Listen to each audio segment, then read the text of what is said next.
Welcome, everybody, and good morning to day 2 of Cracked Racquets coverage of the 2023 ITA Kickoff Weekend. I'm Gil Gross, joined by Alex Gruskin. There's something about the Big Ten and early mornings, right? We get that big noon kickoff football, and that is how we begin day 2 with two of the best teams in the Big Ten.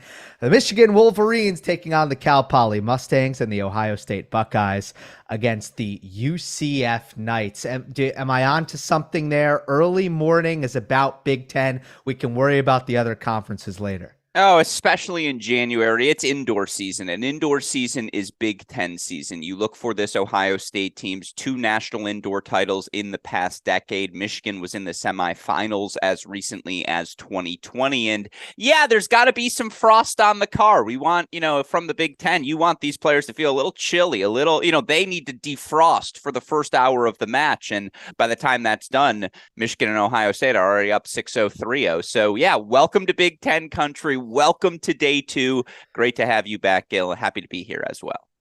Loaded schedule today, Westoff. I know that we can pull it up for the viewers to see. 16 matches, Gruskin. Are you ready to go? Are you locked and loaded for what is going to be an extremely chaotic day? Here's how you know it's a busy day. I've got coffee. It's very rare that I bring out the coffee number because I've got plenty of energy as is. I don't want to, push things over the top. But look at this schedule. It's an over-the-top day. We have 16 matches for you here in our Cracked Racquets coverage. Yes, I'm excited. I'm ready to go. I'm ready to not have my eyes open until Wednesday after this weekend's done. And Gruskin, here's how you know it's a day. I have coffee. That's how you know the sun is rising and the world has not ended. So for you it's a rarity. For me it is not. Let's start with Michigan. Obviously hosting in Ann Arbor, as is Ohio State and Columbus. But Michigan has a start to the season 4-0, but already with a really big win under their belt against 6th ranked Tennessee. What do you make of the Wolverines start? I know you even took a trip to Ann Arbor to see the team in person. I was there, and look, it's very clear. The message around the team, this is the year. They've got veterans everywhere. Fenty, Styler, Maloney, even guys like Bickerstaff and Aaron Schneider have plenty of matches under their belts. You have other players as well, Will Cooksey and, a Gavin Young, who were all able to experience quarterfinal success, Big Ten tournament winning success last season. This is the year for the Wolverines. Michigan fans have to be about as happy about this team entering the season as they've been since Dan Goldberg, Ed Nagel, and Wimbledon finalist Malve Washington lined up for the Wolverines back in '88. Well, there we go. We have to go back a long way. And then for Ohio State, when it comes to this event, the ITA Kickoff Weekend, it is a really good history. 2 titles for the Buckeyes under head coach Ty Tucker, and an overall record. I know I gave you the Baylor undefeated mark. The number for Ohio State is 27-1. And you probably remember that lone loss because it wasn't too long ago. No, I remember it very vividly. This Virginia team that went on to win the national championship last year, their introduction to the college tennis world was the core as a freshman group, went into the Ty Tucker Center, beat Ty Tucker. That's only happened twice in the past 15 years. Ohio State does not lose at home. And you look for the Buckeyes this season. They've had a lot of exceptional teams over the years. 2 teams that have won national indoors, 2 teams that have made NCAA finals. The experience, the depth, the talent, and then you bring in a new freshman like Alex Bernard, redshirt freshman Jack Anthrop. This Ohio State team is so good. And they like to turn on the Jets from day number 1 in a season. Boy, am I looking forward to watching them compete today. 5-0 so far this spring. They've only lost one singular match, and it was a dead rubber against Illinois where they played a 10-point tiebreak in the 3rd set. So it's really been a flawless start for the Buckeyes. Let me ask you this, Gruskin.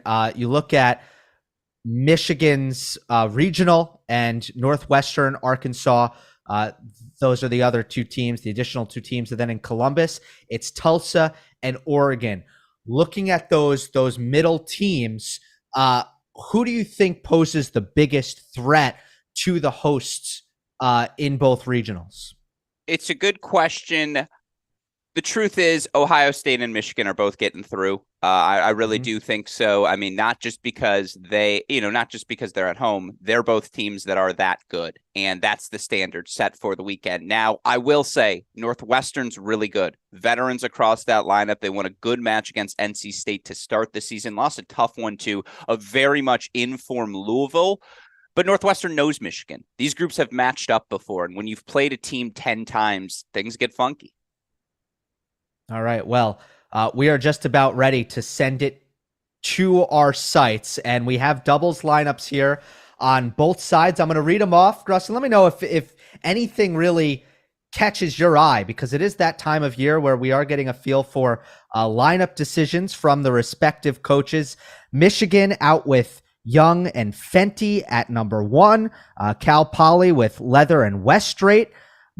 At number 2, it's Styler and Maloney for the Wolverines going up against Berry and Smith. At 3, it's Cooksey and Bickersteth against Fonseca and Kaiser. That number 3 doubles team for the Wolverines is the one to watch. They're without junior Nino Ehrenschneider right now, who had an injury to end the fall and is still just working his way back into form. And so it's interesting to note they go with Will Cooksey at that number 3 double spot in lieu of freshman Bjorn Svensson. It was Svensson who played against Tennessee. Today it's Cooksey. They're already off to a 2-love lead. I will say this Cal Poly team, 15-6 last year, they brought just about everyone back. And I am actually very interested to see if this is a team that can compete and win the Big West Conference, get into the NCAA tournament this year.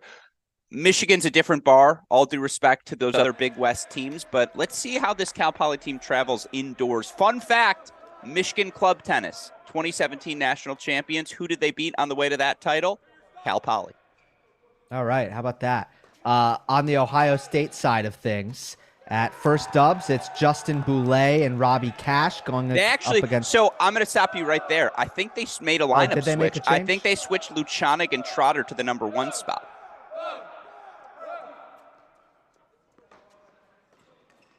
Interesting. So Luchanik and you said... James Trotter, who, by the way, had a really successful fall together. Now, they weren't listed in the lineups. I noticed that as well.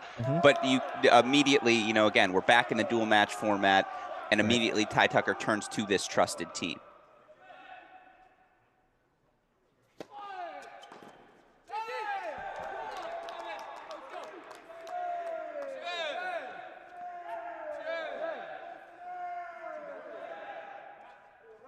So both Michigan and Ohio State up a break early on their first doubles. And by the way, this team of Trotter and Luchanik, so powerful. And Andrew Luchanik's a guy we've had the chance to get to know here at Cracked Racquets. He epitomizes everything college tennis is about. A guy who had a ton of injuries early in his career. The knees just were not holding up, but he stayed the course. He's worked so hard, and 120, forehand, backhand, serve. Now, look, he's not afraid to hit the back tarp. That's part of his charm as well, but it's just this overpowering, not just game, energy as well that honestly may set the tone for the Buckeyes this season. This is almost a culture move as much as a tennis play for Ty Tucker, and I kind of love this number 1 doubles team. Luchanik and Tracy are ranked number 2 in the ITA rankings after a huge fall, winning the National Fall Championship. So what do you make of that pairing being split up after what they were able to accomplish? Well, I believe, and correct me if I'm wrong, what is the doubles lineup Ohio State's playing today in the end? So it's Robbie Cash and Justin Boulay at second doubles. Okay. And then at third, it's Tracy and Cannon Kingsley. Okay, that makes a ton of sense to me because you look last season, I believe, and I don't remember how many wins, but I know Cannon and Tracy lost just 2 matches together, and they played primarily at the number 3 doubles position. Again, 2 pieces like Trotter and Luchanik, 2 big serves. Robert Cash, who was 1 win away from completing the college doubles triple crown last season. He's probably the best doubles player in men's college tennis. You can put him anywhere. Surprised, yes. Shocked, no. Michigan up a break now on all 3 courts. Ohio State as well. So perhaps we whip around at this first change of ends. Yeah, very quick starts for the host teams. And this is what we said, did we not? You're in Big Ten country. These are 2 teams that play with such great energy. Michigan, I would argue, the loudest team probably in the country with, again, the cheers, the high fives in between courts. You'll see it all. These Buckeyes do it in a different way. It's just how aggressive they are. You know, they don't play around you, they play through you. And I've often said Ohio State has set it's the litmus test for what constitutes an elite college tennis program. If you think you're good, you're going to have to go through Ohio State at some point. And you can just see it from day one. They're ready to show that again this year. I mean, look at that secondary poach. That's just such routine. It's just like that's the system. Yeah. Yeah, that was beautiful. All right, on the Michigan side of things, let's go to court 2. Young and Fenty, an early 3-love lead over Leather and West Strait.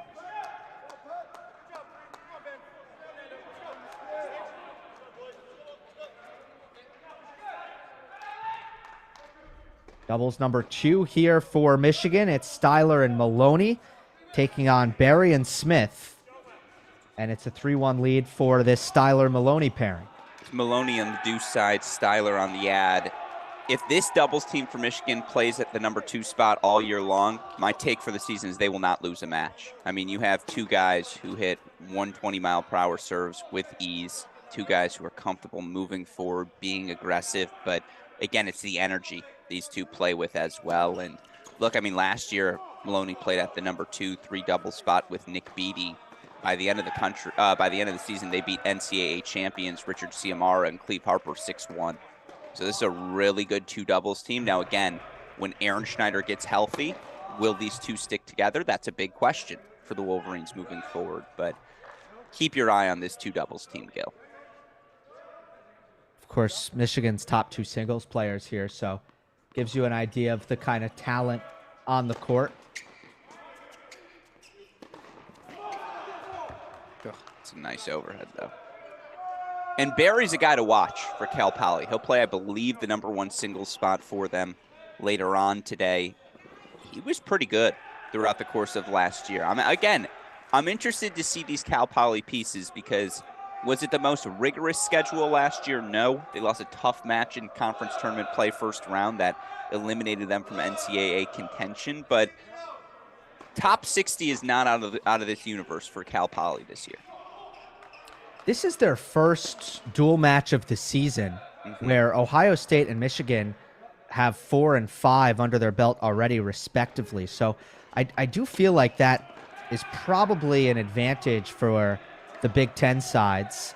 Cal Poly out of the Big West and San Luis Obispo. It just, that feeling of big match play and the nerves that are all incorporated in that, that takes a second, I think, to get used to. And Cal Poly, they will have all of those butterflies going right away.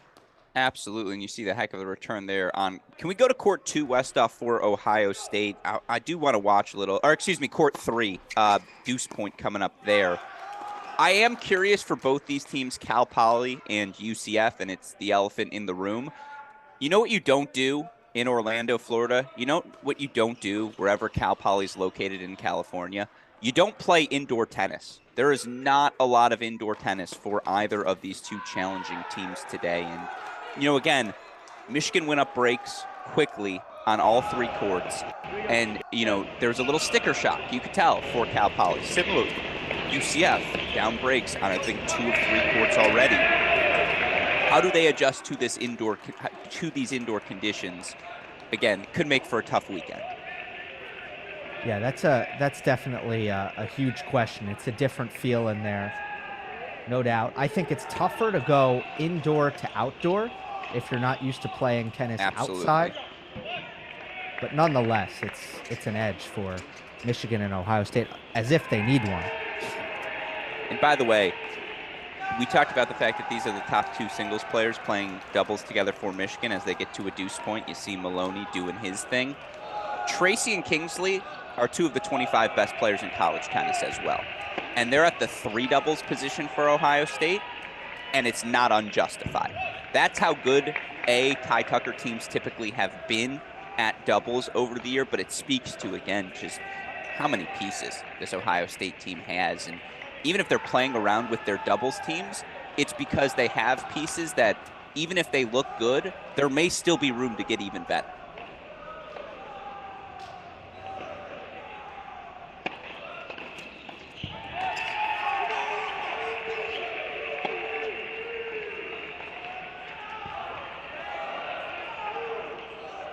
I think he missed that forehand one. Can we go to court 3, Westhoff, for Michigan? Because I do think that's the team you want to watch. How do Cooksey and Bickerstaff click? You know, again, I think Nino Ehrenschneider will ultimately be the guy who slots into that doubles lineup, just because Ehrenschneider, Andrew Fenty were top 10 teams at some point when they were playing together over the past 2 years. And you bring in a lefty as well. If you've seen Ehrenschneider play, you like his game. But hey, man, credit to this court 3 team. Cooksey Bickerstaff, 3-1 lead here early. And again, Michigan protecting a break lead on all 3 courts. Young and Fenty have 4 points to take a 4-1 lead in first doubles. I will also say, and as we see Cannon Kingsley, I mean, just gorgeous footwork from Cannon. Cannon is one of my favorite players to watch. And let's go to court number 1 now, because I think we're about to get a changeover on 2 at Ohio State, Westhoff. But one of the things you watch for, like, again, this Michigan team and all of these Ohio State doubles teams, Big Ten doubles teams as well, how aggressive they play in doubles. It really is impressive how well they close the net. And, you know, again, you'll see the crossing, you'll see the serving and volleying. I will also warn all of you, the Michigan live scoring feeds, and this is me telling Westhoff because I forgot to tell him, they're always a point ahead of the stream. Like the scoring, it's like what moves faster, sound or light? What moves faster on Michigan live streaming, scoring or the stream? This scoring is always a foreshadowing of what you're about to see on the stream. Well, for us, it might take away some of the suspense. For the viewers, it's all good, all gravy. And I bet Westhoff will have some sort of quick fix where he'll be like, I delayed it for 17 seconds, which is the typical duration I've deduced. Double break point here at 15:40 for Cooksey and Bickerstaff.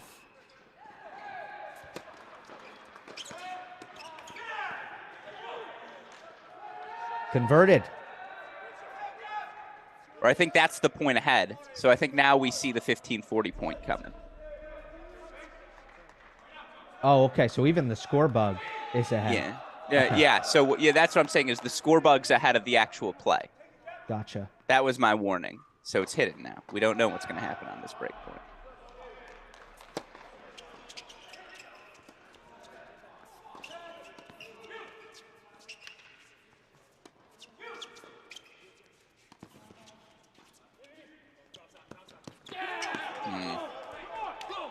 Oh, it was a great point, but that lob just long. So now a deciding point here on doubles 3. We go to 2 at Ohio State, Westhoff. 4-1 lead for Cash and Boulay, who we've yet to check in on.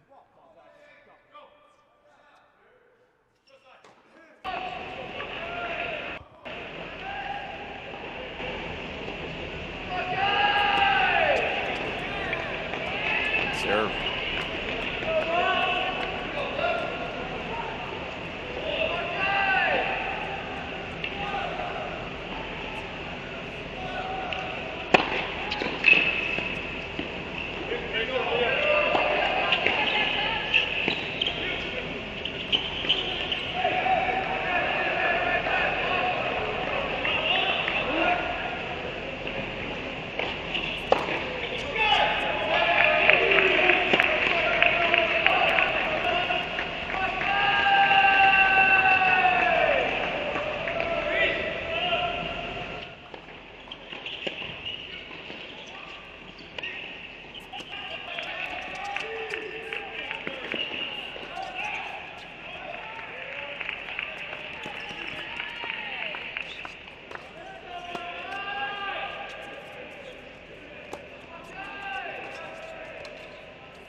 Just exceptional tennis. And by the way, we got a note from Ethan Moskowski, who is a part of the Virginia team, I think for each of the past 4 years, 5 years. I forget, Ethan, I apologize. But he points out about Big Ten doubles, says that it's always just a little different. He thinks they work on it more than most other conferences. They spend so much time indoors. It's just a different speed usually, and it requires catching up to. I think it's very much reflective of what we've seen as we go to court number 1 at the Michigan match, 4-2 lead for young Fenty. But it does feel, Gil, thus far on each side of the screen here. Ohio State, with just, again, how well they close, how low they seem to keep their ground. Again, it just feels like they're not offering any pop-ups for this UCF team. Absolutely, and it's a race to the net because that's the position you simply want to be in. Everybody trusts their volleys, wants their volleys, and you look for the tennis ball. You don't wait for things to come to you. And, you use your aggressive tennis. Plus, at the end of the day, serve return is so essential. And especially indoors, you don't have to worry about the wind taking your toss at all, and you can be very, very precise. If you have a big serve and you're able to hit your spots consistently, it's such a big deal in doubles. I'll never forget, and I'll leave the names of the Ohio State players out of it, but I was watching them practice doubles, and it was very intense. Both teams up at the net, get after the ball, work on the reflex volleys, and there was a pop-up, and the Ohio State player, as opposed to, as it's referred to, pegging his opponent, hitting him with the ball straight in the chest, he hit around him, and his teammate got furious at him. He's like, "Why didn't you hit me? Why did you try to be cute? Don't be cute. Like, we're not here to be cute. We're here to win." And it will always stick with me as, look, that's the intensity it takes. Like, I'm not going to be offended as your teammate, but we're here to practice the instinct of playing to win. And, I mean, right there, case in point. No offense meant by that Robert Cash forehand swinging volley, but the high percentage play there is I'm playing through you. I'm playing to win. That's what this Buckeye team does. That's why they're up 4-1 at 2. 5-1 at 2. And by the way, West up, they're serving for it 5-1 at 3 at Ohio State as well. I think we should go to 3 because I think they're 2 points away. Up 5-2 at 1 as well. Great start for the Buckeyes again in doubles.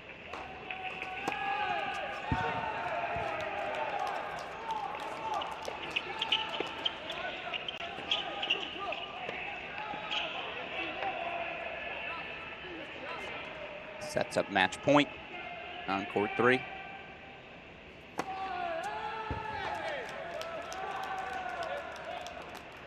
Young and Fenty up 5-2 for Michigan. Styler and Maloney also a game away at second doubles. That one's at 5-3. And Ohio State has their first doubles win. Kingsley and Tracy 6-1. I have it in front of me now. They went 16-2 at the number 3 double spot last season, Kingsley and Tracy. So they're back to their winning ways. Let's make a full lineup shift here, Westoff. Can we go to both twos? Both twos, 1 game away. Ohio State 3 points away, actually. Cash and Boulay. Styler Maloney, 5-3 lead as well. Yeah, you got to be pretty pleased, right? If you're head coach Ty Tucker with this start.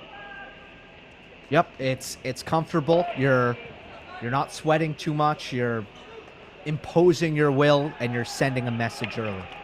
The other thing I always say, no breaks. We haven't seen Ohio State broken once, and that's what you want in an opening round performance, is just take care of the little things. And doubles is a team game, but obviously individually you take pride in that. You do not want to get your serve broken, and it could leave you even with a win with a bad taste in your mouth if you feel like when it was your turn to deliver on serve that you failed to. By the way, that high backhand volley from Robert Cash, who made the NCAA final in doubles on 1 ACL last year, like that right there is why I call him the best doubles player in the country, because he made that shot look routine, and it is not.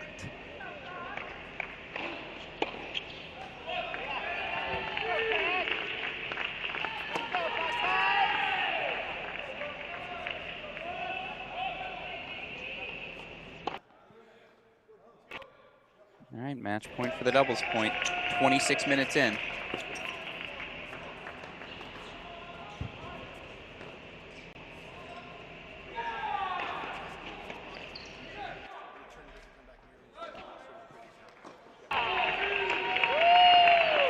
A little bit of lag there, unfortunately, but the Buckeyes have done it. Doubles point to Ohio State with a pair of 6-1 sets, quickly jumping on UCF with a 1-0 victory. The idea of Robert Cash at 2 doubles is just unfair. It really is. And that's not to be disrespectful to Justin Boulay or any of the members of this UCF team, but this is a guy who has won or competed in just about every individual national doubles final there is. And again, they're up 5-2 at 1. Like, that Ohio State doubles point was scary good.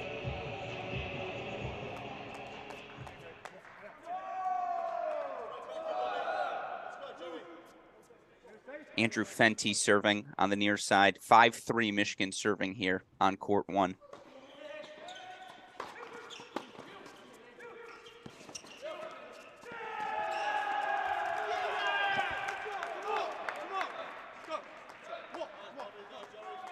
Thoughts on the leg sleeve?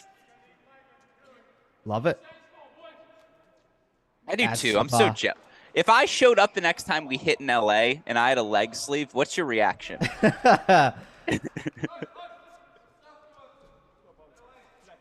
You would hear it. You know, it would not approval. Not approval. I mean, Andrew can pull it off. Yeah.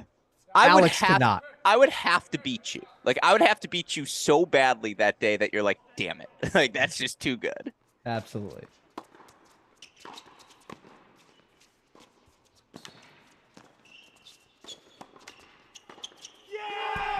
That's what I'm saying. When you find that angle, it's allowed. Yeah, that was a beautiful rolled backhand initially by Fenty to get the ball nice and low, make that volley difficult.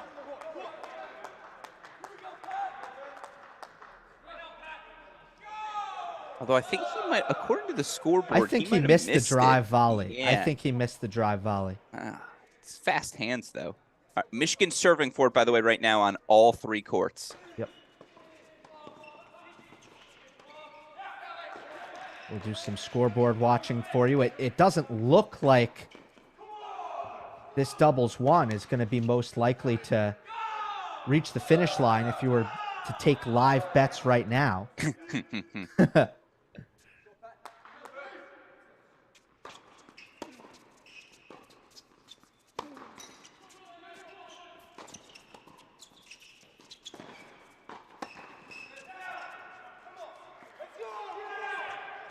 Great stuff from this UCF top squad, Leather and Westrate. That's Joe Leather and Bastian Westrate. Can I just say in the chat, Archet Suresh is right. I do not have Fenty swag. That's a very accurate statement from him. All right, doubles 2 here.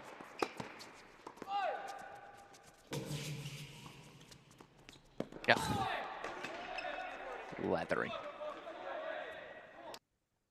Yeah, we have a match point on 2. Yes, we do. If we can get to court 2 with Styler and Maloney, double match point against Barry and Smith. Which you can somewhat see on, there we go. Oh, Westhoff, you.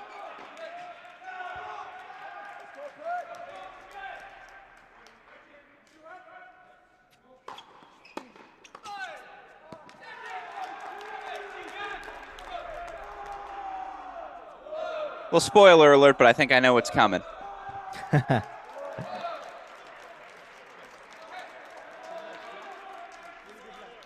So there's 1 for Michigan. And now they can seal the doubles point if we can go back to court 1, deciding point for Young and Fenty at 5-3. And you can just leave that scoreboard off. This is what I want to see. Deciding point coming up for the doubles point. 5-2, 30 all for the record on the right side of your screen at 3. Cooksey and Bickerstaff serving. But this is the match point. Here we go. What do you go? Ace wide? T. Yeah. T poach.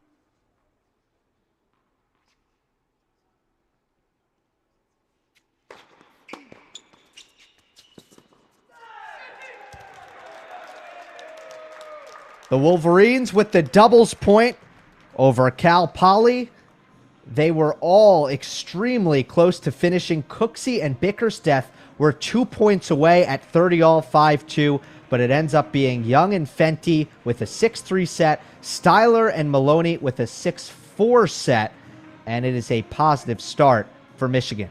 Yeah, I mean, both doubles points, 30 minutes on and off the court. That's exactly what you are looking for if you are these top seeds, Michigan and Ohio State. I would point out in this Michigan-Cal Poly match, Cal Poly had a horrible opening 5 minutes where just all of a sudden they were down breaks on all three courts. Now, credit to Michigan. They protected those leads as they needed to. Fenty from Love 40 down, holding in that final game. But let's also be clear, like, Cal Poly stepped up, and you feel like going into singles now, they're ready. And I do want to watch those first 20 minutes of singles very, very closely because I think Cal Poly found a little bit of momentum there to end the doubles, right? That wasn't like, as I compare these two, I'm going to use a big word here, as I juxtapose these two matches, Ohio State killed UCF in that doubles point. Like, they were on them in every game from start to finish.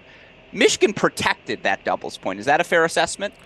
Yeah, I would agree that things definitely got tight there, and it was mainly those early breaks making the difference for Michigan, and the Mustangs did not let the Wolverines really pull away in a big way on any of the courts. Yeah. Again, this Cal Poly team now, a lot of experience up and down the singles lineup. I am fascinated. I'm also just fascinated, and we have Ohio State obviously on court now here with UCF, so we can get into it. Talk to me about this UCF singles lineup, because there are a lot of new pieces to this Knights team that I know college tennis fans are interested to see. Well, first singles, you have Yassine Dlimi, a freshman. Mm-hmm. So that always catches your eye. He's from Morocco. Mm-hmm. And then another freshman at fourth singles, a freshman at fifth singles as well. Yeah, 3 new pieces. And look, this was a team coached, of course, by head coach John Roddick, a 3-time NCAA finalist. People don't talk enough, Gil, about how good those mid-2010s Oklahoma teams were who made 3 straight finals, Guillermo Corda and Axel Alvarez and Alex Galea, Dane Webb, and again, they had a run. They were the counter. They just unfortunately ran counter to 2 of the best dynasties in men's college tennis history, USC and UVA. But look, when John Roddick left Oklahoma for UCF, under 500 seasons were never in the cards. And that's what happened to the Knights last year. And so, again, new pieces in. I'm fascinated to see how they bounce back. Well, here's your first singles. It's the big serving lefty, Justin Boulay, taking on that aforementioned freshman, Yassine Dlimi. Boulay had a huge fall on the Pro Tour. Huge fall. Bunch of universal tennis success, bunch of pro circuit success. This is not a guy who's even played 2 singles in the lineup prior to this year. He's been a guy who's been in that 4, 5, 6 range. But I'll tell you what, he looks a little bigger. Like, he looks a little stronger. There's, again, he's always had the weapons, and it shows the confidence Coach Tucker has to play Justin in this spot now. This is a fascinating one to watch. Lefty with the one-hander. Pretty rare. You like it, don't you? Of course. I mean, Chapo, on the ATP tour is obviously your poster boy for that combination, but it's not one that you see that often. I guess it's just something it's something they do in Canada, I guess. It's just a thing. Yeah. We see a lefty one-hander. Well, I guess it's the 2 minorities, right? It's most guys are righties with 2-handers. So. Yeah, that's true. It's really against the grain. Yes.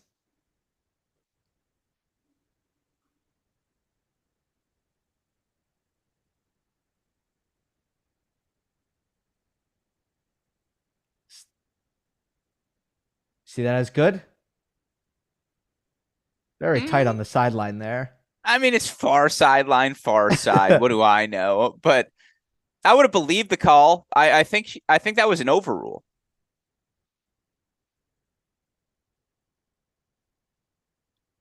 Oh.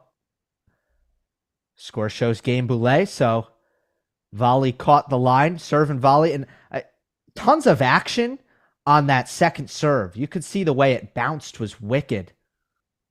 I'm just trying to think. I actually think there might have just been a miscommunication. I think the volley was out. I think the chair didn't hear the call because Boulay let out a little grunt, as he should have. And I think the chair was like, no, you're right. It was out. I think even Boulay was like, no, I missed it. And then obviously good karma for being honest. And he holds anyways. There you go. There's the story. There's your past 2 minutes, folks.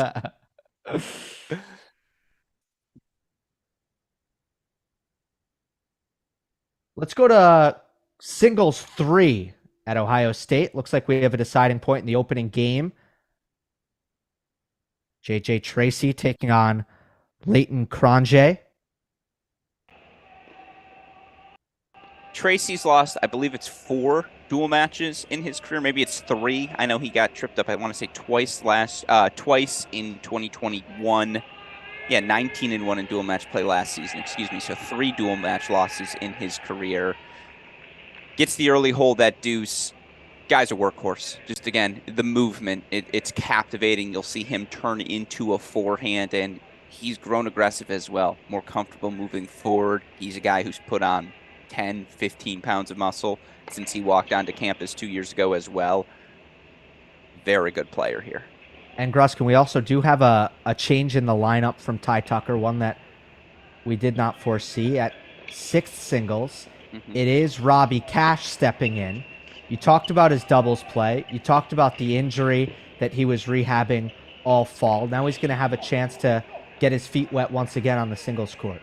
Yeah, that's not surprising to me because they have options at that 6th spot, whether it's Cash, whether it's Andrew Luchanig, who we saw at #1 doubles, or whether it's redshirt freshman and former top 30 junior in the world, Jack Anthrop. They've got 3 players who could all very credibly slide into that #6 spot, and justifiably, I think Coach Tucker will play around until one of those guys separates themselves.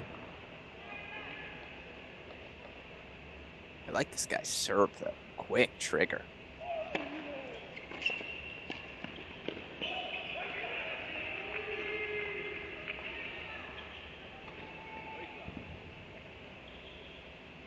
Feel that low toss is pretty in style these days, and it's hard to argue with it. You know, so much less can go wrong. So often you see the rhythm looking a little bit more fluid off of the low toss. It's also, again, we're indoors, and all these guys are going to feel like they're seeing the ball a little bit cleaner, hitting the ball a little bit bigger. Conditions obviously so steady. Yeah, it's a big serve. Good hands as well.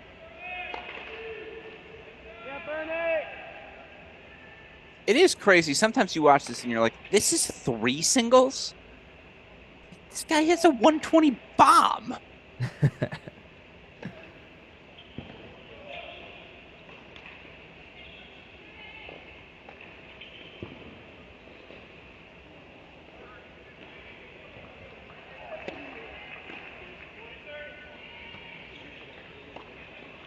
Live by the sword, die by the sword. Mm-hmm.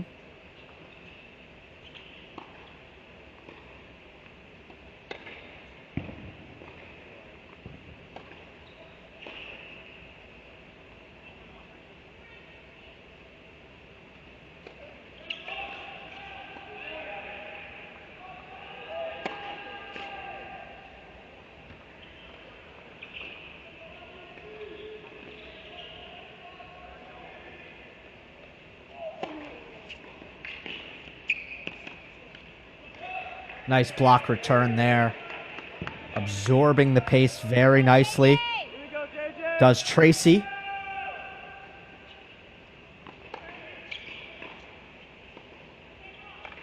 So deciding point and a break point for JJ. That #5 in the ITA rankings right now. Yeah, he's 3 singles on his team. Amazing. Yeah, and it's legitimate because, again, Cannon Kingsley was off playing all sorts of pro events, didn't compete that much, if at all, in the college fall.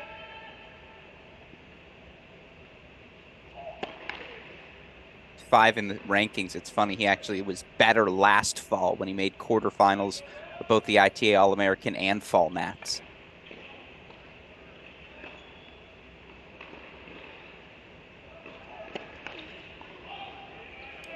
Couple of double faults, and that one will be costly. JJ Tracy goes up to love early here on second singles. Also up a break early is Robbie Cash at single 6. Let's go and check in on 5. We have a 1-all score there. James Trotter against Liam Branger.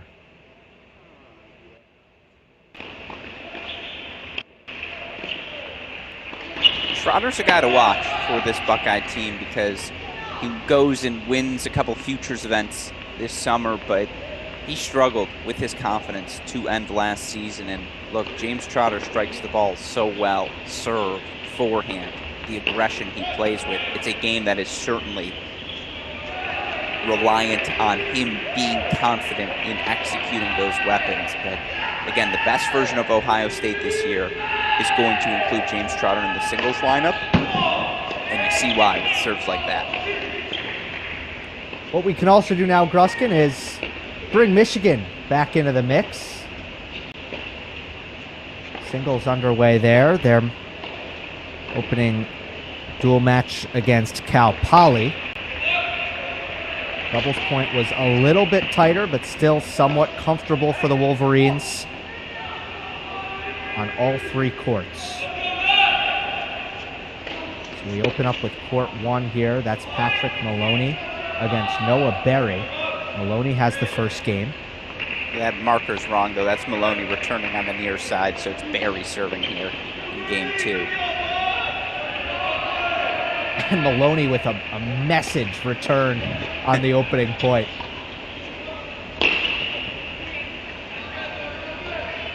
Oh, no, that is the opening break. The scoreboard was a point ahead. Aha! So that is a message. There you go. Yeah. So on break point, Maloney knocks the cover off of a forehand return. That's what he does. Maloney's going to play big. He's going to miss sometimes. He'd be the first to say there are days when the first serve percentage is lucky to hit 40. But on those right days, Patrick Maloney's capable of playing some exceptional tennis. Man, 16-2 last year, Patrick Maloney in dual play. 7-1 at the number 2 slot. And then this year already, he's 2-0 at top singles. Including a straight set win over Shinsuke Mitsui of Tennessee. Yeah, Maloney's playing good. I mean, again, he's now the captain of this team. He's undergone a lot during his time at Michigan. Had a bunch of injuries early in his career that kept him off the court. He's also grown like 3 inches in college, which also helps. And now he's got the weapons. He's got the confidence. Oh, what a passing shot from Trotter. Yeah, that's just nuts. Again, the athleticism Trotter's capable of. The single shot excellence.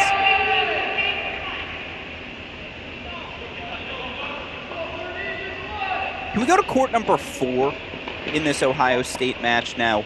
I know it's deuce point coming up there, and we may hit a changeover, but I'm fascinated to see the game of freshman Alex Bernard because Ohio State doesn't need any freshman contributors. When you bring back the core they have, they could play exclusively returners, and Ty Tucker can feel really good about his lineup. It says something about freshman Alex Bernard that he is on court number 4, and I know Buckeyes fans are fascinated to see him compete this year. He's taking on another freshman for UCF, Mendy Ben Cochran. Another one from Morocco. So we have 2 freshmen from Morocco in this Knights recruiting class. Good trip for John Roddick. Head to Morocco. Find 2 recruits.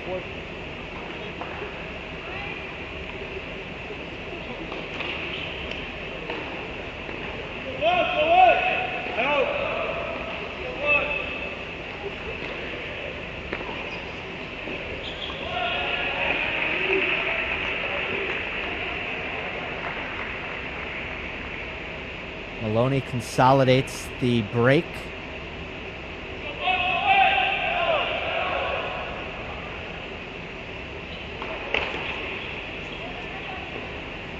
Bjorn Swenson is up 2 love. Couple of points for 3 love on singles 5.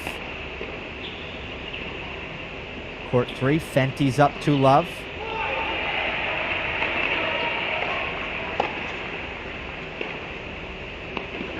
Let's go to 2 in Michigan where it's 1-all. Joe Leather and Styler. I do think it's worth noting, and we talked about this yesterday, if you joined us for the Baylor match, Baylor Bears 4-2 win over Arizona State. 4-2, right? Cassone won, or was it 4-1 in the end? 4-2. Yeah. And you noticed Baylor head coach Michael Woodson was on the court of freshman Jambor Belts the entire match. I would point out, who do you see on the sideline right there watching freshman Alex Bernard at number 4? You see Ty Tucker. Certainly be eager to get his freshman up to speed. If he does, again, the ceiling of this Ohio State team is national champion.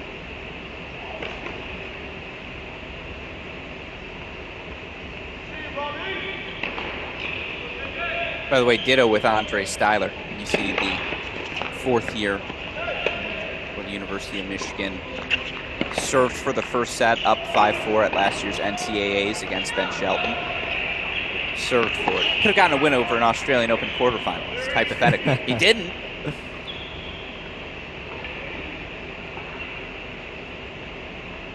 It's always very interesting when those worlds start to interact and intersect, and usually you find that the margins are pretty small across these levels.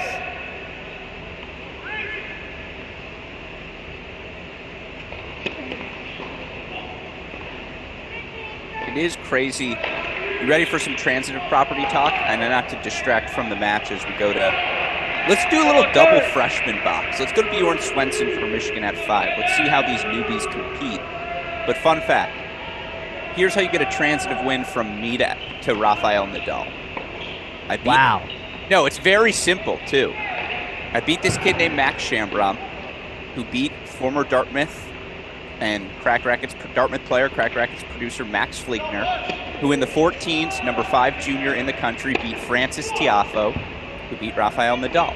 It's only 4 players away now, Gil. And you beat me, so you're 5 players away. Wow, I mean, you must have been waiting your whole life to find something like that, so that you could just, I don't know if you're gonna just tell the kids or to put on your tombstone or what, but I know how hard you must have looked for something like that. Yes, it used to be like a 17-link chain, but then Francis beat Rafa. That was big. That was big for big for the transitive property.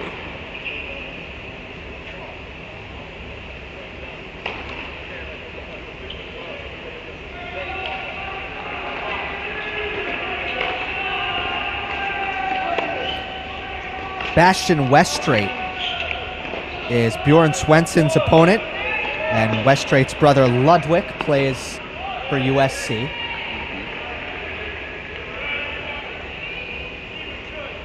Fascinating to note here, Michigan playing Svensson at 5, Cooksey at 6.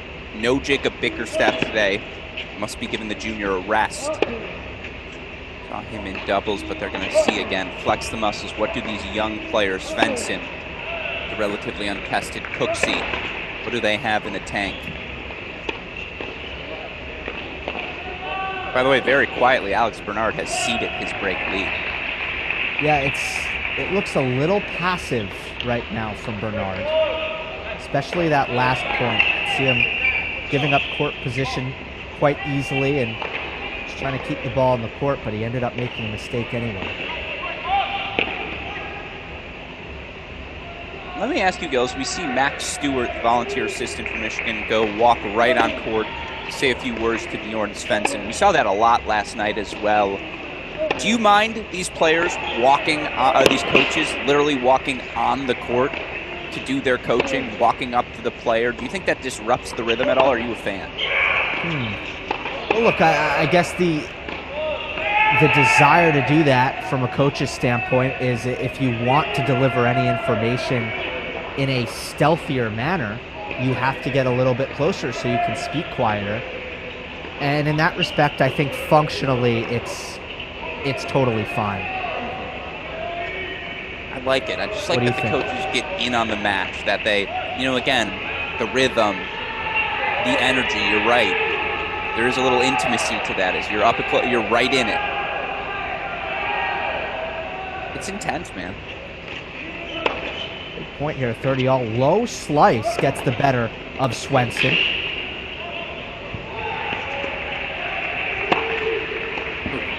Nice baseline overhead from Bernard.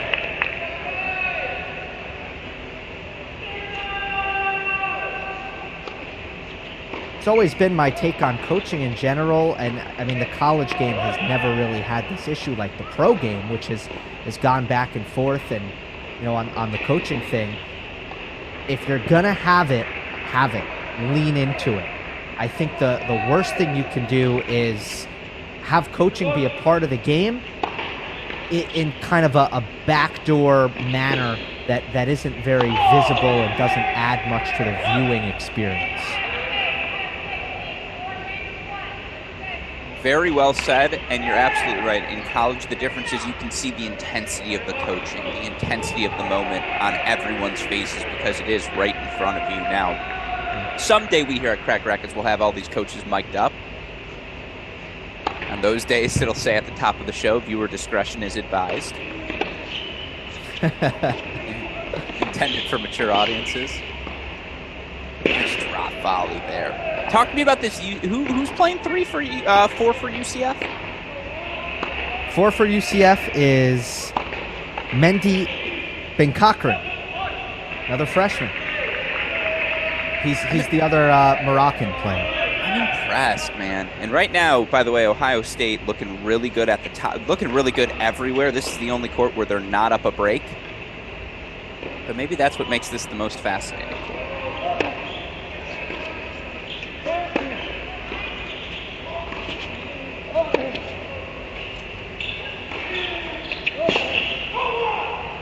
See what I mean? A lot of defense for Bernard. Gets pulled off the court there. Benkakren with the hold. 3-2 on court 4. Let's go to 6 now. Robbie Cash is up 5-love on Colin Paul. It's actually Paul Collin. The double first name, Gruskin? Sometimes it can go either way. I want you to know I looked at it and I also said Colin Paul, and I was like, yep, Colin Paul. And then literally as you said, I go, no, wait, that's not where the comma is. It's funny. Cash trying to open up the bakery here on court 6. Breadsticks are found in a bakery, aren't they? They are.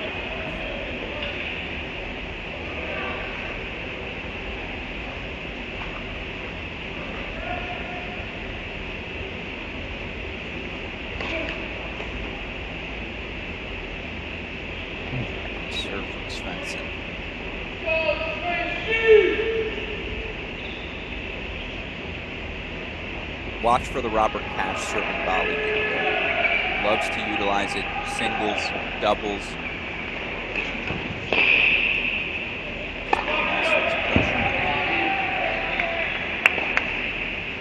For the record, I don't believe in the commentators' jinx. People double fault when they double fault. It happens. Way to stick with your conviction there. Yeah, exactly. You got very defensive, though. I mean, that's not a good look, Grusky. No, that's one of my pet peeves. It's like commentators, you think we're that powerful? I wish. See Cash come forward, and I mean, so much of volleying in singles is just picking your targets and picking targets that are both ambitious enough to get the finish, but also safe enough where you're not missing. And I just loved how Cash handled that. Just in the middle of the court. Wasn't necessarily a drop volley, but it was short enough where it was going to be a winner. And how precise was his footwork? Just perfectly, the perfect foul, just to swing through that volley to again, have his footwork be moving through the volley as well. He timed it well. Deciding point here on the serve of Bjorn Swenson. And short return, and Swenson didn't quite get up to it, so the break of serve. I was going to say, I think that we just got scoreboarded again. Is it again now a deciding point coming up here? Yeah, this is what I was afraid of. So that's okay. No, yeah, that's on me. We're going to go back to the ad side where West Strait just won the last point.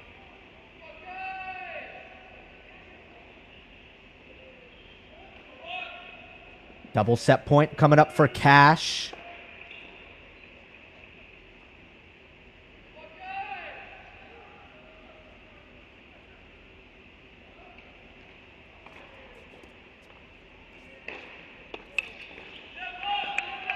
There it is.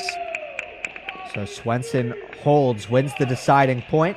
And Cash with the big first serve out wide. Yeah, set number 1. First set to Cash. 6 singles. Now let's go to 3.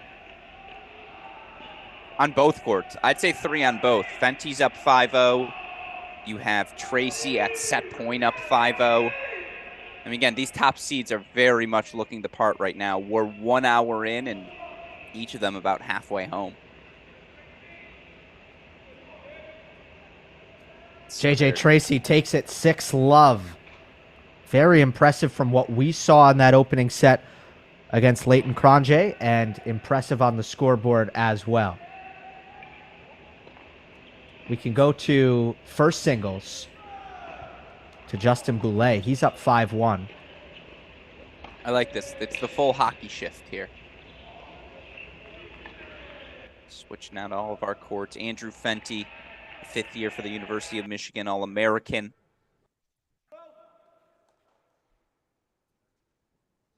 Have that opportunity now again. Close out the set. Talk about experience with Fenty. I mean, Big Ten Rookie of the Year in 2019, Player of the Year in 2020.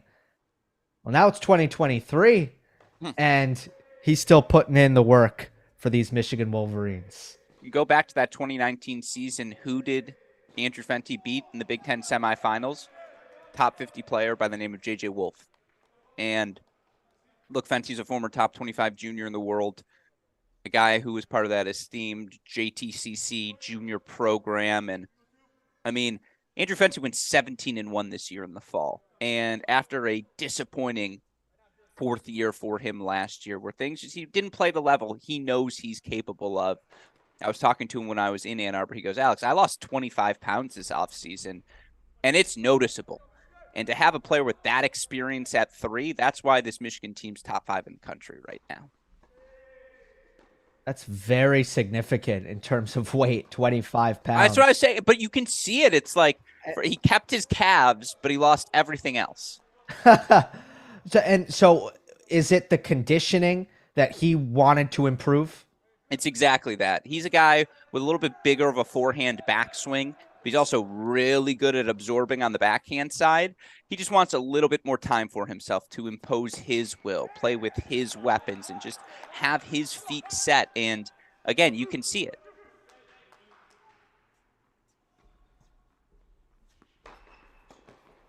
Boulay running into a little bit of trouble in this 5-1 game, trying to close out the set.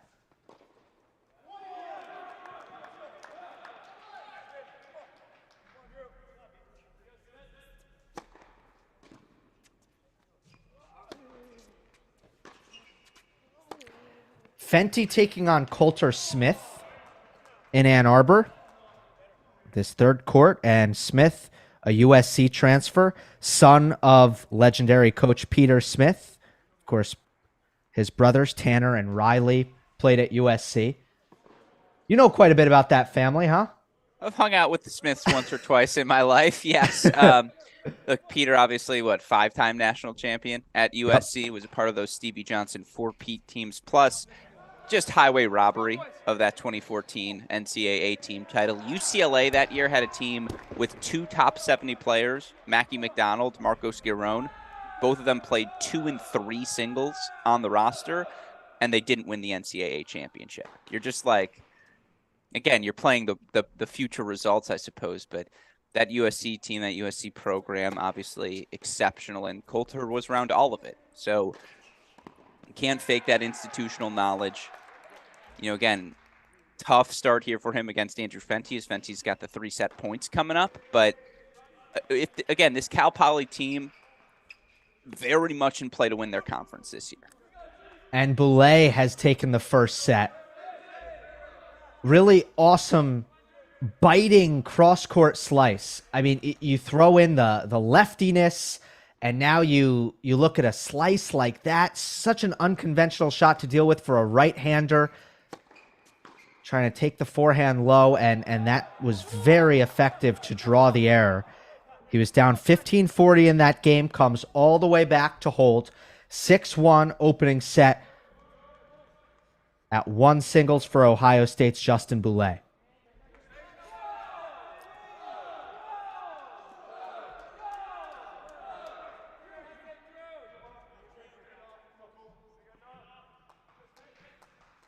Good set of tennis from Justin Boulay.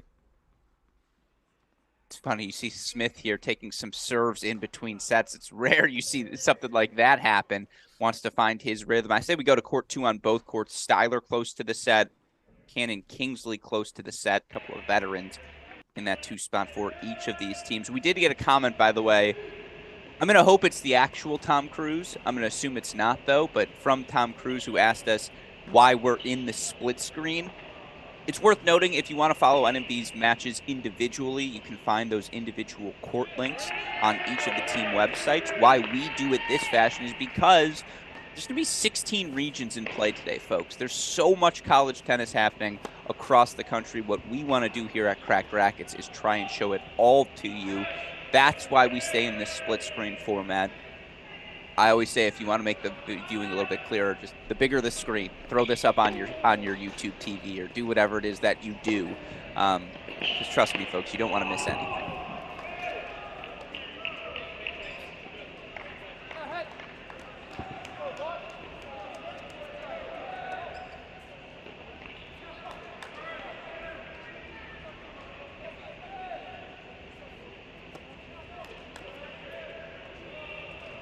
Skyler shuts the door with the big serve. This first set on ice.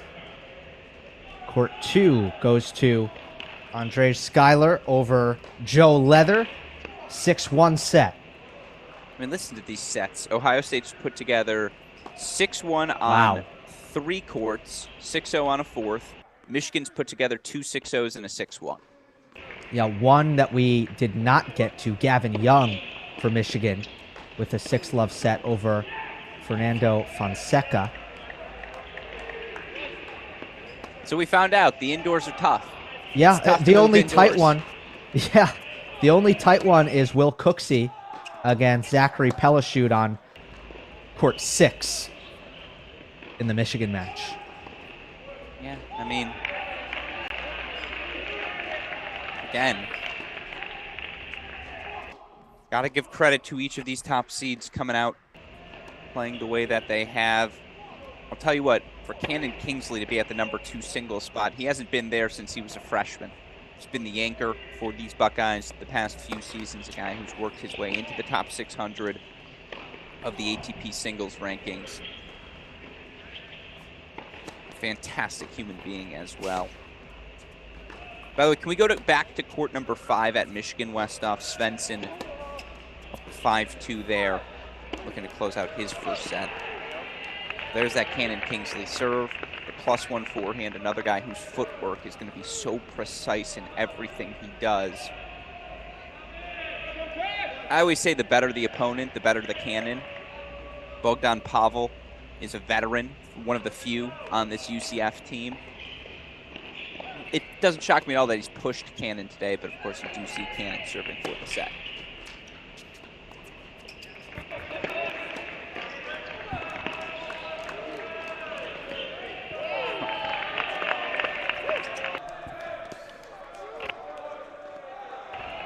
Going against the grain, Cannon Kingsley on that first volley. You always expect that to go cross court. into the open court, especially on the forehand volley. Kingsley was able to wrong foot Pavel by going down the line. And it's how all these guys slide into their shots. That's what's crazy to me, is it's just like, it's how casual the athleticism is. Nice deep return at the feet of Kingsley that time by Pavel. And look, we're now an hour into each of these matches. I think we know who won the first hour.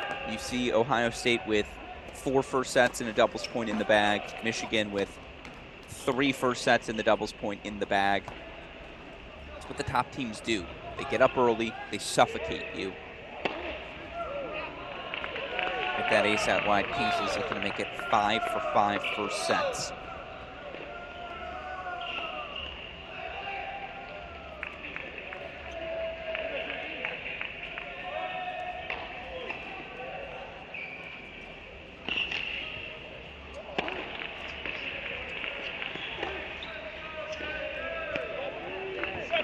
That forehand wide, so Kingsley takes the opening set 6-3. Now just one more opening set to go for the Buckeyes. Let's go quickly to court 4. Alex Bernard. Looks like he'll have a set point at 40-30, 5-3 against Mehdi Ben Cochran. And that's what you want if you're the freshman, by the way, Alex Bernard. You understand maybe some veterans might finish matches, and I'm sure Alex Bernard will have to get used to playing a match and not finishing it should Ohio State clinch this before he's done. But a little adversity, found himself down early in this first set.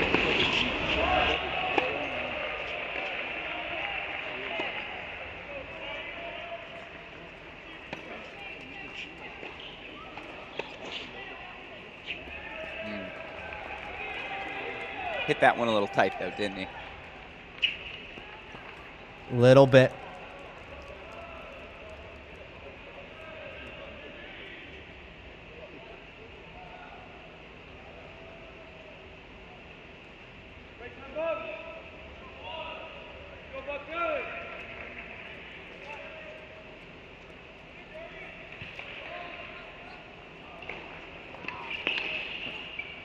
It's overhead from Minnesota.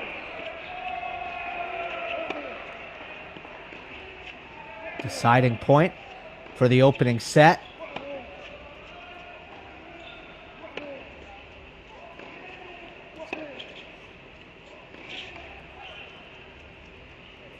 Oh. Bernard got up to the net cord, and somehow he's going to close that out at 6-3. I really thought that luck was not on Alex Bernard's side when that ball hit the top of the tape, but Bernard makes up for it with his speed. No, that's just, you saw the slide and turn. Like the moment that ball hit the net cord, his ability to stop, redirect there, get up to that ball. That's a tricky approach shot to land in the court as well when you had so much momentum and speed moving forward. But hey, 6 first sets up, 6 first sets down for the Buckeyes. That's a heck of a start. I will say, Gil, we do have, again, these Michigan first sets going. We don't want to miss the ending of them. That said, we're going to move our 10 a.m. action to the left side of our screen. We have a couple of 11 a.m. matches about to get underway, and one we're going to bring to everyone's attention now, another top 10 team getting underway down in South Carolina. Gamecocks taking on Penn. Worth noting, of course, University of Pennsylvania head coach stepped down in December. It's now head coach Rich Bonfiglio coming over from USC. Now leads that team, so that's a fascinating little first-round matchup. Penn is certainly now a program you have to keep an eye on with the addition of Coach Bonfiglio. So what I think we should do, Gil, and this is on the fly, do we watch the end of the Michigan first sets? Then I trust you to navigate between the two sites. You just take us to who's ever closest to the finish line. We put South Carolina on the right. Yeah, I think right now we'll stay on Michigan right now. Cooksey and Swenson both closing in on set 1, as well as Patrick Maloney on court 1. So That can be the focus right now as you introduce the 11 a.m. matches on the other screen. Beautiful. Of course, shout out as always to super producer Danny Westoff. Makes all of this jumping around possible.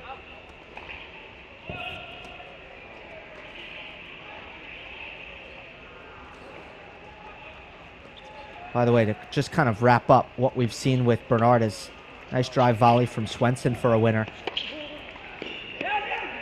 As a freshman, if we're just kind of evaluating where he's at right now, it seems like the speed is going to be the part of his game that's already at the highest level, and the weapons, that's the part that is going to be in development.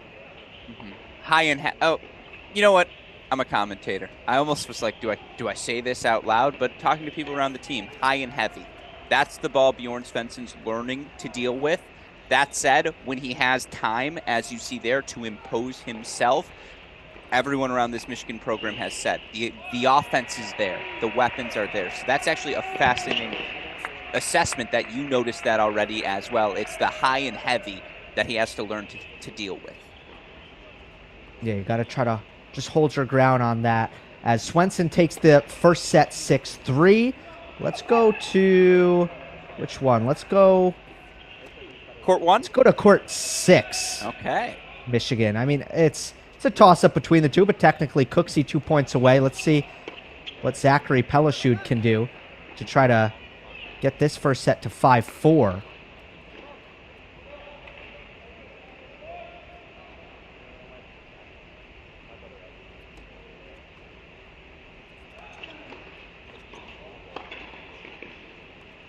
That's a good combination.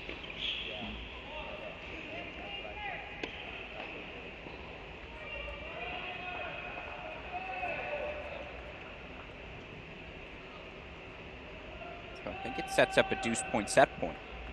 Mm-hmm.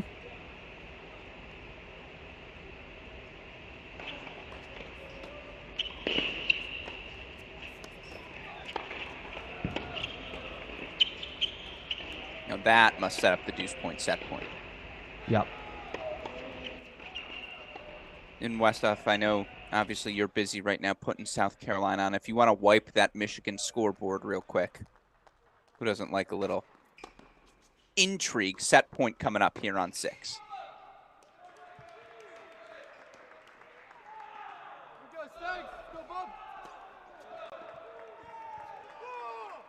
Big serve. So for now, Zachary Pelishud for UCF stays in this first set. And with that, we can go to court 1 as Patrick Maloney serves at 5.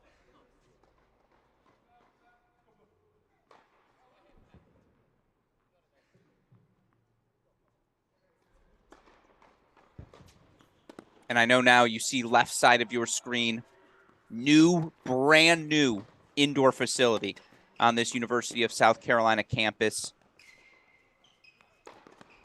It's the #1 doubles team in ITA All-American champions. Toby Samuel, Connor Thompson, taking on the Penn duo, Edardo Graziani, Kevin Zhu. 3-2 lead for this South Carolina team. And again, the South Carolina squad already earned a fantastic 4-3 thrilling, all the adjectives, victory over their Carolina foes, the North Carolina Tar Heels last weekend. It's a team with a ton of veterans.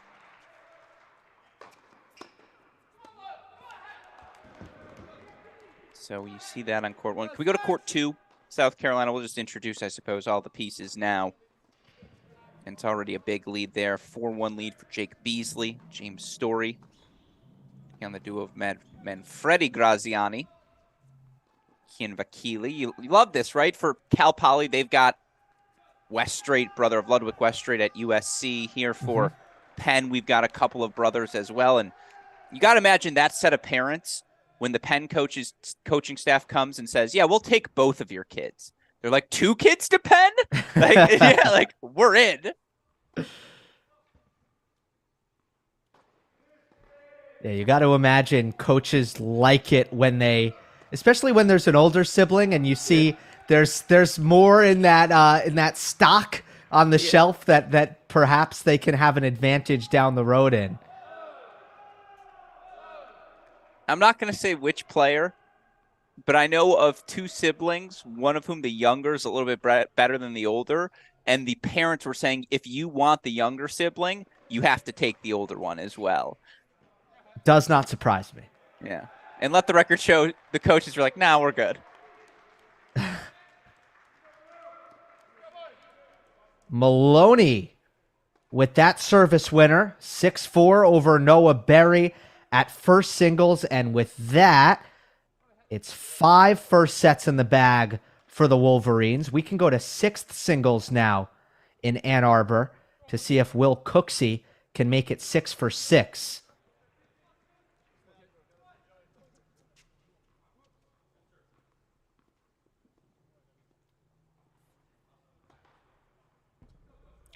Cooksey is... No, go ahead. 2-0 on the season. Nice start for the sophomore from Michigan. He's played at number 3 and number 4. Also didn't finish against Tennessee. Got the call up to the number 6 spot there.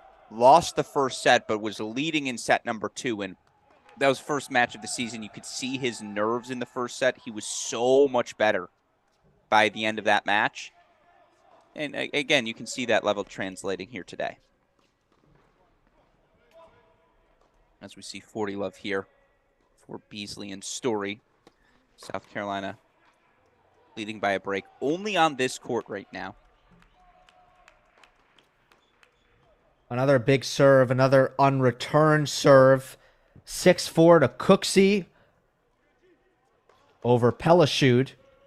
So the Wolverines have taken every single opening set. Gavin Young on the 4th court. He's up 3-love in the second as well. Fernando Fonseca yet to nab a game. Andrew Fenty has also yet to drop a game against Coulter Smith on court 3. Both of those two are up 6-love, 3-love. But Westhoff, since we haven't seen Gavin Young thus far on the broadcast, I don't believe. Let's go to court 4.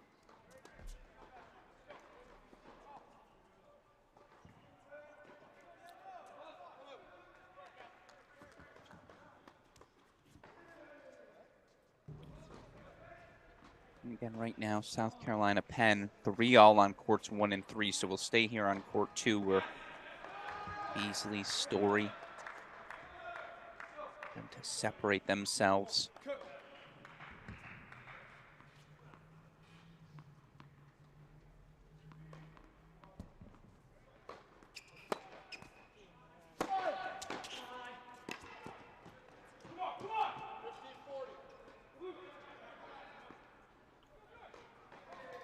We will be keeping you posted, of course, on Ohio State as well, taking on UCF in Columbus.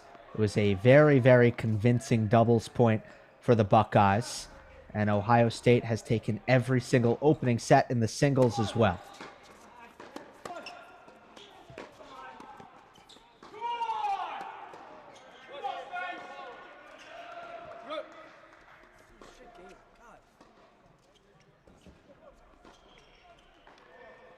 Yeah, it's really a race to the finish line between those two top seeds. I see Robert Cash is up a set and a break.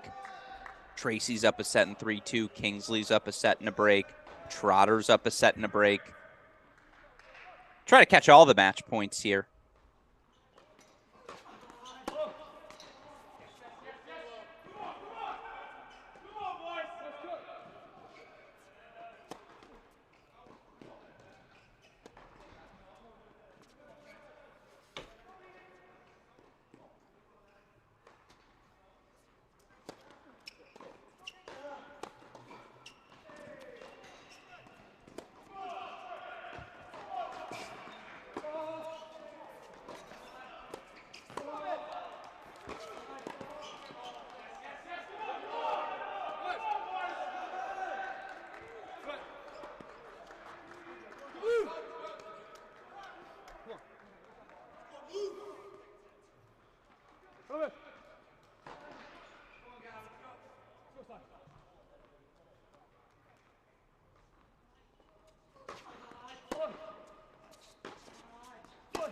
Pass lands good for Penn, so they keep the set alive, but it's 5-2 Story.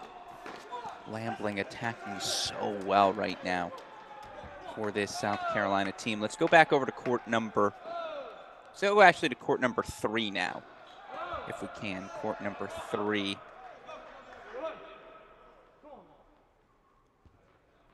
In South Carolina, Penn, please. Court number 3.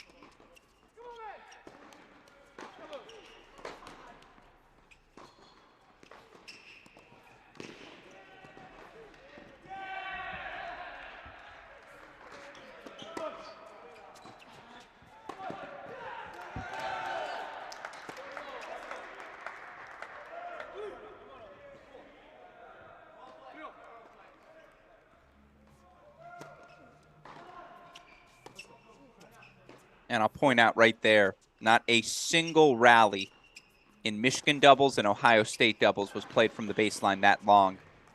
Different part of the country, different game styles. Penn holds for 4-3 on court 3. And they might have just earned, oh no, they have not. But let's go back to court number 2 now, where Penn's about to serve for that number 2 double spot. Again, it's the veterans, Lambling, Story year 2 for him at this South Carolina program after he comes over from the University of Memphis. Meanwhile, Westhoff, if we can go to Ohio State Court 6, Robert Cash has really raced ahead in this match. And Gruskin, you mentioned his kind of big serve and volley style. I mean, maybe that is part of the reason why this has gone so quickly, because it is 6-1, 4-2, points for 5-2 for Robert Cash. That's court 6 in Ohio State. You've heard the expression, win or lose, we still booze. With Robert Cash, it's win or lose, 2 hours or less. It's like I'm on and off the court. It's going to take about 2 hours. Like, that's how my singles works. Because, look, you're right. He's not out there to mess around. You know, he knows what his game style is. He's going to stick to that game style. And you got to respect it. He is now a game away.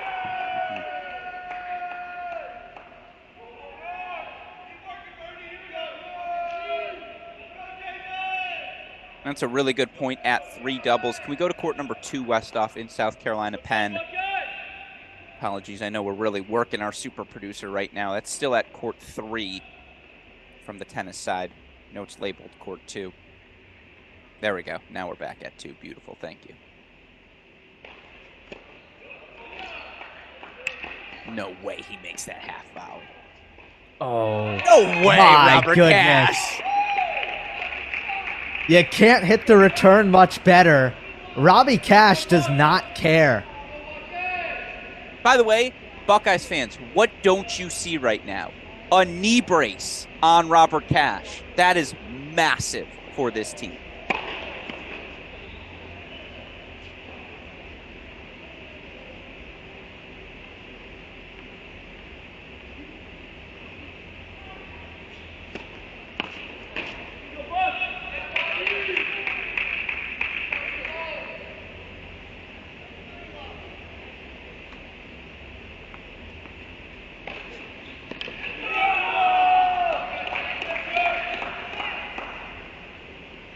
Here comes set points for South Carolina.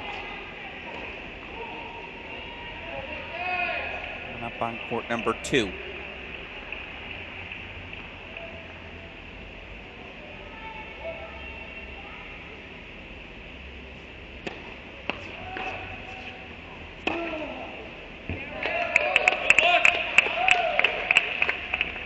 And match points for Robert Cash on court 6 for Ohio State. Just as South Carolina takes a 6-2 decision on court 2. You want to head over to court number 1, Westhoff. The doubles there.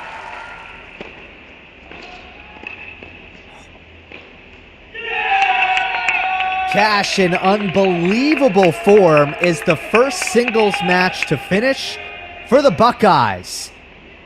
So Ohio State takes a 2-0 lead over UCF.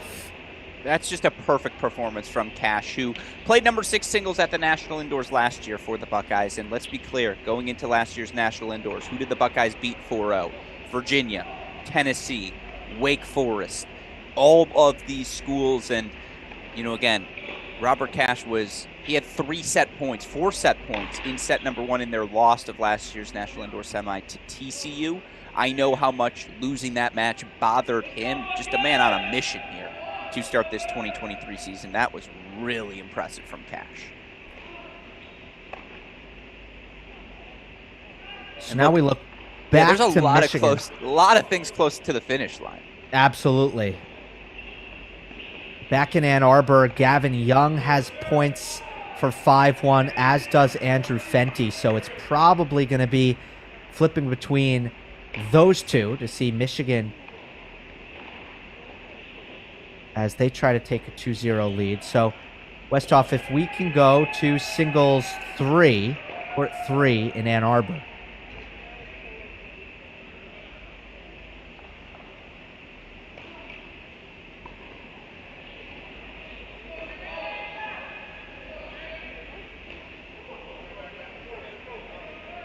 South Carolina's now 2 points away from the doubles point again. This duo, Thompson, Samuel, number 1 in the country right now.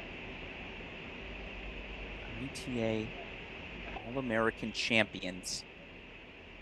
Kobe Samuel, a massive fall on the Pro Tour, a couple of singles titles under his belt.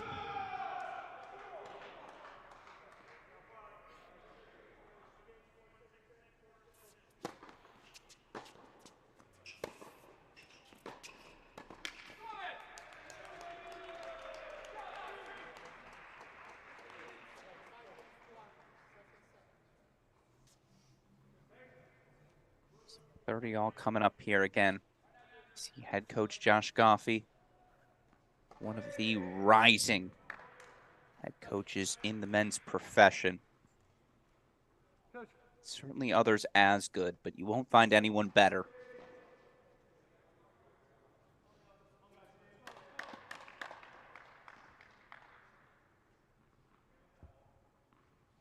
He missed that one in the net. I think he did. 8 points now here for Penn.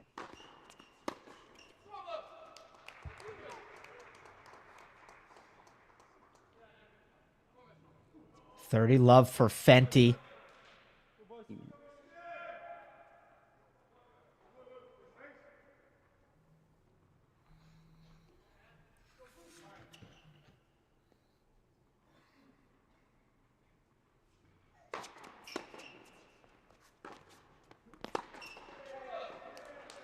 So I think now it's Westhoff. If you want to wipe that scoreboard, 30 love here for Fenty. Gail, I trust you to go. Oh, you got us, Manuel?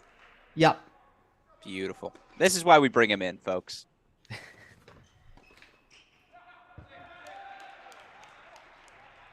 5-all on court 1.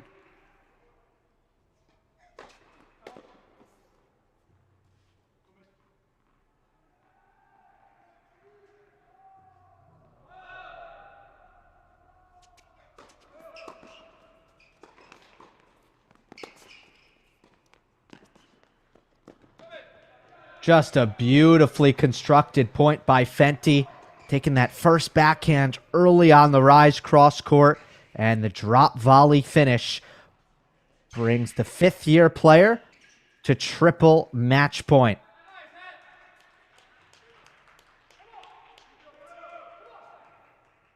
Gavin Young on court 4, also at match point for Michigan.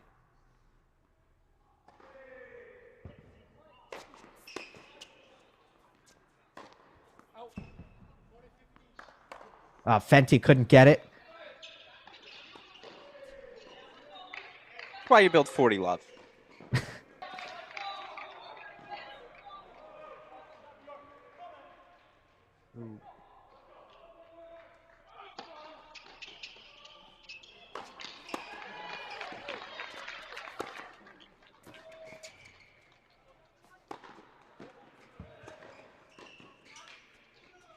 And while we wait for the match point here, I was going to say, Westhoff, can we go to court number 3 in South Carolina? as we've got a match point for the doubles point. It's Lambling, Casey Houle, 5-4, 40-15. And a deciding point in Ann Arbor. Fenty at match point.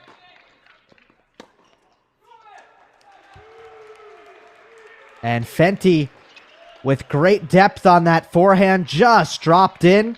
And he's got the victory for the Wolverines. 6-love, 6-1 over Coulter Smith. Now let's see if we can catch the end on court 4. Gavin Young against Fernando Fonseca. Young trying to mirror Fenty's scoreline. He also won the first set 6-love, and he's up 5-1 in the second, looking to shut the door. And we're going to stress Daniel Westoff to the max here, as it is a doubles point for South Carolina. So 1-0 lead for the Gamecocks. We can go back to Ohio State on that left side, as James Trotter up a set in 4-3.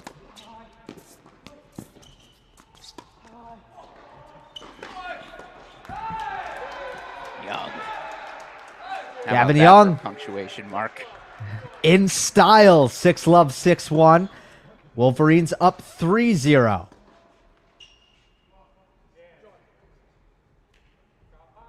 Strong start again, an hour and a half in. Michigan's now 1 match away. Ohio State currently up 2-0 overall, but they're up a set in 4-3, a break at 5, a set in 4-3 on 3, set and a break on 2. Again, if you're head coach Ty Tucker, head coach Adam Steinberg, this is exactly what you expected to see from your team. And by the way, that's exactly what head coach Josh Goffey expected to see from South Carolina as well. Just a very routine finish for the Gamecocks to kick things off.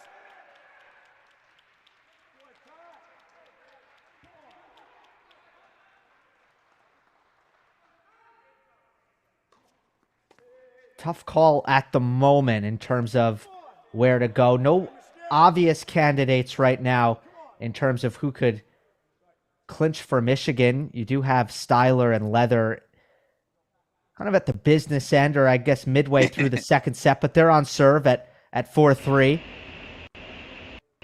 I love that expression, though, the business end. The business end. That's good.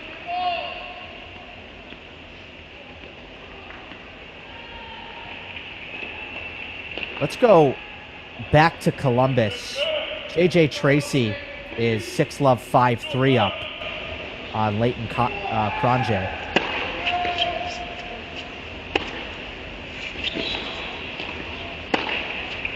As is James Trotter. Which Tracy playing 3 singles? Yes.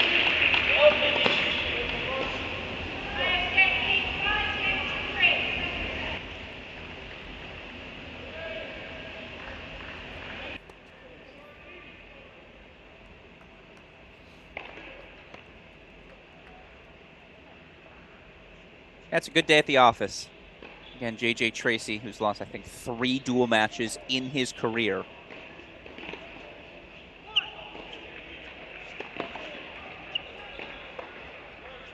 Watch that Tracy forehand. I'm fascinated to know what you think about it, because it's a slightly different follow through than you expect, yet the action he gets on the ball.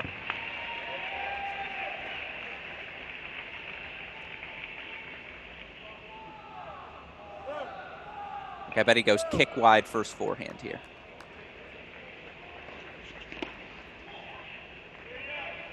Doesn't need the first forehand. Yeah. Good body serve.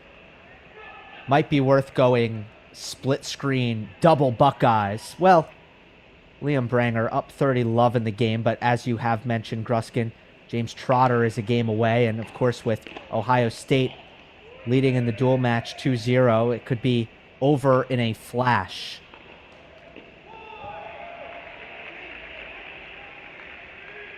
Will be a match point here for Tracy.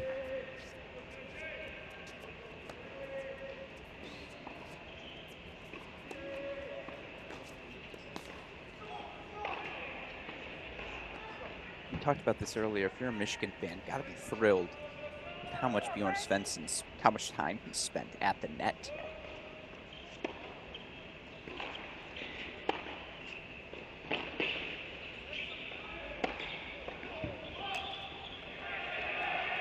Missed the overhead. The defense from Tracy pays off, and it's a clean 6-love, 6-3 decision for the junior from South Carolina. Took away the Puts biggest the first Buckeye. weapon. Sorry, Gruskin puts the Buckeyes one match away. Yeah, he takes away the biggest weapon from his opponent. Moved well, served well. It's a routine win for J.J. Tracy. So Westhoff, now let's go to court 5 in Ohio State. James Trotter will serve for the match and serve to clinch.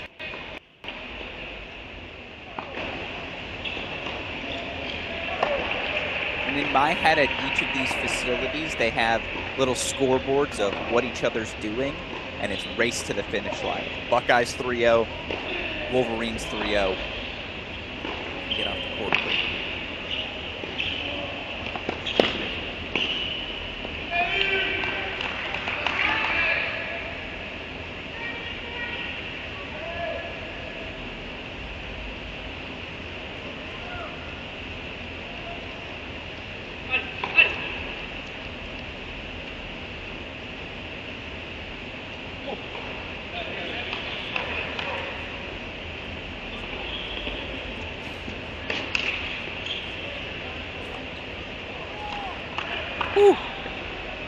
Nice pass. For Michigan Cal Poly, let's go to court 2, Styler and Leather. That one's a little bit further ahead right now, 4-all in the second set. If Styler could make a push here, he could get his team off the court.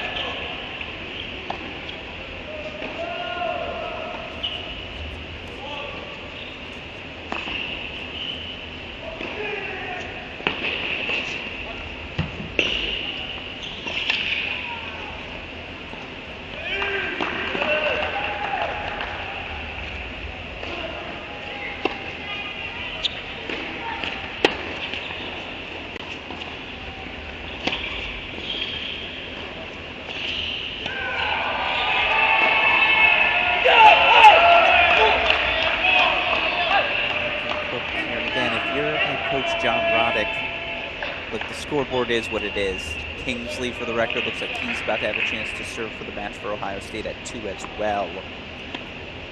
If you're head coach John Roddick, and if you're, again, similarly, I suppose, on this Cal Poly side, you just want to extend this match till 12. Let's get to a third hour. Show me you have a little fight. Yeah, just don't let up. Have pride. Continue to compete hard.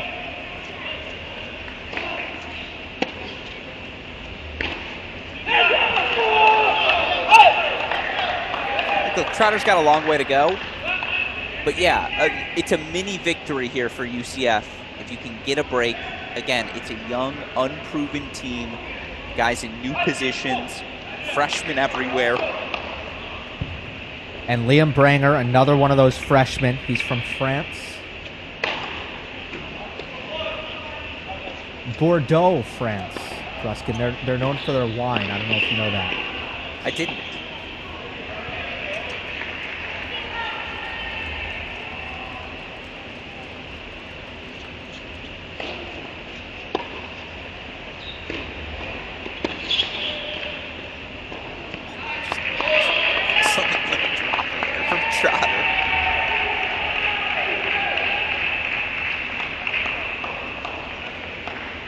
Styler going to serve for it. Trotter serving for it. Kingsley does get the break, by the way, so Ohio State's got a couple of pathways here very quickly. For the 4-0 win. Kingsley 2 points away as well, so him and Trotter neck and neck right now.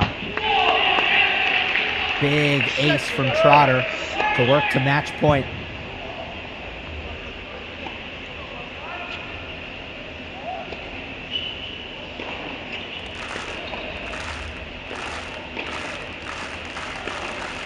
I believe I hear a slow clap in Columbus.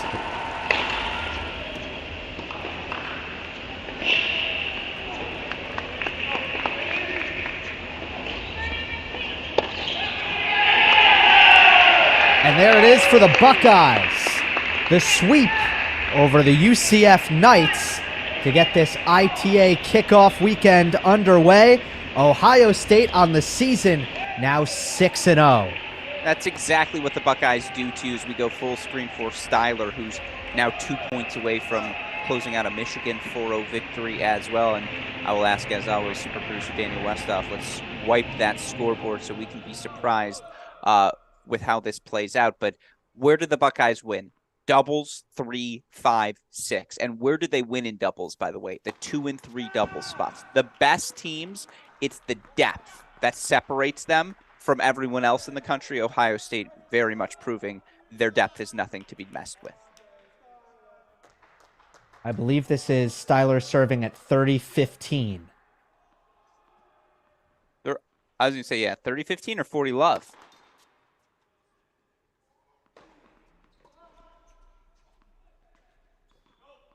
Tough to see that call.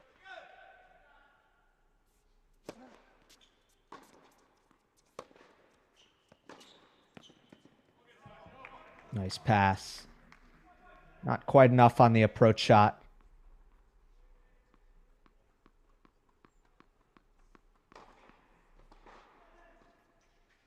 So I think this is match point. You're right. You're right. Yeah. So that was 40-love. So now we have 40-15.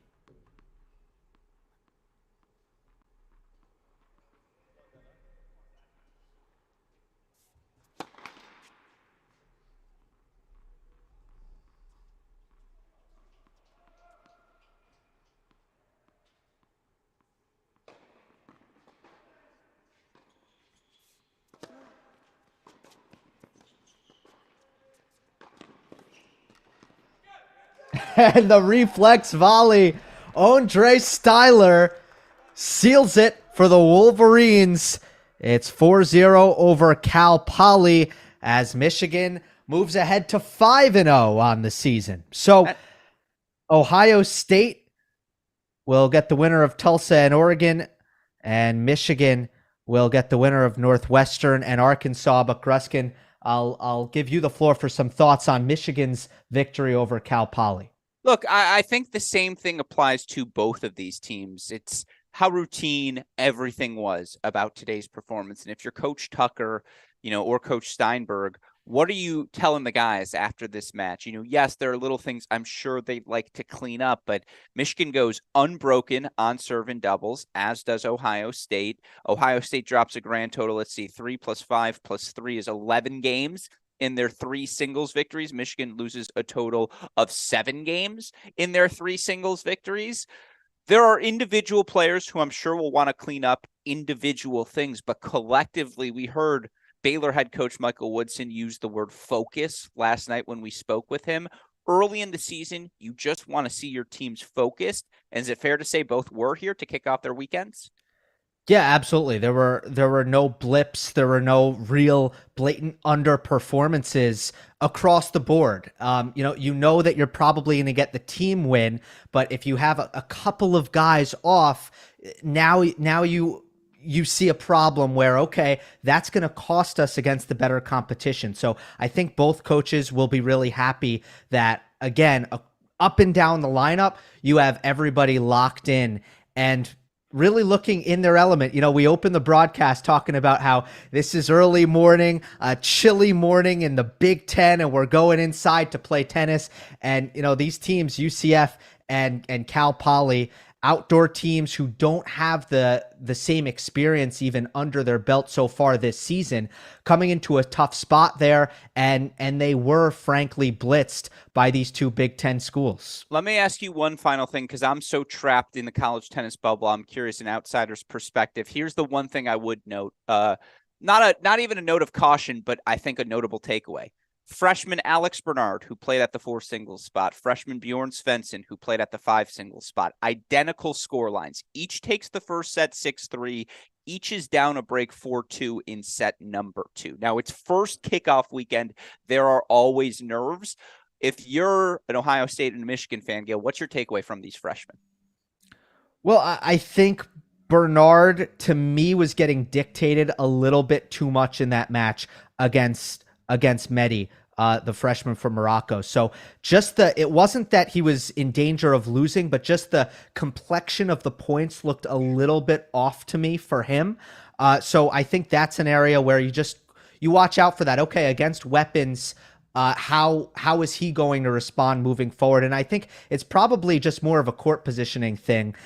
For Bjorn Swenson, I did think Bastion Westrate just had a lot of firepower, and I thought that Swenson did mostly what he could from what I saw. Where I don't think that there was that much off kilter for Swenson, but Westrate brings a really, really big serve to the table. So I think you saw those holds of serve.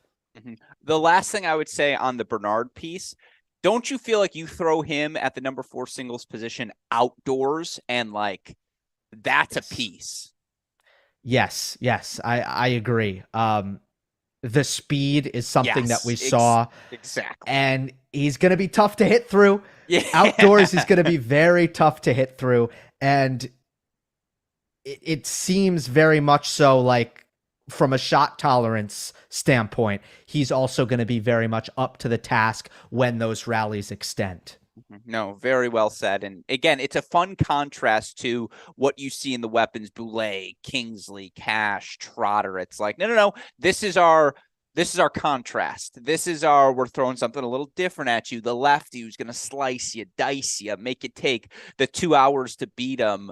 Again, first kickoff weekend, you're a freshman. You're always going to struggle a little, but clean performances for the top seeds. With that said, I know this is where you leave us. So I ask you, with what you saw from these two teams today, we saw a really good match between Baylor, obviously, last night and Arizona State. Now, level of competition's a little bit different, but talk to me about, again, the level you saw from these Buckeyes, Wolverines, from, the completeness of the performance, I suppose, where you're at with them.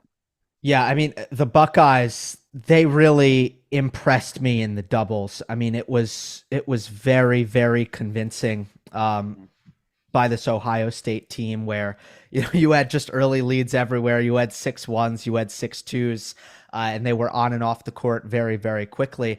And then, for Michigan, I thought Patrick Maloney looked excellent. Gavin Young and Andrew Fenty also both looked very, very good at the top of the lineup for Michigan. Those were the two guys who stood out for me. So there's positives up and down. Obviously, it was quick, and as a result, and that's how they want it to be. So as a result, you don't get to see some buttons pushed that would be pushed against different competition. Ultimately, this is a really good day in the office for both Ohio State and Michigan, where, again, you get consistent performances across the board. Everyone is in good shape. The focus was there. The intensity was there. Yeah, it's a good day at the office. I agree. Well, then before I let you go, where can our obviously our Cracked Racquets team is very excited to get to hear so much more from you throughout the course of this season. But for our friends who are tuning in, who are wondering, Alex, where's the Mini Break podcast been? I was going to tweet out, just go check out Gil's show for the remainder of this weekend. What can we expect from you? Where can everyone find you? Well, look, I'm short on sleep right now because I was up with watching the women's final. I do have post-match analysis up on my YouTube channel, which is just Gil Gross, Gil with 2 L's. And then, of course, there will be analysis of the men's final on Monday. Plus, there's a preview of that one, and that's coming up later tonight, of course. You haven't released it yet? No, the preview is up. So the preview of Tsitsipas Djokovic is also You say live. Djokovic in 4? I did say Djokovic in 4. Yeah, I know you well. I knew you would say Djokovic in 4 because you know the truth. I would say Djokovic in 4 too. That's just the play. But Gil Gross, you are the best. Go get some rest, my friend. And obviously, we look forward to having more of you on this channel throughout the course of the year. Thanks, Gruskin. Enjoy the rest of the day. And to all the viewers, thank you for tuning in. Westhoff, thank you very much. Our super producer does an incredible job. And lots of college tennis ahead. So don't be looking ahead to Djokovic, Tsitsipas. I'm sure everybody who's watching is not. You take it one step at a time. You pace yourself, and you'll get there when you get there. Liquor before beer, you're in the clear. This is your liquor. The Australian Open's the beer. That's what the kids say nowadays. Gil Gross, you're the best. Thank you very much, my friend. And so with that said, we move now to our continued coverage. What a great man Gil Gross is. What a pleasure to have him offer his thoughts. Again, we bring someone from outside the college tennis bubble in, see what sort of impression this sport makes. And obviously you could see it on his face, hear it in his voice. College tennis world is fun, and it continues to keep giving. We've got another match coming up at the top of the hour. The Auburn women, one of the surprise stories of last year, going to kick off their campaign against the University of California, Santa Barbara. For now, we lock in here at this brand new University of South Carolina indoor facility. Gamecocks take a hard-fought doubles point. Wins from, I believe, the number 1 and 3 spots ultimately. Excuse me, number 2 and 3 spots.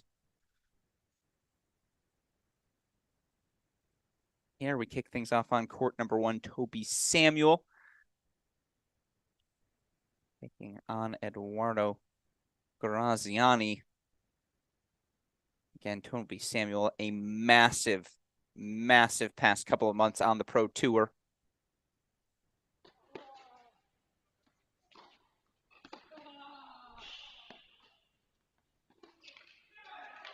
'20-year-old Samuel makes 3 Futures finals, wins titles at all 3 events, wins in Winston-Salem, Fayetteville at the end of last year. He also won a title on the grass courts of Roehampton.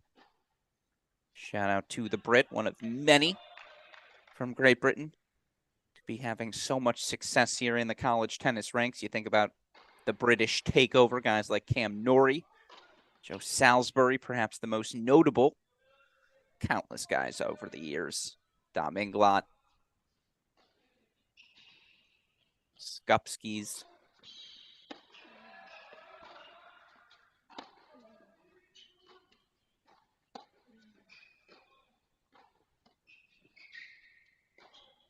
No, he's just got weapons now, and he didn't used to have those. Toby Samuel ready to step into that top spot following the departure of former NCAA singles finalist Daniel Rodriguez. Now, Rodriguez technically had a year of eligibility left, but he was ready to take his talents to the pros. As such, it's the junior Samuel stepping in to this number 1 spot. And he's taking on Eduardo Graziani. Graziani, the senior, out of Italy.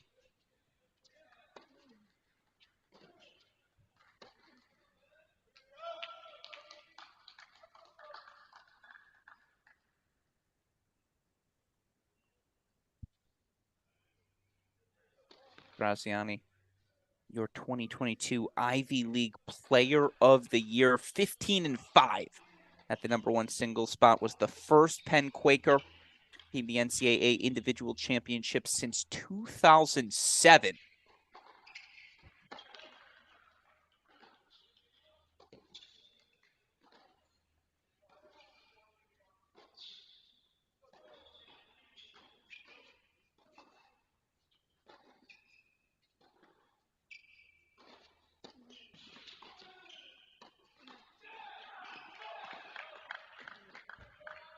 There's the weapons, the confidence again for Toby Samuel. And I mentioned this earlier, but South Carolina, very impressive 4-3 win at home over North Carolina to kick off their 2023 last week. Samuel, a 3-set come-from-behind win over a guy we know will be a top 10, 20 player this year in North Carolina's Brian Cernock.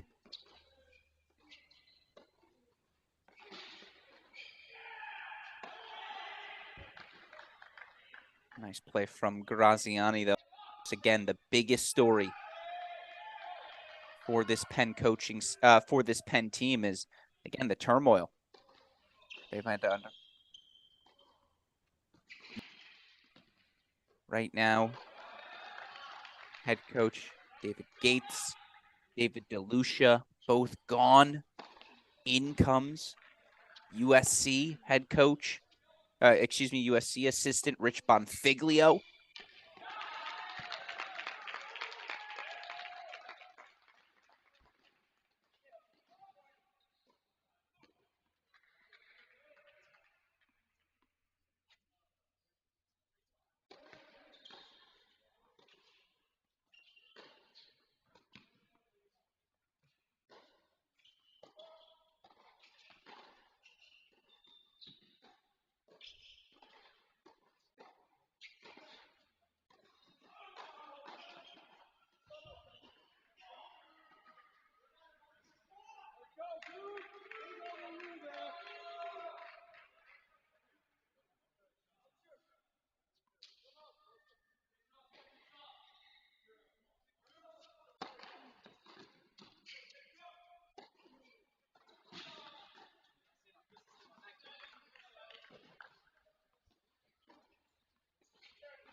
Break point chance, 2 of them coming up here.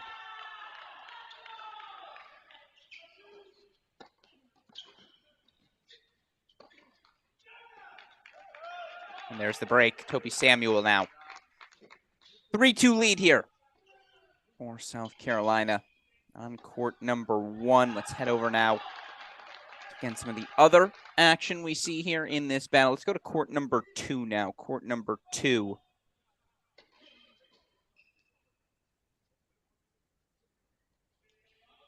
Competing at this number 2 single spot. Connor Thompson, other half of the number 1 doubles duo in the country right now. Thompson Jr. out of Glasgow, Scotland. Taking on Kevin Zhu. Zhu, the senior, out of Pearland, Texas.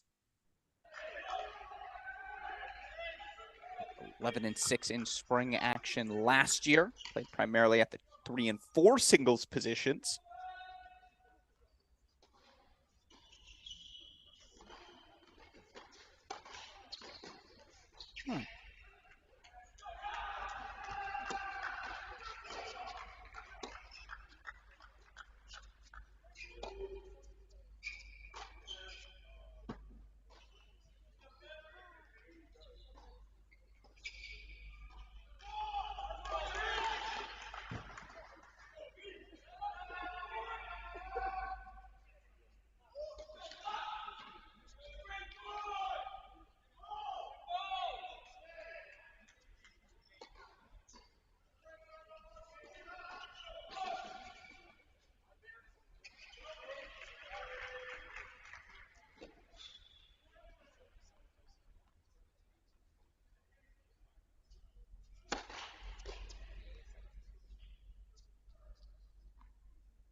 Oh, just missed wide. I love the play. Kick wide, serve and volley. Test that Connor Thompson. One-handed backhand. It was Thompson who won the clinching 3-set match over North Carolina's Ryan Segerman last weekend. Thompson electing to go right back to that ad side here. Deuce point coming up. A chance for a double break lead here for the upperclassmen.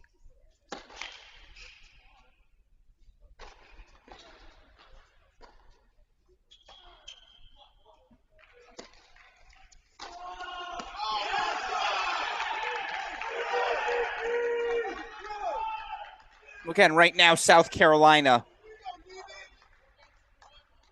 showing very much why they are one of the 10 highest ranked teams in the country.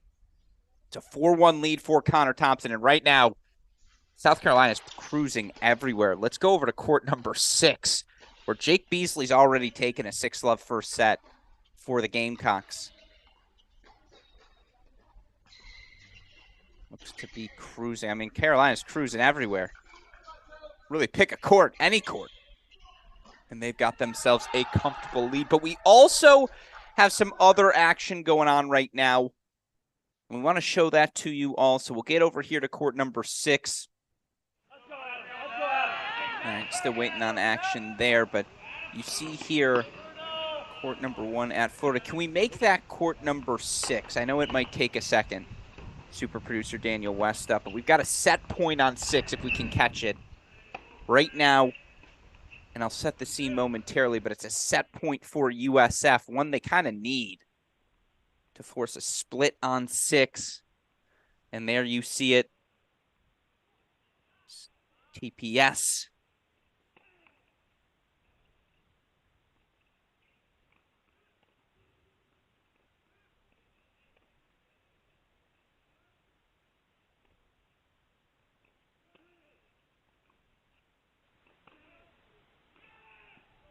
TPS. Thomas Pavlikovich-Smith, sophomore out of Australia, serving for the Senate as he takes on SMU's Lewis Cloud. SMU, a tightly contested doubles point, already earned a win at number 3. We might have 5 3-set matches, though, here in Gainesville.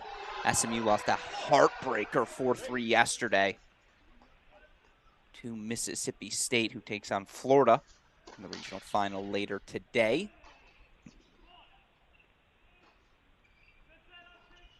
But there's the set. TPS going the distance. So right now, we'll head back to court number 2, actually, Westhoff, in that SMU South Florida match. Court number 2, please. So right now, Eric Gravilius up a set. And look, for what it's worth, 3 first sets apiece. USF takes the first sets on courts 1, 2, and 4.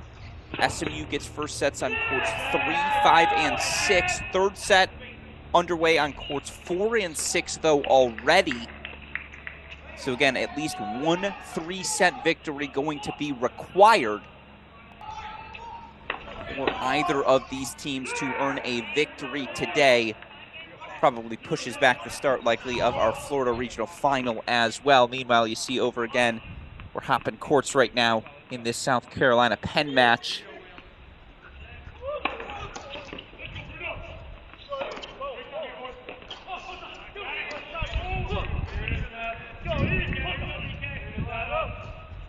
I believe we're on court number 2, Westhoff. That's court number 2.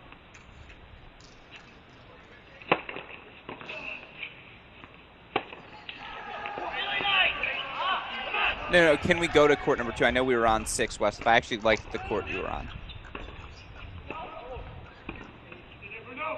No, sorry, court number 2 in South Carolina Penn. That's on me.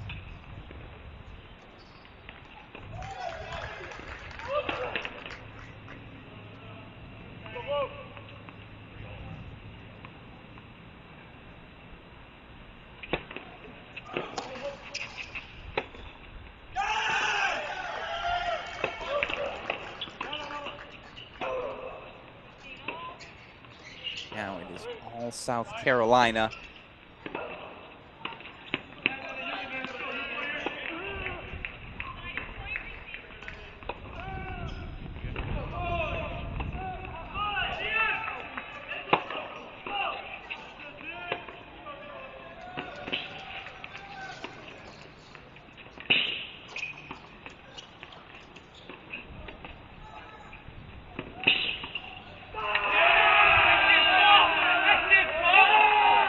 I'm pretty sure the marker's wrong here. That's Pranav Kumar serving on the near side, or excuse me, for SMU on the near side of your screen. It's Eric Gravilius, the Georgia transfer, on the far side. It's clearly Kumar serving again on that near side of your screen. So I believe that means Gravilius actually just served for the match. Kumar broke back, staying alive. A couple of transfers here. Gravilius coming over from the University of Georgia. Kumar, Texas A&M.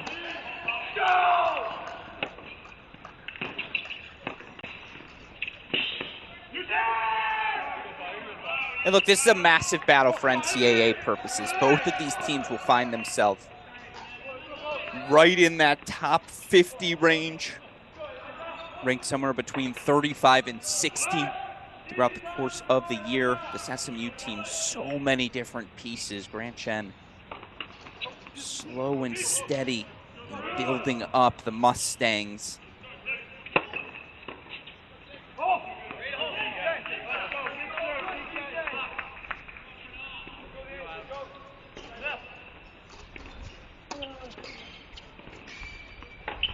Yeah, it's not a break point. It's a game point chance here.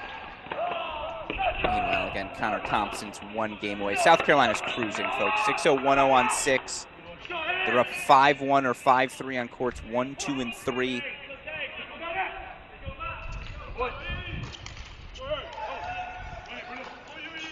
Here you see Connor Thompson point away.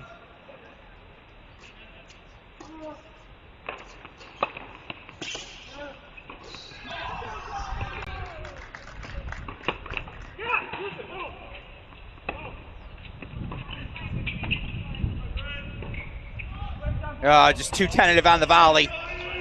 So Gravilius will serve for the match for USF on court number 2. Give them a chance to get on the scoreboard. Meanwhile, again, set point chances coming up here for Connor Thompson. South Carolina up breaks and have 5 games in first sets on 4 of the 6 singles courts. They already have a first set on court 6. While we wait for that court 2 action to begin over in Gainesville, let's head over to court number 1. We've got a match point on 1 alert. Match point on 1 alert for SMU USF.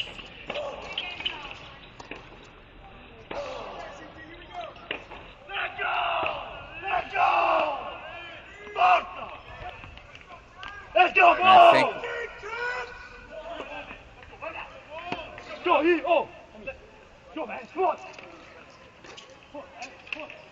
yesterday, David Totora was down match points to Florida's Axel Neve. Down that match did not finish. But now it's match points here. He's up on the former blue chip recruit, Adam Neff. Transfer from North Carolina. 1 erased. And as he erases it, Connor Thompson, a roar. One-handed backhand makes it a first set Gamecocks. At that number 2 spot. Let's head quickly to number 3 if we can, Westhoff. It's another set point for South Carolina on court 3. Raphael Lambling, 1 point away.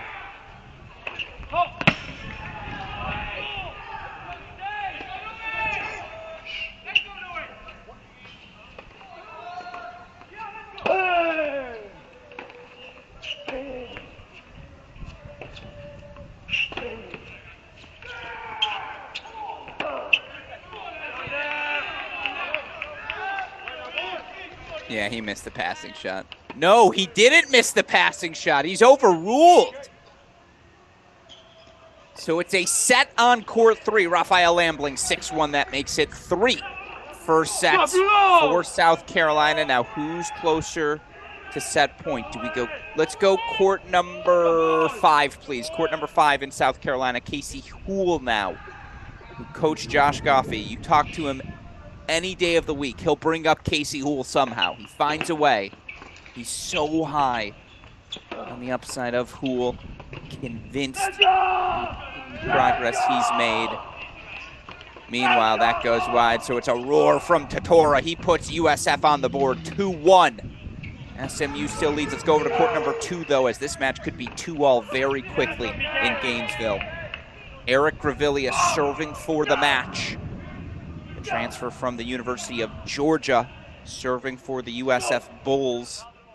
Whatever it is. Thank you. I think your ball went over there. Come on, have the ball, please. I think it went over to there. No, it's on their court. Yes, Gravilius 2 points away now. Again, Eric Gravilius, junior, Stockholm, Sweden.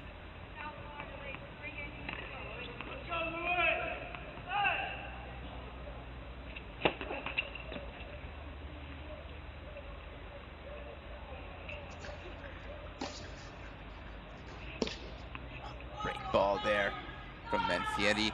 Graziani, freshman out of Italy.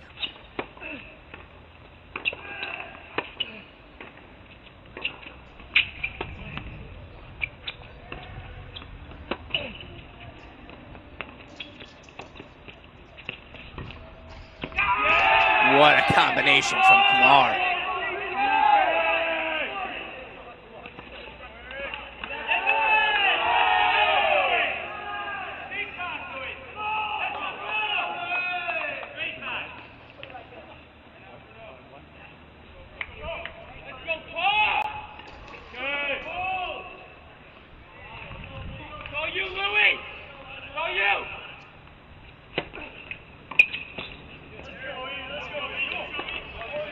Match points, Grevilius.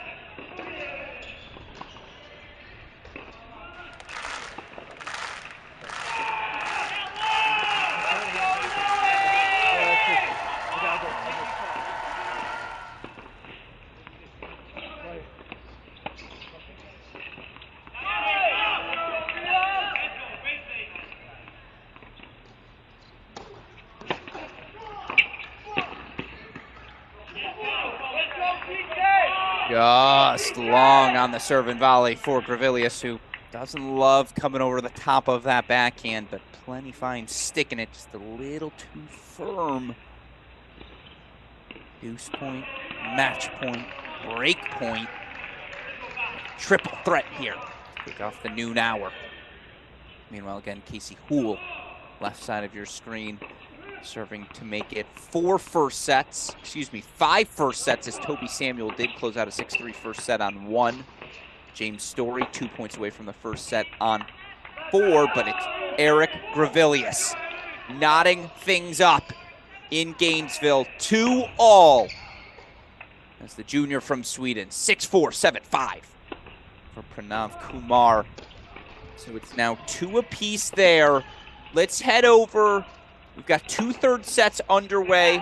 3-2 on court 4. USF leads. 1-0 on court 6. SMU leads. Let's go to court number 5 then. Court number 5 in that match.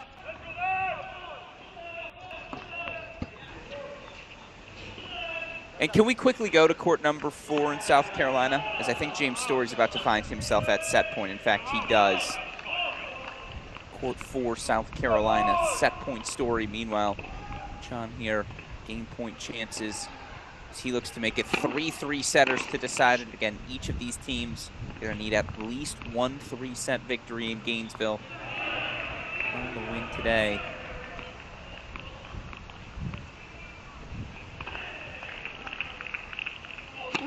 Meanwhile, South Carolina 5 for 5 in first sets. James Story 6-3 for the Gamecocks. They are ringing in the new indoor facility in fashion as they earn the victory. Set on court 4. So let's go back to court number 5 in South Carolina. Our final first set.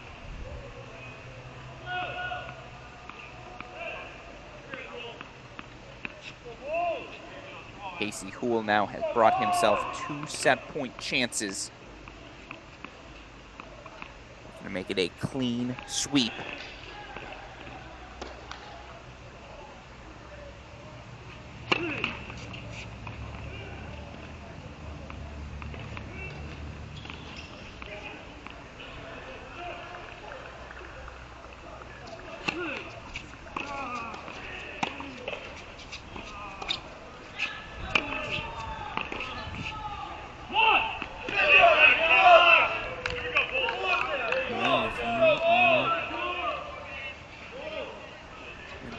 Graziani, you're just looking to give your team anything to rally behind here in hour number 2 of this match. Meanwhile,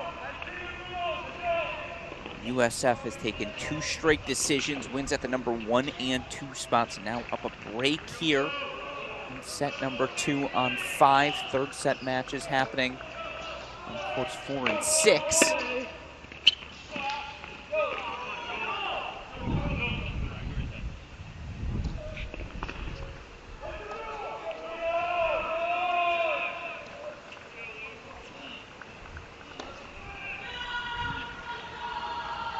Play on. Graziani breaks. We'll see who will still up 5-4. And again, ultimately, will this match end up finishing? Likely not. With the pace, South Carolina currently up 6-1, 1-0 on courts 1 and 2. Up 6-0, 2-all on court number 6. We'll keep our eye on the action in Columbia. If anything gets close to a match point, we'll throw you there. But with South Carolina in such control, and with things so uncertain right now in Gainesville, let's replace that South Carolina match with another one of our matches kicking off now. Now, the doubles is already underway. It was a noon kickoff for this match. That said, we now have court action underway over in Auburn. Auburn taking on University of California, Santa Barbara, better known on the streets as UCSB. And I know I see, by the way, in our comment section, a lot of you fascinated by what is arguably the best match of the day. Harvard taking on Columbia. That Harvard-Columbia match, obviously exceptional. Unfortunately, it also falls outside of our purview. Just, again, shout out to every school. I promise all of you, every head coach desperately tried with their AD, with their athletic departments, to try and negotiate us to have the rights to broadcast their match. Unfortunately, there are these things, conference rights, things we haven't quite negotiated our way through. Now, shout out Crack Rackets CEO Dalton Feeneman. I genuinely believe by this time next year we'll be able to call every match in every conference, regardless of who they are. But still, 16 teams, folks. 16 regions is a big improvement for us. This is our big, again, they say every new season of The Bachelor, right? It's the most intense season of The Bachelor yet. It's your most intense kickoff weekend for us here at Cracked Rackets yet. We're thrilled about it. That's why we bring you the match happening here in Auburn. I see also we got a comment asking about Texas Cal. That's a men's match. Unfortunately, no University of Texas matches for us here this weekend. Shout out to the Longhorn Network, though, where you can find them all right here. Court number 1. It is not 7-6, 3-1, but rather a 2-0 lead for the UCSB duo of Kira Reuter, Amelia Honer. That duo taking on the number 10 team in the country, Carolyn Ansari, Ariana Arsenault.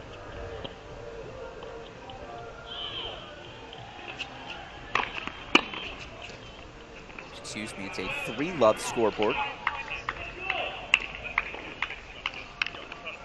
for Auburn on that court. Interesting. Auburn already got a walkover at the number 3 doubles position as well. No team fielded for UCSB at that 3 spot, and this is a UCSB team that was exceptional last season, but lost about half of their roster.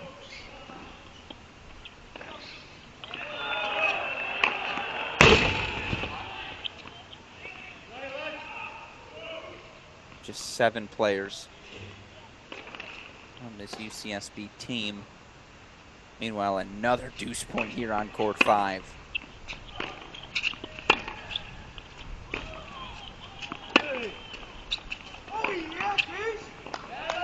Yeah, we're just destined for 3-3 setters, a 4-3 thriller in Gainesville, aren't we? 5-2 lead now.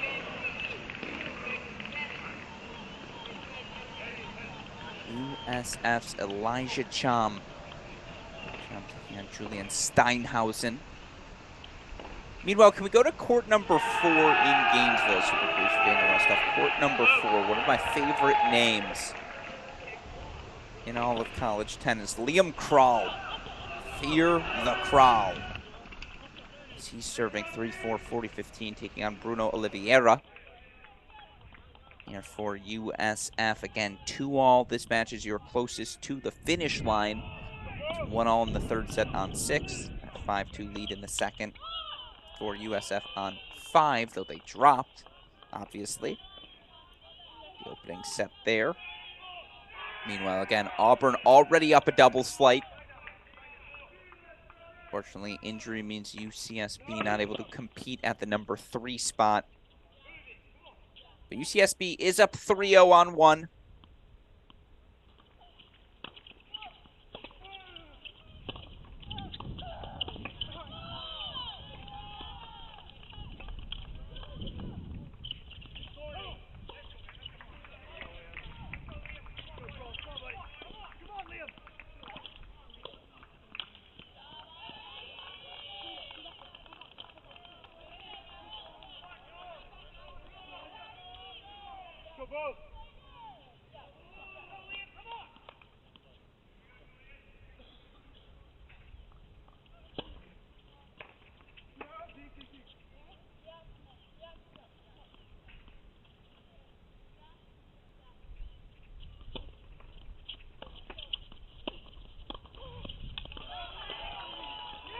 Fascinating duo again. You look, Amelia Honer, the sophomore out of Newtown, Pennsylvania. Kara Reuter, senior, coming over from Texas Tech.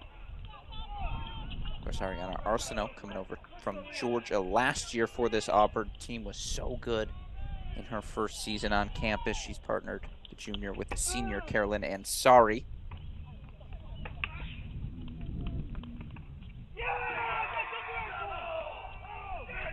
Wow. So Crawl, 40-15 up, broken, and Oliviera will serve for the match in Gainesville. What a remarkable turnaround for this USF team. They dropped doubles, 3 first sets,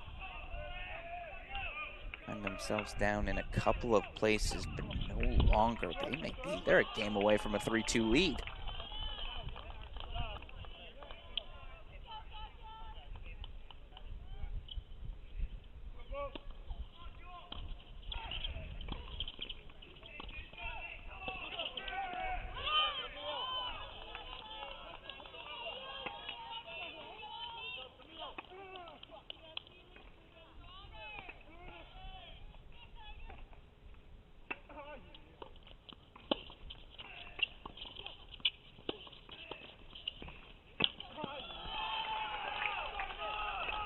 I believe that's Auburn, by the way, on the far side of your screen.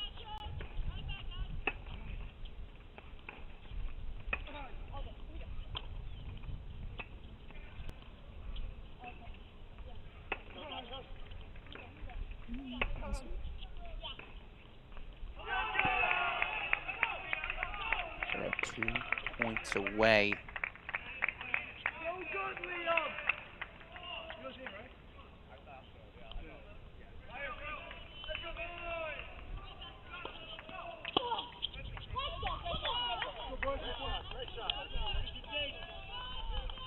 Of course, these teams, SMU, USF, will see each other in conference play on April 2nd. SMU traveling to USF later this season. Some American Athletic Conference play. How about that high backhand volley? Serving and volleying in the definitive moments. That's chutzpah. That's, as Will Blumberg coined it yesterday, playing to win.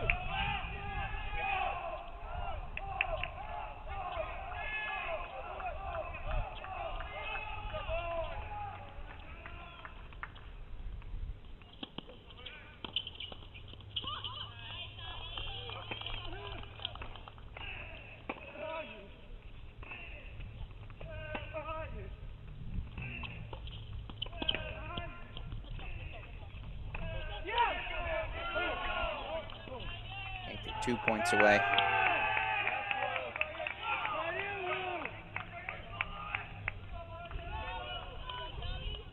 Come on, Alex. On 3. Let's go, Julie. On 3. Let's go, Jules.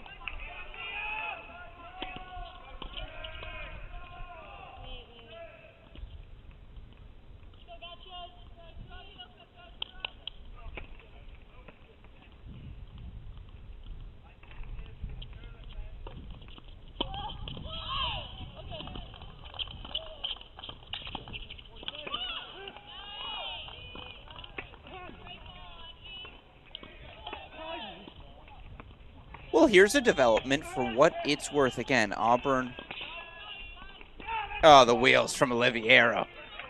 Set up match point on 4, but Auburn handed a default victory at 3. They're down 3-1 and 3-2 respectively on courts 1 and 2. So credit to this UCSB team coming out swinging here to kick off the dubs.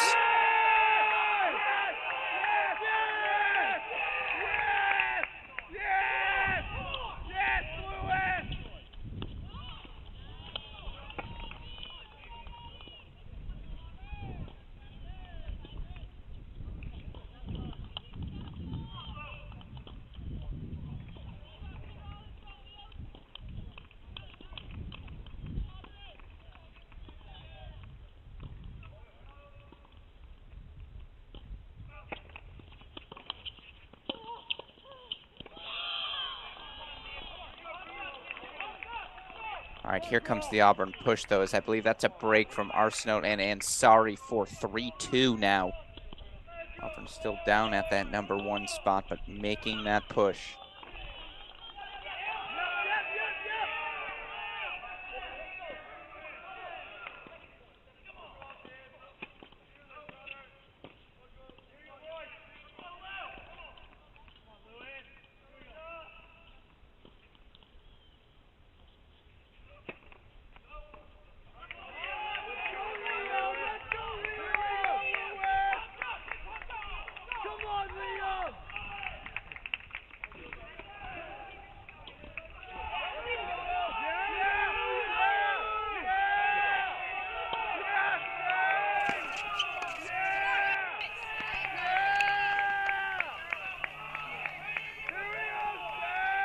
Here again, court number 2.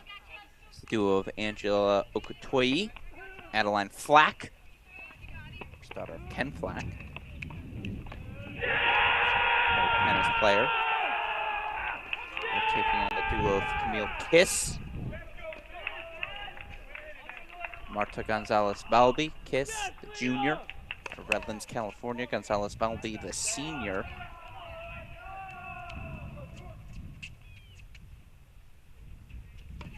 Things now at 3-all over on this number 2 doubles court. And again, Arsenault Ansari did take 2 straight games for 3-2. We're going to keep an eye on our doubles at Auburn, UCSB. We realize scoreboard's not the greatest there right now, so we'll keep an eye on that. If we can, let's go back to South Carolina, where honestly, I'm not sure how much left we have for the Gamecocks opening round matches. They have continued to separate themselves. Let's go to court number 2 in South Carolina. Again, it's 1-0 lead right now for the Gamecocks. Meanwhile, as you see on court,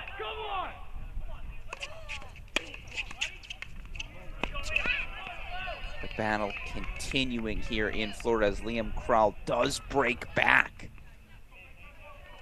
4-4-5, so manages to earn the break now, stay alive.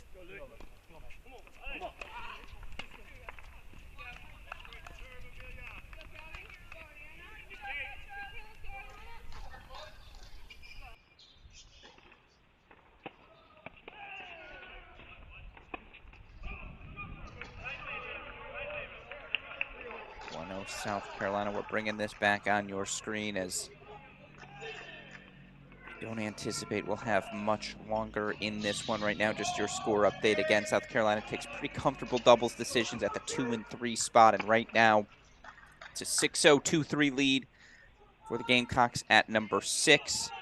6-3, 6-1, 2-0 as you see here on court number 2. 6-3, 1-0 on court number 1. Let's see.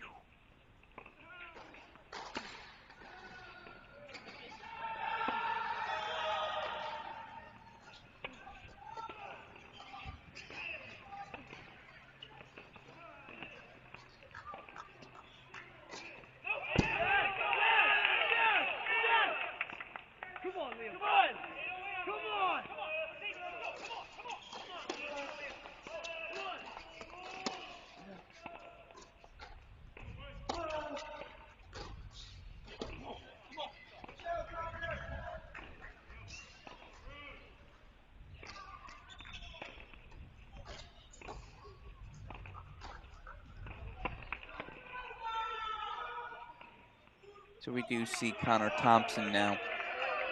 Again, a couple of break point chances here for 3-love. That definitive double break lead.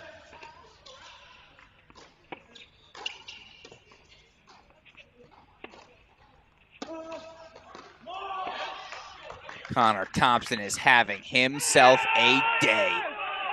Oh no, he did. That one just clipped, excuse me. But he managed to land that one. I was like, no way. Okay. First break point fought off. I stand corrected. 30-40. Meanwhile, Krall 2 points away from extending the match. It is Liam Krall of SMU, the junior, serving on the near side of your screen.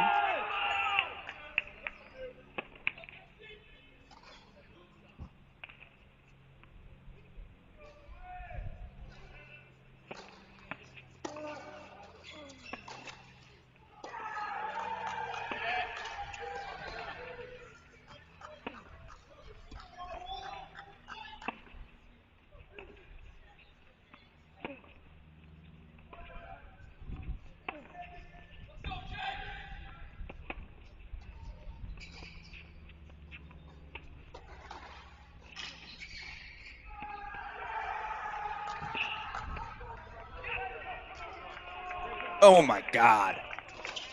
Westhoff put a pin in that. Oliveira may have just delivered us our tennis point moment of the day. Sneaker up the line. Slide. Speed. That's gorgeous. Absolutely gorgeous. It's a nice slide. Good stretch there from Connor Thompson.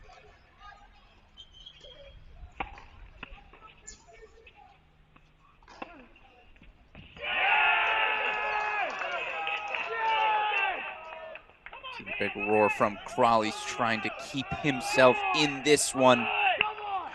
No doubt USF has wrestled the momentum away from SMU. SMU taking doubles. Number 3 singles in straight sets. Wins from USF at 1 and 2 since. But it's Liam Kral. Breaks back, then holds. So we go to 5-all in the third set on court number 4. Meanwhile, again, you look for this South Carolina team. I'm a little worried the scoreboard might have frozen right now over at South Carolina, as we've been stuck on 2-Love 40-15 for a while now.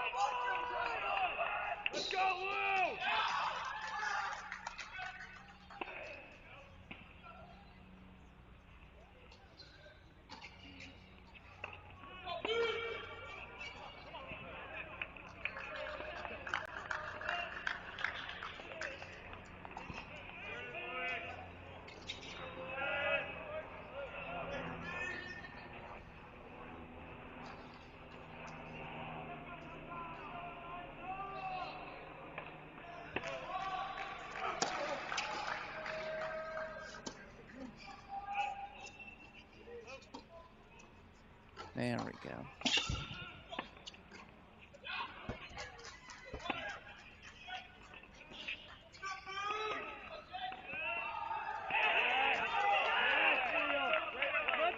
By the way, we just got a wave of scoreboard updates over at South Carolina. Thompson misses that, but for what it's worth, South Carolina up sets. 6-3, 3-2 at 1, 6-1, 4-2 at 2, 6-1, 3-1 at 3, 6-3, 3-2 at 4, 6-0, 4-5. Actually, can we how quickly can you go to court 6, super producer Daniel Westhoff? We have a set point there for Penn. Oh, very quickly. And Penn gets on the board, and why not roar?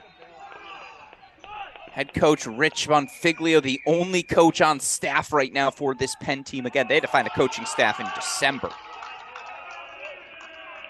And so why not celebrate? You go on the road, drop a first set, 6-Love, 6-4 set, first of the match. At court number 6. You want to go to court number 5? That first set's still going, by the way. Casey Houle served for it against Manfredi Graziani.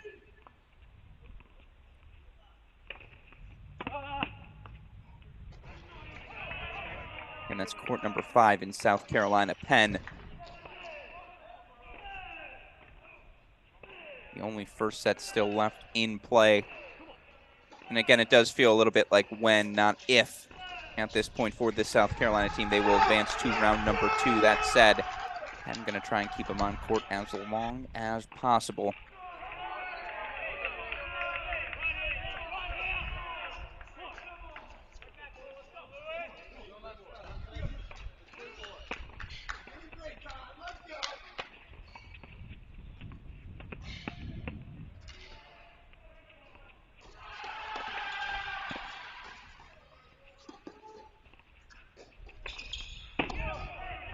Little testy on those overheads from Oliveira, but he does put them away. Casey Houle's going to be screaming at himself that he was unable to finish that ball. All right, since the tiebreak says 30-all, we can't tell what the score is, although that might have been the first set, or are they just changing sides?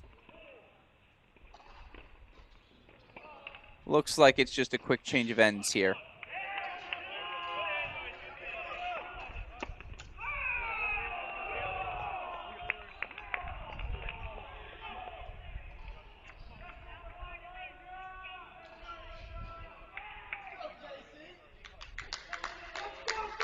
Riviera holds 4-6-5, 1 game away still on court number 4.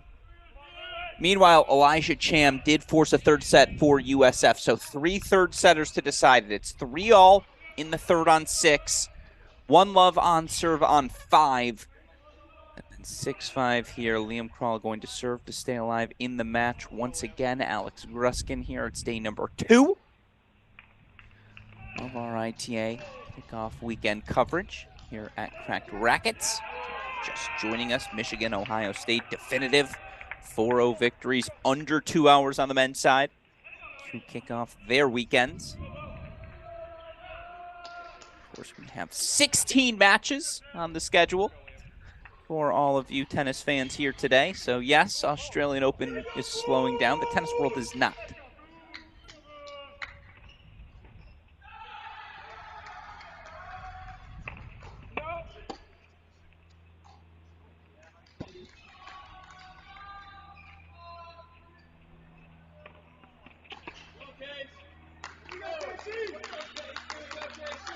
And again, we're locked in here on Krall, Oliveira. But if we can, super producer Danny Westhoff, can we go back to court number 2 in South Carolina? Connor Thompson now serving for the match.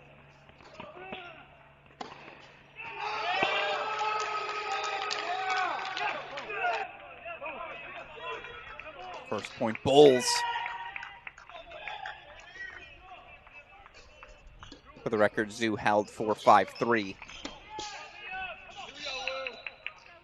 A little bit of a scoreboard malfunction. There we go. We're back up.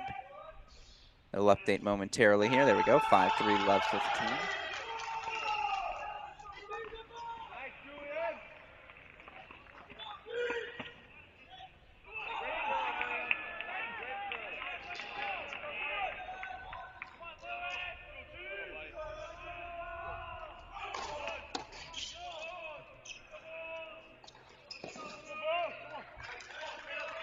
Kevin Zoo is staying alive. Senior student at the Wharton School of Business. I have to text little brother, see if he knows him.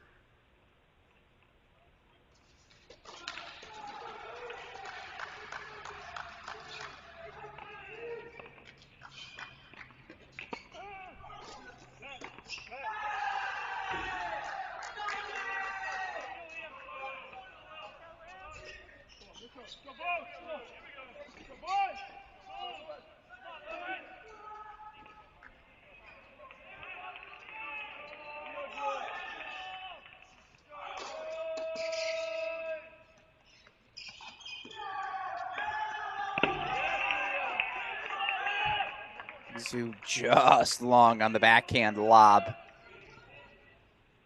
So I think Samuels now, excuse me, Thompson's 2 points away.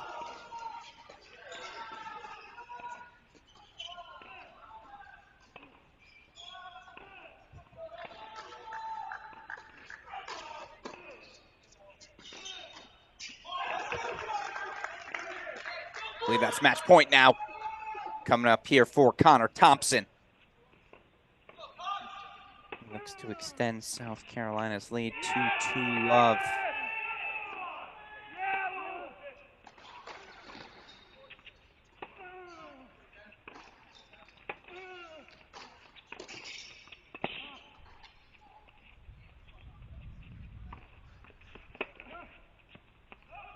Meanwhile, the grind contributes. Who is going to be the more daring?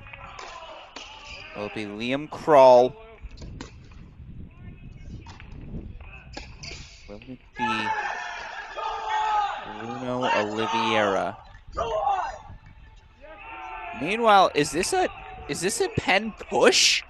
It might just be as Zoo breaks to stay alive. 4-5. So they take a set at 6, break to stay alive at 2. I'm still seeing a lot of scoreboard pressure everywhere, but interesting to note, Penn will not go away quietly.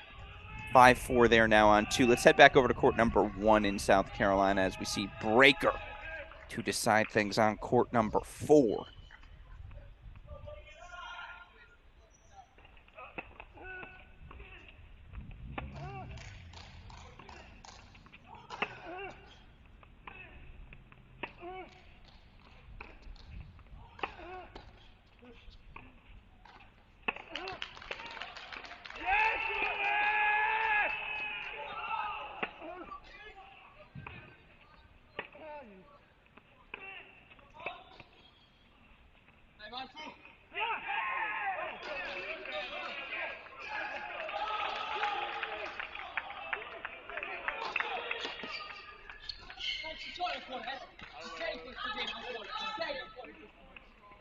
You hear Graziani muttering deciding point to himself.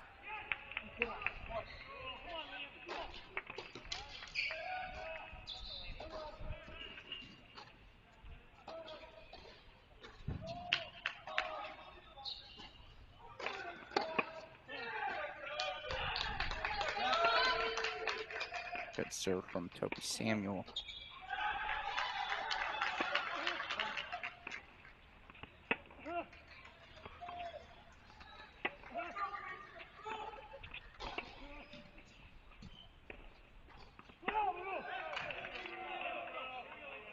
For the record, these two played twice last year, SMU and USF. SMU 2 4-2 wins over the Bulls last season. Liam Krall actually went 2-0 at the number 2 singles spot for this SMU team last year. Obviously have switched things up around in the lineup since.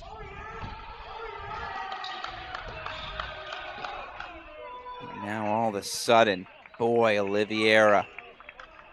These USF Bulls making quite the push. Double mini break lead now.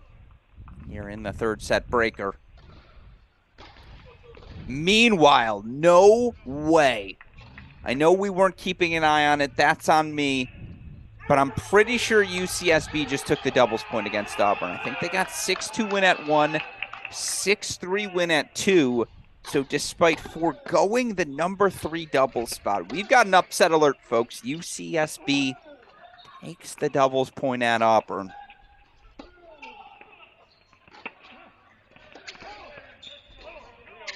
And Oliveira takes a double break lead.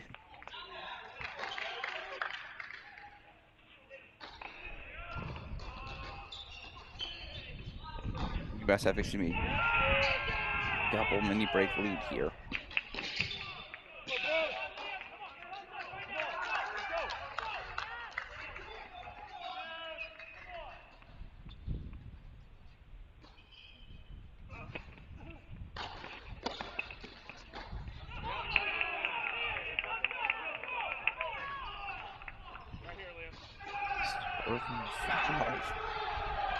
Backhand scoop.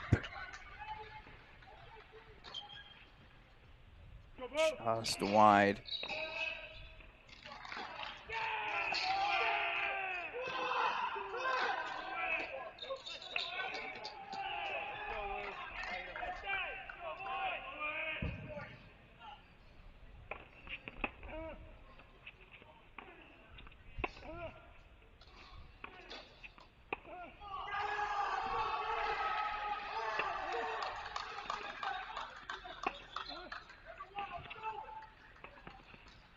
He continues to move forward, does Oliveira. That's playing to win. Going down swinging.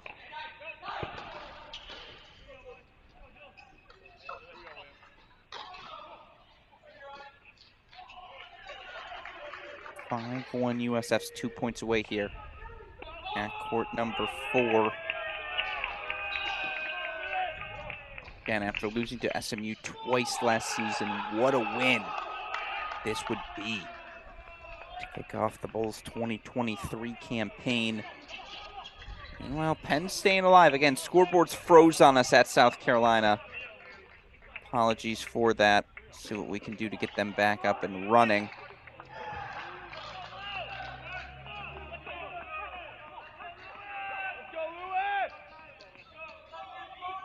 Toby Samuels had break point here for about an hour.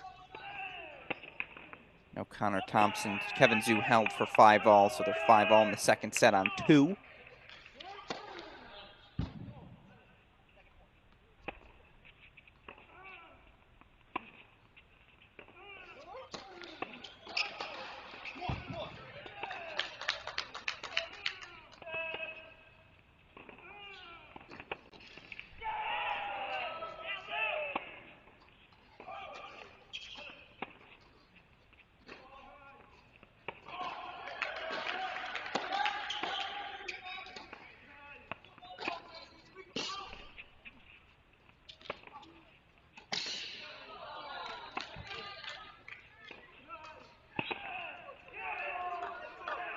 Match point.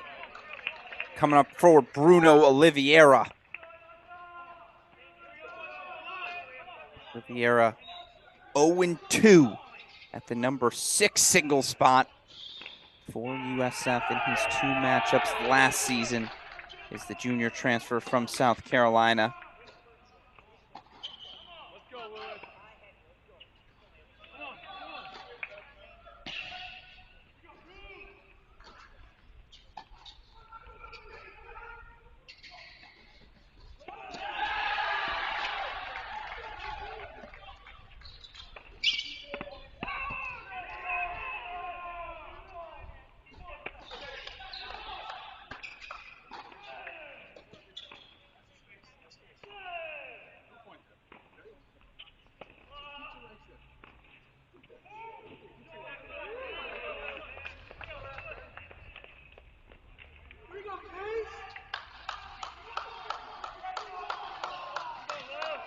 There it is, Oliveira.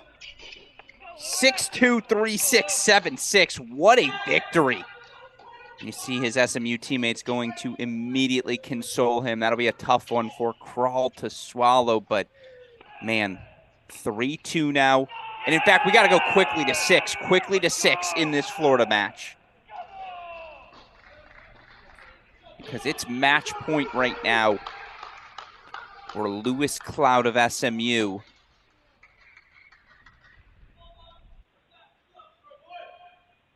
And if we miss it, that's on me, folks.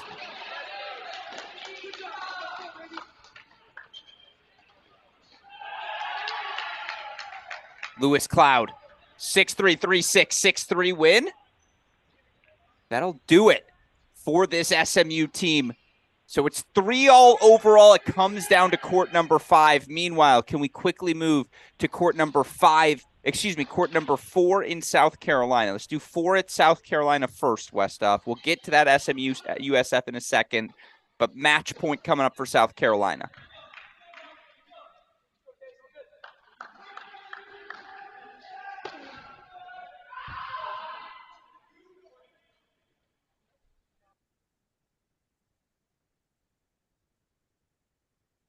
And there it is, James Story, 6'3", 5'3". So it's 2-0 South Carolina. And South Carolina is a game away on courts 1 and 2. For what it's worth, Penn has opened up leads on courts 5 and 6. And that's something you note for this South Carolina team who you worried post-Rodriguez, they might be a guy short. As good as they are through that 1 through 5 spot, who's that 6th player to step up?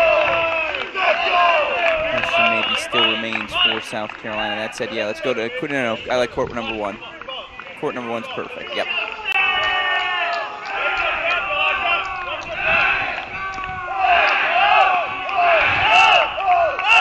Again in this USF. It's Steinhausen, Julian Steinhausen.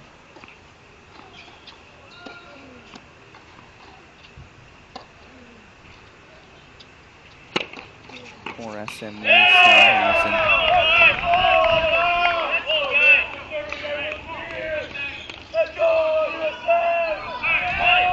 Taking on freshman Elijah Chan. What a huge moment for the freshman from Sydney, Australia. Up a break. Chance to deliver a major win against a conference foe here. ITA Kickoff Weekend.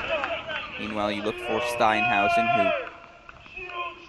earned victories at the number 6 spot, went unfinished at number 5 last season when SMU took on these USF Bulls, excuse me.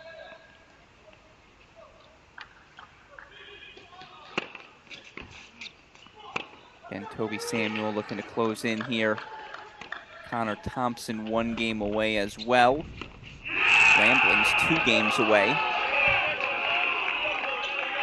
South Carolina wins doubles. It's a 3-3 win from James Story at 4.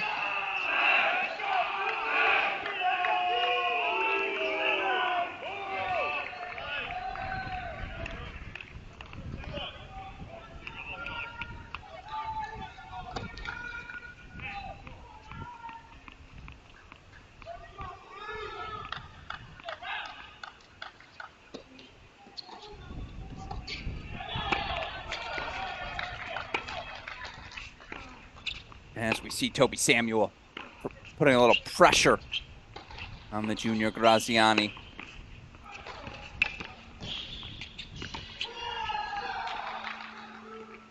How about that from Steinhausen? He won't go away quietly. That's great defense. Get ready to hear this SMU team roar. You know, head coach Grant Chen prides himself on the culture he is building, and what a fun chess match here. Grant Chen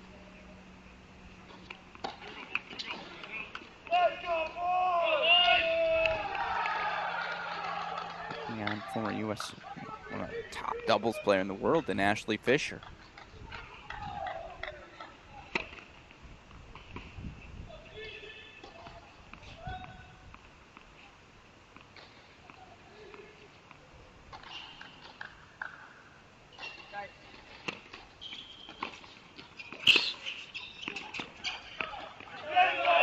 Just wide though, so it sets up the game point chance now. Sean, meanwhile, again, Samuel Thompson. Looking to close in. Looks like we've got a breaker coming up on 2 in that South Carolina match.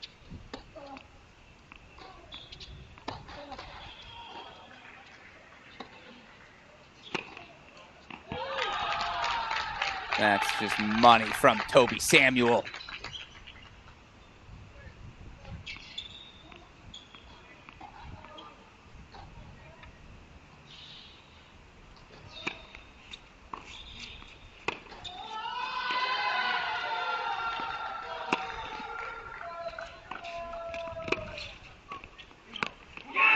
Volley though from Steinhausen. We have ourselves a critical deuce point. Coming up on 5.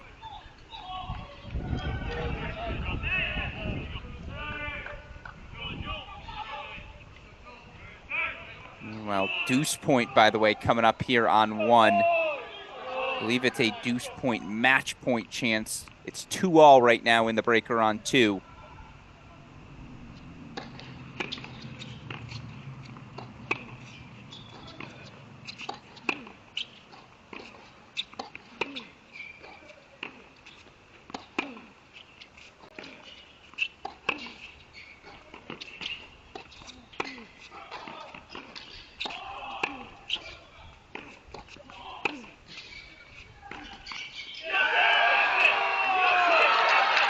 Excuse me, 3-0 South Carolina. Toby Samuel, the straight set win, 6-3, 6-4.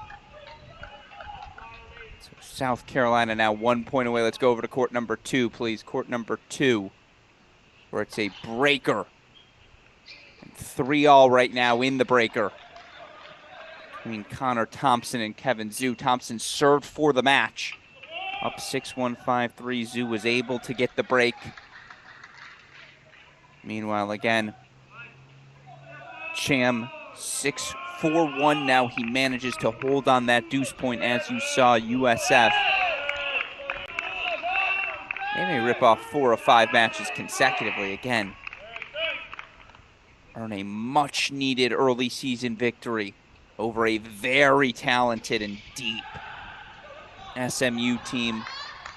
Again, right now you look in this Thompson-Lambling match, it's 3-all as they make the change of ends. You can't see it in the background. I can see the scoreboard on my own personal feed here. I can guarantee you it is 3-all. In fact, Westhoff, can we wipe that right match from our screen? Let's just go full screen South Carolina Penn here as what could be the final moment. And then if Thompson doesn't clinch, we'll switch away. Let's go full screen here. 3-all South Carolina taking on Penn. Again, it's Connor Thompson looking to clinch as the junior against the senior Kevin Zhu.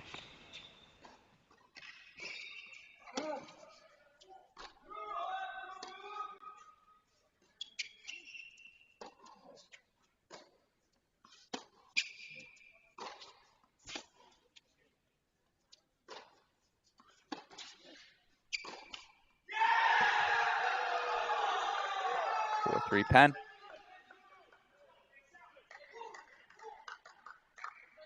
Again, it's a second set breaker. That scoreboard on the top of your screen a little bit behind. 4-3. Penn leading here on serve in the in the tie break.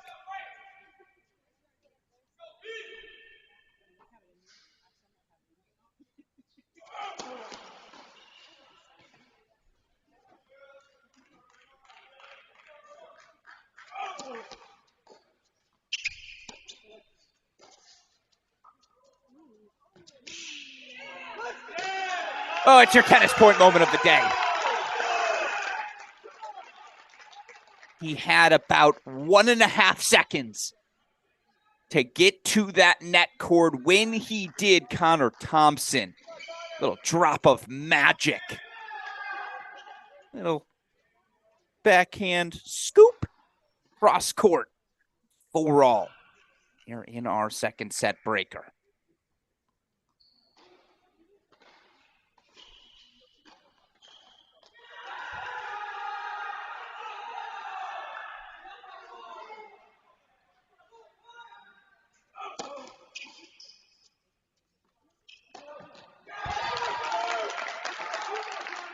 Two points away.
Incredible. Connor Thompson served for this matchup a set in 5-3. But senior Kevin Zhu has not gone away. Now it's Zhu. 6-5 lead, set points. Penn.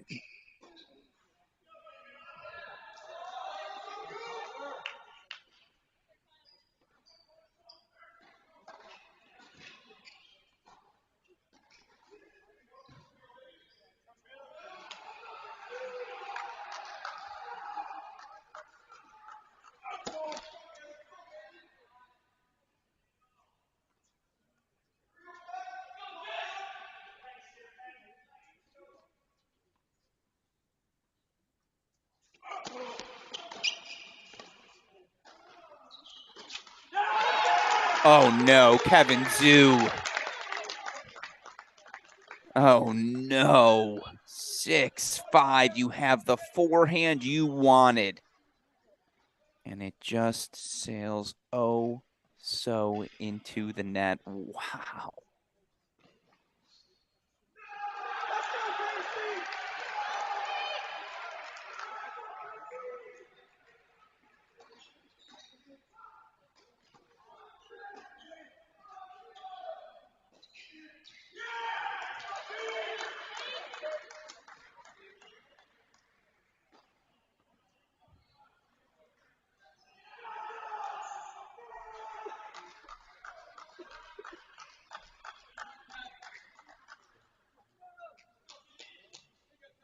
Six all as we make the turn for what it's worth right now on court number 3. Raphael Lambling, 6-1-5 also. South Carolina still has some paths.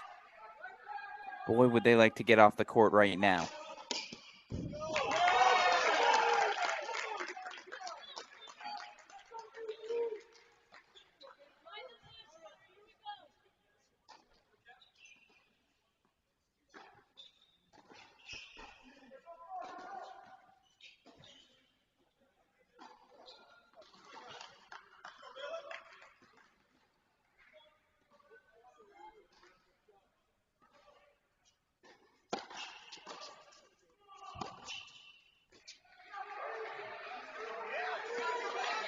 You won't go away.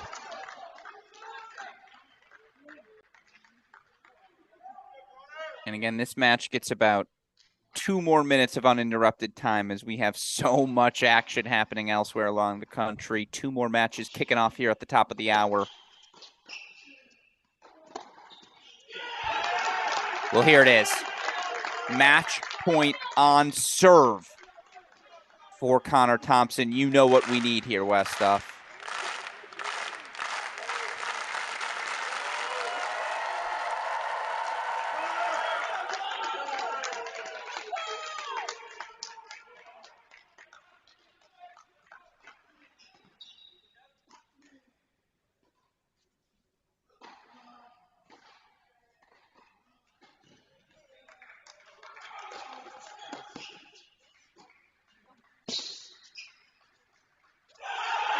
Penn fought back. They fought hard. There was a moment where it looked like South Carolina would run away with this match in under 90 minutes, but credit to the Gamecocks. Heck of a start to kick off the opening of this beautiful new indoor facility. 4-0 South Carolina. Gamecocks advance to round number 2 of the ITA Kickoff Weekend. We're up next. This South Carolina team awaits the winner, NC State and VCU. All right, with that in mind, let's go back over to Gainesville, where you see 5-2 for the freshman Eliza Chan. She takes on Julian Steinhausen.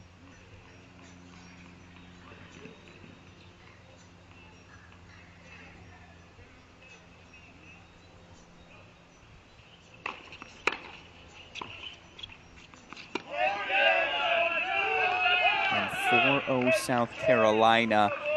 Let's bring in one of our new matches. One of the matches I think we're all most looking forward to here today. Of course, that match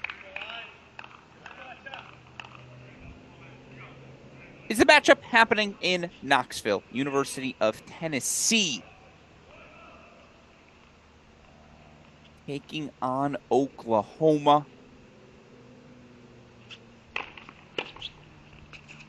And that matchup already underway. Boy, this Tennessee team. Tough opening weekend to the season, of course. Lose matches at Wake Forest, at Michigan. Had a really good doubles point yesterday, but then got pushed in singles against Louisiana Lafayette. And look, they have another tough test today. This is the best Oklahoma team we've seen since the aforementioned John Roddick days. This Oklahoma team. Martinez, Hassan, Hahn, Sifo Satando, Monsi coming over. It's a very good Oklahoma squad. They're going to push this Tennessee team all the way to the limit. You see on the screen number 1 doubles for this Tennessee team. They love this duo on paper. The big serving Johannes Monday, partnered with 2021 NCAA doubles champion Pat Harper. They're taking on Alex Martinez, Sifo Monsi. Monsi returning on that ad side, the transfer, former All-American. While at the University of Illinois, it's a hold for Tennessee, 1-all. Boy, we could watch just this match the rest of the day. Monsi, Martinez, Monday, Harper, and find a way to be satisfied. Let's stick here at number 1 doubles for one more service game. Then we'll head over to number 2. It's against Steinhaus as well. Looking to stay alive, taking on the freshman.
All right, Westhoff, if you can do it quickly, let's go full screen on SMU South Florida because we've got a match point. The Australian freshman working his way back from a set down and might give USF just the kickstart they need here to 2023.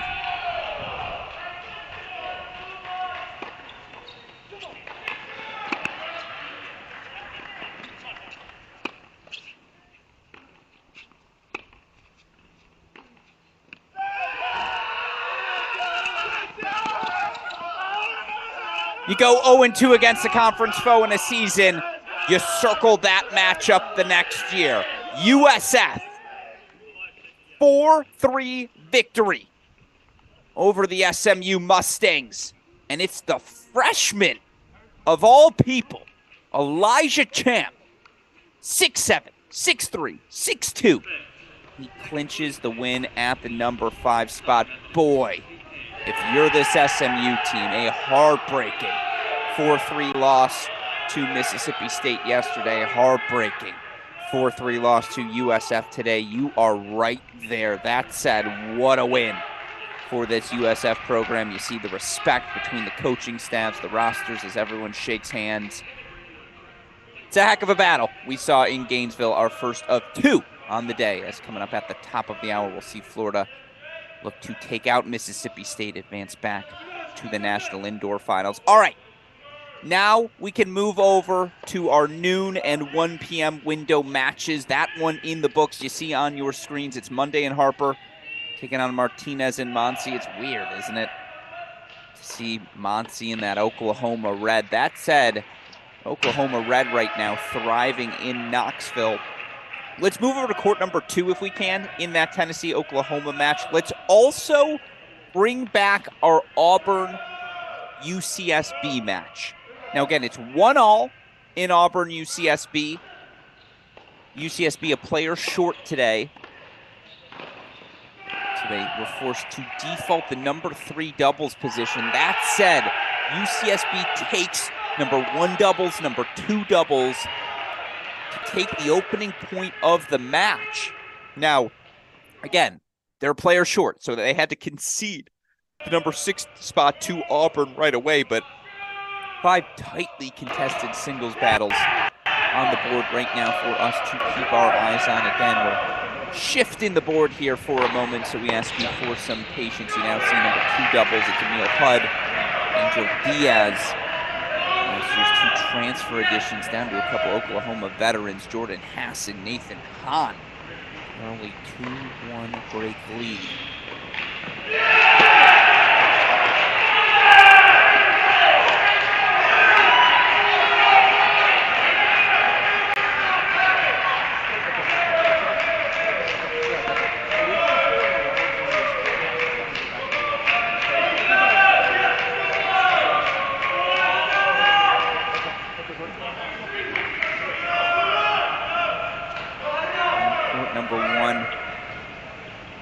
Arsenault, the junior, number 43 in the country, taking on sophomore Amelia Honer. Also a top 50 player in the world right now.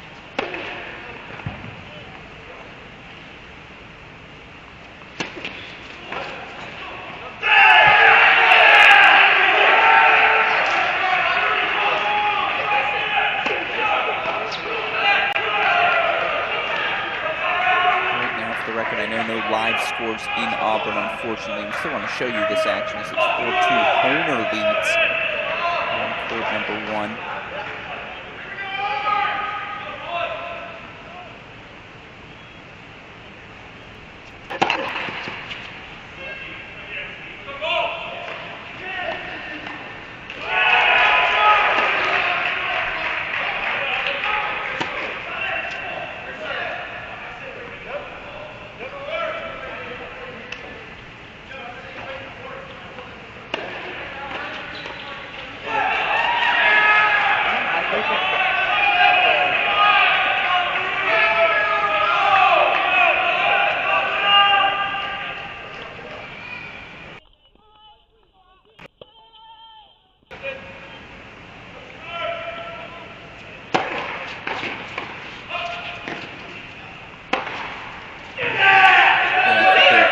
Hud. Better overhead from, from Diaz. Better overhead from Hassan.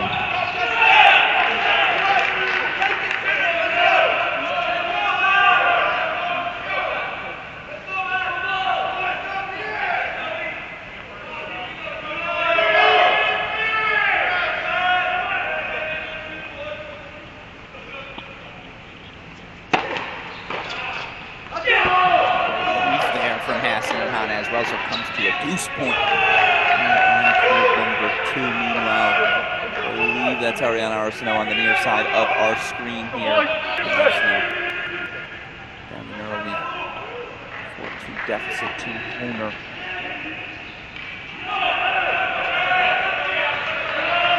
Five-2 now here on the change of ends.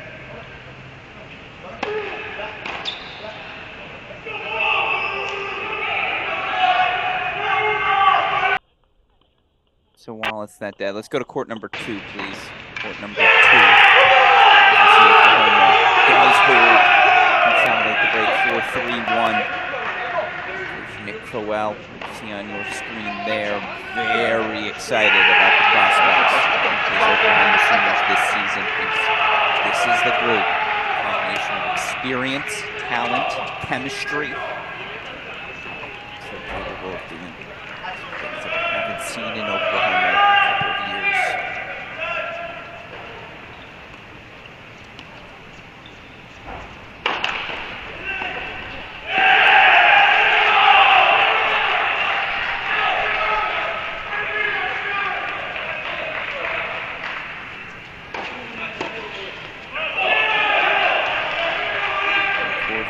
Sorry, and I recognize that Ansari service motion anywhere. Caroline Ansari on the near side of your screen. So Kiss the junior from California.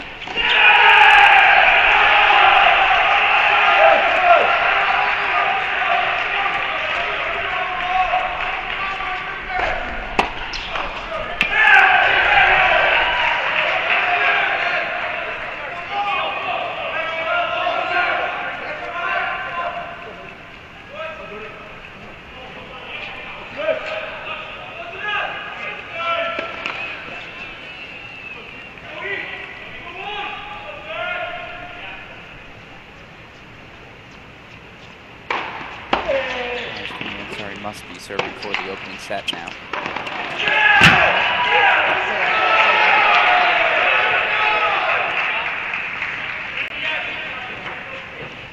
Diaz, good response. Routine service game here at Tennessee. By the way, the other match starting right now. We don't want to miss it, but we might because they're that good at doubles. Pepperdine waves right now. Clemson to kick off their season. He's already up breaks on the number 3 doubles courts. In fact, Super Producer Daniel wants stuff. If you're ready to go to Pepperdine, we see 5-4 Ansari broken. She's still up a game here in set number 2. Can we make that right side Pepperdine court number 1? Pepperdine doubles court number 1.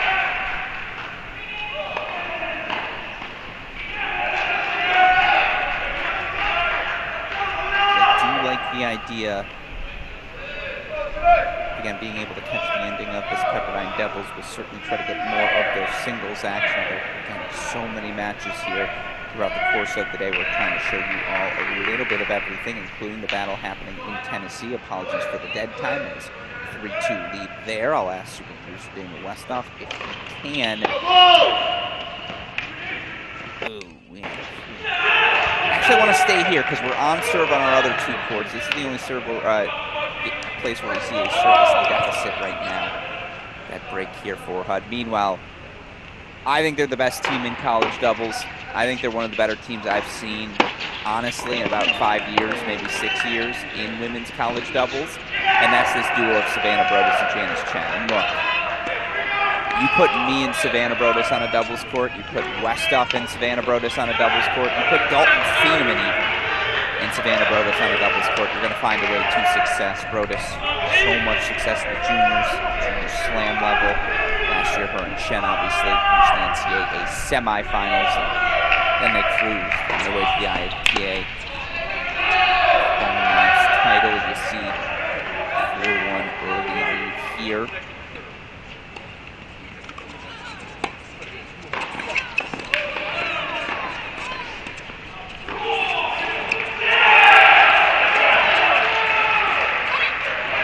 Case in point, they hold the net well. They push forward well.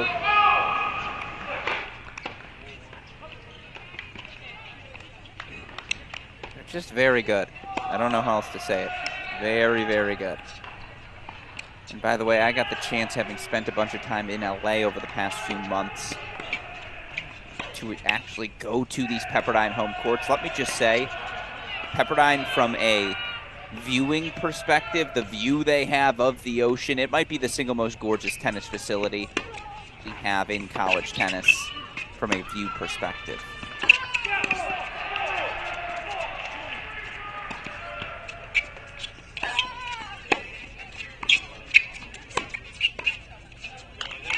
Yeah. Not only do they volley well, but then they fire off forehands at you. Huge ones off the racket of Janice Chen there. And by the way, you see new face, part of this Pepperdine squad, Shori Fukuda, the new volunteer assistant coach. Fukuda, of course, an All-American for the Pepperdine Waves over the past couple of years.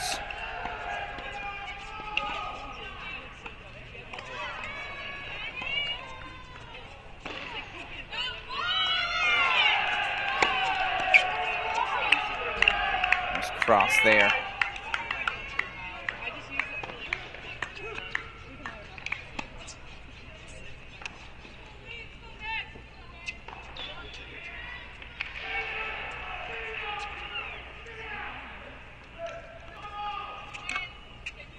So we see again, OU still out in front on court number 2, on serve everywhere else. Can we go back to court number 1 at Tennessee, Westhoff? Court number 1 in Tennessee.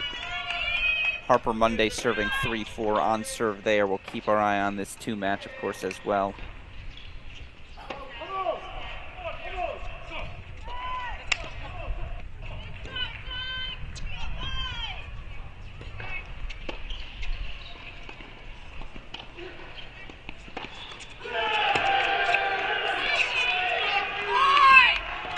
So aggressive are Brodus and Chen with their pace, with their movement, their intensity. Again, it's the best women's doubles duo I've seen, I don't know, maybe in my time. It's been a while. So now they have break point chances for 5-1. Meanwhile, Pepperdine also a 5-1 lead right now on court number 3.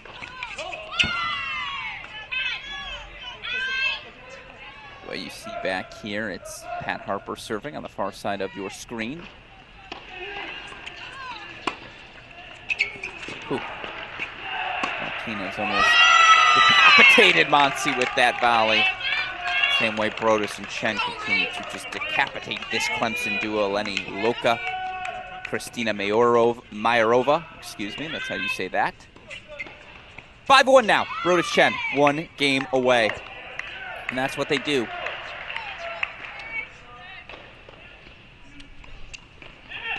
Savannah Brodus, super sophomore to serve.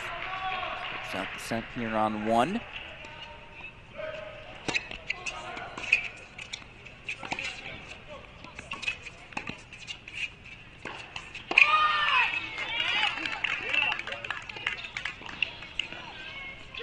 You're kidding me. First of all, the hands from Pat Harper. To make that first volley at all was impressive, but looks, this is a sight we didn't see. You could tell Sifo Satondo Monsi just wasn't quite himself last season at the University of Illinois, and to see him refreshed in a new environment that I'm not going to say is better for him, but a new environment just to freshen things up, because we saw how good he was at Illinois 2 years ago.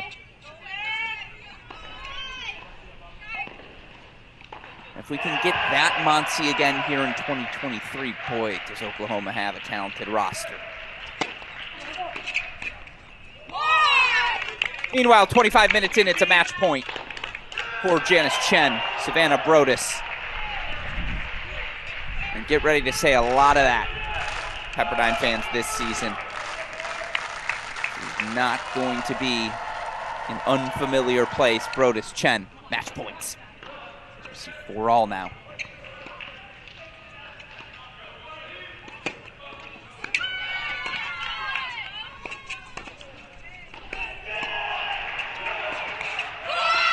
Yeah. Again, to quote Lions play-by-play radio announcer Dan Miller, pack the bag, start the plane.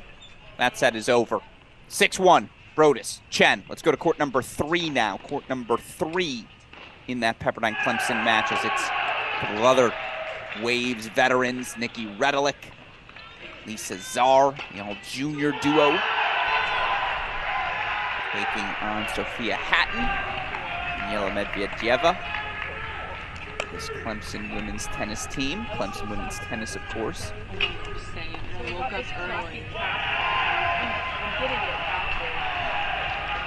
Switching things up of late. Amy Sargent entering her 3rd year on the staff, but first as the head coach for this Clemson team.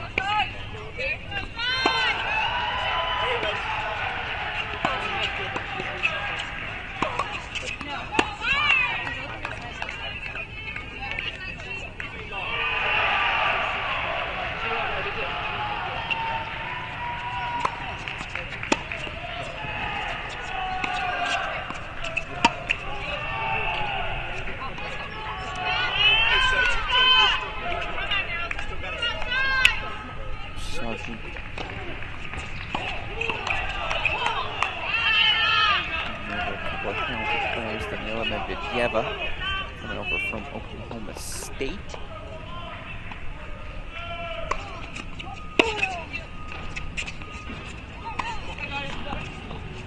Junior out of Russia. Of course, junior out of New York.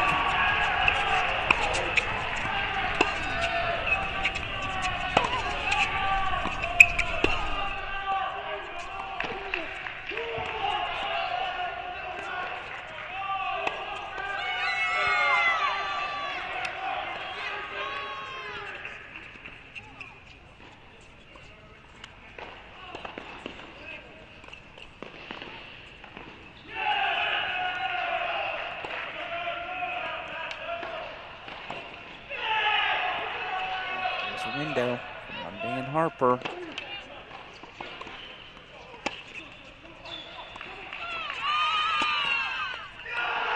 And now it's a break point chance for Monday and Harper. And there's the Tennessee energy, the Tennessee roar. Had not heard much of it, whether it was yesterday. They were up the majority of the time, but more importantly, last weekend against Wake Forest, Michigan, just the intensity you're accustomed to from this Tennessee team. It wasn't quite there. There's an intense passing shot. How about that?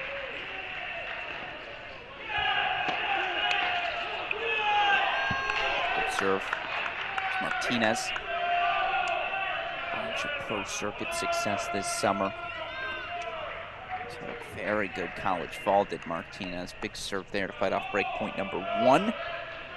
Meanwhile, Tennessee gets the break back on court 2. So right now it's 4-all on courts 1 and 2. 4-3 Oklahoma leads on court 3. They're on serve there.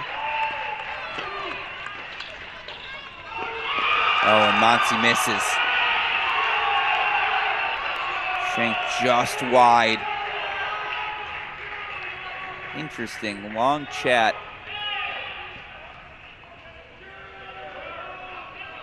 I think Martinez heard something from the crowd. He is not particularly happy still. 5-4 lead now.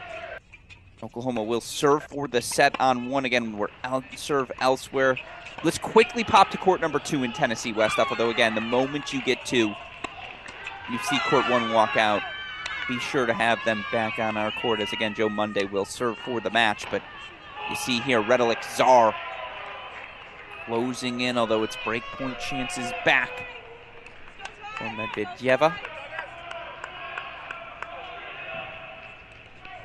Hatton, junior duo.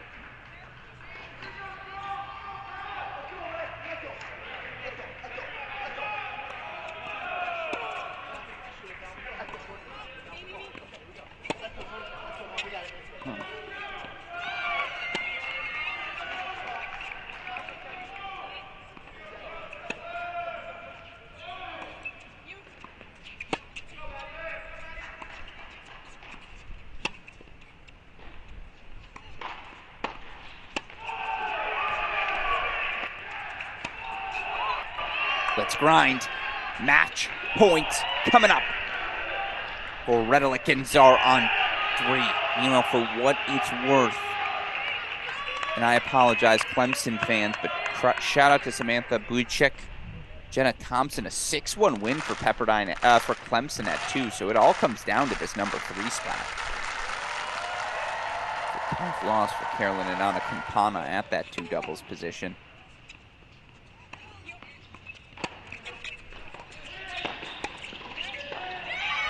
But their teammates bail them out.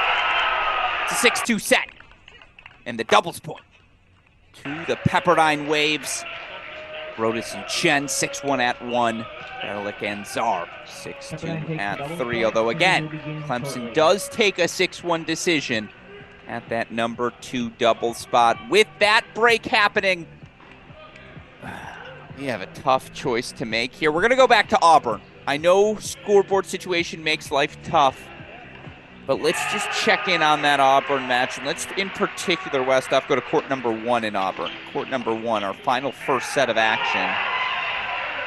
As we see Tennessee, loud. These are the Vols we've come to know. The energy palpable. Noise levels extreme. Sets up match points here for the Vols at 1.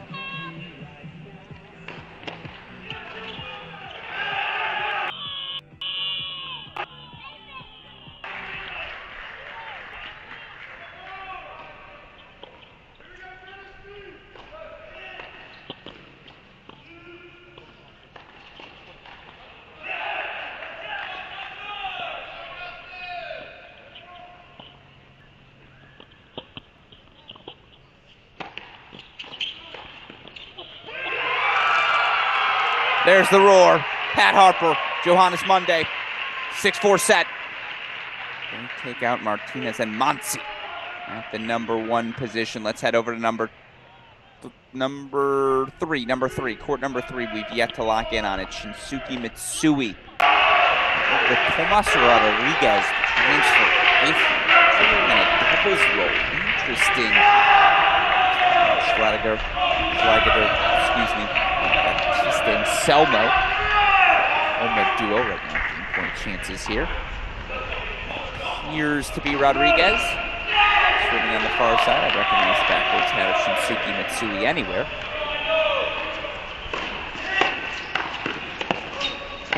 I also recognize that speed up and in. You hear the roar. That's the Tennessee. Again, the reason I bring this up, if you watch the Michigan match, which I happen to be at for Tennessee, if you watch the Wake Forest match, which I certainly was from afar, that energy, the roaring, the camaraderie, the hand slapping, the fist bumping, all the things you usually associate extracurricularly with Tennessee, they just hadn't been doing that the first weekend of the season. And again, it's week 1. You need some time to find your bearings, but they're going to have to find it today. It does feel like so far they have.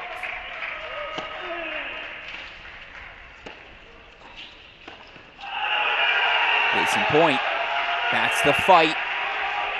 You see Mackay, associate head coach James Mackay, I should say. The energy he's showing, that running around.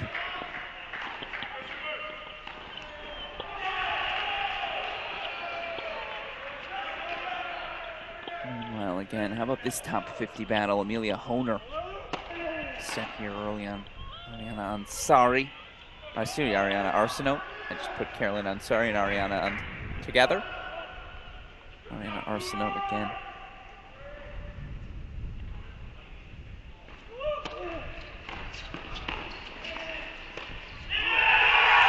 There are the hands. There's the fist pump. There's the roar. Tennessee. A little bit of a window here. Love 30, although I'm just doing the math in my head. Westoff, we got to go to 2. Got to go to 2 at Tennessee.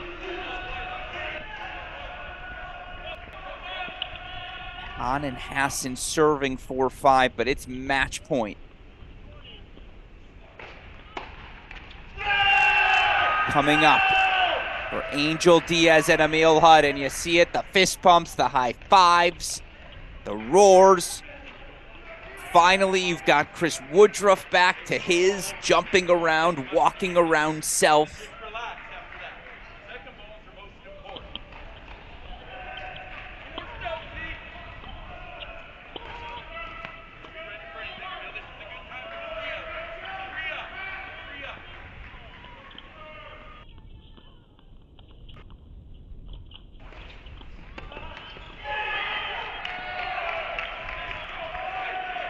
Deuce point, deciding point, match point. Westhoff, give me that slow clap.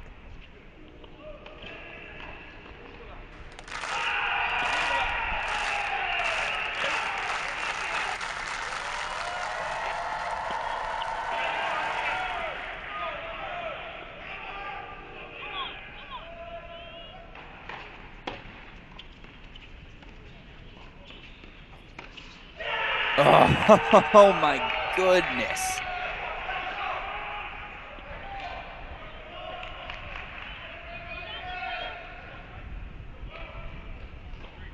What a volley by Hassan. Oh, quickly back to 3, break points, Mitsui Rodriguez. I apologize. Quickly back to 3. We can't even dwell on the excellence. We got to keep moving. 3 in Tennessee. It's a break point chance. 2 of them for Mitsui and Rodriguez. Meanwhile, again, 1-all overall. It's 1-all overall in that Auburn match, by the way, Westhoff, given UCSB had to retire at the number 6 spot. Couldn't field the full roster. As such, technically 4 first sets for the Tigers.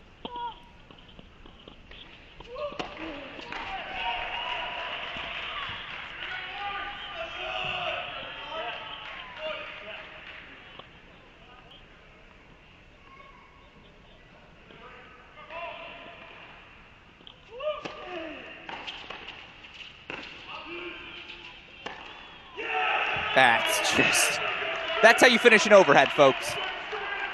No doubt. You see the teammates trying to amp up their squad. This is it.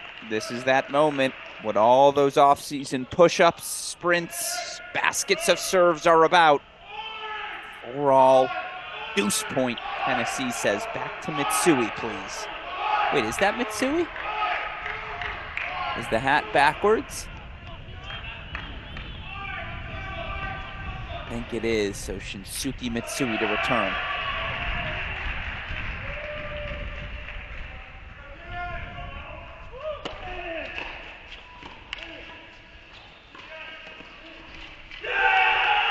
You're kidding me. Shoestring save of a volley. And Oklahoma pushed but holds again. 5-4 they lead now on court number 3. Meanwhile, Hud Diaz do hold for 6-5 on court number 2. Let's go back to court number 2 now. I think they're a little bit ahead of their buddies here on court 3. Meanwhile, again, you see the scoreboard. How about this performance for Amelia Honer, the sophomore out of Pennsylvania, giving Mariana Arsenault the business right now. That said, let's head over to court number 3 in that Auburn match. DJ Bennett, a player Auburn fans may not know well, but the freshman has already introduced herself to the college tennis scene. That said, Bennett struggling here in her first dual match. She's down 6-2, 2-1. Kira Reuter, senior coming over from Texas Tech, the lead for this UCSB side. Get Alex Gruskin here. We've got a bunch more matches coming up at the top of the hour. Oklahoma State women going to kick off their ITA Kickoff region. Florida men gonna begin their regional final, taking on Mississippi State. For what it's worth, by the way, this Tennessee-Oklahoma match, a regional final, I believe our first of the day. The winner of the Volunteers Sooners battle going to advance to the final 16 field in Chicago, which of course is what we're competing for here this weekend.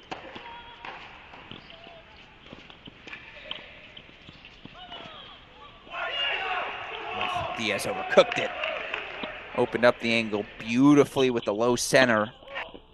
Had a coach used to always say, A, it's got to rhyme every time. So it would always be middle solves the riddle. Low middle. Just don't give your opponents much to work with. They pop up that volley. Now you have that cross-court angle open to yourself. Sadly, just wide.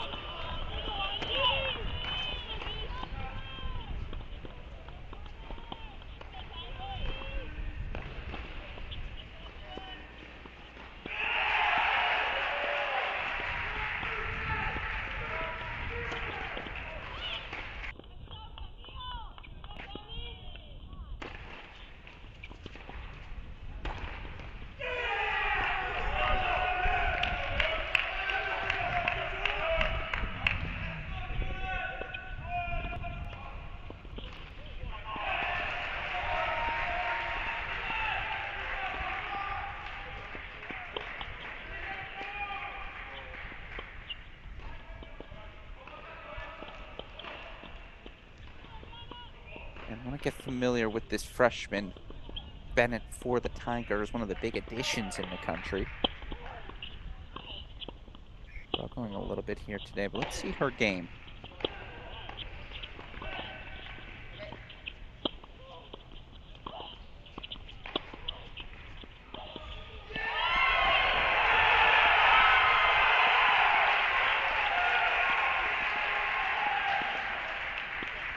Meanwhile, Mitsui Rodriguez did hold for 5 all on 3, so again, could be a couple of tiebreakers here to decide things in our doubles point. Oklahoma, Tennessee, 2 top 25 teams in the most recent edition of the ITA Coaches Poll.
Let's head to a breaker on 2.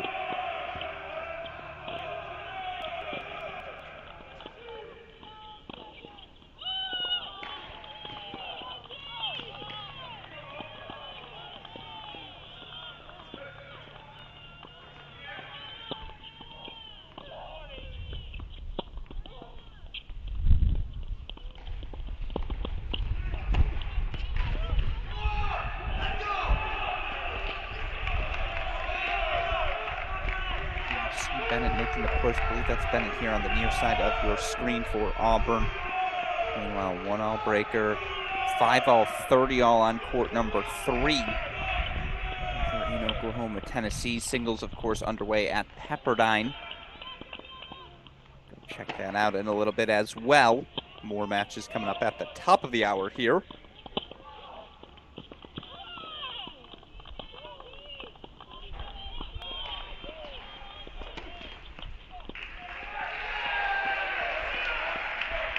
All right, mini break heads over to Tennessee, 2-1 lead now. On court number 2.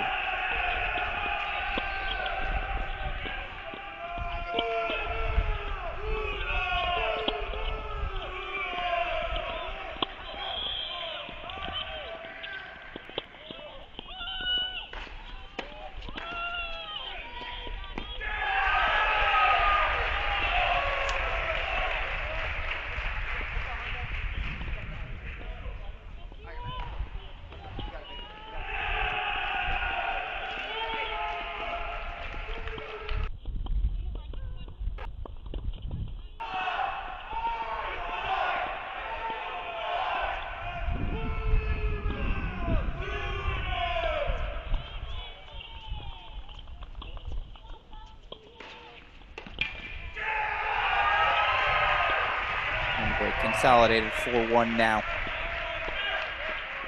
Court number 2 for Tennessee. Meanwhile, it is 6-5 over on court 3 for Oklahoma in this Auburn match.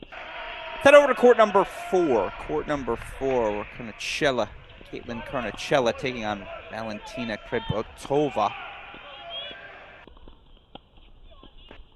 Karnachella, freshman out of Whippany, New Jersey, another new contributor to this Auburn team. Krebotova, freshman out of Belgium, here for UCSB, and it's Auburn 6-2, 3-2 lead here on 4. Again, Auburn dropped the doubles point despite the fact that UCSB was unable to field the number 3 doubles team. It was UCSB taking decisions at the number 1 spots, number 2 spots.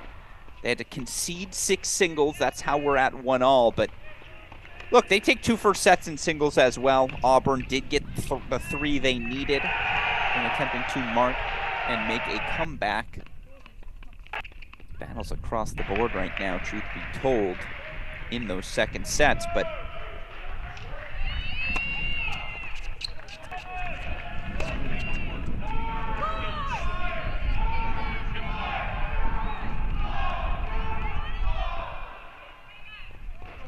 also, we got to make a uniform clarifier. I feel like Auburn should have worn orange today, knowing UCSB colors. Nice overhead there. Oklahoma looking to stay alive in doubles. Still now this match and doubles point is on the racket of Tennessee. Against the senior Emil Hudd. 5-2, he'll serve.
Just an unbelievable point.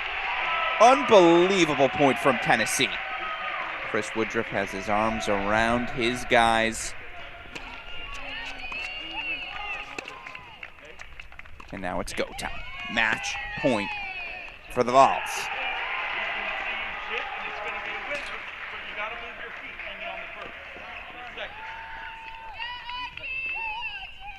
We see the change over here on court number 4. It does look like the weapons of freshman Caitlin Karnachella having some success thus far.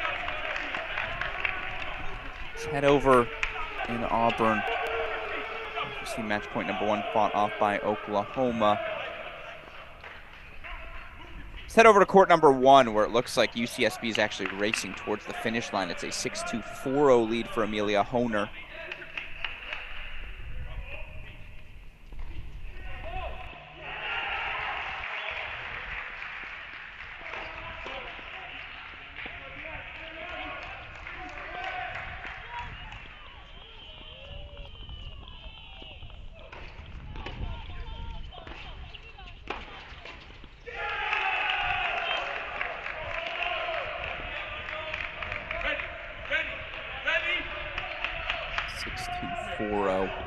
Looks like we might have caught him in a changeover, actually. Let's head over to court number 4. Let's go back to court number 4, actually, as it is indeed Caitlin Karnachella, 1 game away for putting a point on the board for Auburn Tigers. Another point on the board, I should say. She has a 6-2, 5-2 lead. Meanwhile, again, another doubles point here for Angel Diaz.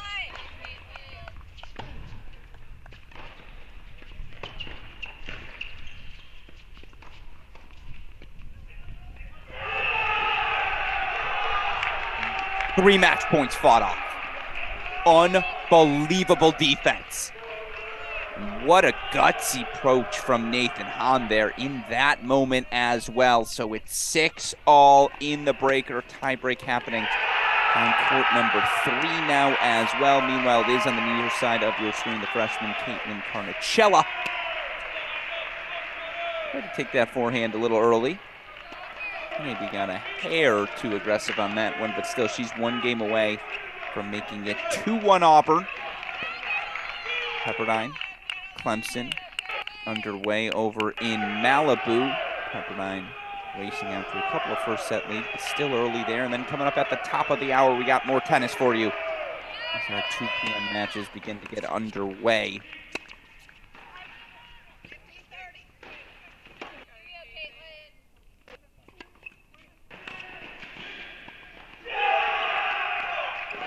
You're kidding me.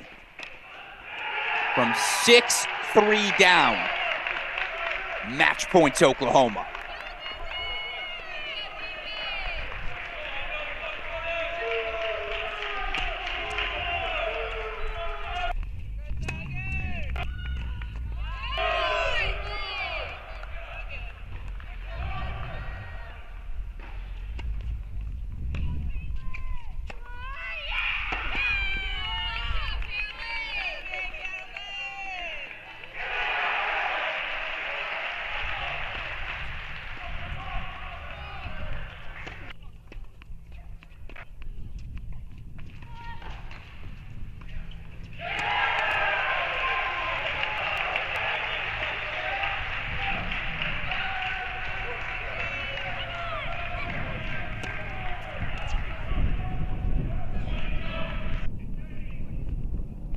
Now it's Tennessee's turn to respond.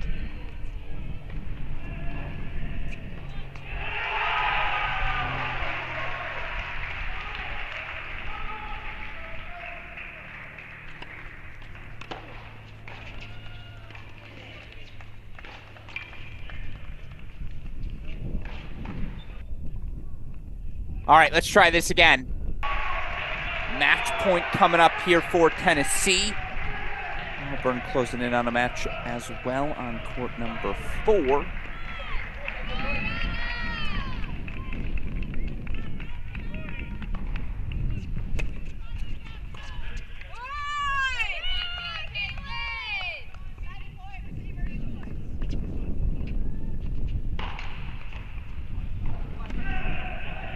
Got a match point now on both of our screens.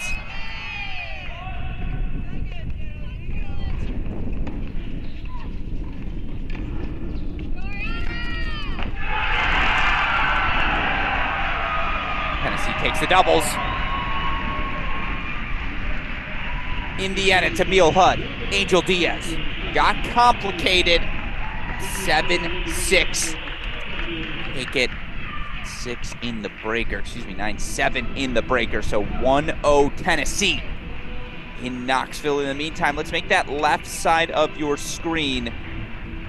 As we see Shella broke in for 3-5, so we'll keep that match on your screen as well, as we relatively know the scoreboard there in Auburn. But let's go back over to Malibu now on the left side of your screen. And we got to get right to court number 3 in Malibu, as of course Savannah Brodus, the uber-talented sophomore, has raced out to a 5-love lead. She's a game away from taking the opening set. Of course, once we're done with that Brodus set, Westoff, take us right, honestly, probably to courts number 1 or 2 as well.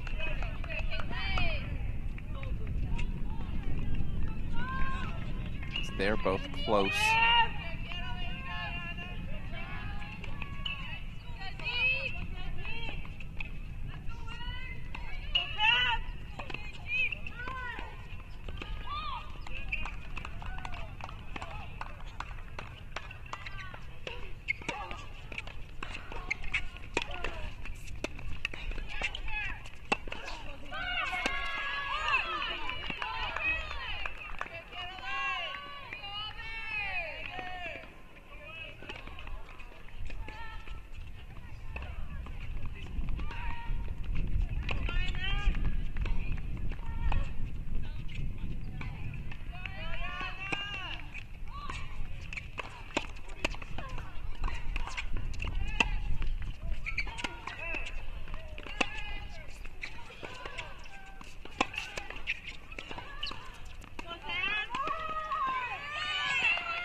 It says court number 3 on your screen. That's actually court number 6 here, or it's Carolyn Campana. Anna Campana, excuse me.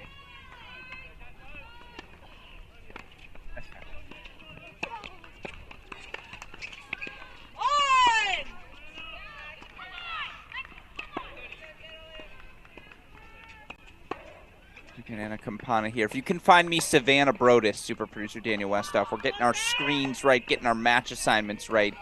But Savannah Brodus, the number 3 singles player, she's on court number 3, labeled, it says, for Pepperdine. She's up 5-love. There we go, yeah, 3 points away.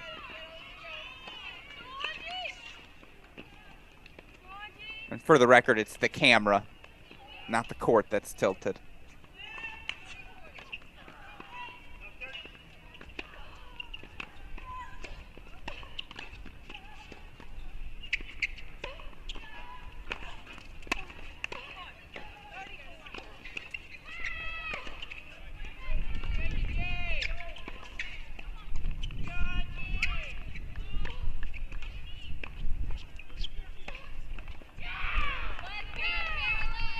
Brodus, what did she win? 22 matches to end last season consecutively in singles? Something crazy like that.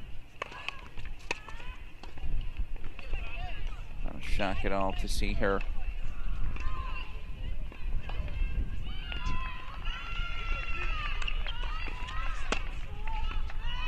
She won 11 matches, excuse me. 20-5 in dual match play.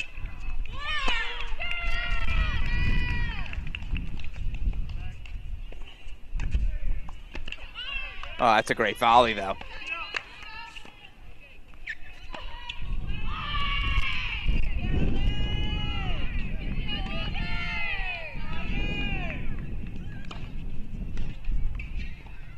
Junior Smith, the Buichicks out of Atlanta, Georgia.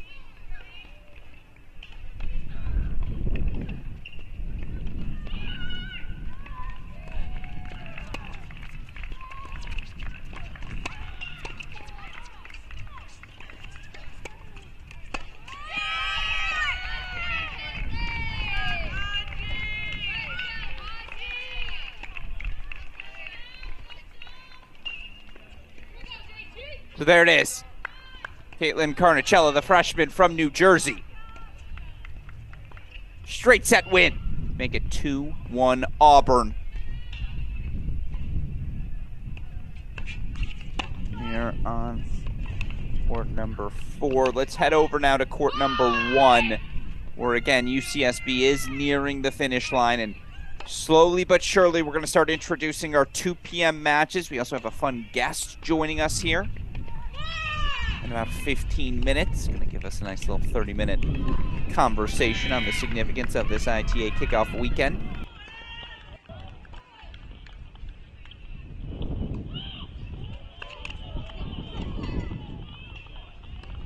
And there it is. Looks like Amelia Honer quickly levels up this match. So 2-all now after Honer. The straight set win at the number 1 position for UCSB. So we're going to 2-all now. We can move over. Let's go to court number 2, Westoff.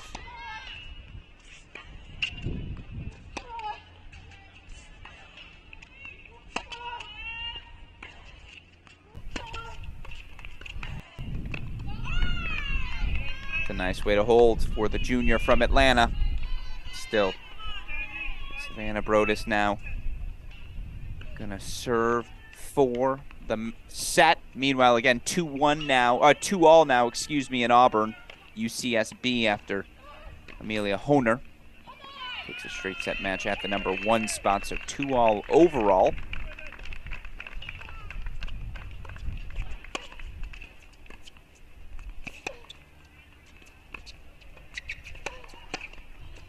Actually, we just had a massive scoreboard update. So 3-2 now Auburn. It's a 6-2, 6-1 win at the number 5 spot for Angela Okutoye. Excuse me. Toye. With the 2-1 win. So it's 3-2 Auburn. And Ansari's up 6-4, 4-all here at number 2. So we may be very near to the clinch.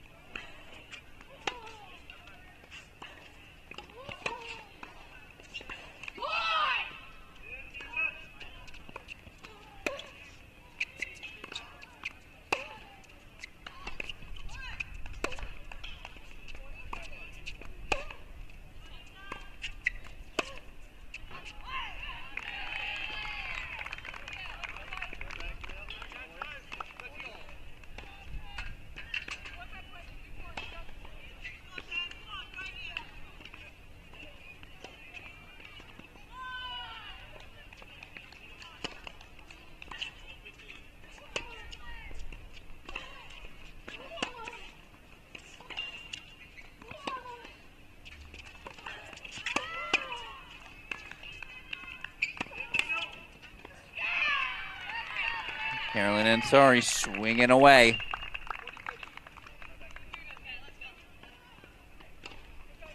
By the way, DJ Bennett took a 6-2 second set, so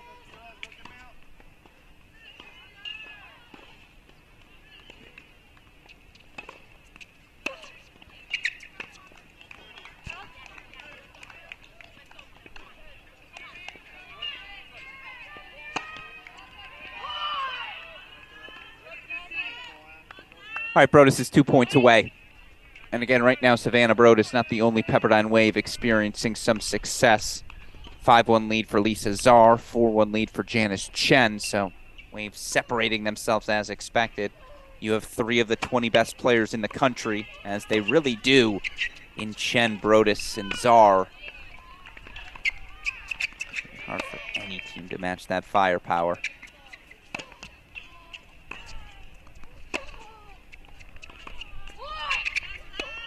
And now it's set point coming up for Savannah Brodus.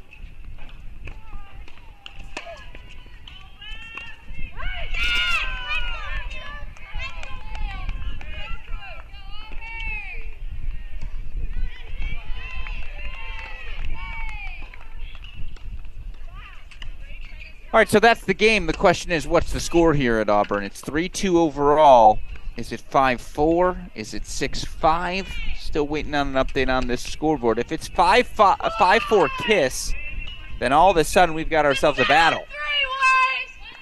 But as you hear from Savannah Brodus, that's a set on 3 for the Wave. So let's head over now to court number 1, where Janice Chen looks like she's about to break and perhaps serve for the match. Serve for the set, 4-1 lead for the 2021 NCAA semifinalists. Again, that's court 1 in this Pepperdine-Clemson battle. Of course, Chen taking on Eleni Luca, senior out of Cyprus. Again, Tennessee-Oklahoma singles about to get underway. Doubles in Florida-Mississippi State now officially underway. We'll get that match for all of you shortly. Tennessee-Oklahoma singles officially underway as well, as we approach the 2 o'clock hour here.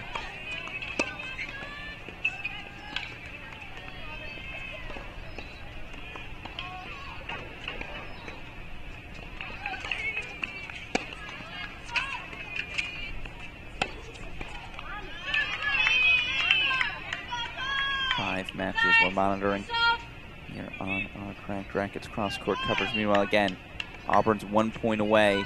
Question is it 6? It must be 5-4 for Camilla Kiss. Other match entering a 3rd set right now, as again, freshman DJ Bennett takes a 6-2 second set after dropping the first to Kara Reuter.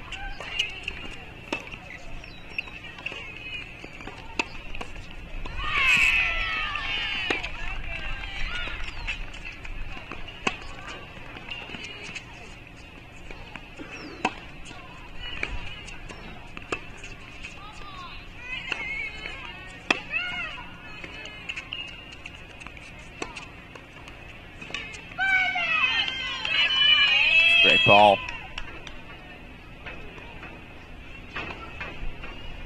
Great ball from the senior Luca.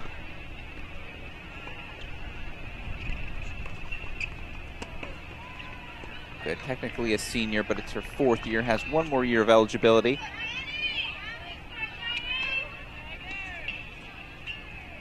All ACC 3rd team during her career. Got a big win over top 50 player Ayanna Ackley last season, probably the biggest win of her career.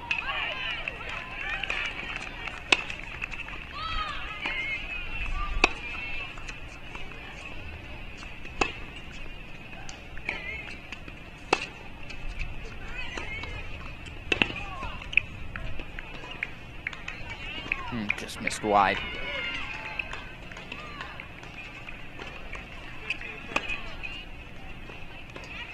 Meanwhile, Lisa Czar has taken a 5-2 lead, so she'll serve for the set after this. As soon as this game is done, we will head to Czar. Meanwhile, again, Ansari looking to stay alive. Other matches still in play. We are rocking and rolling here. Alex Alex Gruskin steering the ship on Crack Rackets cross-court coverage.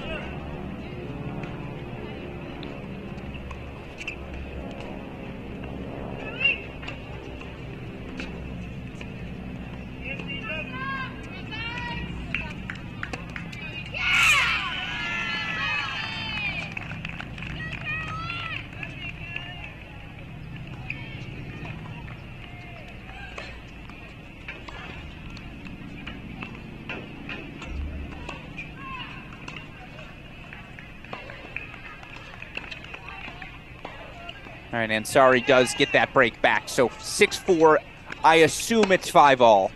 Now it must be from a rotation standpoint here. In set number 2, Ansari, she takes this match in straights. Auburn's through to the second round.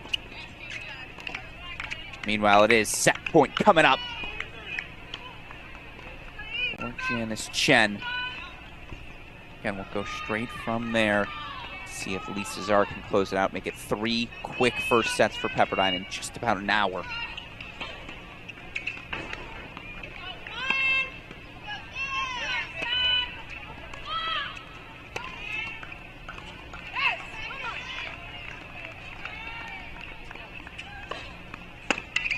From above 30 down, Janice Chen, 6-1, 2 first sets.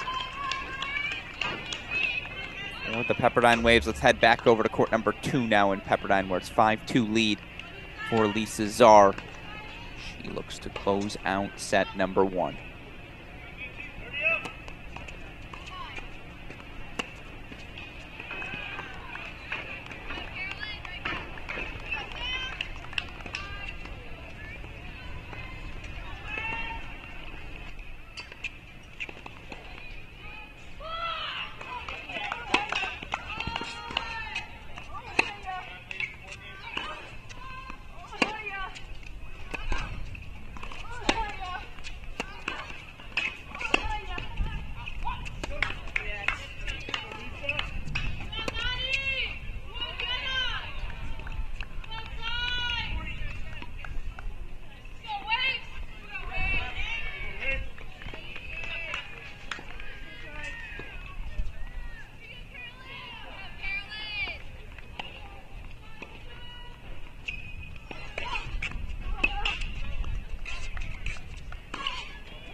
Czar, of course, so much success thus far throughout her Pepperdine career. 4th year Czar, still has 1 more year of eligibility remaining. Last year, just another ho-hummer of an 18-5 dual match season, 38-11 overall.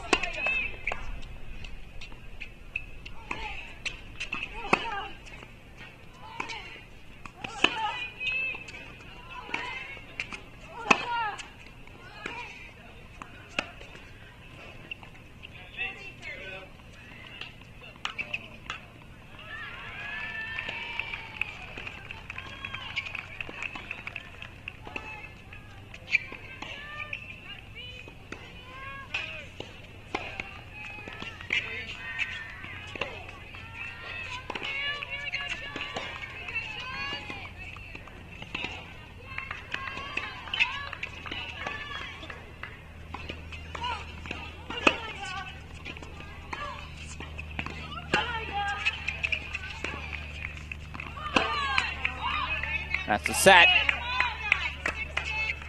Top 3 sets. Excuse me, top 3 courts, first sets, all go to the Pepperdine Waves. It's Chen, Czar, Brodus, setting the tone.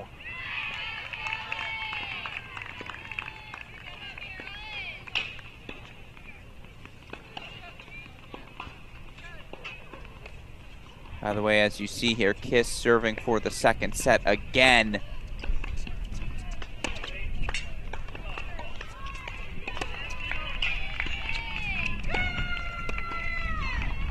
All right, let's head over to court number 6 for a moment in that Pepperdine-Clemson match, although I do want to make a match switch momentarily. Of course, we're going to keep this Auburn UCSB set on your screen. Let's watch a little bit here. Medvedeva taking on the transfer Anna Campana. One spot here. Again, Clemson up a break, a little bit of scoreboard success.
Takes! Go in! Go in! Let's go! Good now, come on! Yes, JT! Go, G!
on, let's go.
And welcome back, everyone. If you've been joining us, it's our Cracked Racquets coverage of the 2023 ITA Kickoff Weekend. And BK, I'm going to ask you to move perfect right there. He's center framed because joining us once again on our Cracked Racquets stream, and the reason we've been paused commentary-wise the past 15 minutes, we now get the chance to be joined by a former NCAA singles champion, top 100 player in the world. It's our dear friend, Bradley Klon. BK, welcome back.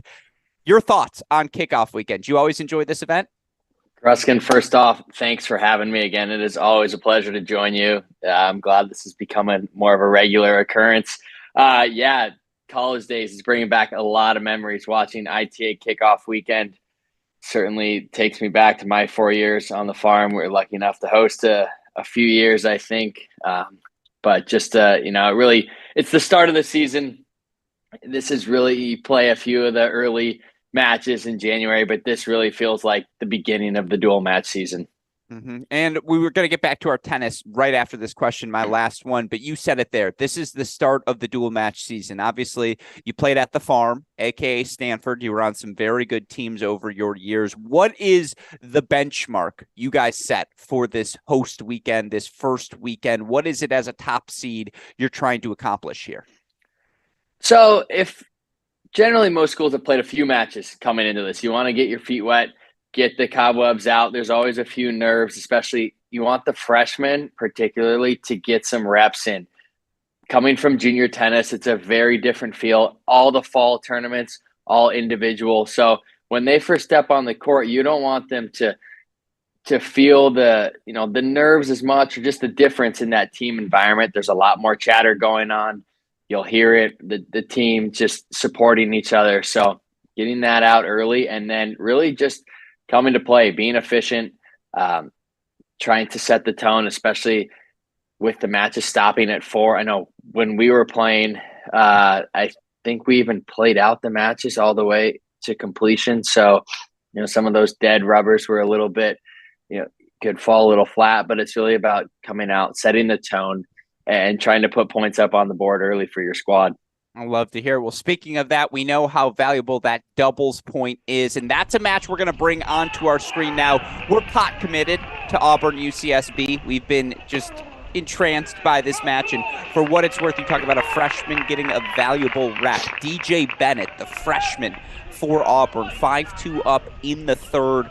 1 point away are these Auburn Tigers from securing the round of 64 victory. Meanwhile, on court number 1, it is a new era in University of Florida tennis. Out 6 starters from last season: Shelton, Riffis, Andrade, Vale, Goodger, Seymour. They're all gone. Now, there are some players returning, but again, it's a full hockey swap with the lineup shift. And by the way, as I'm speaking, there it is.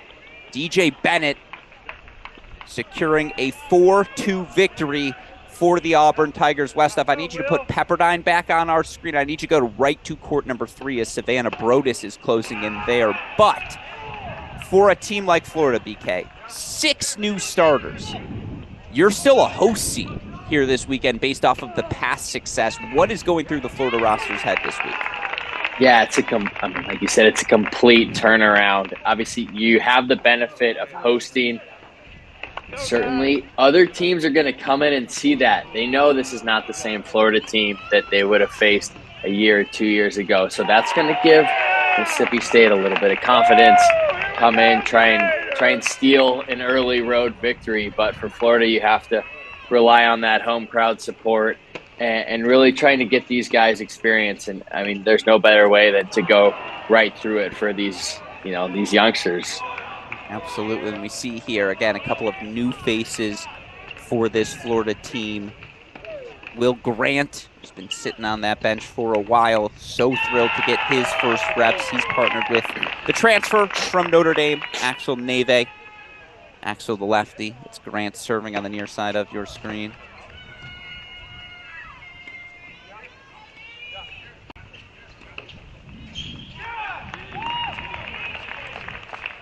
You mentioned the transfer. I think really you're seeing with this transfer portal opening up, it's really turning the tide a little bit. You're able to pull in some of these players that have experience. They've been in these situations before, albeit on a different team, a different environment, but that's still experience that they can draw on. Absolutely, although you see the break there. Can we hop over to court 2 quickly, Westhoff? We've got a match point situation for Florida, number 2 doubles. This is the team that lost, yesterday. The number 10 team in the country. It's 2 freshmen at number 2 for Florida, Narundorn and Tokats. They made the semifinals of the ITA Fall Nats. Lost yesterday to USF, but 5-3 lead, 40-15 match points. 2 freshmen. Remind me of a young BK and Ryan Thatcher and the success those 2 had. I don't know if you know anything about them when they walked onto the Stanford campus. Did you guys play together your first year? Funny enough, we did, but not until spring break was when we first teamed up. I actually began my career playing with Alex Clayton. Sure. At number 3.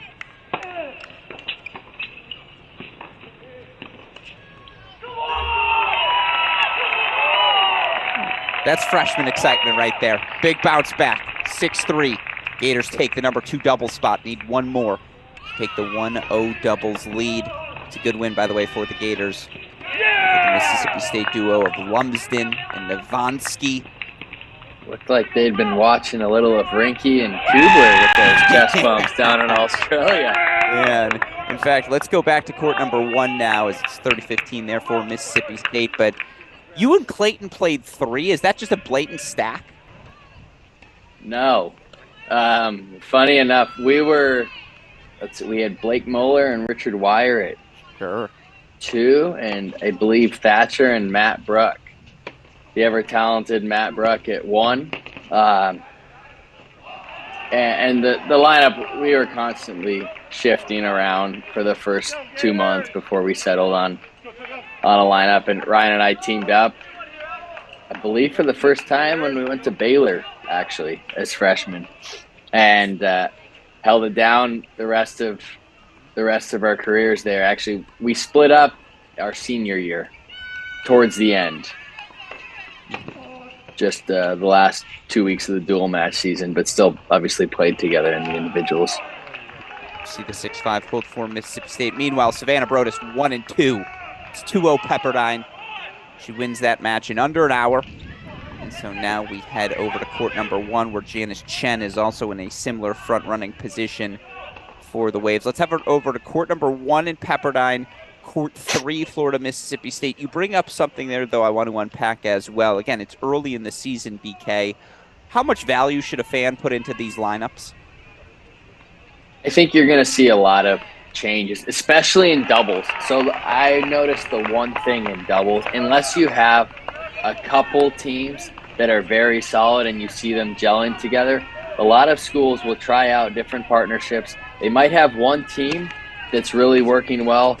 Maybe you see your number 1 team dominating, but the beauty of college tennis, you can win number 1 doubles, but if you can't win 2 and 3, you're losing that doubles point. And so you'll see teams that are constantly tinkering with, do I need to split up our number 1 doubles team? Can those 2 guys carry another player at 1 and 2 and provide a little bit more balance? I think that's really what you see across the board.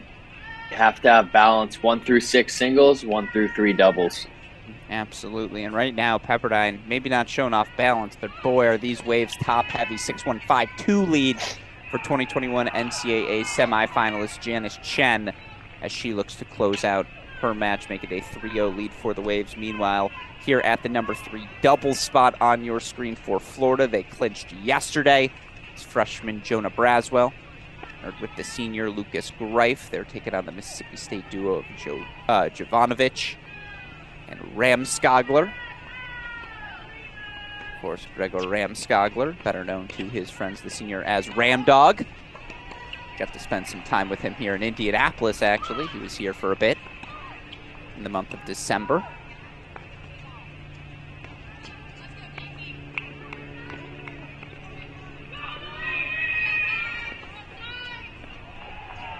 And I'll tell you, if nothing else, this Mississippi State team, BK, they've got size. Those are 2 big guys at this 3 doubles spot. Yeah, that's what you want to see. It 3 doubles, can really impose your will, get up there, make it uncomfortable for your opponents at net. You have 2 guys that size. It is tough to get around them when they're both at the net. And that's one thing that we've seen so much success for college players in doubles translating to the pros.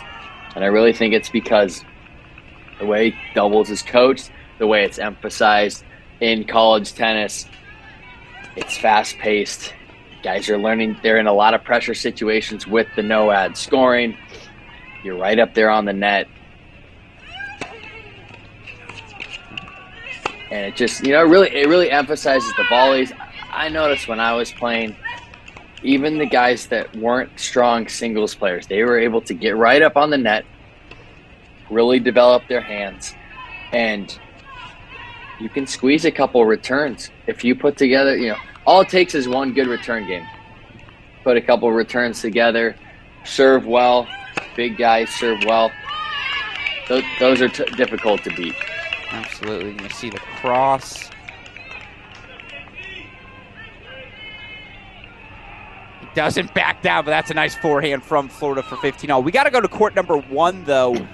in that Florida-Mississippi State match. Meanwhile, Janice Chen, just a ho-hummer, 6-1, 6-2 win for the Pepperdine Waves at number 1 to make it 3-0 Pepperdine. Westhoff, let's go to court number 3 on that Pepperdine side. Excuse me, court number 2 on that Pepperdine side as Lisa Czar closest to the finish line. Although while we hold on court number 3 in Pepperdine, Westhoff, I'm going to ask you to start building back our coverage of that Tennessee-Oklahoma match.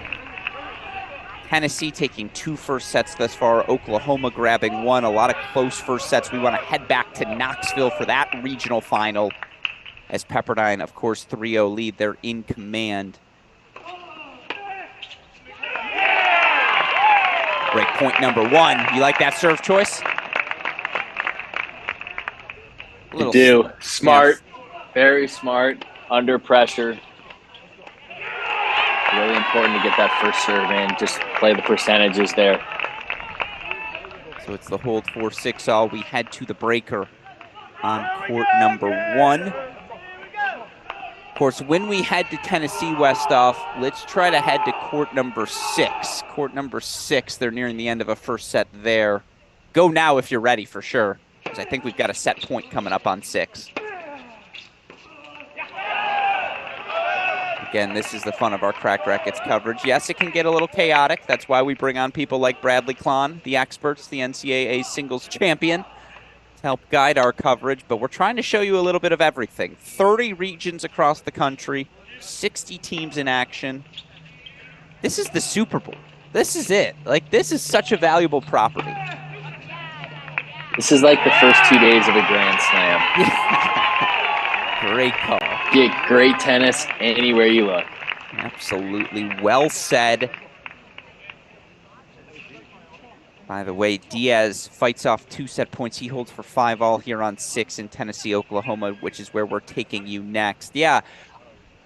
What are your thoughts on the ITA kickoff draft? As a player, what did you know about it? Because the idea of picking your opponent, I think it's one of the things we don't market well enough. It's the coolest thing we do in college tennis. I love it. I think it's fascinating. I think it gets the coaches thinking. It's strategy. Sometimes it's also, let's be realistic as well, sometimes it's out of your hands. Budget constraints. Tennis is a non-revenue sport. You have to look for just what's realistic to travel as well. So that is certainly a factor. But I love the strategy of who did they lose this year? These are the host teams. Are they going to be a little down? Well, they got some ringers coming in. And then when you start to see as the drafts fill out, the number 3 and 4 teams, where do they select? You see some teams that just – I remember when we were going through the draft looking at SC and UCLA, teams would just want to travel out there to get to LA. Yeah. And so you'd end up having some weaker teams, but like none of the teams that were 20 to 30 really wanted to go there because they were looking for a chance. So it's a great – I think it's awesome. It's definitely something that to market and expand on.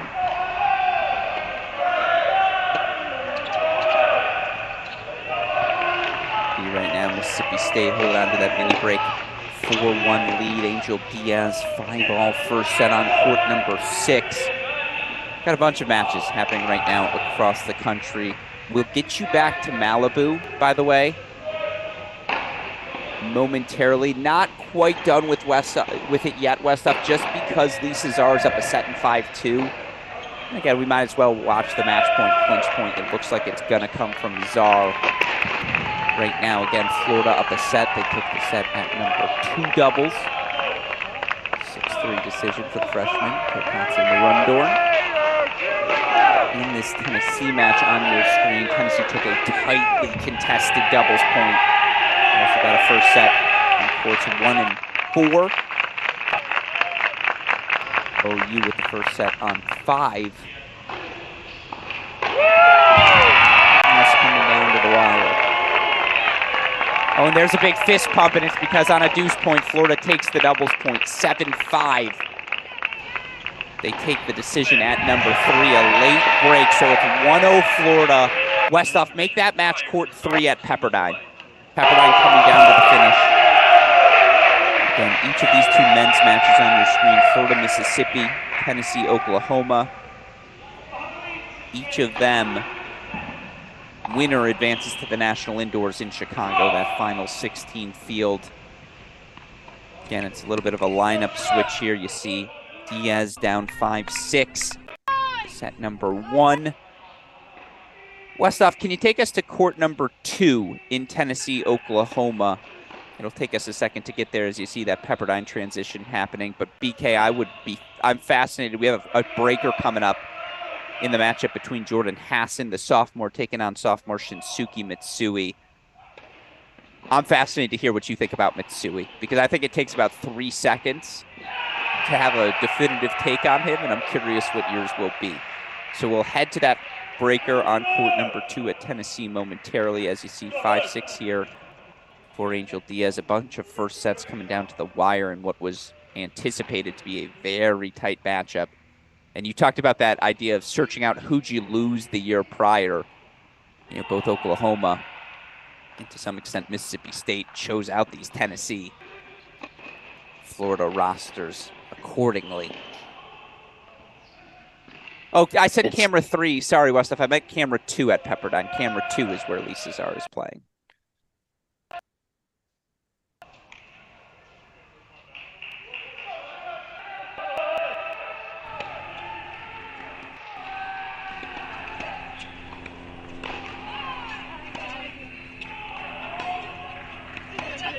Had to double 2s, actually. We'll do a little double 2 box. Throw those 2s up in the air as Mitsui, again, in a first set breaker, taking on Jordan Hassan.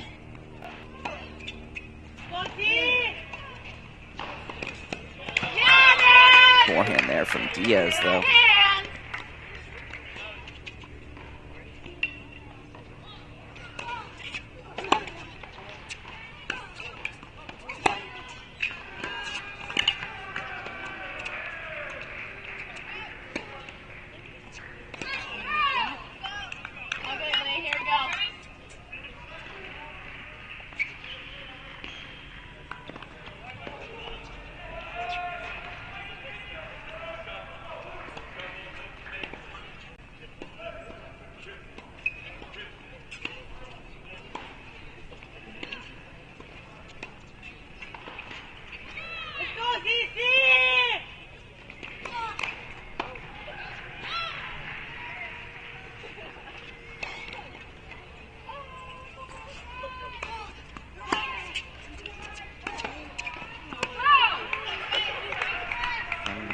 On the far side, the sophomore, taking on Jordan Hassan.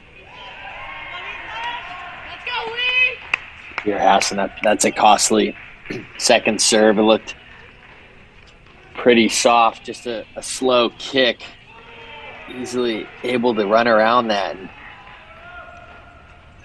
especially at this point in the match, Tennessee with a doubles point and 2 first sets in hand. Just, you can feel the pressure. You know, as a player, you're looking up at that scoreboard, so you know what's going on in the back of your mind. And you know, it's an uphill battle if Tennessee's able to put three first sets on the board with another one still to finish. Absolutely. And how much scoreboard watching would you do? Be honest. Don't lie to me. Oh, I was terrible. I was always looking around. I knew I didn't even have to look. I just had a sixth sense of what was going on with my teammates, especially in the way Stanford was. The 3 courts in front, 3 in the back, so you couldn't see what was going on as much. But I knew what was going on in the matches with 2 and 3, for better or worse. True or false? You were the last guy to beat Steve Johnson in his pro career. In his college career, college career. That is true. Right? Sophomore year or junior year, fall? Junior year in Sherwood, which we always played. That was the beginning of our spring season. So it was Martin Luther King weekend. Yeah. last individual tournament. Usually was Baylor, USC, UCLA, Stanford. If we ever open up a Crack Rackets bar and we do trivia night, I can guarantee you that will be one of the trivia questions. The last man to beat Steve Johnson in his college career. Like Bradley Klon. Duh. Who doesn't know that? That's that. Let's go, Lee! So again, we see on the turn, Mitsui up 4-2, the mini break here right now. Looks like we might have breakers on court 6 and 3 as well. So we might have 3 first set breakers, legitimately, here in Knoxville. Especially in Knoxville with all 6 courts at that indoor facility. You got the scoreboard right up there in the middle. It doesn't take much veering off your court to know what's going on. It's loud in there, too. Yeah, that's what I was asking Blumberg. The last lack of AC, how real is that? Oof. Yeah, it's real. Yeah. It depends, because when they get the fans going, you can't hear any, especially playing the pro event when they're calling all the lines, they're calling lets. You can't hear a let in there.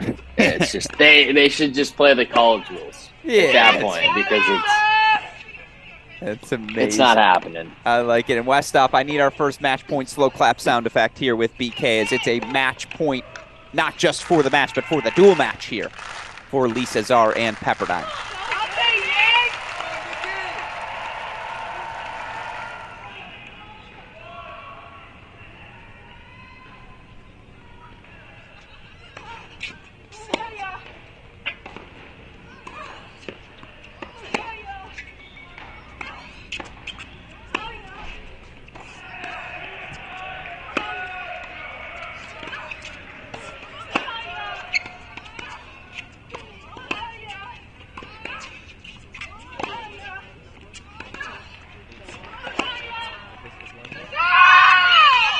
That's a massive forehand.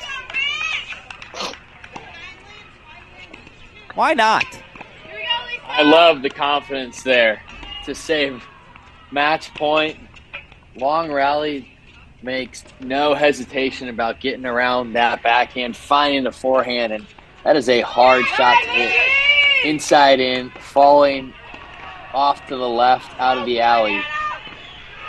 Rifled it down there. Just, Meanwhile, that was a screamer. Meanwhile, the athleticism from Mitsui, he's just so, everything about him is frantic and spazzy in the best way possible. He's just always jumping, always moving. Not the biggest guy, but again, so quick. Uses that speed so well, he's got 2 set points. Watch for the serve and volley, slice wide. Now he goes T. 1 for 2 on your picks there. You had the serve and volley right. I know how he thinks. That's a push.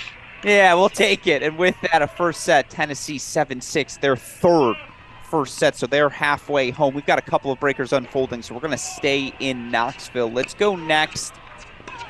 Court number 3. No. Court number 6. Court number 6, Angel Diaz taking on Baptiste Anselmo. 2 transfers here. Diaz from the University of Texas, San Antonio. Baptiste Anselmo coming over from Georgia to Oklahoma. 6-all, again, first set breaker to decide that.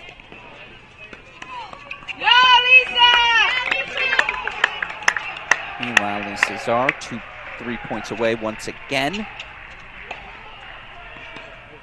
Pepperdine ended up taking 5 first sets in this match. They've got multiple pathways right now.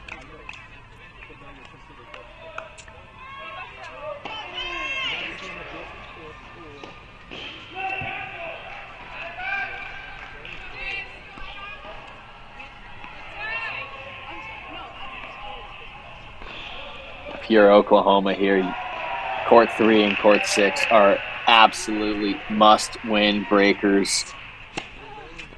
Tennessee squeezing out 3 first sets, already turned the tide on court 5.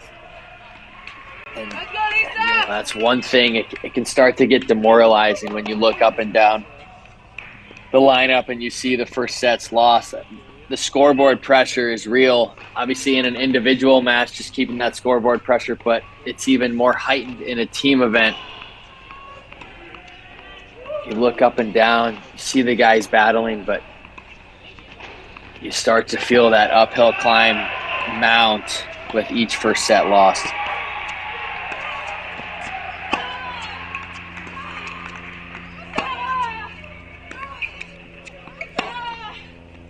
Also, not to go in sync on you, BK, but you feel like at that point on court, you're standing there and you're like, it's going to be me, right? And you're just like, it's going to be me. It's coming down to, like, I need to win now. Yeah, definitely. I love the fire here. I'm kind of in on Clemson, number 2 singles player, Kristina Majerova. Down 3-0. Team's down 5 first sets. Why not go down swinging and yelling? You don't want to be the one that is the clincher either on the losing end. Everybody 100%. loves clinching the winning match, but when you're losing, you're battling out there to get that unfinished. Every step is just a little bit more measured. Again, 3-all on the turn, 30-all here. A bunch of other matches we want to loop in. Sorry, go ahead. No, I was just thinking, you think about it from a ranking standpoint as well, and a record standpoint. All these wins and losses matter, and if you're able to hold off one of those losses, to keep battling, get an unfinished.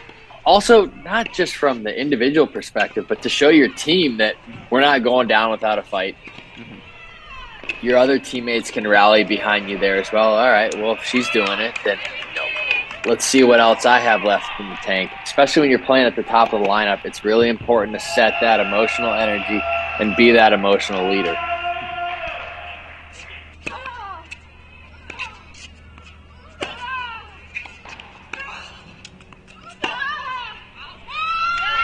Great fight from Majerova, but in the end, Lisa's are 6-2, 6-3, and as expected, you have 3 top 25 players on the roster like they do in Czar, in Brodus, in Chen. Gonna get some heavy lifting done. That's exactly what happens. Pepperdine 4-0 win. They advance to round number 2 of this kickoff weekend as they host the action over in Malibu. Coming up next for these Pepperdine Waves, they'll face the winner of Memphis and Columbia.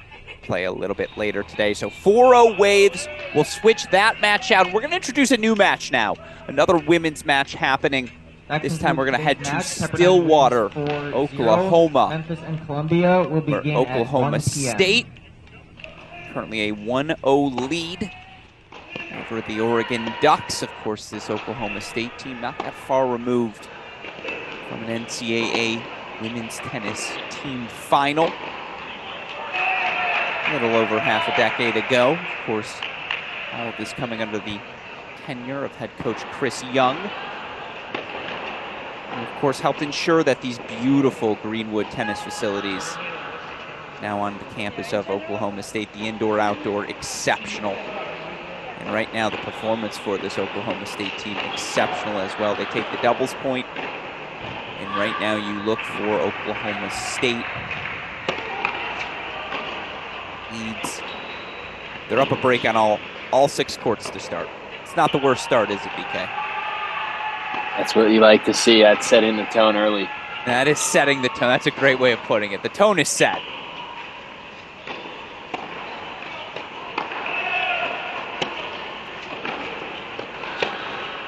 One spot, it's Kristina Novak Jr. out of Slovenia.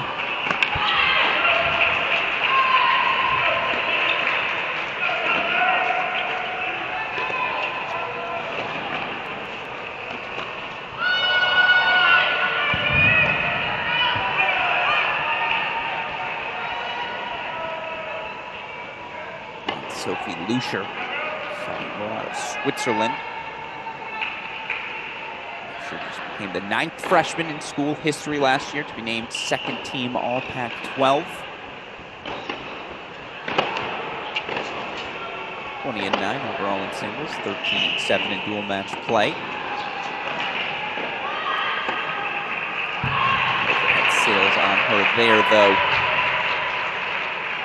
Meanwhile, 6-all, 5-all here for Diaz.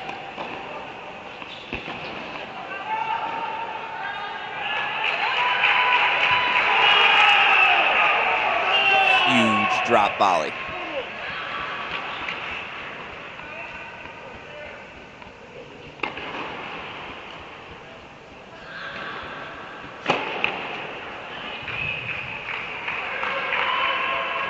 So set point coming up here for Angel Diaz. Again, haven't watched a ton of Anselmo. What's the serve here down set point? The high percentage serve. I haven't seen much of him, but on those courts, I love a kick wide and finding the forehand. High percentage. That's what he looks for. Spread the court wide. Look for the forehand inside in.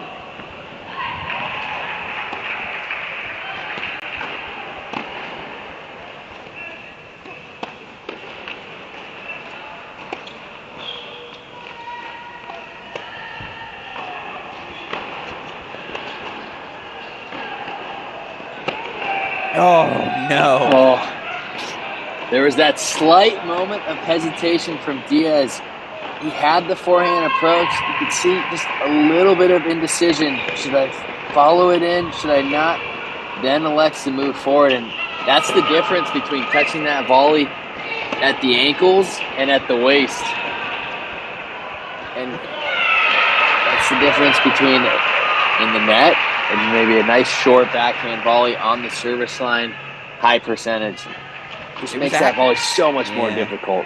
No, it was a heck of a stick from Anselmo just to get that ball back in play, but you're absolutely right. You feel like if Diaz moves forward assertively there, maybe he takes the opening set in the books now. That set, again, 3 first sets for Tennessee. They take them in courts 1, 2, and 4. Oklahoma with the first set on court number 5, so they're down 5-2 in the second there. 6-all on courts 3 and 6. 6-all in the breakers, in those first set breakers on courts 3 and 6. This is a massive, dare I say, even 3 minutes for the Oklahoma Sooners here.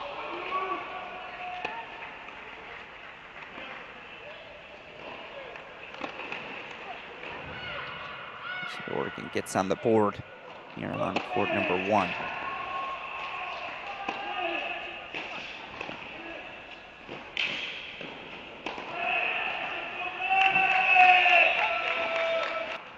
That's how you close the net. Exactly. You see there, Anselmo was able to get that forehand volley. Pass was a little bit higher. Let's call that out as well. But he was able to get that forehand volley above the net. Nice stick to the open court. You mentioned just such an important 3 minutes for Oklahoma here. These matches can change so quickly. Oklahoma has still, if they're able to squeeze these 2 first sets out, start to put a little bit of pressure on Tennessee, find a way to get up a break in one of those second sets of the other matches, a long way from home. Well said. A good serve from Diaz. That Anselmo backhand body spot. 7-all there.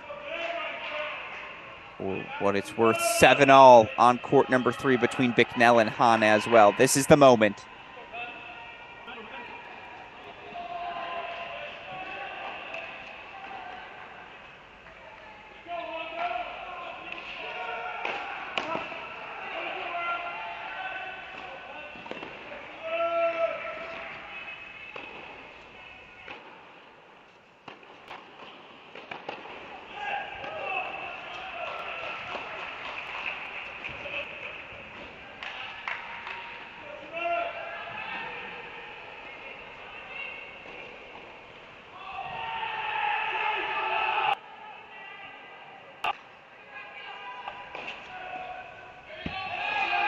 Wow. Oh, that's a costly Costly frame there. And OU has some hope with the set on their racket. All right. What a moment here for Baptiste Anselmo coming over from Georgia. It's exactly the sort of moments he would have wanted.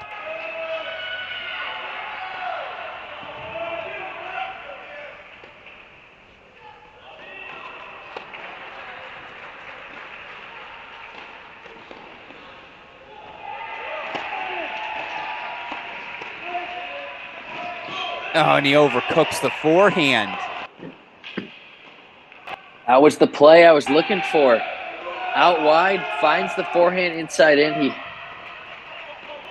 looked like the speed of Diaz hustling over there just forced Anselmo to rush that forehand a little bit. So important in those moments, especially late in tiebreakers. We feel we have to do more than is necessary.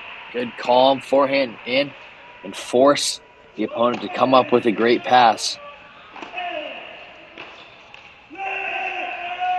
Case in point, make the first forehand, ask the question. Another set point for Anselmo. For what it's worth, Nathan Hahn, 7-6 first set for Oklahoma over Blaise Bicknell. So Oklahoma got that second one. If Anselmo capitalizes here, yes, they've lost doubles in 3 first sets, but now you've got yourself a match.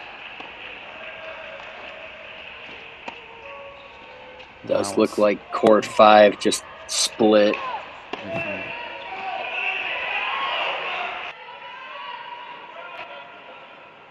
That makes this first set for Oklahoma even more important.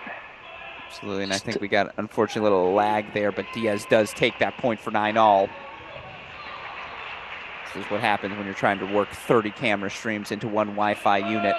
CRHQ rejecting us on that set point. Meanwhile, 3-2 on court number 1. Oklahoma State leads, but back on serve. Let's head over to court number 5 over in Stillwater. Ayumi Miyamoto has had so much success in her first few seasons here at Oklahoma State. Miyamoto 12-7 last year, racing out to a 5-love lead on court number 1.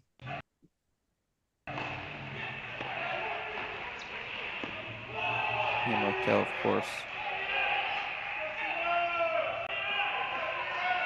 taking on Oregon's Shia Martinez Moral, junior from Spain. 9-all, though. Last first set here in Tennessee, Oklahoma.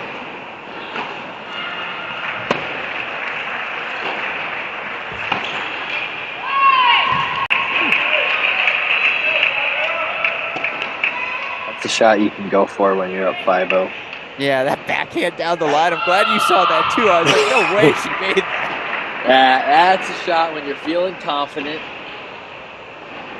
playing well, have the scoreboard in your favor. Why not? Let it rip. Love that move by Anselmo. Really like that approach. He was much more measured and calm there with that backhand. Good depth. Force Diaz to come up with the pass. That's what you want to do to your opponent. You have to give them the opportunity. If they play a great shot, if they make an incredible pass, you're still serving 9-10. But force them to come up with something special.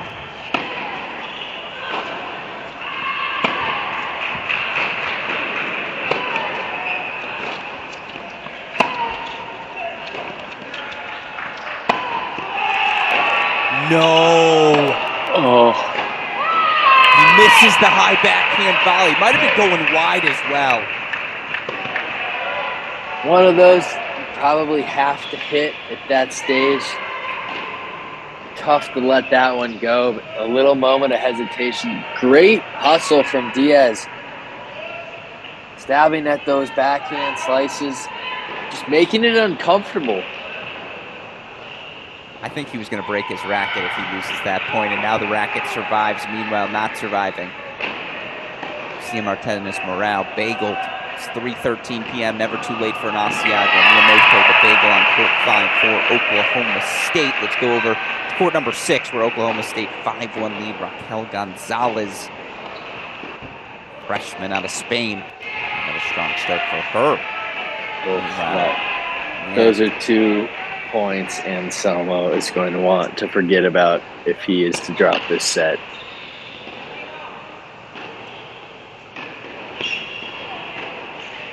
You show him those 2 in the film session on Monday, right? And say, hey, Oof. here's what we would have done differently. Good learning lessons. That's what we'll chalk it up to. Weekend 1, you're allowed them now.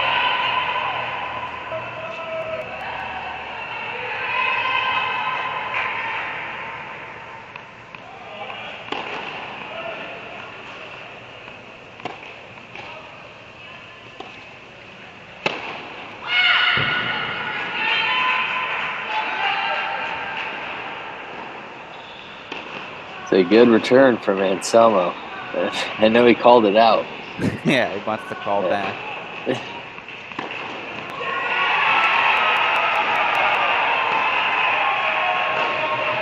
And there's the roar. Angel Diaz, 7-6. That's huge for Tennessee, as they now get 4 first sets. They forced a 3rd set on court 5, where they dropped one of their 2 first sets deficits. Johannes Monday up 6-4, 4-3, a break of serve on 1. It's a good place to be right now if you're Tennessee. And we'll check back in on that match in a little bit, but let's take the moment now. Again, we have 1, 2, 3, 4, 5 matches we are currently monitoring on our Crack Rackets stream. We're going to stay here in Oklahoma State, as we've got a set point chance here for Raquel Gonzalez. Gonzalez again, 5-1, 40-30 now at that number 6 single spot. Oklahoma State closing in on 2 other first sets as well, but where to head to next? Well, we do have an upset brewing over in Athens. Notre Dame, who beat the USC women yesterday, 4-3 thriller. They take the doubles point from Georgia women as well. 1-0 Notre Dame leads over in Athens. We'll get back there momentarily once they get the singles underway. In the meantime, let's head back to Florida. Let's go to Gainesville, where it was a quick first set for Axel Neve at the number 1 spot. But let's go to court number 3 in Gainesville, Westhoff, where it's 1-0. The Florida men lead. 6-1 set at number 6 for Oklahoma State. Raquel Gonzalez closing things out.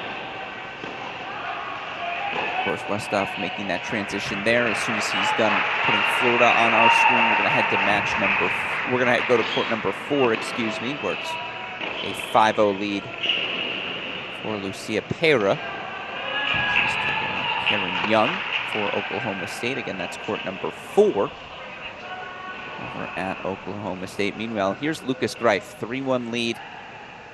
The senior was part of that heralded Riffis, Crawford, Vale Andrade recruiting class. Spent a lot of time waiting. Talk to any of those members of that 2021 Florida National Championship team. They'll credit Lucas Greif as much as anyone else on the roster for their run to the title. Greif has to be thrilled to get the call up.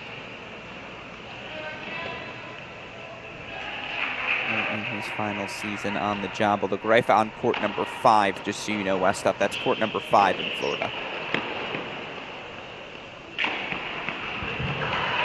As you see, it was a 6-0 set court for Oklahoma State. 2 bagels, not bad. Westhoff, I apologize. I know I'm stressing you here. Can we go to match 3 in Oklahoma State? We're jumping around. Match court number 3, where it's a 5-1 lead for Sofia Rojas. Rojas, the sophomore at Bradenton, Florida.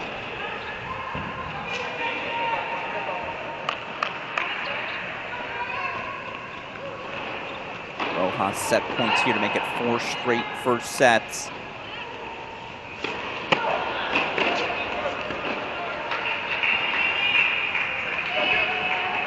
Oklahoma State looks hungry. Serving up bagels and breadsticks this afternoon. That's what I'm saying. That's a good start, right? You drop 2 games in your first 4 sets off court. Heck of a start for the Cowgirls over in Stillwater. And guess what? You want it? Yeah. Winner takes on Michigan tomorrow. Michigan will win over Oklahoma last weekend, and so it's going to be a tricky round 2, guaranteed already, and yet Oklahoma State cruising on their way to it. 6-1 set on court number 3. Let's head back to court number 1, that Novak-Lucier match now knotted up at 3-all. Can you set the tone any better than that? Yeah, that's pretty good, right? If you're the coaching staff, you just stay away from those courts. You say, you know what, do your thing. Yeah, that's always a tricky one. I would say it depends on the athlete. Okay. And that's where the coach-player relationship comes into play and is so important, is understanding what the player needs in different scenarios, right? When they're struggling, when they're cruising. Generally, when they're cruising, you don't want to leave it untouched. You can go over there, you can say something. It can be unrelated to the tennis. I know that always works for me. Just keep yourself loose, right? Stay in the flow of the match. Meanwhile, if you're Oregon, boy, would you love to steal a first set here at 1. Just get something to get the momentum, right? Have you been on the other end of that where you see your guys lose a bunch of easy first sets? What's that response on the team from the Oregon side of things? Yeah, that's tough. I've definitely seen it. I think that was from time to time over the years. It's hard. I can still remember my last dual match ever actually was Stanford versus Virginia at NCAAs, and lost a tight doubles point, and you look up and down the lineup and you check the first set scores, and we were down a set and a break on, I think we lost 5 first sets, and it was one of those it almost felt like we were going to lose the match, and I was 4-all in the first. And it's tough. You really have to, it's a different feeling when that's the end of your season versus this is the beginning of the season. There's still a lot to build on, and we always say you're building towards May, right? It's everything peaks at NCAAs. These matches are crucial to help you get there, to put you in tough positions. So if you're Oregon, this is a perfect example of a time when things aren't going your way, but there's still time. And I think that's the beautiful thing about tennis is there's no clock. Mm-hmm. There's time to turn the match around. There's time to be patient. And one of the best phrases that my coach growing up always tell me is it takes a while to win. And the second one is you never know when your opponent's breaking point is. And it's your job to find that. Fascinating. No, absolutely. And again, right now, Oregon's going to find that breaking point, or they might get approached to it. They dropped the first sets on courts 3 through 6. Novak, the 4-3 lead here in the hard-fought battle on 1. Let's go to court number 2 in Oklahoma State. So we see, of course, freshman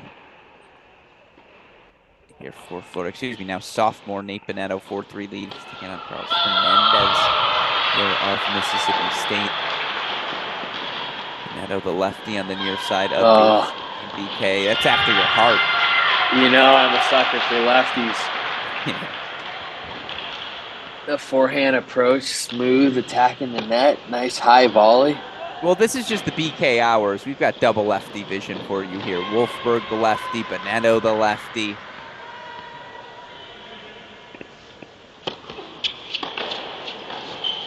It looks like he's got my racket. This guy watched a lot of Bradley Klahn film over the years. Go check. You look at the. Well, how flattered would you be if you looked at the Florida website and he says his favorite player growing up is you? That'd be too good. Or would you question his life choices? Yeah. Probably that more than anything. If that's the case, though, that's a huge win for me. If I've been able to inspire some younger people to play tennis and chase their dreams and go after it and still a small part of my game, I'd say that's a good legacy. Absolutely.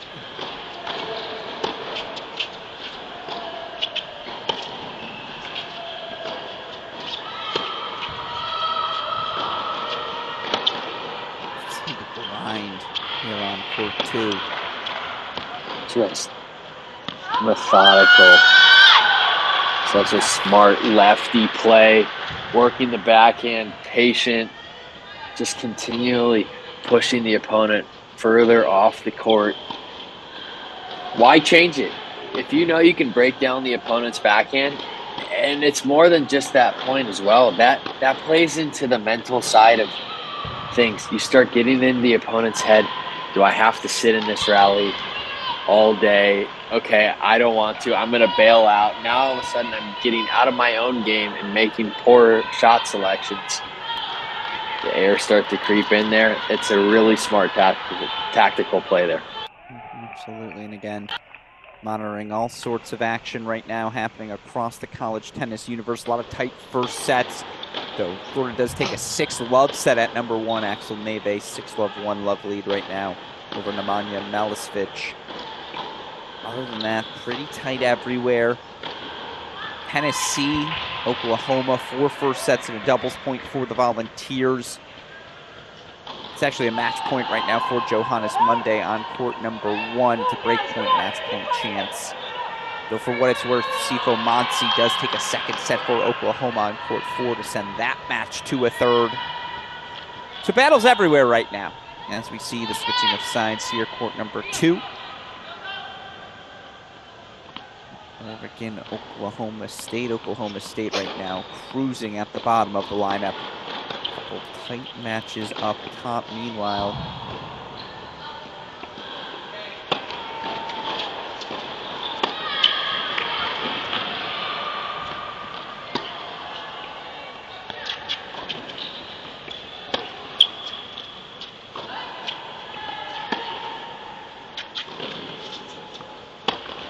Neto's now got break point chances.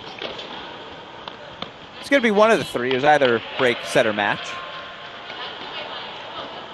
I love the way he got around that forehand. He recognized that he'd hurt the opponent, was able to step in. You see him step in and around to get that forehand, not making that big banana movement that we call, but actually cutting off some angle, taking time away. It makes that volley so much easier.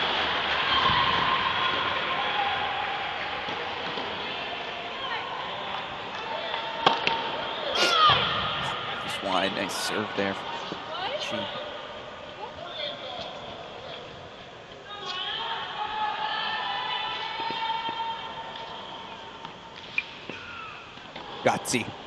Gutsy from Hernandez. For all. All right, super producer Daniel Westoff, I'm going to need you to take us back to Tennessee, Oklahoma. We'll switch that out for this Florida-Mississippi State match. As again, still a bunch of first sets going on in Florida-Mississippi State. But Johannes Monday's about to serve for the match over at Tennessee. 6-3, 5-4 lead. 6-4, 5-4 lead, for the Vol Junior. 1-0 Tennessee leads there. So let's swap out Florida-Mississippi State for that Tennessee-Oklahoma match. Of course, Tennessee-Oklahoma, again, a regional final happening over in Knoxville. It's court number 1.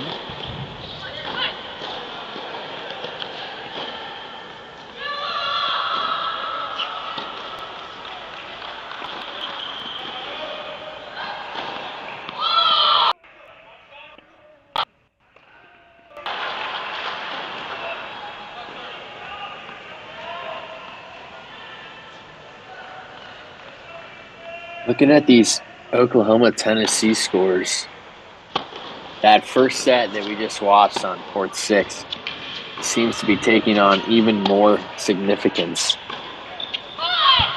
as OU's been able to turn it around on court 4 and court 2. They get a break on 2? They do. 4-2 for OU. Wow, so huge for Tennessee that Diaz got that first set. My early awful prediction is that it's coming down to 6. Ooh, that's your swing match? That's my swing match. Love it.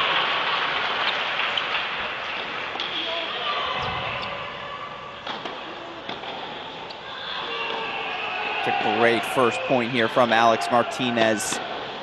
And look, Joe Monday's not your father's lefty, not your father's 6'5" either. Yes, he likes to move forward, but he's not afraid to grind back there either, BK. Keep an eye out on this Tennessee lefty. I think he's got some pro upside. That's the point when you're serving out the match. 15 love to love 15 is even larger than a 2-all or a 3-all game. Because you have the nerves when you step up to the line serving 5-4. Now all of a sudden you lose that first point. It's a little bit heightened.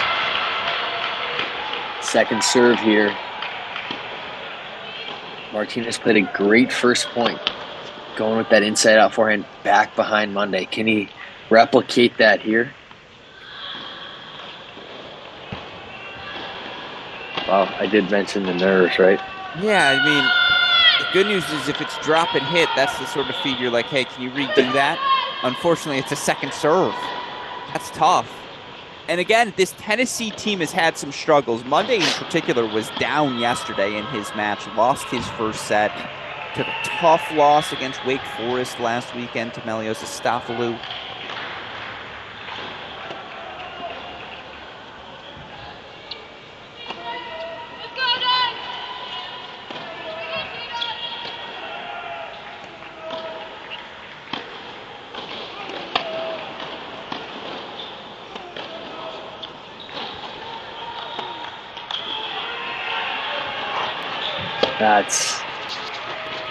Martinez had done a really good job, especially with his back against the wall, locking down in that first point. Looked like he was really locking in there. Just trying to be patient, wait it out, let Monday's nerves creep into play, and it's a costly frame. Absolutely. Especially because you could tell Monday had no intention to move forward, right? Yeah, you could see his nerves there. It's just, even both guys dropping the ball in the middle of the court, playing through the middle third.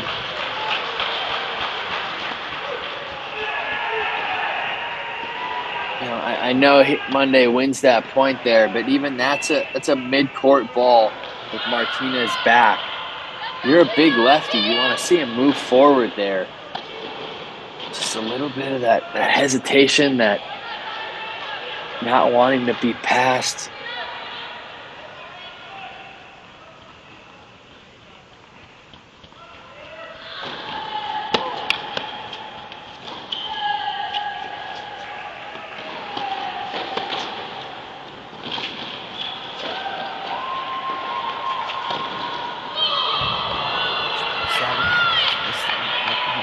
I'll tell you what, the heck of a pass there. Wolf to Petchy. This bench is getting physical. 2.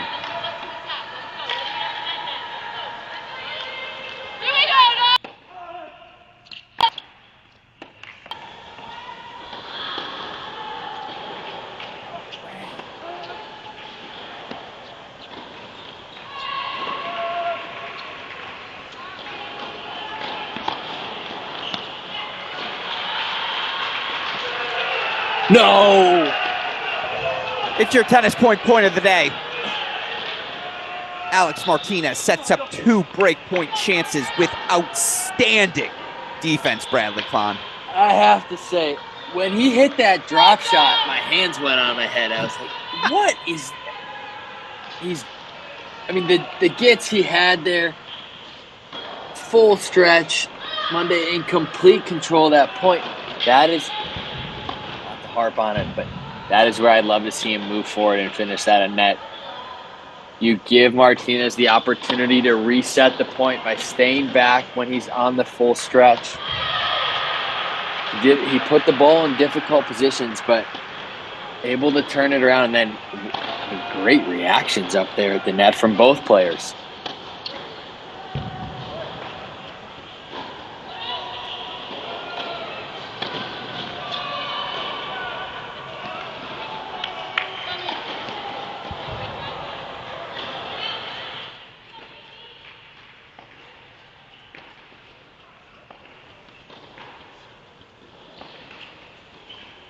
No, a tough service game off the racket of Johannes Monday.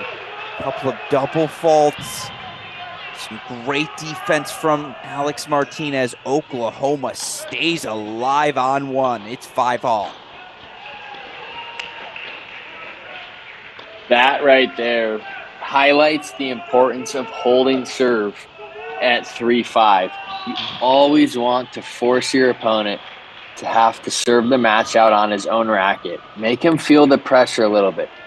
For anyone watching at home, that hold, not to mention, especially the first set, it's a little different where you get to start serving the next set as well and build that lead, but especially you always force your opponent to try and serve the match out.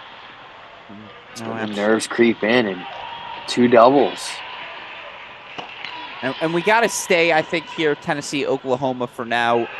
I apologize, super producer Daniel West, if I'm pulling a fast one on you. Do you mind if we switch out that Oklahoma State-Oregon match? Oklahoma State right now, 4 first sets. Things tight on 1 and 2, but they're starting to distance themselves. Let's head over to Athens, where right now Notre Dame is having arguably the kickoff weekend of the, the best kickoff weekend in the country. 4-3 upset win over USC. And right now, singles action getting underway, and Georgia has responded. And again, much like yesterday, we've got issues with the cameras on 3 through 6. We're going to have to stay on courts 1 and 2. We'll start on court number 1. But right now, Liamah is already up a break. 2-1, Liamah leads Notre Dame's Paige Freeman. Now, I'll say this, Coach Alison Silvero, I had the chance to text with last night. Wanted to wish her congratulations, of course, for the big win for her program. She's got herself a squad.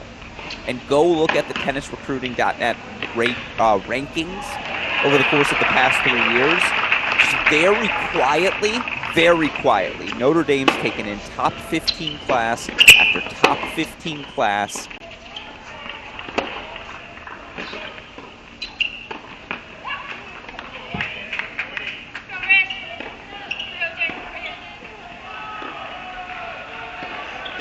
Look for Notre Dame. Had the number 8 ranked class in 2022. Brought in a blue chip and 2 5-stars, 3 5-stars in 2021. Blue chip and another 5-star in 2020. Number 1 singles player Paige Freeman back in 2019. This team is very good. They're not in the inner circle of title contenders, but John Parsons, who you might know, Cracked Racquets contributor extraordinaire, host of the critically acclaimed No Ad, No Problem podcast and blog, points out in the chat, Notre Dame's looking to be this year's Old Dominion. I think that's a very good comparison from John. A team that, are they going to be top 16? No one's willing to guarantee that yet, but will they be in that top 25 conversation? Absolutely, for this Notre Dame program. And now Alison Silvero is a little older than you, right, BK? She was at Georgia Tech, but I think she was there because she was on that 07 team, and you were in college. What, your freshman year is 08, 09? Yeah, 08, 09 was my freshman year.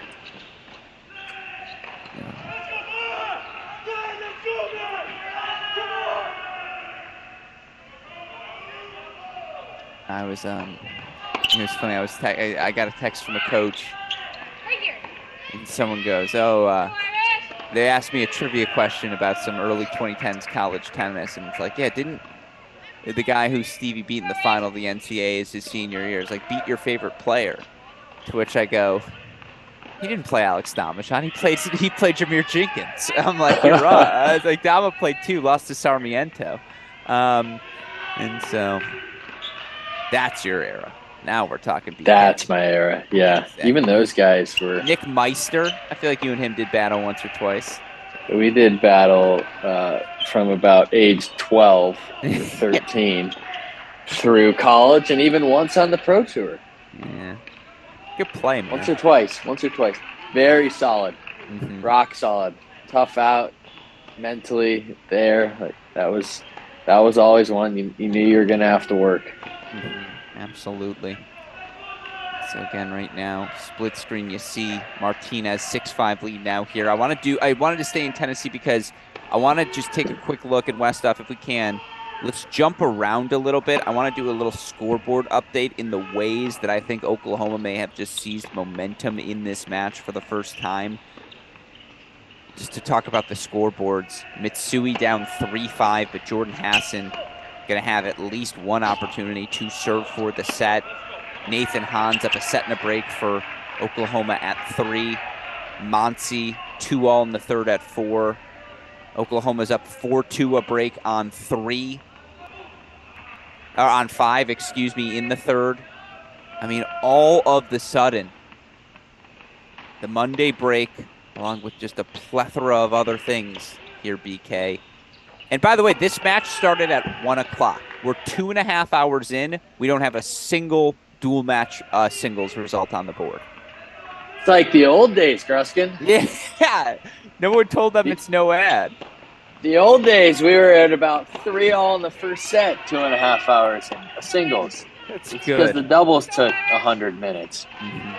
By the way, Oregon's starting to show some fight as well, and we'll keep our eye on that match. Florida, Mississippi State playing a bunch of tight first sets. It's battles everywhere right now, folks. We'll try to show it all for you here on our Cracked Racquets cross-court coverage. Alex Gruskin, joined by the NCAA singles champion, Bradley Klon.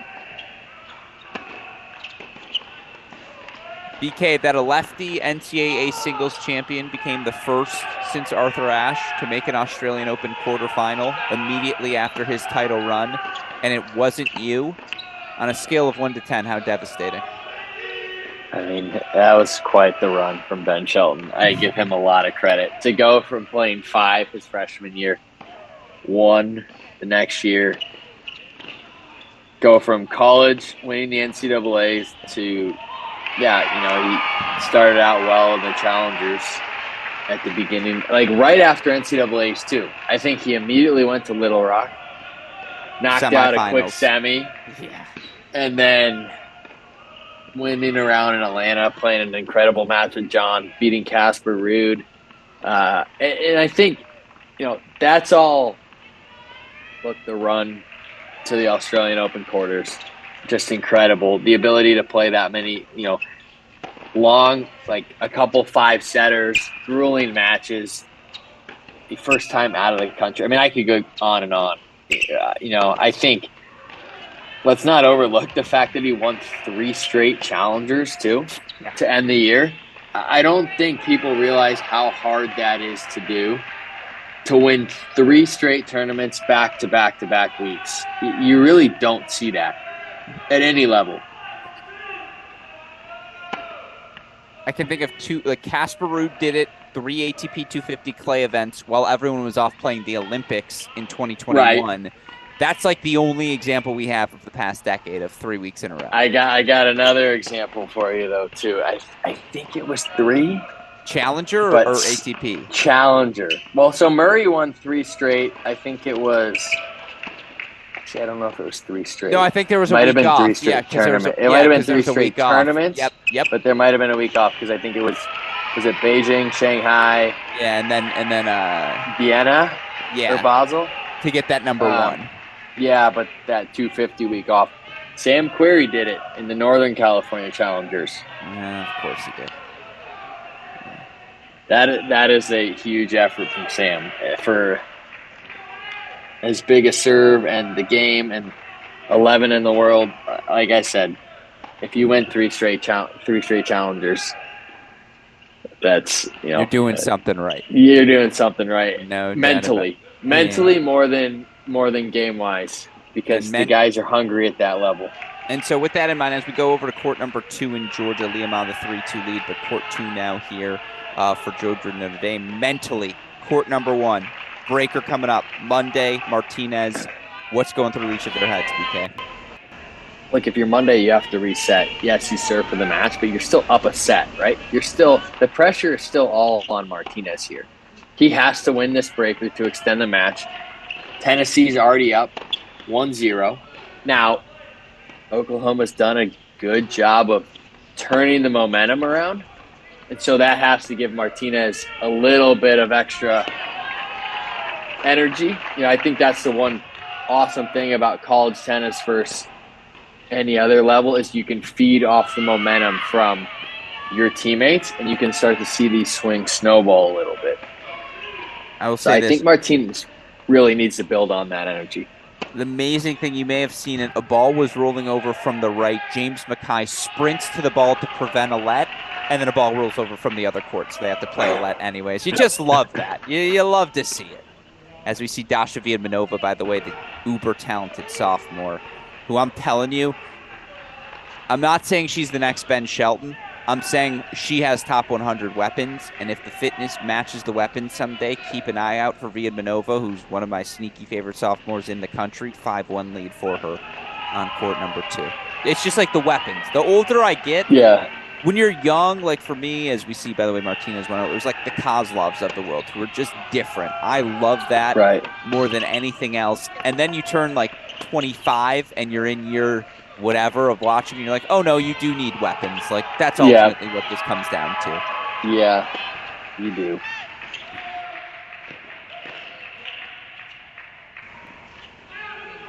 He hangs the volley, but it's a good volley. And that's what was missing when he served for the match, right? For Monday, he just did not push forward. Exactly. He looked scared to step inside the service line. And that volley, I wouldn't even say it was particularly great, but it was deep. It had enough pace, and it forced Martinez to think, stop, where do I hit this? And you saw he tried a chip lob and didn't make the net.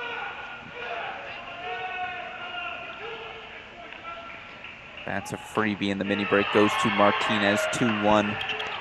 Again, Alex Gruskin here. We're monitoring all sorts of action right now. Tennessee looking to put the first singles point on the board, but 3 matches are in the third set. As Hassan did take the second 6-3 over Mitsui. It's just close scores everywhere right now. Nate Hahn serving for it at 3-4 Tennessee, but he's down 4 break points to Bicknell. It's the witching hour, folks, and we got 3 new matches coming up at the top of the hour as well. This is the day my head explodes, Bradley Klahn. This is the day. Because you're not even halfway through ITA Kickoff Weekend, but you've already seen how many matches? A lot of matches is the answer. It's not that there's 16 matches. It's that there's 6 times 16 matches. So it's 72 singles matches. It's, 48 doubles matches. Yeah, right. Westhoff types immediately, goes, it's 9, it's not 6, Alex. It's just a lot of... The good news is I've got a Rolodex of information now. And sadly, I would have loved to, memorize chromosomes or how T-spells respond to treatment, but... Instead, it's 4 singles and the pressure they face. We all have our gifts. Yeah. As we see Martinez 4-1 now, consolidates his mini break lead. We do see a hold here.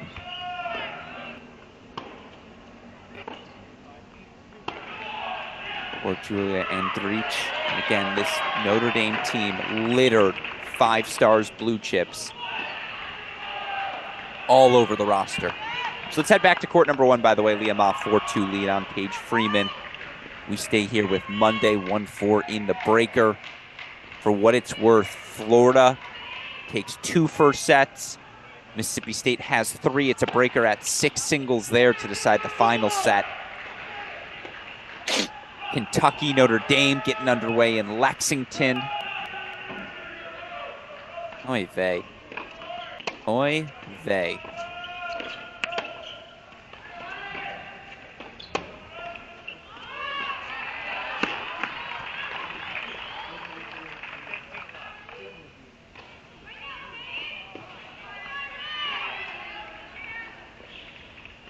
I'm sitting here looking at these OU Tennessee scores, wondering when we're actually going to get our second point on the board. I don't know where it's coming from. Ooh, by the way, official announcement because I just checked the schedule. Long delay in the Cal match. Cal will not be starting on time, super producer Daniel Westoff, as it's still Georgia Tech, Princeton, first set of singles. Cal's going to play after that in Berkeley. So there must have been some rain there today.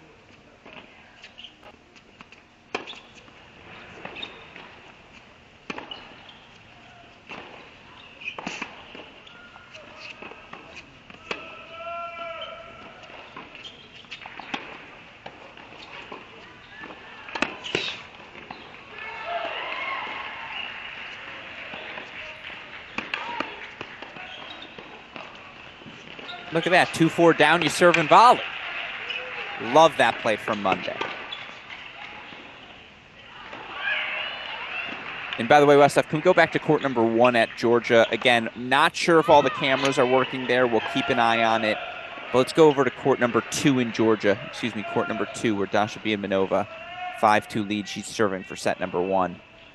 Georgia already taking the first set, 6-love on court 4. Set points on court 3 as well. Nice response from the Bulldogs.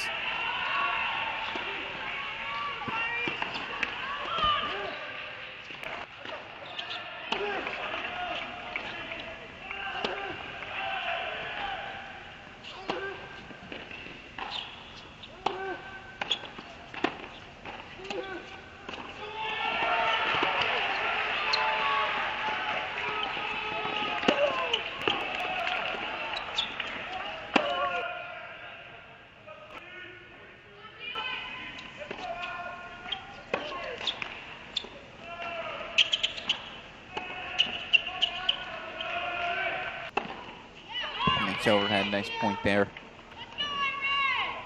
From the Notre Dame to Julianne Dreech. We're all now here in Tennessee. Ooh, Blaze Bicknell got him back on serve on 3 as well, so everything might be headed towards a third.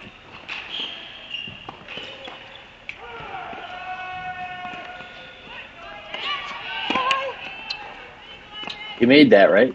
He did make it. My goodness. We legitimately might have 6-3 set matches here in Knoxville. How about that for your kickoff weekend? Diaz, 3 break points to serve for it, though. Although we've seen 2 attempts to close out a match on serve.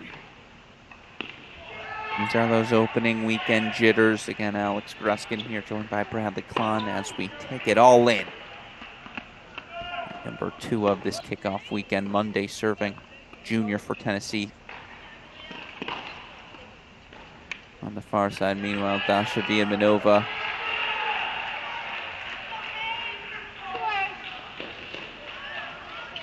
Served for the opening set. Broken.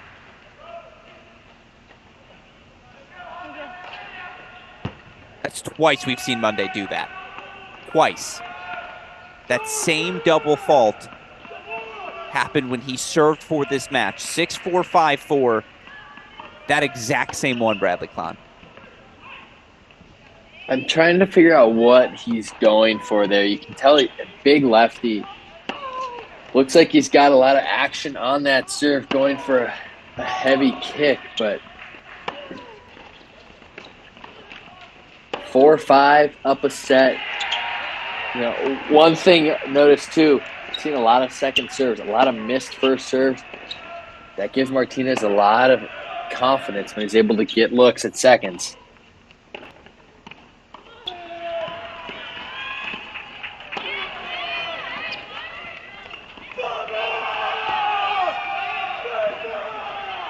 Oklahoma's got some momentum.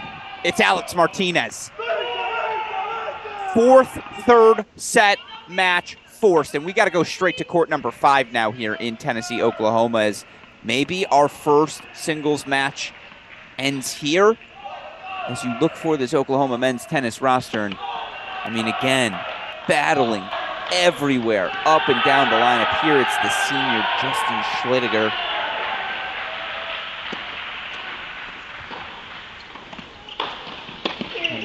50 junior in the world is the German. That's a confident start into serving out the match. Fearless attacking the net. Very calm with that forehand volley. And gets back nicely for that overhead. That was not an easy lob. See, that lob was placed very well over the backhand side. Too good. Too good indeed.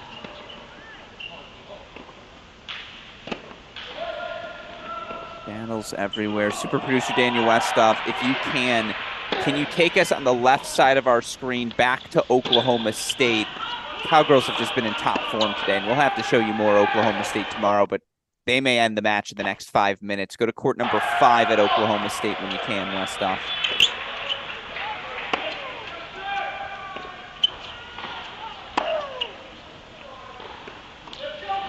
Schlager, obviously that's serving moniker wrong. Oklahoma's serving 2 points away.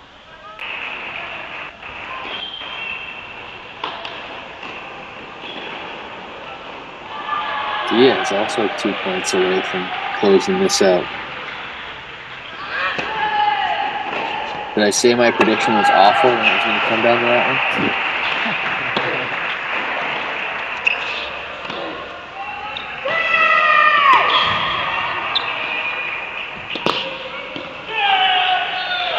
Love that play.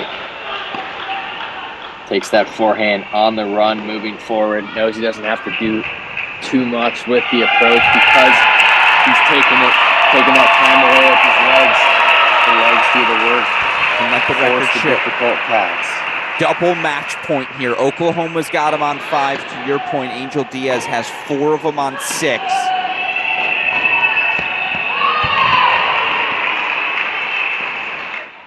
So after 3 hours of play, this was a 1 o'clock start. It's 3:56 here Eastern time as we approach the 180th minute of this match. We're not done yet. Martin Prada, little sneaker up the line.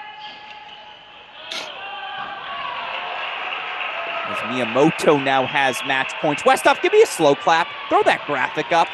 This is what we've been waiting for. This is what Kickoff Weekend's about, Bradley Kahn.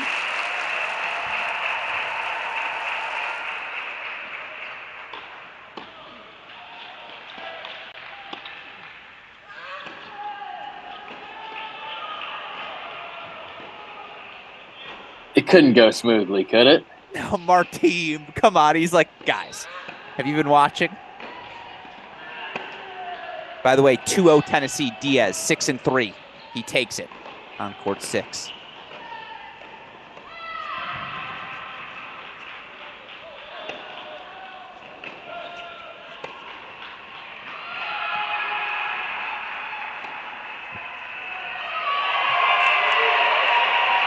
That point had it all on court 5. And the match points both take it. So Oklahoma State 2-0 lead on Oregon. On that court, Westoff, we need to immediately go to court number 3. Court number 3 in Oklahoma State. It's Ayumi Miyamoto, 6-love, 6-4. Rashia Martinez Morale, great win for the Cowgirl veteran. Meanwhile, Sofia Rojas, 6-1, 5-3 lead. Meanwhile, in this Tennessee match, again, things move to 2-1 overall. Tennessee now 2-1 lead. Angel Diaz 7-6, 6-3, but Justin Schlager, hope I said that right, the senior out of Germany, 3-set win on court number 5. Now we got to go back to court 3.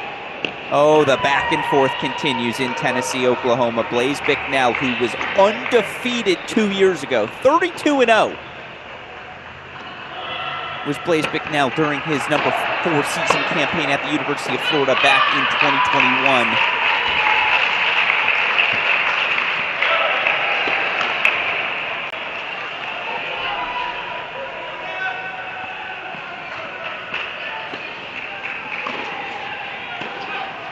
He loses to Michigan's Gavin Young, takes a tough loss at Wake Forest as well.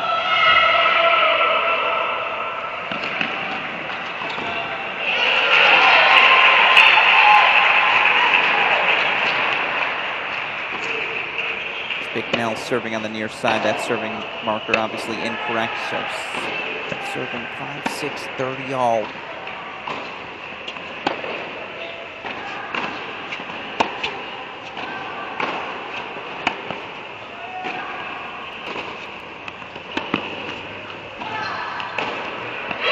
The double faults are out in force today. We're feeling nerves. We're feeling nerves across the college tennis landscape. And Westop, I need a slow clap. Double match point. Bicknell plays faster than us, but Sofia Rojas match point as well. Like you said, still January. That's guts, though. Kick wide, Just behind, open court. That's the pattern you call for, BK. calmly dispatching that Yeah. point. And so now it's a deuce point coming up again. This Oklahoma State team, they may have lost Mai Sawanka, a couple of their impressive top-end pieces, but the depth. You bring back a Rojas, you bring back a Miyamoto. That's how you take a 3-0 lead. Oklahoma State looking very good here to kick off their kickoff weekend. 6-3 win at 3. And now let's go to court number 4 there as they're one game away in Stillwater. And Blaze Bicknell forces the breaker. And looking tee, you could see him as soon as that ball toss went up, jump left to cover the tee. Bicknell didn't have to do much. Hit a good wide serve, but just had to get that thing spinning away.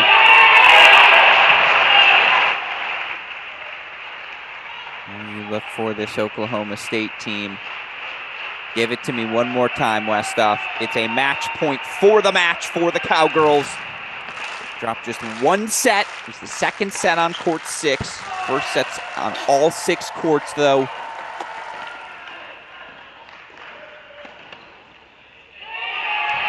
And now it's a straight set victory. And how about this? Again, talked all about the veterans we see on this Oklahoma State women's roster. Well, how about for the clinch? Again, it's one of the newer pieces here to this lineup. Lucia Pyre, the freshman out of Argentina, sends Oklahoma State to the regional final where they will take on a popcorn match tomorrow with the University of Michigan, 2 of, I would say, the 15 best teams maybe we have in the country this year. They're going to have to play kickoff weekend. Oklahoma State, Michigan now, your regional final in Stillwater. With that match in the books, where to turn? Let's go to Florida. Let's go to to Gainesville. 2-0 lead for the Gators. Axel Neve, a 6-love, 6-3 lead. Let's head to court number 2 there. Court number 2 as Mississippi State looks to be making a push. Of course, we got to stay here, Tennessee, Oklahoma. All these matches coming down to the finish. Alex Gruskin joined, of course, by the great Bradley Klon. BK, we delivering you enough drama? This is great. This is getting me ready for tomorrow. Yeah, by the way, you've got yourself a Cleveland qualifying challenger match tomorrow. Who are you playing? If I knew, I'd tell you. That's good. I like that. You know, probably figure it out at about 6:30 tonight. Yeah. Hopefully. Watch some film. Yeah, watch a little bit. Grab some dinner with the boys and stay warm. This California kid is not prepared for the snow and 20 degrees, but that's why they play it indoors, right?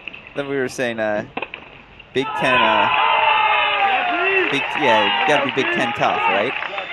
Yeah, I mean, look, I thoroughly enjoyed the snowstorm from my hotel room. Yeah. You know, we don't see it step much. outside. Yeah. Thursday night, I did step outside. I'm like, this is cool. I like it. No, for sure. It's a novelty. Well said. Maybe So not now if you lived here. No, it builds character. I always say it builds Yeah. character. Yeah. My let's just say that I got a text from my girlfriend saying, "All right, we're not moving back to the Midwest, right?" That would be correct.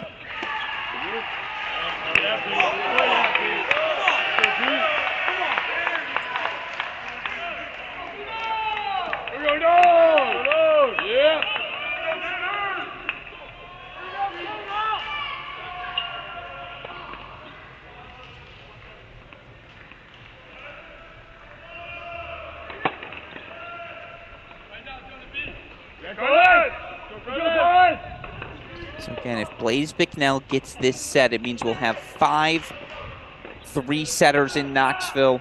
Of course, one of them already finished. Doubles point, a tight doubles point, by the way. A couple breakers deciding it. Goes to Tennessee.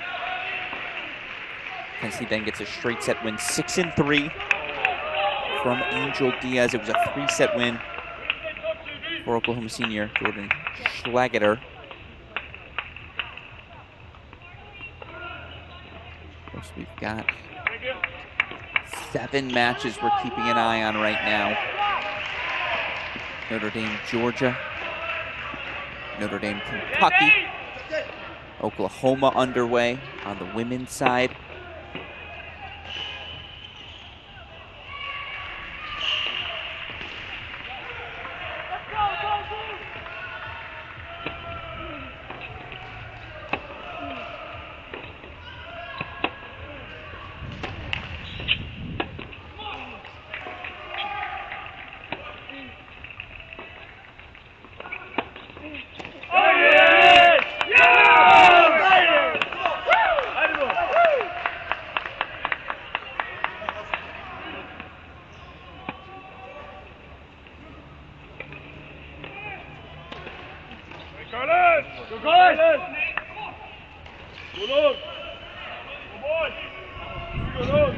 We're all now set number 2 again for this Mississippi State team. Haven't done a good enough job introducing them. I do apologize for that, but you look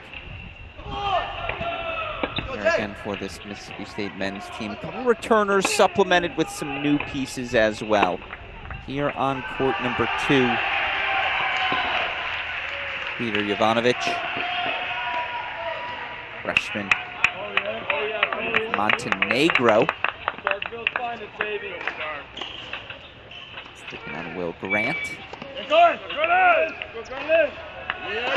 course, Grant has waited his turn, the junior, in Boca Raton, Florida.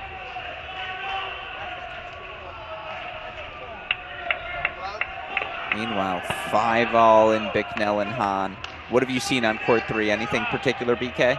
Yeah, one thing I'm just sensing a theme from Tennessee is just that unwillingness to come in. You know, there again, Bicknell just trying to force that forehand from deep when he had the opportunity to play it. Safe, come in, approach to the backhand. These are just errors that you don't want to give up, especially this late in the breaker. And as I say that, that's one Hahn's going to want back. He found the backhand corner, too, and he wanted to move forward. You could see. I like the play. He's aggressive. He's trying to go for it. It looked like he crashed that just a touch. Took a little bit more time than he needed to.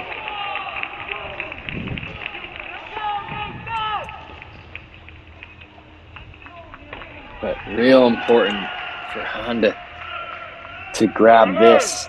See Tennessee serving for the match on 4.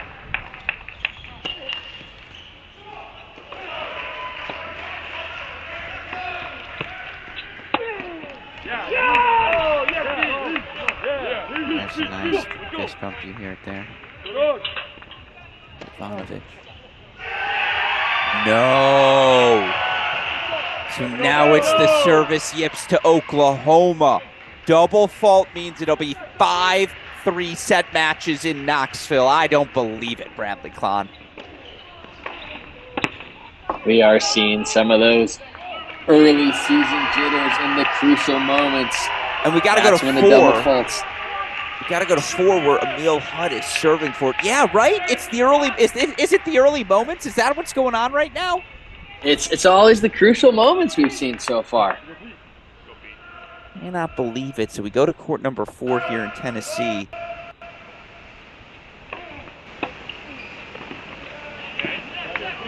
The break point chance for Mississippi State as they look to just, again, get a little momentum going. Mississippi State takes 3 first sets. Florida does the same.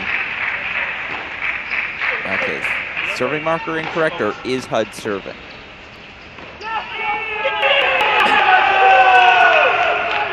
I believe he is serving.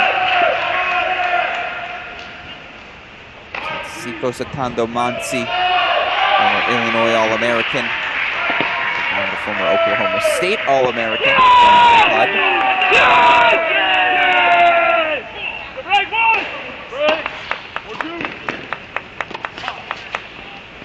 That's so good from Monty, who lets him know. If you watch the All-American Monty in that 2021 season, he was the catalyst that brought Illinois to that next level. And so again, Monty here doing anything he can. We talk about it all the time. Staying on court sometimes is just as valuable as winning.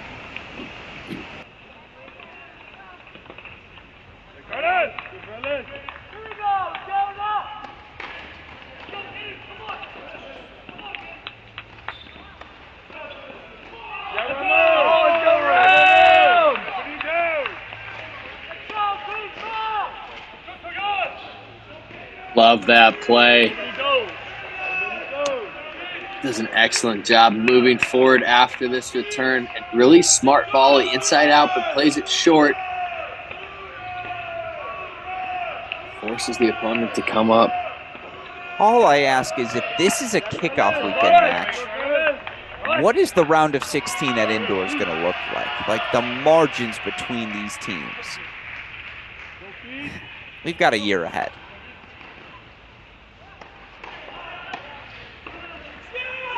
And Monty lands it.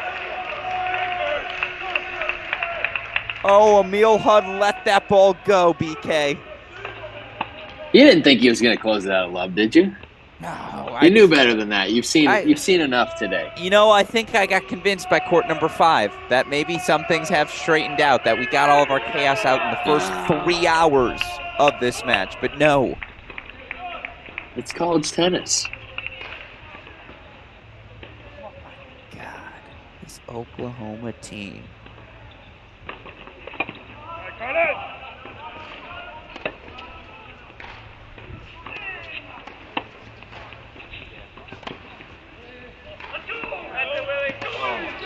It's a great ball from Emil Hudd. Westhoff, you know what sound effect I need, and maybe you just want to go full screen on court 4 here.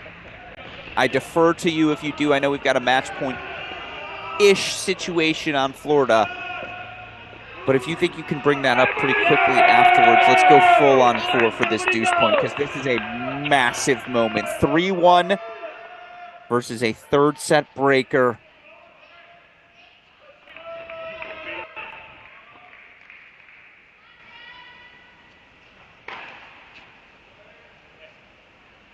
With Monday up 3-0 in the third, too, this is pivotal for OU.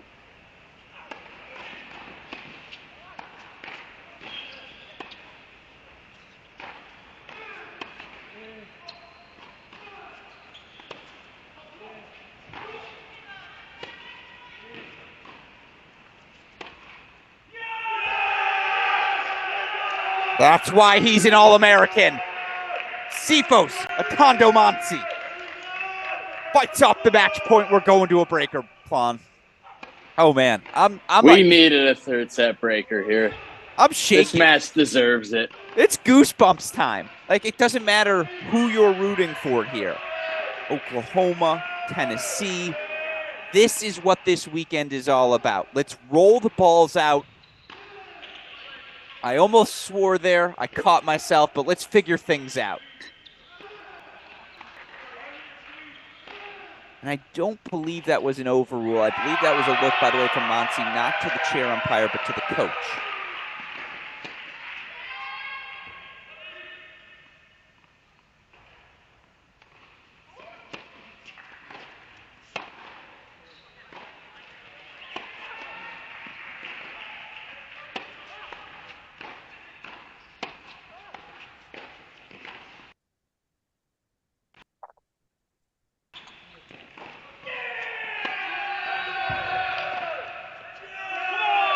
I do apologize, by the way, to Mississippi State fans. Peter Jovanovic, 6'3", 6'4", so it's 2-1 Florida leads. Florida 7-5, 4-2 lead on 3.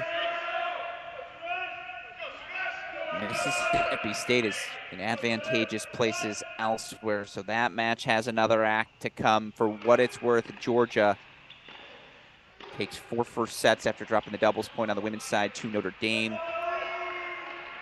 Deciding double set. Ay, ay, ay. So much action.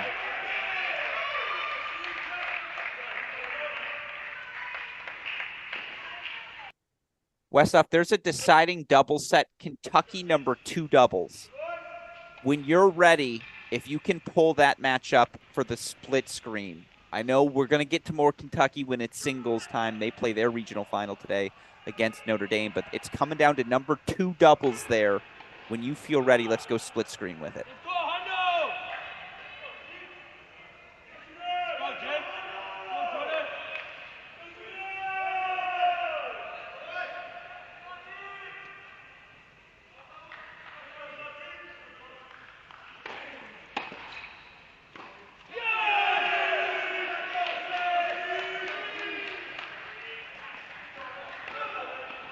Here's a thought for you after watching the Australian. Should everybody implement the 10-point tiebreaker for a final set? I mean, you're asking the wrong person because Oh, I love no Okay. ad. Yeah, I love no ad. I love the sudden death finishes. I don't mind the full third set and then doing the super breaker in lieu of the best. I like a full third set in a match like this. no, sorry. I mean, instead, like at 6-all, a 10-point tiebreaker instead of a to 7. 100%. See that I'm 100%. Yeah, no, we're on board. The full third set needs to happen. Yeah. But I love the 10-point super breaker. I really do. I think it's so fun. Who doesn't like a finish line? Yeah, I've liked it at 6-all in the third for Australia. And all the slams actually now, I believe. Yeah, this is the first year all four will have 5. All 4 will have. Counting in Indian Wells too. Yeah, exactly. Now I'm counting this. Yeah, I'd miss that. I mean, it's impossible to tell here in a live stream, but I thought that was fairly clear as we see 3-2 Monty up again. The mini break here. Again, right now happening elsewhere. 2-1, Florida leads.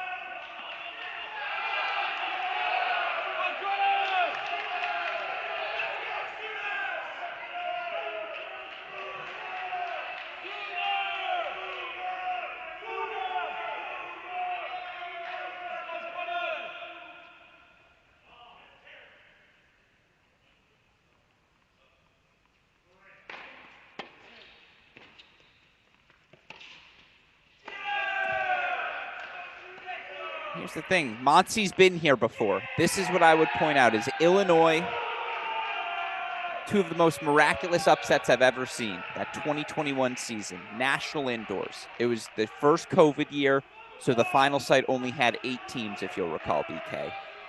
Yeah. Illinois hosted in Champaign. Therefore, they got an automatic bid in through, so they're the 8th team. First match, they draw defending national indoor champions USC. This was an Illinois team that was under 500 midway through that 2020 season when things stopped. Brought back the same cast of characters in Champaign. They beat USC. Again, it was the rise of Sifo Monty that made the difference for the team. Monty's played big matches. He's been here before. You saw the calmness he displayed in that 5-6 return game. 4-2 up here. Rock solid on both wings. Yeah, you mentioned the calmness. I've been so impressed with his composure in these big moments. I go back to the 15-30 point when he took that second serve return, calmly knocked it off, came in, just a very well-executed volley. And he just hasn't beat himself. When he was down 5-6, he's played a solid breaker here. Still a long way from the finish line, as we've seen in these matches so far, but impressed with the composure thus far.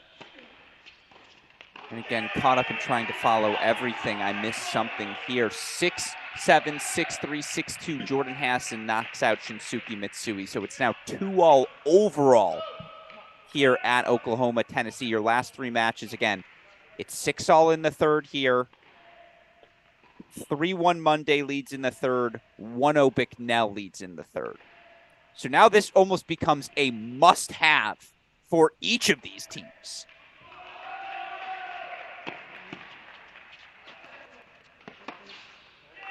Yeah, if you're Oklahoma, this really does feel like a must-win. Down a break in the third on one. Surely Monday's not going to serve for a match twice and get broken, right? The big lefty. That's what you're telling yourself if you're a Tennessee fan. Bicknell with some momentum now against Hahn.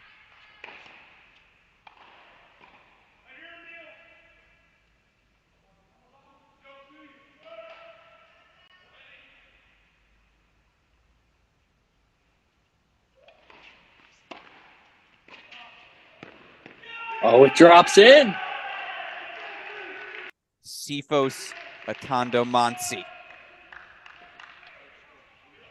was down 5-6, match point at deuce. He now has himself 3 match point chances. One of them guaranteed to be on serve.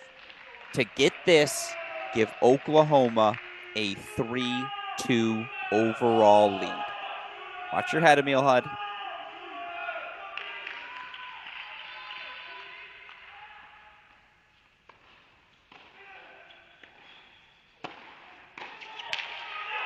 Sifo Monsi.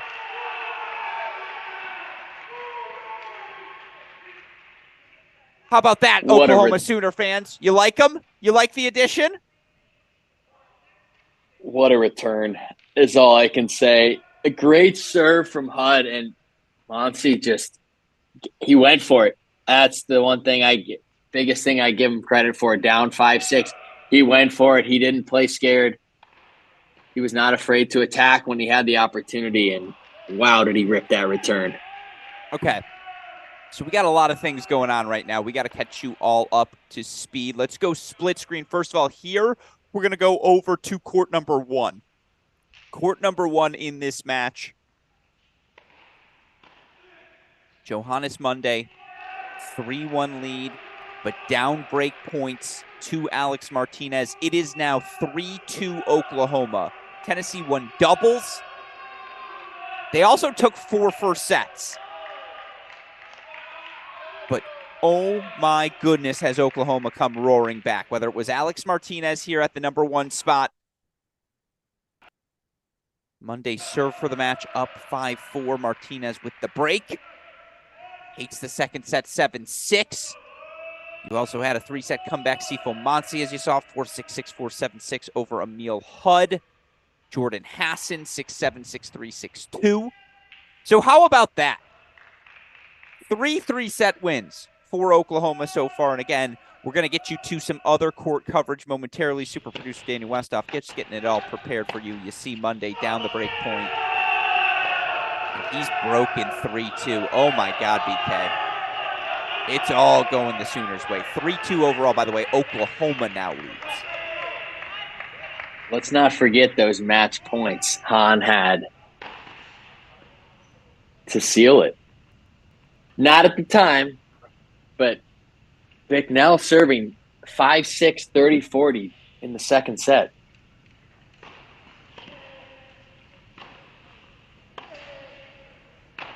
By the way, it's now 2-all in Florida, Mississippi State.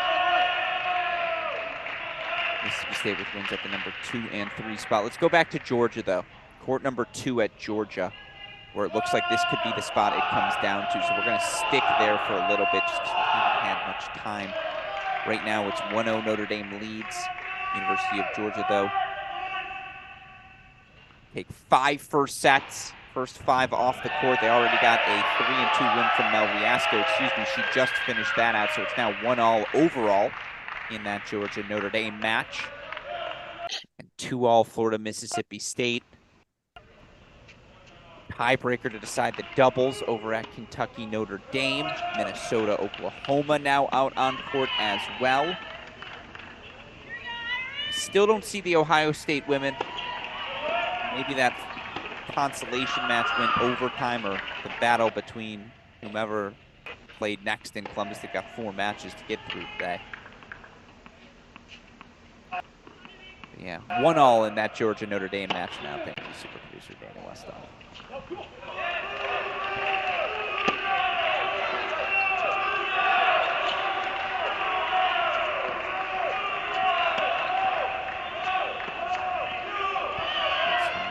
Here. And again, unfortunately, only access to cameras on courts 1 and 2 for Georgia right now. But Georgia, the 3-2 win, Mel Riasco over Yashna Yalai. Oh, that was a tough overrule there for Martinez.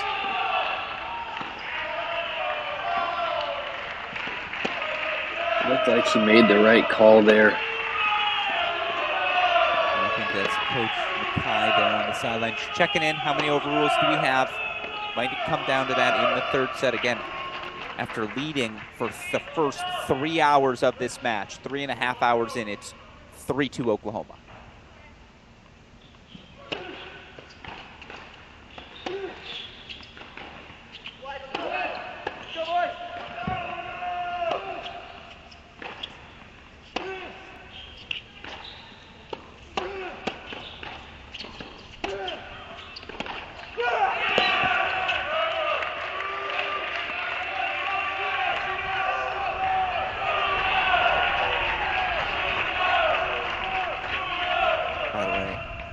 Hurdle, a 6-3, 5-love lead for Georgia right now at the number 5 spot.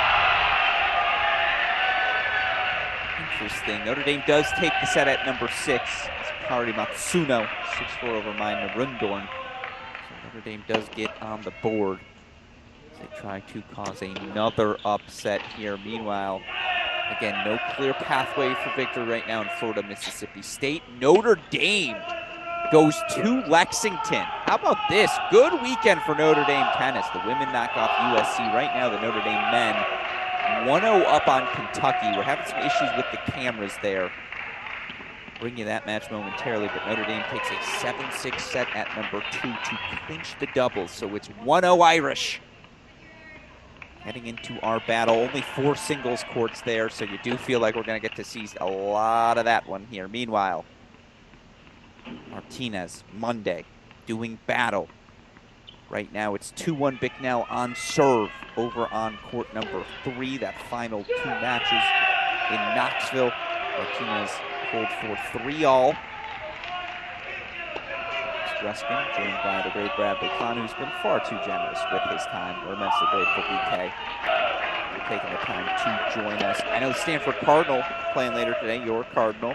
By the way, do you guys call him the Cardinal, still singular, or does this Cardinal slip out from time to time?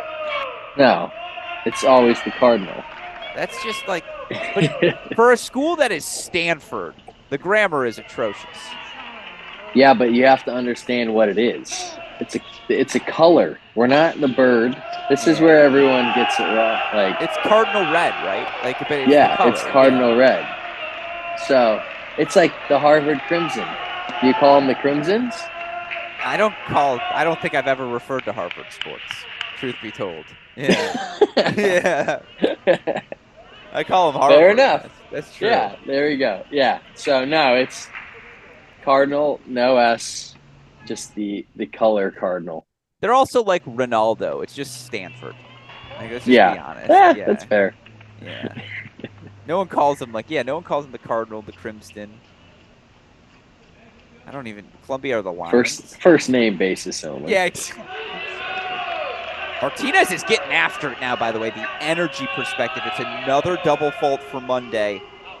Look, if you're Alex Martinez, you're now telling yourself, again, for the first time, this is my match. I win this. We're going home champs. We're headed to Chicago. Yeah, you can see just the energy from OU has been really impressive. They never hung their hat when they were down. They lost a doubles point. They lost 4 first sets. Things were looking bleak for them, but they've continued to battle. Martinez has done an excellent job. That's what you want from your number 1 player, to set the tone at the top. Be that emotional leader.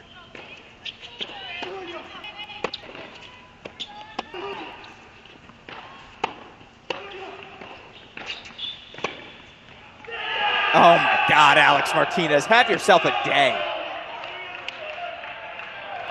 You think he's feeling it right now? No, I mean, look, this is a guy who had a ton of future success during the summer as well, had a really good fall, did Martinez. Ultimately, he goes 7-5 overall, but again, played a lot of high-level competition.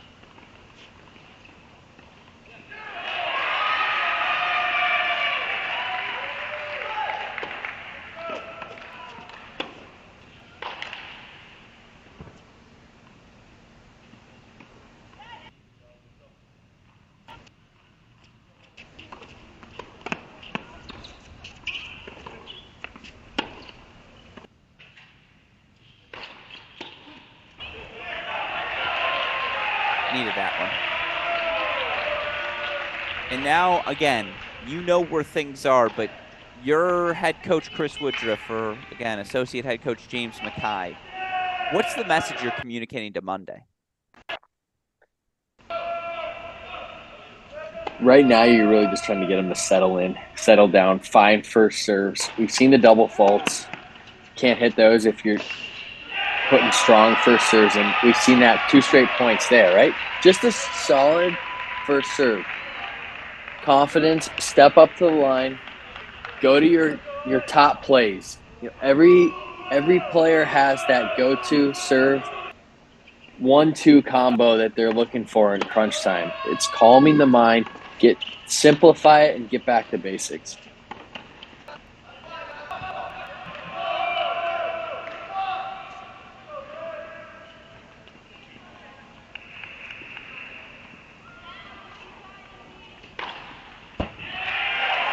Three first serves in a row. Bradley Klein, you're going to make a good college coach someday.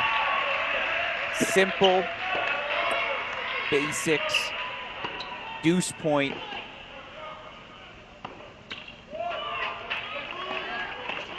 This is a huge momentum builder for Monday, too. If he's able to dig himself out of this game, you could feel the momentum for OU. Martinez, you saw the fiery energy from him. If Monday's able to grab this game, put the pressure back on Martinez.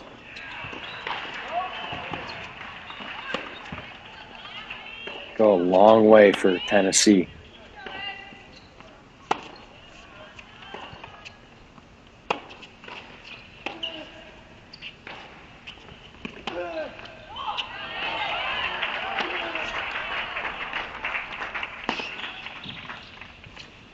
Oh. Alex Martinez. The wheels, the creativity, the break. 4-3. Oklahoma in control. Bradley Klein, they are 2 holds away. 2 holds away at the #1 spot from the upset of the weekend. We agree. I mean, I cannot believe what we're witnessing. Just incredible turnaround. An hour and a half ago, we were sitting here talking about how crucial it was if OU wanted any chance. They needed to grab one of those first set breakers. And now they're in the driver's seat. They went. If you're just joining us again, we have to reset this match, and we can pop over to court number 3 momentarily, for the moment, where Bicknell has game points 4-3-2. But Tennessee takes a tightly contested doubles point. Monday and Harper do their thing at the #1 spot. In the end, Hud and Diaz clinch 7-6 at that #2 spot. You then had tightly contested first sets on 5 of 6 courts. It was ultimately 3 first set breakers, 2 of which go the way of Tennessee. It was Diaz on 6, Mitsui on 2, and at that moment, Tennessee had doubles, 4 first sets. Martin Prada, who dropped the 6-1 first set at 5, you felt like he had worked his way back in command. He had earned the split, and it felt like it was all Tennessee, but slowly but surely. 6-7, 6-3, 6-2 win from Jordan Hassan at 2. 6-1, 2-6, 6-4 win from Schlageter at 5. 4-6, 6-4, 7-6 win from Monsey. Hud had match point on his serve, and Emil Hud gets the break, and now it's Alex Martinez, who was down a set in 5-4. Johannes Monday served for the match. We'll go back to court 1 now. We see them on court. It is Martinez up a break 4-3 in the third. Johannes Monday not only up a set in 5-4, he was up a break 3-1 in this set. And that's why we've stuck here for so long, folks, even though there is so much action happening elsewhere. Looks like a bunch of three-setters going to decide that Florida-Mississippi State battle. We'll get there next. We've got Notre Dame, Kentucky. Oklahoma, 1-0 lead after they take the doubles point over Minnesota. Ohio State, Tennessee women's matchup walking on court now. And of course, top of the hour, USC men, 7 o'clock time, Baylor, Florida State.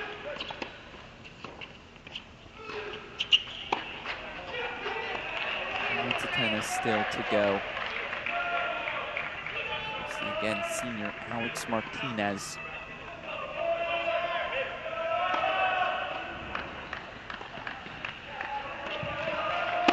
I really want to see how Martinez plays for the first time with a lead in this match. So often he's been fighting his way back. He's had his back against the wall for 2 hours now. That takes a lot of emotional energy, and now he can sense the finish line.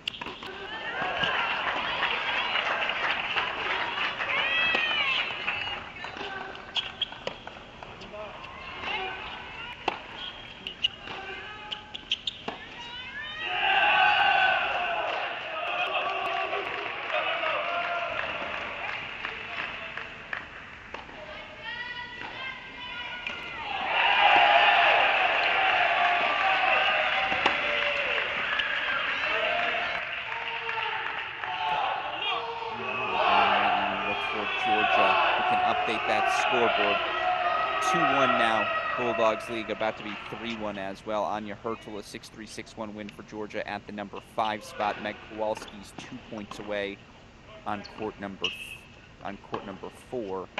So it is 2-1 Georgia now. And again, it looks like it might come down to Villanova. So it's stick there.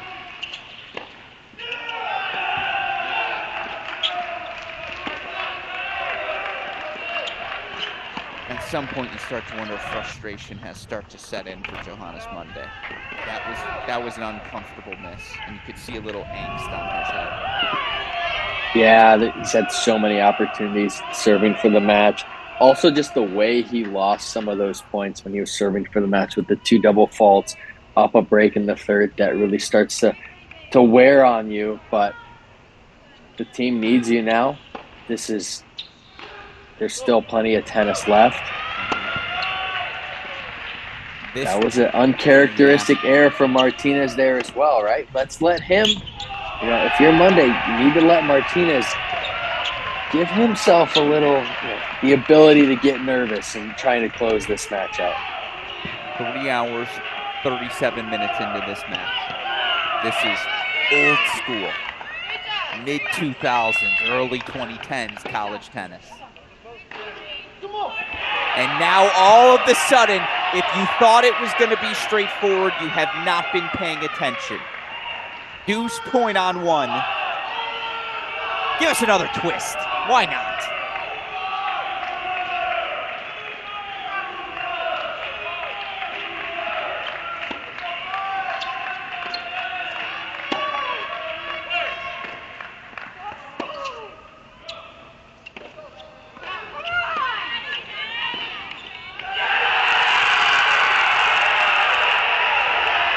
We're all squared. We're all squared. 4-all.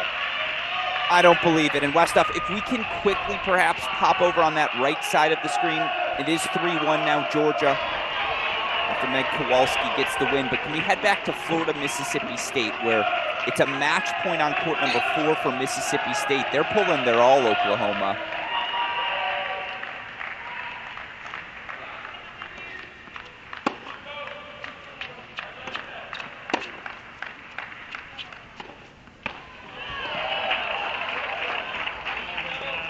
We're going to go to court number 4 in Florida.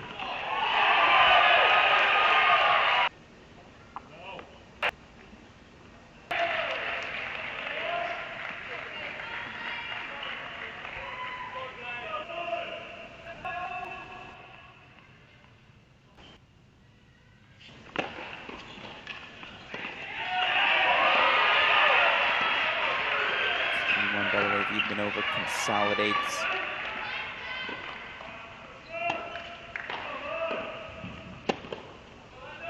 We head back to Florida, where Mississippi State has made a push.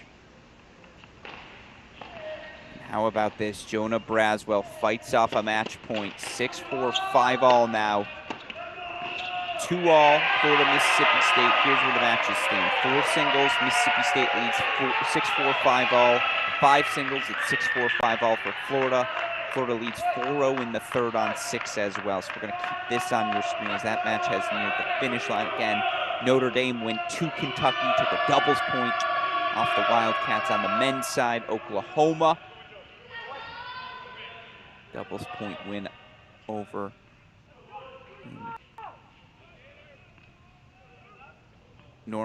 Norman. That's where Oklahoma is.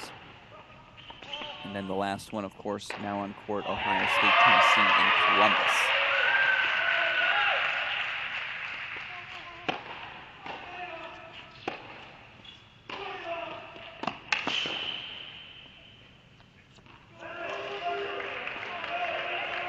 Just thought that might drop in for Monday, and if it did, we'd have had madness.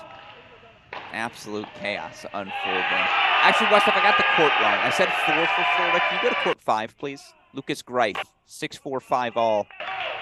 Game points to put himself 1 game away from the finish line.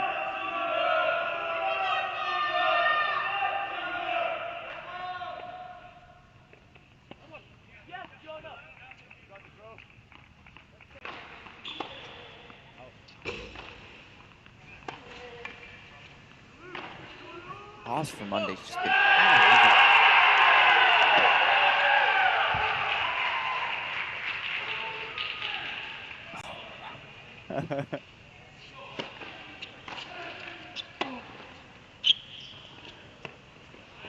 nice change up. By the way, 5-2 Bicknell on 3. Just saved a no ad point over there on 3. 5-2. He's 1 game away. Again, Tennessee needs both.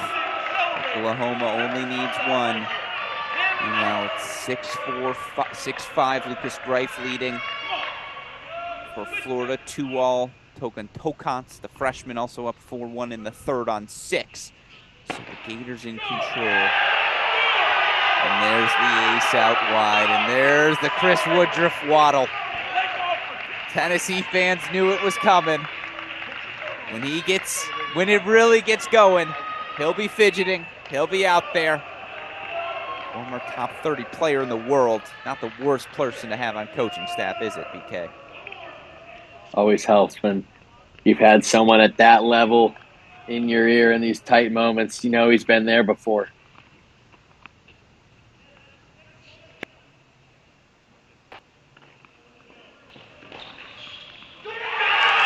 Where does Monday finish that point? At the net. A renewed aggression. Johannes Monday. From 3-1 up to 4-3 a breakdown. 5-4 Tennessee on serve. Let's go over to court number 3 in that Tennessee-Oklahoma match. Again, it's 5-2 right now. Blaze Bicknell. He's 3 points away from the finish line as well. Let's remember, Nathan Hahn had match points for Oklahoma. Match points in the second set breaker on 3. And now all of a sudden finds himself down 5-2. I mean, sure, why not? Meanwhile, for what it's worth, competing here on courts, because I know I've been a little lackadaisical in my introductions, but competing here on court, Benito Martinez for Mississippi State. Martinez, freshman out of Germany.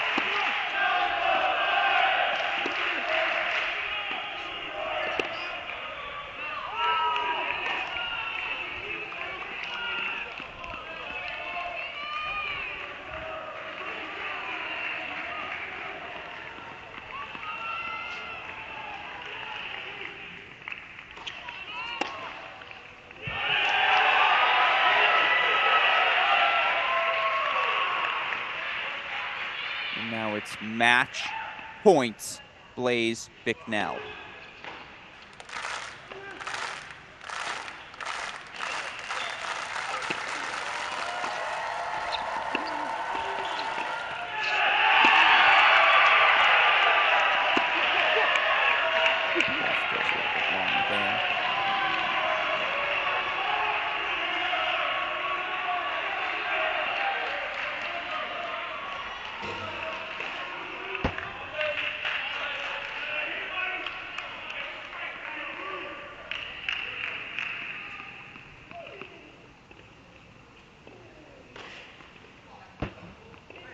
Ace T, keep him honest.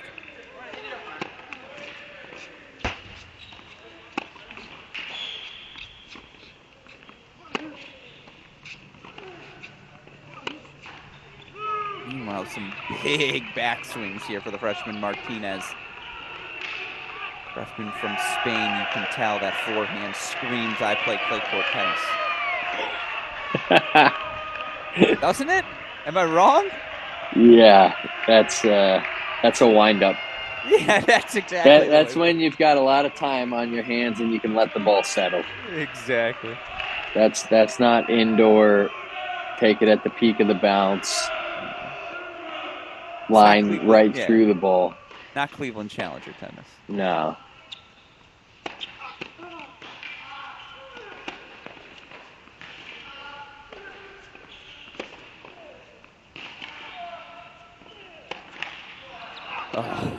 Good hustle from Hahn there. Couple nice squash shots over there on the forehand. Well, if you expected normal again, you have not been paying attention. Meanwhile, Westhoff, give me a slow clap. Double match point scenario on our screen. Greif's got one. Bicknell's got one. Oh, boy.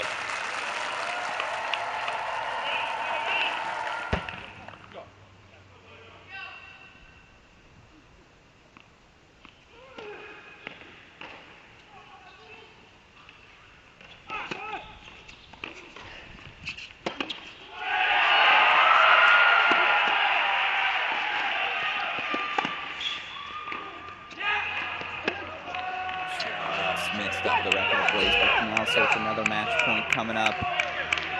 Again, really good job from Hahn. Like I said earlier, you want to force your opponent to serve this match out. And as we've seen, that has been a very tall order today in Knoxville. You can see him on the top right. It's 30-all for Monday there. 30-all. So if you see a celebration, it might be a double match point scenario.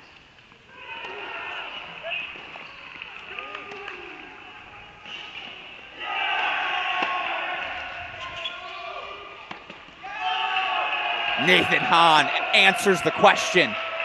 Match points fought off. Let's go quickly back to one.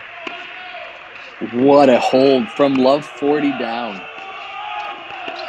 To find his way, that 15-40 point looked like was Bicknell's match to win there. Now Bicknell quickly has to put that behind him and try and serve this out.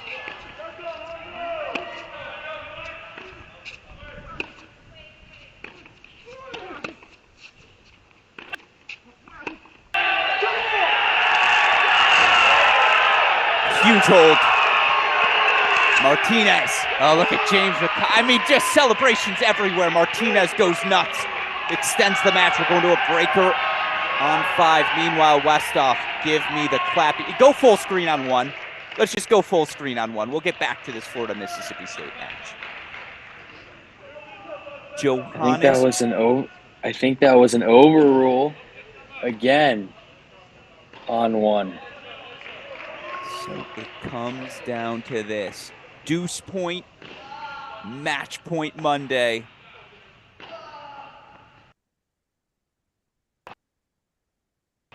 We are approaching the 4-hour mark.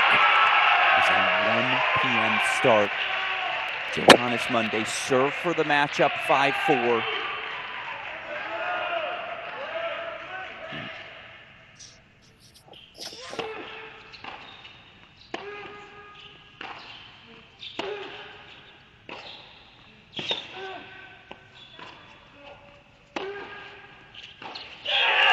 Nerves of steel.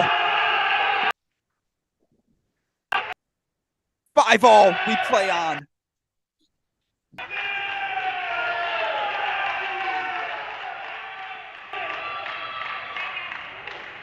I mean, oh my goodness. Meanwhile, in that Florida match, super producer Daniel Westhoff, can you bring me to court number 6, where Togon Tokox will serve for the match, the freshman, 5-2 up. Getting closer and closer to match point. It might be time over in Gainesville. Meanwhile, I guess a double court switch. Sorry to overwhelm you. We need court 6 in Florida, Mississippi State. We need Court 3 in Tennessee, Oklahoma. Like we got something spicy on Court 1 in Knoxville.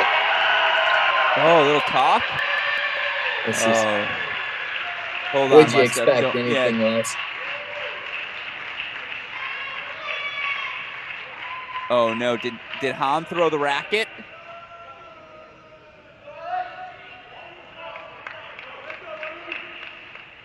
Wanted to get you over to that match point. He was too fast for us. Blaze Bicknell, 6-3 over Nathan Hahn. So it's 3-all now in Tennessee, Oklahoma.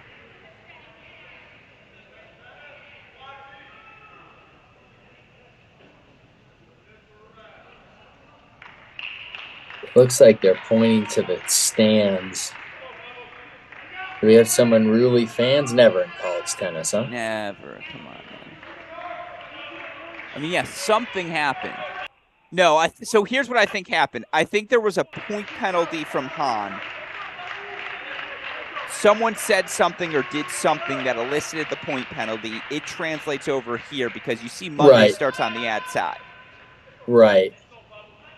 Definitely a point penalty. I'm just wondering if something came from the crowd. Yeah. I guess the question is who received the point penalty here?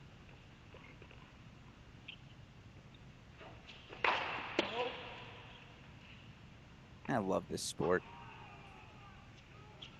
Okay, so it was a point penalty to Oklahoma.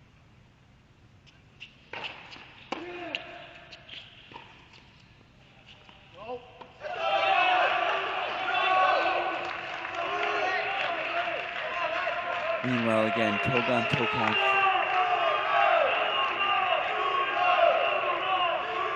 We've seen 2 overrules from Martinez, too. So I believe, does that mean the next one's a point? I think it's 4, right? Is it 3 warnings? Oh, yeah, sorry. 3 is point, 4 is game 5 is match, right? That's Togon Tokac. 6-2 in the third. It's 3-2 Florida. We go back to court number 5 where Lucas Greif is closing in. Gators.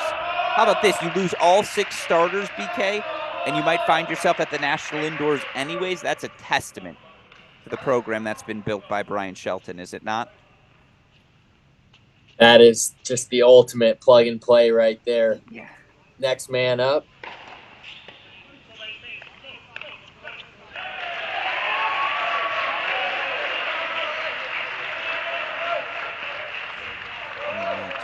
Away is Greif. This would be, again, for a Florida team with so many unknowns, to get 2 good wins this weekend. Should they close this out? And still a long 2 points to go.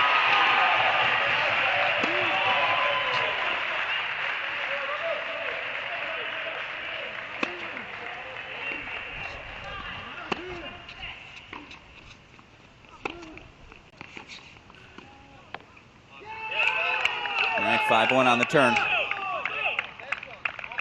Florida going to have to wait a little bit longer. For what it's worth, Jonah Braswell, Ewan Lumsden in a second set breaker. It was Lumsden, the transfer from Washington from Mississippi State, took the first set. As you see on your screen, we have to stay in Knoxville. 3-all, 5 3-set matches, 4 hours of tennis. So many momentum shifts. In this set alone, Johannes Monday was up 3-1 a break, was down 4-3 a break, had a match point in the 4-5 service game of Alex Martinez. There was some sort of conflict point penalty that led to an assessment of a point penalty in the last game. Monday ends up holding from there, so 6-5. Meanwhile, again, Lucas Greif has been so patient throughout his time in Gainesville.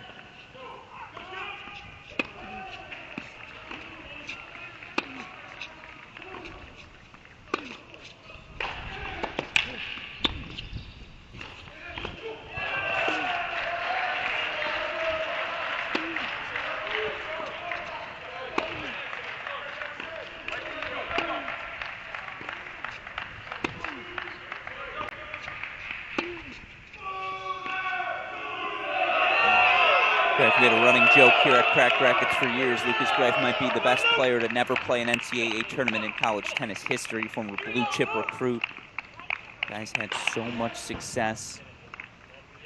But again, just so much talent on this Florida roster. Over the course of the past few seasons, Greif clinched the match yesterday for the Gators. He's got match points to do the same tonight. Nice little weekend for you. Clinch, clinch.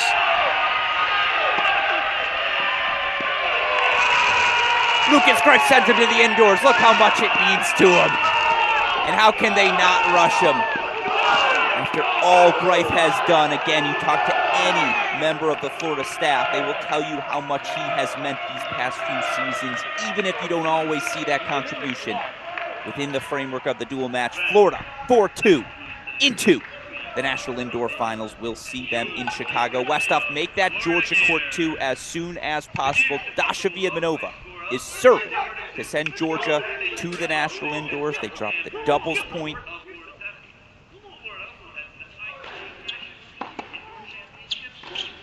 Come racing back.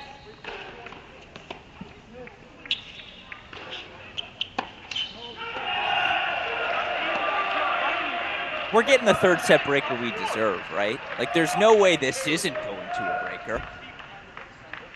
It would not do this match justice. It would not indeed.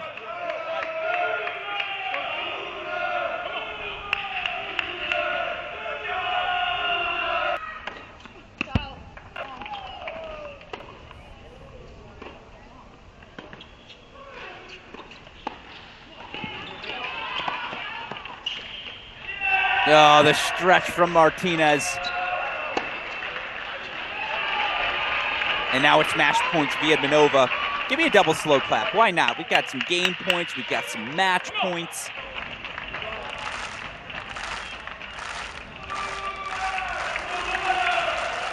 Georgia, 6 first sets. Straight set wins from Riasco, Kowalski, and Hurdle at the 3-5 spot.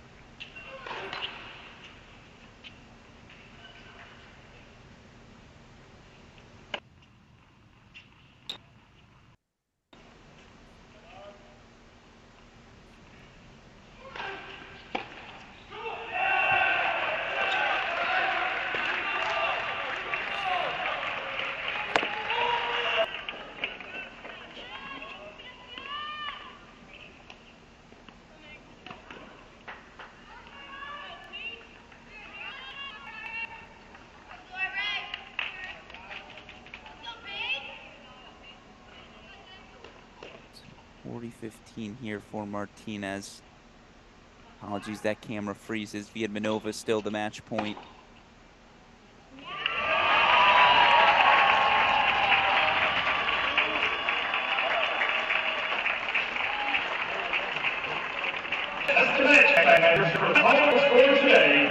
Notre Dame won. So Georgia, 4-1 win over Notre Dame.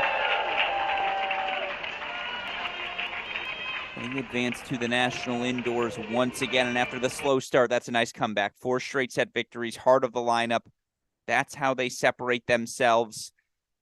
So Georgia through to the National Indoors. We now move to Oklahoma. Haven't spent any time there yet today. The Oklahoma women, a really tough first weekend.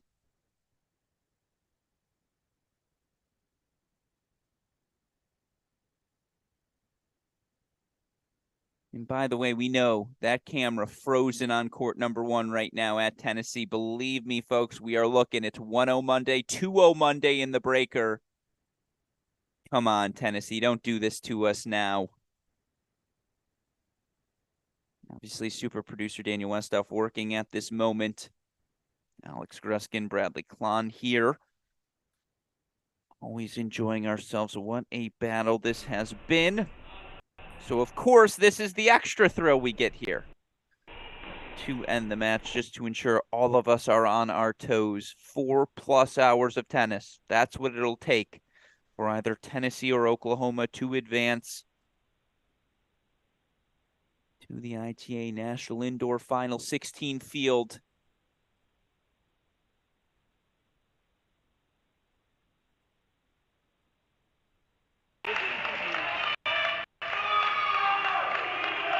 Now we have action again. There we go.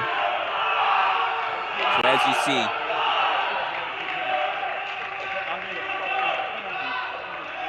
the Rio there.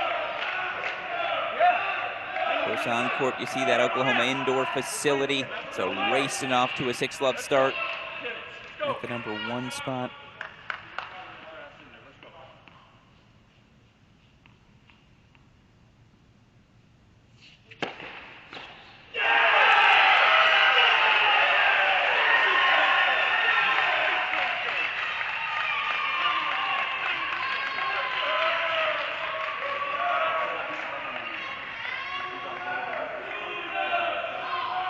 Like that from Carmen Corley. And again, this Oklahoma team,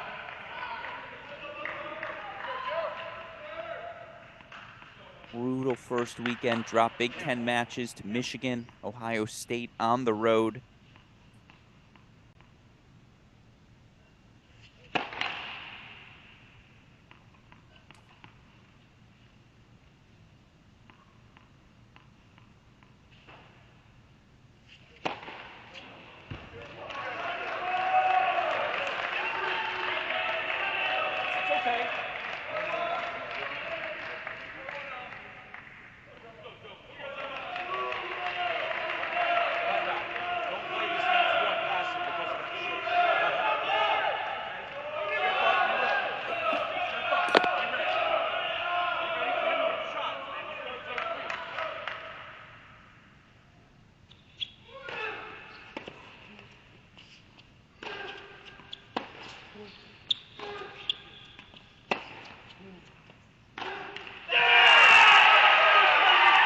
Monday's 2 points away.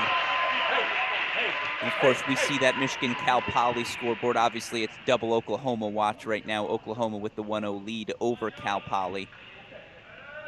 Chris Woodruff arms around Johannes Monday. Tennessee is 2 points away from escaping with a 4-3 win here today. Alex Gruskin joined by Bradley Klon, who did not know what he was committing to. When I sent him the text, hey, what are you up to tomorrow? Literally, what I said is, are you bored tomorrow? To which he goes, well, I got Challenger qualies the next day, so kind of. And yet, BK, you've joined us here from the start. Monday, 2 points away. What's he thinking here? What are you focused on? Focus on looking forward. Can't draw back on the opportunities that he had trying to close it out earlier. He's got a build lead. He's got a big lead that he's built that's got to give him some confidence. Martinez's energies really seem to drop off as well. He hasn't raised that level like we saw when his back was against the wall in that second set, and to get up the break in the third.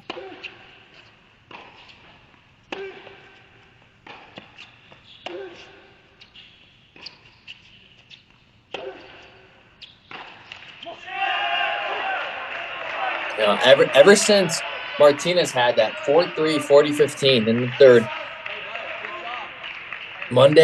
you could tell Monday was really kicking himself. He was ruining all those missed opportunities. His head was down. And then Martinez went for 2 big forehands, overcooked him. Seemed like he was trying to muscle his way to the finish line, and let Monday back in the match.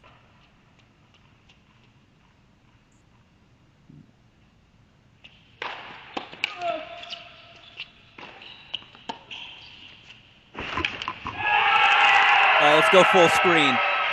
And I think Alex Martinez just took out the camera. We may have lost the audio in Tennessee. But let's go full on court 1. Can we go full on court 1 for that Tennessee match point?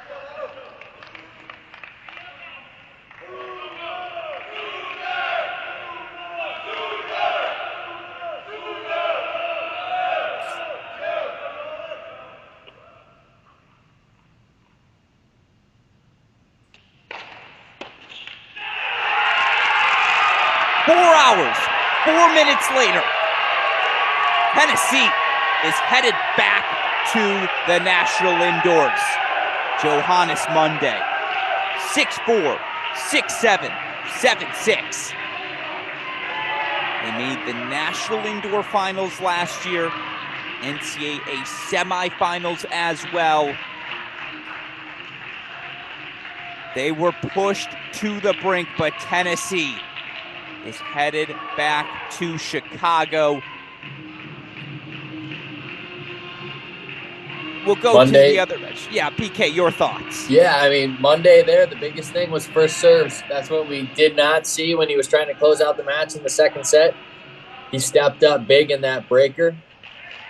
Big first serves at 5-2 and 6-2. It just makes life so much easier. Absolutely. And tip of the cap to this Oklahoma men's team. I hope the Tennessee crowd gives them the standing O they deserve, because they left everything out on the court. They had no business getting to hour 4 of this match, yet they do. They survive. You're Coach Crowell for Oklahoma. What are you telling your guys after this one?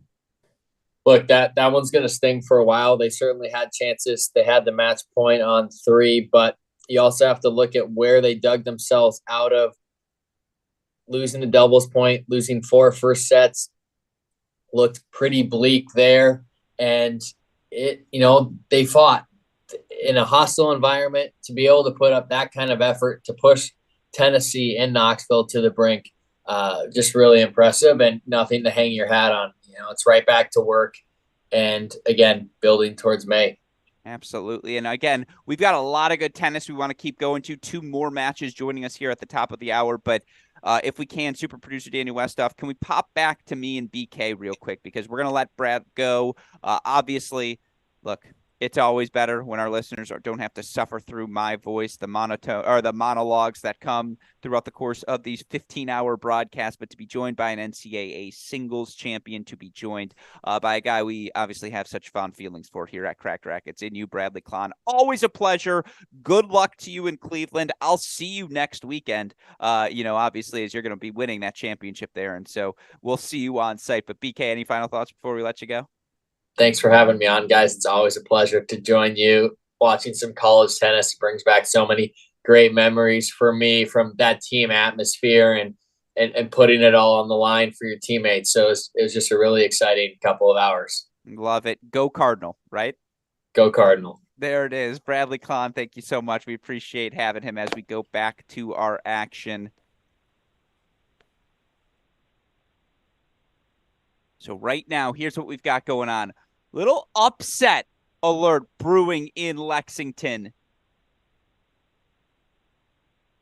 Right now, Notre Dame takes the doubles. And again, only 4 indoor courts in this Lexington indoor facility. They got a first set at 1. Sebastian Domingo, 6-2 over Liam Draxel. Can we go quickly to court 2 at Kentucky, where Lafayette has himself actually set point on 2? 5-4 deuce coming up. It was a 6-4 first set for Josh Lopata of Kentucky at 3. But let's see if we can catch this Lafayette set point. Again, 5-4 deuce as he takes on Matt Shea.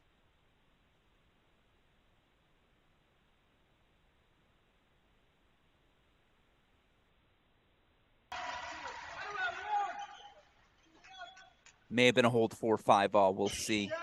Scoreboard a hair behind. Meanwhile, Oklahoma's in Oklahoma mode. 6-0, 2-1 lead for Carmen Corley at the number 1 spot. The big notable thing, of course, is some of the changes you see in this Oklahoma lineup right now.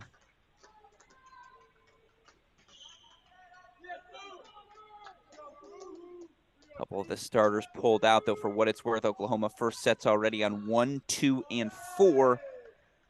Can we get to court number 3, Westoff? Court number 3 over in Norman, where Emma Staker, third set taker, of course. Staker clinching so many wins for the Sooners last year. 5-2 first set lead as she takes on Lucy Liu from Minnesota.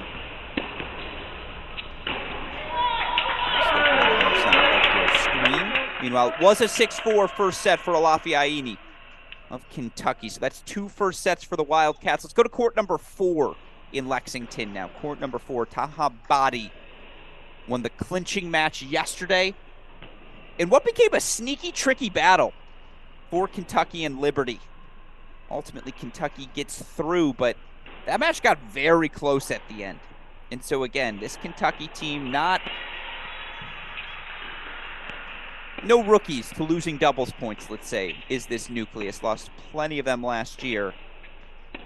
Yet now they're going to need a little more in singles here today. And it starts obviously with these top four, the known commodities, Draxel, Aini, Lapidat, Body.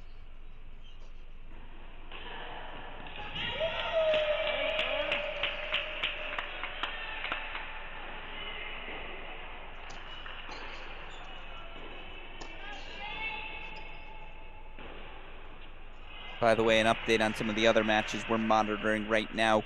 Just getting underway out in Berkeley. Cal women's tennis has walked on court.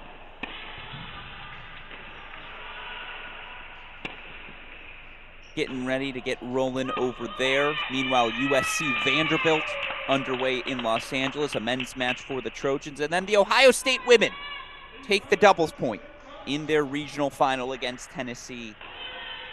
We've got 5 matches, I believe. Let me do the math real quick. 1, 2, 3, 4. 5 matches we're monitoring here over the next 2 hours. Of course, we still have one more match to start here tonight, and it might be our match of the day. Regional final, Baylor taking on Arizona State.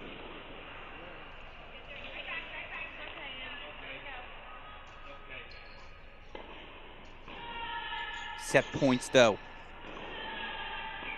for the heart taker, Emma State. As we see that hold on 4, we're going to stay on 4. That's our last first set here in Kentucky. And a critical one as well. If you're the Wildcats, given the inexperience at the bottom of their lineups, they really need 3 out of these 4 top 4.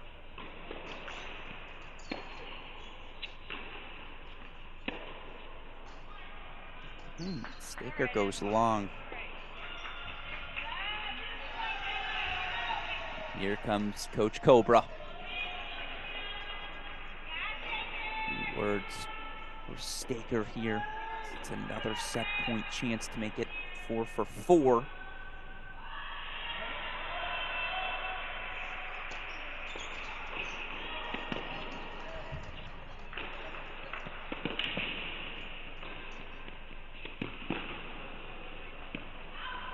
Great wheels from Emma Staker. Better offense from Lucy Liu. She holds 3-5. Staker still going to have the chance to serve for it. By the way, why is it 2-0 Oklahoma? Because Oklahoma takes the doubles point.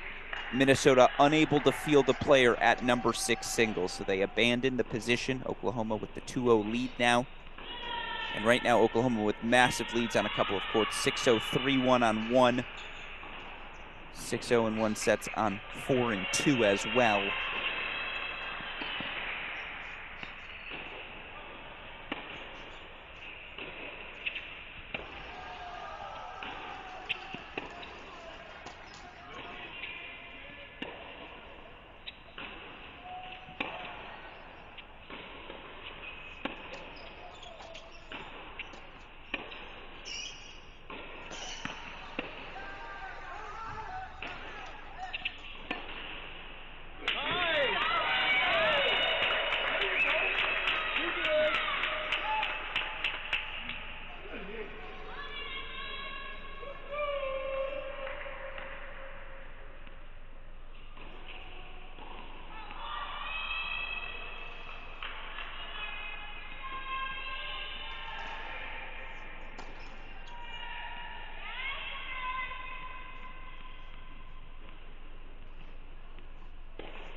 6-3 first set to Emma Staker.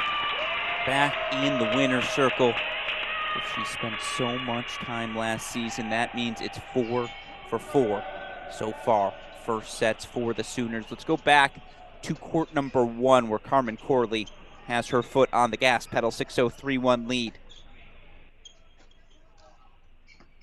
for the Sooner. Meanwhile, as you see again, tiebreaker underway. Taha Badi, Connor Fu. It's a big one, given again. Notre Dame takes the doubles point. Only 4 matches being played simultaneously here.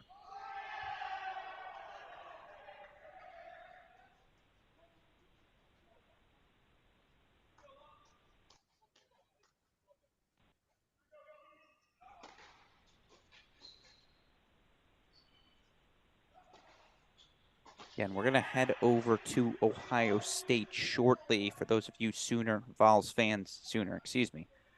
Buckeye and Vols fans tuning in, we know how good that regional final will certainly be. Regional final underway between Kentucky and Notre Dame. It's a first round match here between Oklahoma and Minnesota. Excited to see.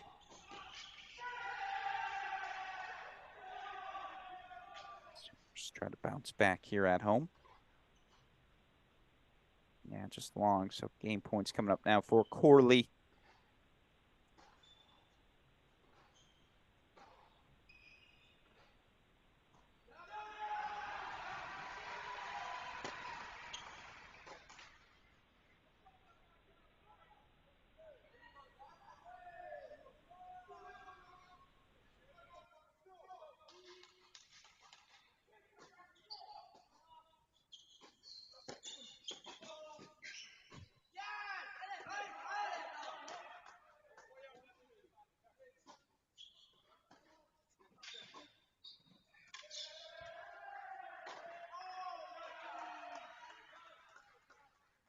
So again, a critical first set here on court number 4. 4-1 lead for Carmen Corley. Camera's frozen on us, Westhoff, over on court number 1. So let's switch over then to court number 2, where Lane Sleeth had a tough weekend. Drops matches at the number 1 spots against both Michigan and Ohio State. Sleeth, who dropped, I think, just 3 matches all last season at the number 1 singles position. So solid physically. But again, we'll head over to number 2 now in this Oklahoma-Minnesota match. As we see, camera back up. That's always good.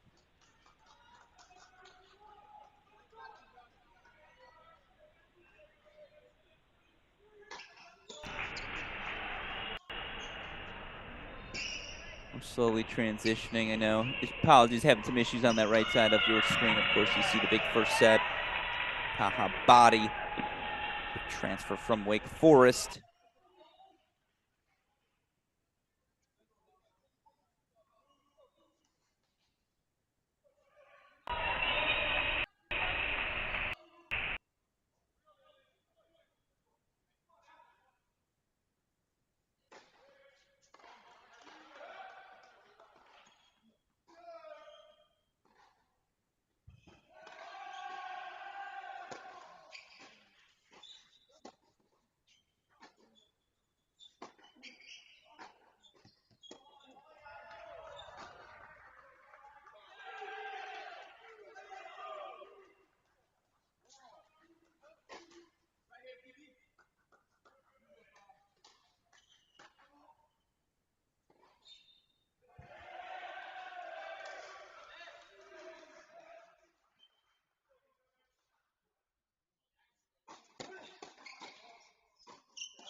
Here comes Fu. And again, this Notre Dame team, a bunch of new faces. It's a younger squad for head coach Ryan Satchery.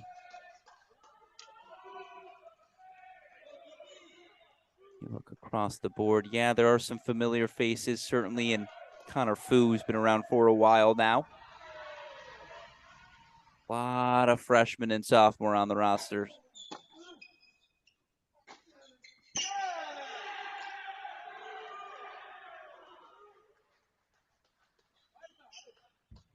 including, of course, at number 1 singles, Sebastian Domenico. We see Lane Sleeth 6-1-3 love lead. Let's go back to court number 1 at Oklahoma Westhoff as Carmen Corley's closing in on the finish line. Corley has 6-0-5-1 lead, 2 points away, 15-30. By the way, Oklahoma's Romana Sisovska. 6-4 first set, so Oklahoma goes 5-5, 5-4-5 in first sets.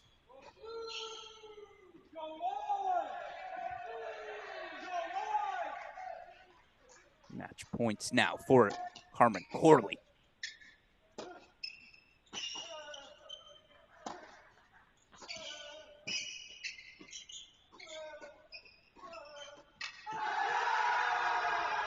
How about that for a set point? Haha, body. Oh.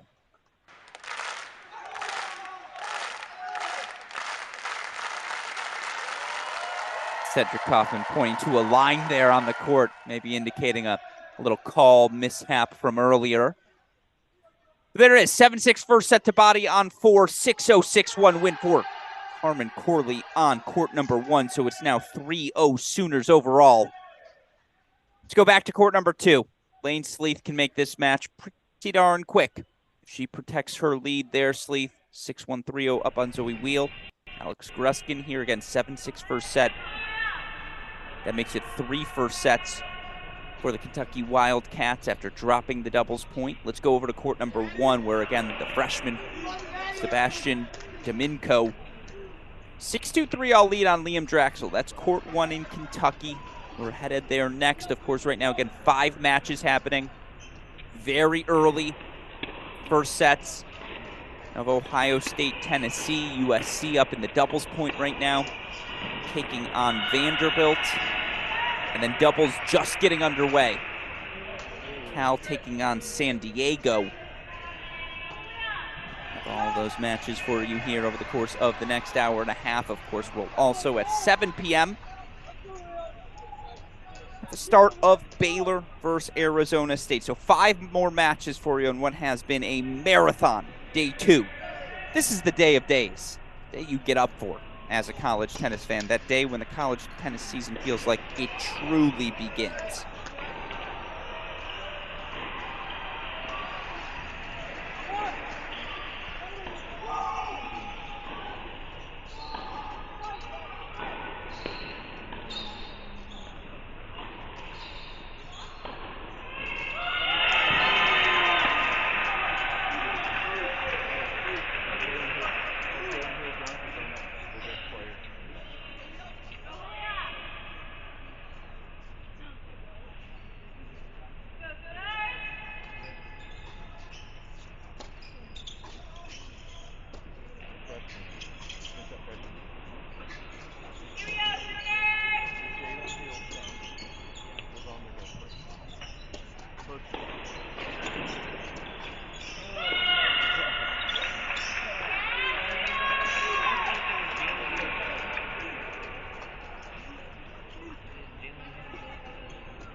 Two straight games now.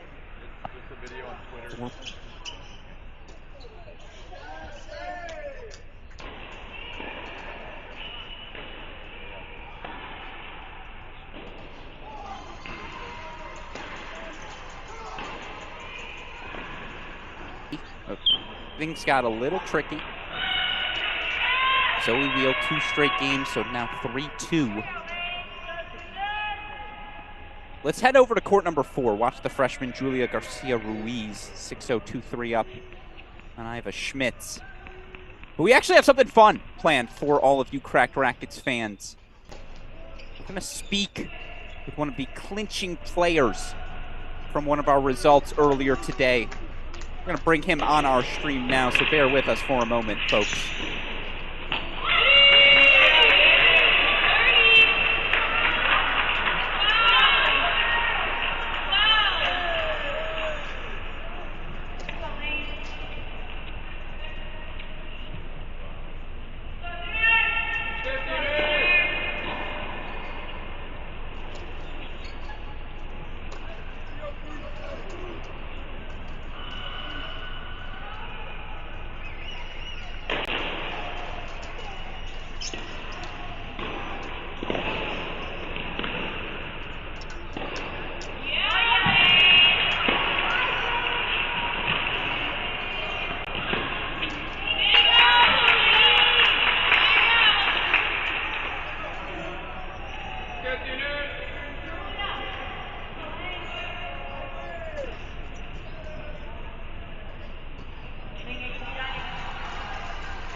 All right, folks, we are so thrilled to be joined by one of the players who helped clinch one of our team's spots in the final 16, and you saw the reaction on his face. You see his smiling face now on your screen. Let me ask you this first. This is the question all college tennis fans want to know, as I am joined now by the clinching player from the University of Florida. Here's what they want to know. Is it Lucas Grief or is it Lucas Greif? I know the answer, but let's clarify for the fans. It's actually Greif, but everyone calls me Grief. Yeah, exactly. Yeah. Well, you gave a lot of grief, yeah, certainly, to some of the fans tuning in today. But Lucas Greif, welcome and happy to have you here today. Obviously, congratulations on the clinch. Let's just start with your reaction. I've known you for a little bit now. I've never seen you get that animated. What did it mean for this team to be off to the final 16? Oh, it's crazy. I'm even losing my voice for like the first time ever, I think. But yeah, it was one of the most like electric college matches I've ever been a part of, let alone play in. And I'm just so proud of our team and like what's to come. I think we all put in so much hard work and effort, and it's really paid off. And I think today was a good example of that. And we all just came together and kind of showed the country like how gritty we can be. And I'm curious for you, again, this is a team that lost 6 starters, 6 single starters from last year. Now, that doesn't mean you don't have returners on this roster. And obviously you, Will, Axel, plenty of match experience. But I'm curious for you, even before I was a college tennis analyst, I've been a guy my whole life. And as a guy, I know what it's like to have expectations versus not having expectations. Do you guys get to play a little bit more freely this season? Yeah, I think especially like the seniors, I think we're all just really enjoying like the season, enjoying every match that we get to play, because I mean it's almost over. Like college tennis is almost over, and I think we have less expectations than we have in the previous years at the University of Florida, and I think that's allowing us to really let loose and enjoy the game and enjoy competing alongside each other. And I'm just really proud of our freshmen, how they've stepped in here and embraced the culture and really bought into the process and the program. And for you personally, you've been as patient as anyone in college tennis, and had you decided to hit the transfer portal, the list of potential suitors for you would have been immense. That said, you did not. You stayed at the University of Florida, and for you to get to clinch both of these victories this weekend, I have to ask, what does that mean to you personally? I mean, personally, it means the world. Like, it's been tough at times, not getting the chance to play, but I love this program, love the coaches. I mean, there's no better staff in the country. And then my teammates, they're all supportive, and I can trust them with anything. So it's been a blessing to be here, I think. Yeah, no, absolutely. You can see that again in your smile, in your energy. Obviously, you got to go do some celebrating. But before I let you go, do you guys stay up and watch Ben's matches throughout the course of the Australian Open? What does it mean to you guys? I mean, I'm sure you beat Ben in a practice set, and you're like, I beat a top 50 player in the world 2 weeks ago. You guys watching that, and what's that like? What's that buzz? Yeah, it's incredible to see him do so well. I mean, it's awesome. I mean, we all love Ben so much, so it's really great to see him doing so well. And like, we've stayed up, watched some of it, but like, I mean, sometimes he plays at 3 a.m., so it's a little tough out there in the match like the next day. But it's really cool to see what he's doing. Mm-hmm. Well, last question is about the other Shelton, Brian, win number 200. Talk to me about what he does for this team, the culture he sets up. Yeah, so he's just there day in and day out. Everything we need, you can count on him with anything. So it's just really special to see him get his 200th win, and I think it really shows how much he cares and buys into us as players and how much trust he has in us. It's really outstanding. So has he ever yelled? Has he ever gotten angry? I can't see it. Yeah, there's some anger there. He's some emotion. Today in the locker room, he let out some big come on, so we were excited to see that. You don't see that very often, and when it's a joy to see. Yeah, no, you love to hear it. Well, again, something we have all grown accustomed to seeing is seeing the Florida Gators compete at the biggest events in college tennis. And again, maybe not the pathway you guys have taken the past few years, but Florida into the national indoors. 2 clinching victories via Lucas Greif, not Grief. College tennis fans no longer have any excuse. Lucas Greif, thank you so much for joining us. Enjoy the victory, and we will see you in Chicago. I appreciate it. See you in Chi-Town. Yeah, take care, my friend. Have a good one. Yeah. Lucas Greif, again, clinching Florida's 4-2 victory today over Mississippi State to clinch their spot into the national indoor finals.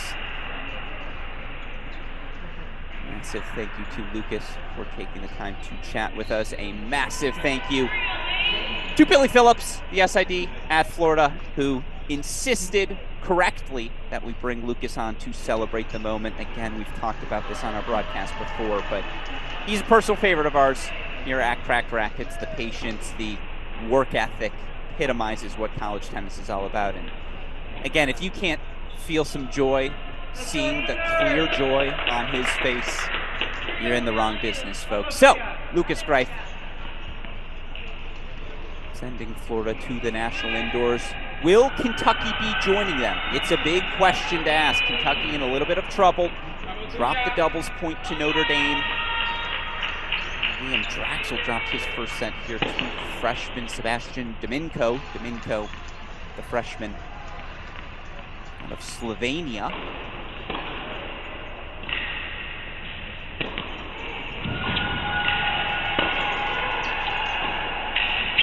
We do have to make an instant court change, though.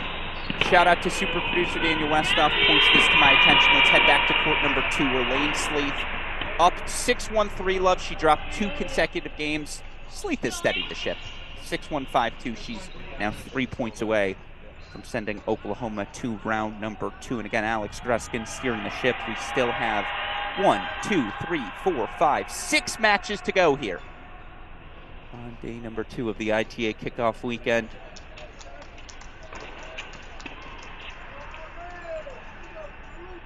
Obviously, to any of you tuning in, thank you. We appreciate it.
Drexel doing battle. Keeping my eyes on those other courts as well. Boy, would Kentucky love to get some points on the board just to put some pressure on these Fighting Irish. Drexel right now, a game point chance here, 40-30. Scoreboard's behind, apologize for that. But gotta give a shout out to the Kentucky athletic department. They've got the tech staff making sure the online scoreboard is up to date, and that's a massive victory. And just a little note to you, super producer Daniel Westoff, the stats broadcast is showing game scores. So Drexel takes the game 6-5. He holds still. Domenico up a set. Let's head over to court number 2 in this Kentucky match. While it's match point Lane Sleeth. What a pass. So we will. That's the good stuff. Can we get a slow clap? I appreciate that pass. It allows us the opportunity to set the scene. Match point Oklahoma after a tricky weekend against Big Ten foes. Boy, wouldn't they love to just put a 4-0 win on the board here. Setting the ship. Match point for the match for Sleeth.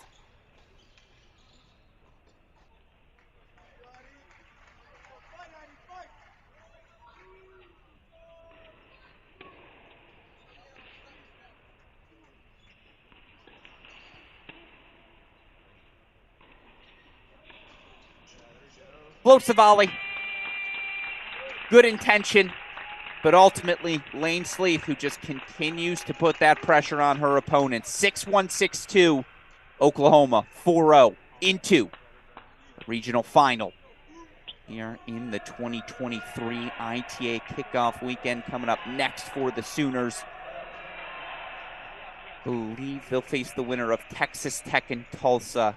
Battle that happened earlier today. Not sure who won that one. We'll get an update for you all momentarily. But Oklahoma through 4-0 to the second round. Let's head over to Columbus next. It's time to check in on Ohio State, Tennessee. And if you can rush to court number 4, we actually have our first set point. We're getting there in just the right time. And for the record, Oklahoma SIDs, if you are tuning in and want to send Lane Sleeth or a player our way, you know how to find my phone number in that Oklahoma program. See if we can't bring someone on from the clinch there onto our show. We had fun with that clinching interview, didn't we? Can we keep that Kentucky match on there? I know super producer Daniel Westoff's playing around right now with it. Trying to stay alive in Kentucky. For what it's worth, USC takes the doubles point on the men's side over Vanderbilt. So a 1-0 lead for the Trojans. Battles going on at Cal right now as well between Cal and the University of San Diego. So you see that women's match now on your screen. Court number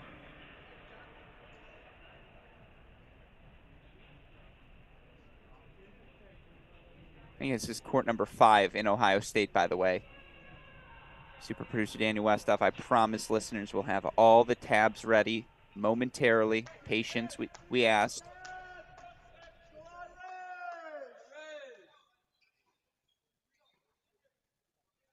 Again, right now we're showing you Shelly Brizniak playing at the number 5 spot, taking on Lauren Anzalota. Brizniak, the 4-2 lead. Buckeyes leads in a couple of different sets right now. Again, we ask for all of you just a hair of patience. As you can tell, super producer Daniel Westoff, who, if you can, in the YouTube comments right now, all of you tuning in, I would greatly appreciate if you could put the clapping hands emoji and give the round of applause super producer Daniel Westoff deserves. We've been going 7 hours, 45 minutes consecutively. The man catches all the action. Best in the business, folks. Give him some love. Love the battle we've got going on here. It's Anzalota on the near side, Brizniak on the far. Recognize those angles for Brizniak, who's been one of the breakout players here in 2023, albeit first month for this Buckeye group. Brizniak out of Israel. Really taking a step forward here in her sophomore season.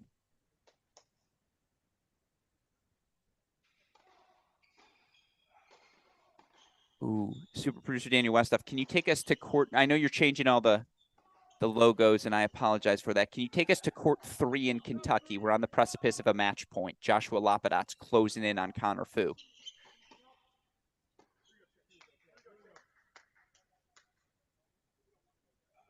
Again, this Kentucky team reached the National Indoor Final 16 last year. Of course, were NCAA finalists. They beat TCU, Ohio State, before getting knocked out by Virginia. A lot of the core returns. Draxel, Lapadat, guys like Mercer. Of course, they lose Gab Diallo. Diallo wins a challenger, finds himself near the top 150 of the ATP rankings with no points to defend till June. When that's the situation you find yourself in, you almost have to go pro. By the way, now 15:30 for Lapadat in this game. I'll do a little manual call as you see super producer Daniel Westoff working all the courts on that Ohio State-Tennessee side. So if you see some flipping of the courts, flipping of logos, that's why. Tennessee 15:30 here for Lapadat. He's 2 points away. And now he's 1 point away.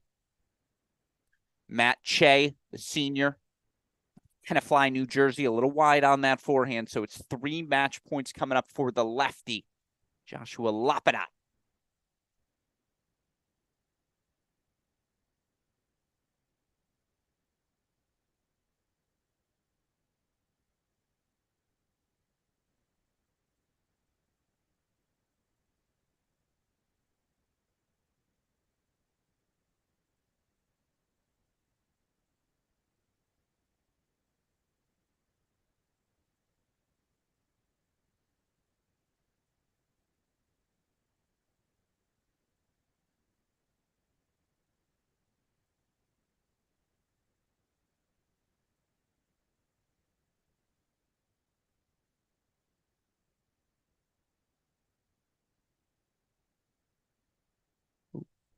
Hey, Westoff, can you take us to court 6 in that Ohio State-Tennessee match? Marzell versus Adeshina. Marzell's 2 points away from taking the first set of the match, and we'll get to introducing everyone in that Ohio State match momentarily.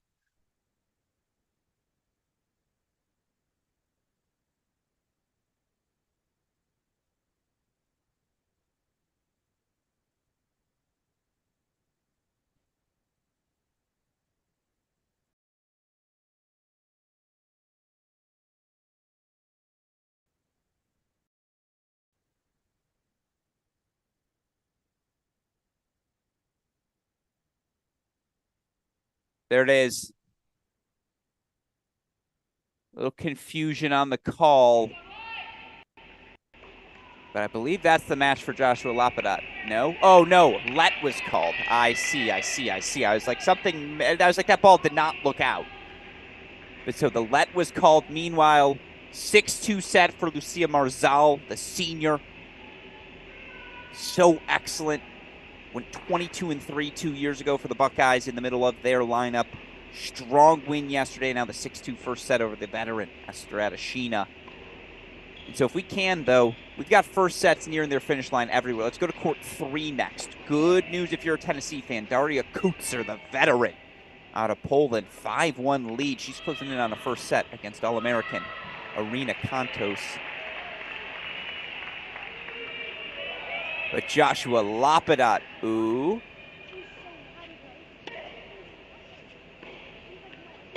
Appeals to the chair. No overrule coming. So Lapadat, excuse me. I think I said Matt Shea is playing in this match. I'm incorrect. Shea's at 2. It's Adi Vashista. Adi Vashista, 5th year. Holds 4-3-5. So Lapadat will now serve for the match.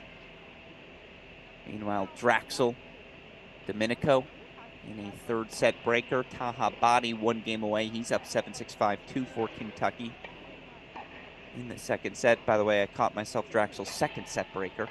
trails Notre Dame by a set on 1, the freshman Domingo.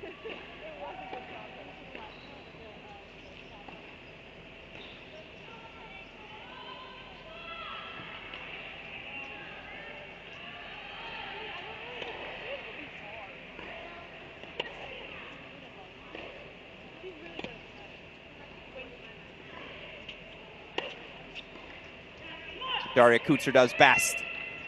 Extend rally after rally. This is going to be a physical match here on court number 3. I know it's a lopsided scoreline now, but a lot of adjustments, a lot of angles, a lot of creative shot making in this third singles battle. Number 3 spot. Ohio State and Tennessee.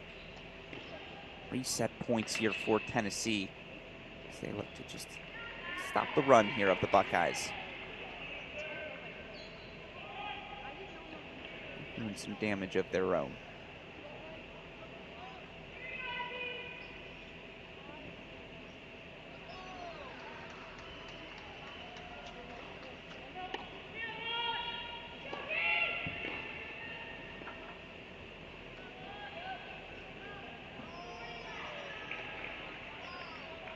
The first set to Daria Kutzer, 6-1. Tennessee on the board here on court number 3. Let's head over to court number, we've got a bunch. Court number 5, please. Court number 5 in Ohio State, Tennessee. Shelly Brusniak is 2 points away. Meanwhile, of course, we're monitoring here Joshua Lapadat. I believe he has himself match points. It's also match points for Notre Dame on court 1. And Tahabadi closes the match. So we have simultaneous match points just happening everywhere.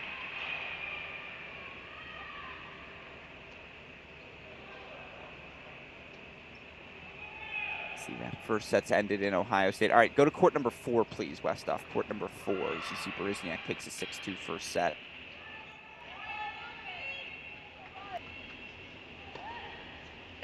By the way, you might have caught it on the corner of your screen. Tahabadi. 7-6, 6-2 win over Connor Fu. So 1-1 in that Kentucky match, Westhoff.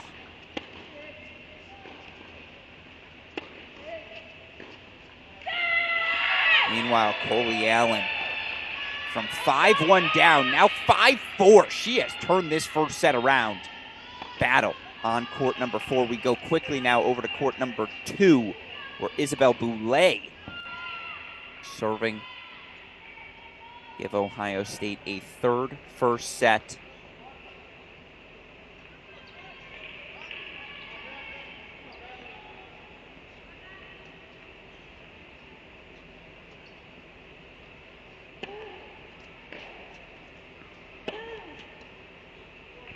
Boulay's played doubles both days here, but sat out of singles yesterday. She's been nursing an injury.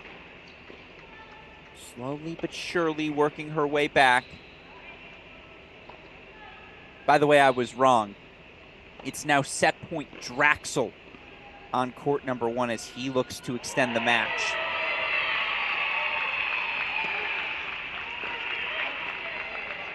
Point number 1 fought off by Boulay.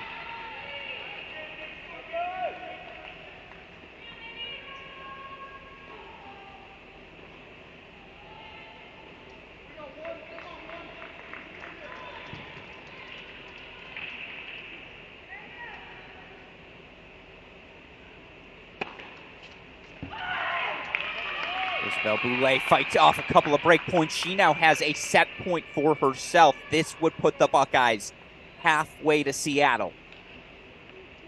First set, 6-2 at number 5 and 6.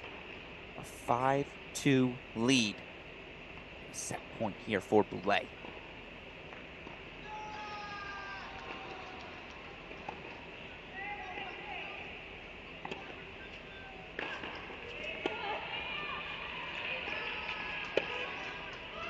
Goes wide, great pressure from Elza Tomase. So the first set continues on 2. Meanwhile, it's now 2-1 Kentucky. And we're going to go quickly over to court number 1 as a battle is unfolding in the first set there. But Joshua Lapadat, 6'2", 6'3". 2-1 Kentucky. We head to court number 1 in Lexington.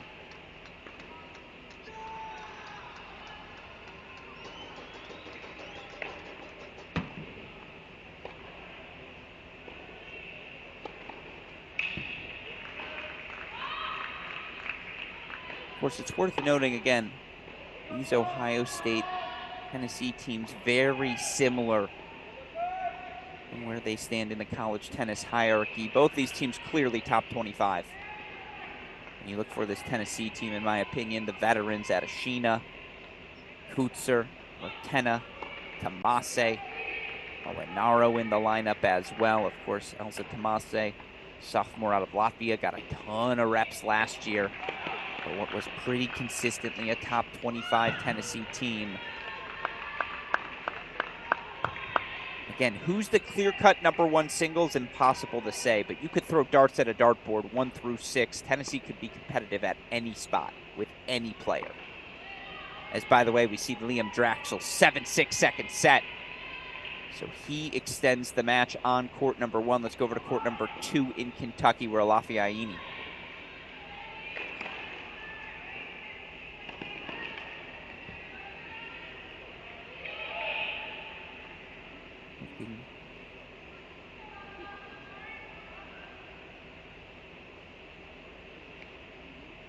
make it 3-1 here for the Wildcats, put them in a commanding position. Alafia might have actually won. Scoreboard might just be very behind on this court, as by the way, we see Tomasi gain points here to again force Boulay to have to serve it out.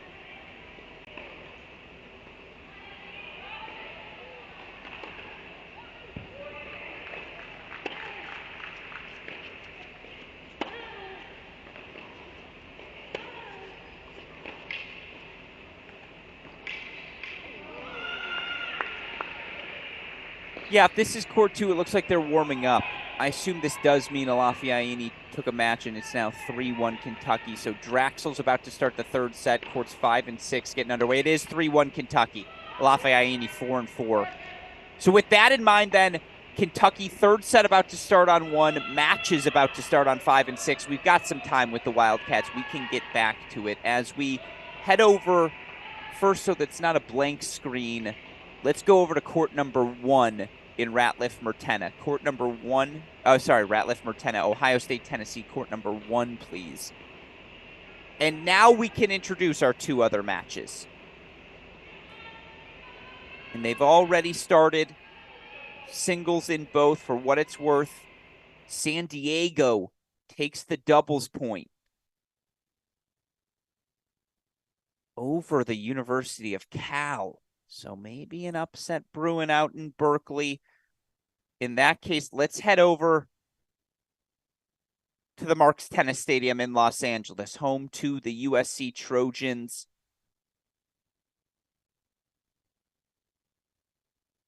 And let's start at the number 1 spot there. We'll just work our way through the lineups for this USC team. Of course, USC taking on Vanderbilt in their round 1, a tricky round 1 battle here for the Trojans.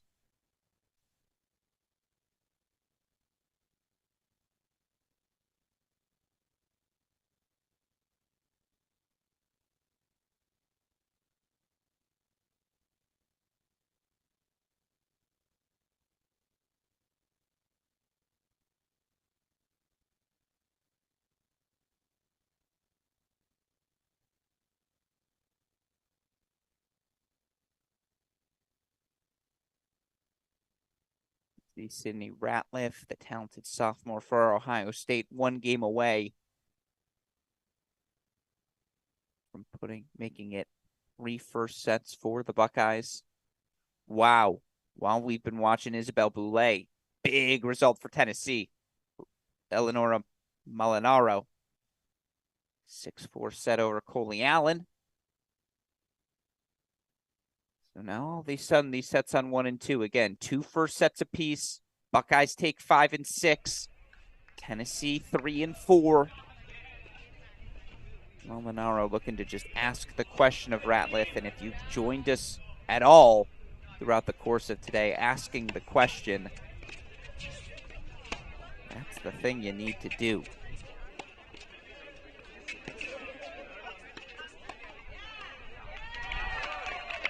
And that's a look college tennis fans will be familiar with, the heavy, heavy hitting weapons of Stefan Dostanek. Lost just one dual match last season. #1 singles player back for the Trojans, was a part of their 2020 National Indoor winning team. Dostanek taking on Jobert Klopper. Klopper, of course, the veteran. Senior out of South Africa.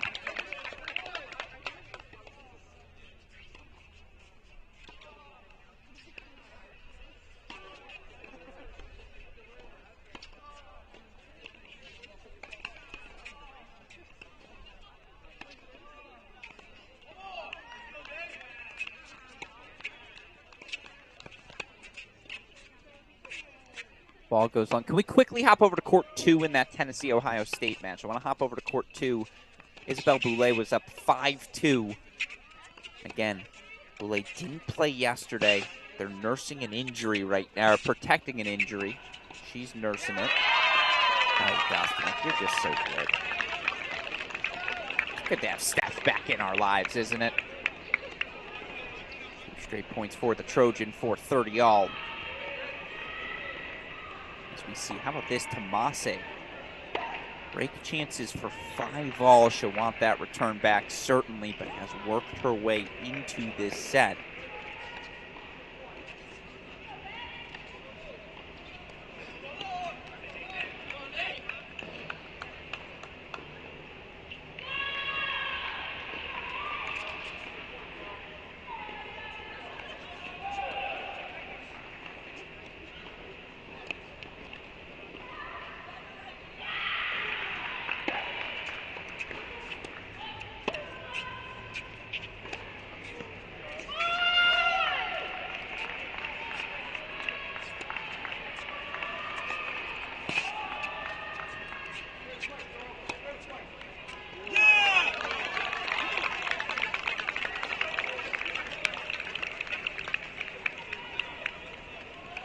Break point chance now for Stefan Dostanek.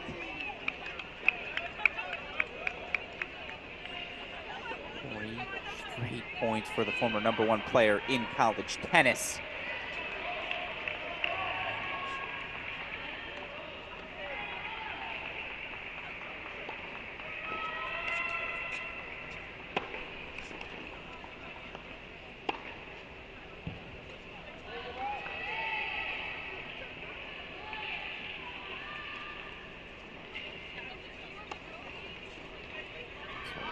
Full serve for the first set, by the way, up 5-4 for Ohio State.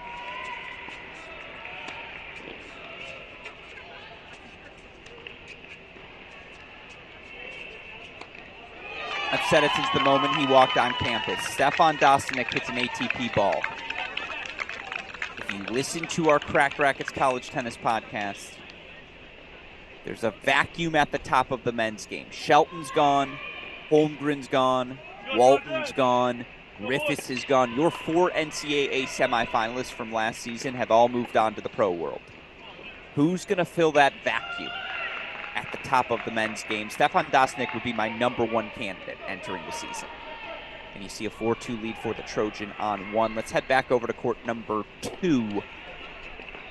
Excuse me, head to court number 2 for the first time here in this USC Vanderbilt match. Again, Klopper, the senior. Dostanek, technically a 4th year, but he's got 1 more year should he choose to explore it. The #2 position, not Lerner Tien. We know the Kalamazoo champion, Junior Australian Open boys doubles champion, who lost 7-6 in the singles final last night, will be headed to USC in February. But with no Tien today, it's Peter Mock in the #2 spot. Or the Trojans, Mock, the sophomore. Solid freshman campaign last season.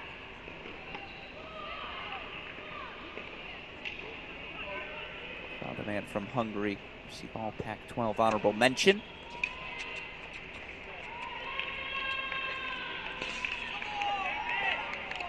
He's got a tricky one today, though, does Mock. He's taking on Nathan Cox, freshman out of Louisiana. One of the top recruits in the country was Cox. Have not had the chance to see him play much, but certainly intrigued by his credentials. Meanwhile, can we go back to court number 1 in Ohio State, Tennessee, as Sidney Ratliff is serving for that all-important third first set for the Buckeyes.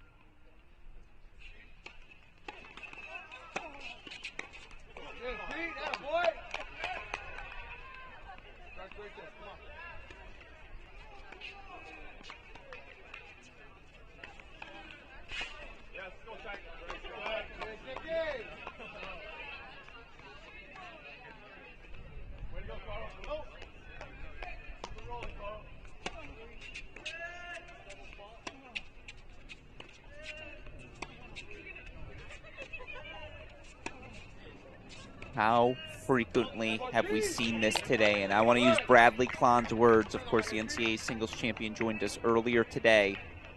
How important are those holds down 3-5 where you just ask the question? You say, hey, serve it out. Beat me. Sidney Ratliff can still do exactly that, but Mertena has given herself 2 chances to break back.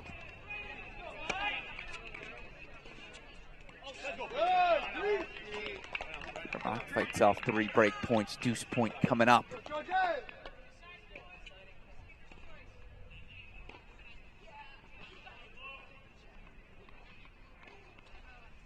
5-all on court number 1. Man, we're in the midst of a Tennessee push. Over the past 20 minutes, if you're a Tennessee fan, Molinaro takes a first set at 4. Kuchar takes a first set at 3. Both Tomase and Mertena fight back from break deficits, fight off serves for the set. And now Esther Adeshina's up 3-1 at 6. This is the Tennessee push.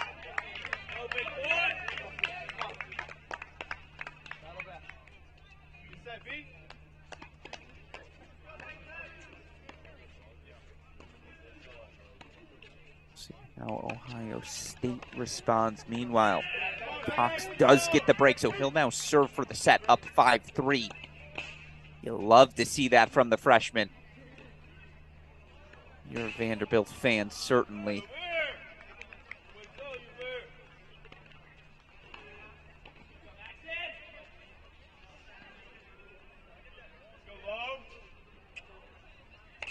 And I have to apologize. We missed the first set ending. Bradley Fry, the number 3 singles player, 6-3 first set for the Trojans. Can we head over to court 5 here at USC? Court 5, where Vanderbilt finds themselves serving for another set, I believe, right now, or at least 2 points away. Sim Troost.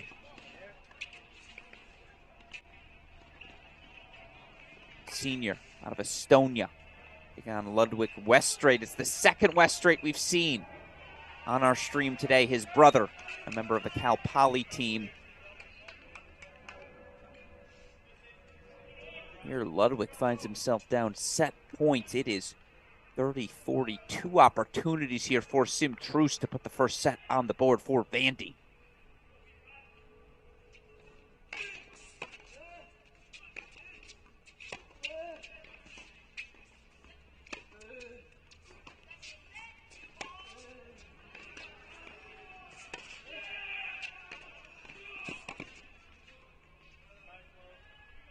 Worth noting, these USC courts, arguably the slowest conditions you will find in college tennis. I mean, I went and hit there with the man who joined me earlier on the broadcast today, Gil Gross.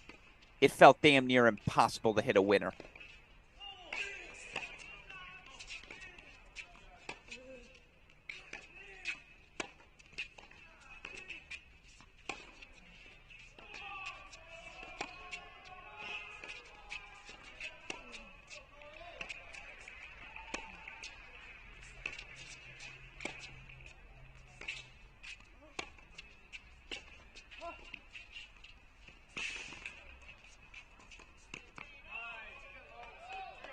That's just dang good tennis.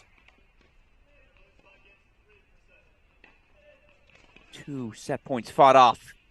Trust will have the opportunity to serve for the set still. 5-3 now here on court number 5. And let's head back to court number 2 now, where Nathan Cox, the freshman, serving for the set on sophomore Peter Mock.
Points back here for the sophomore. Meanwhile, Martina 6-5. Can we go back to court number 2 in Ohio State? Court number 2. Or it's going to be a breaker. Decide the battle between Elza Tomase and Isabel Boulay.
Mock does get that break back, 4-5. Let's head back over to court number 5, where again,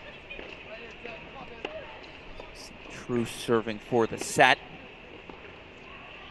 over in USC Vanderbilt.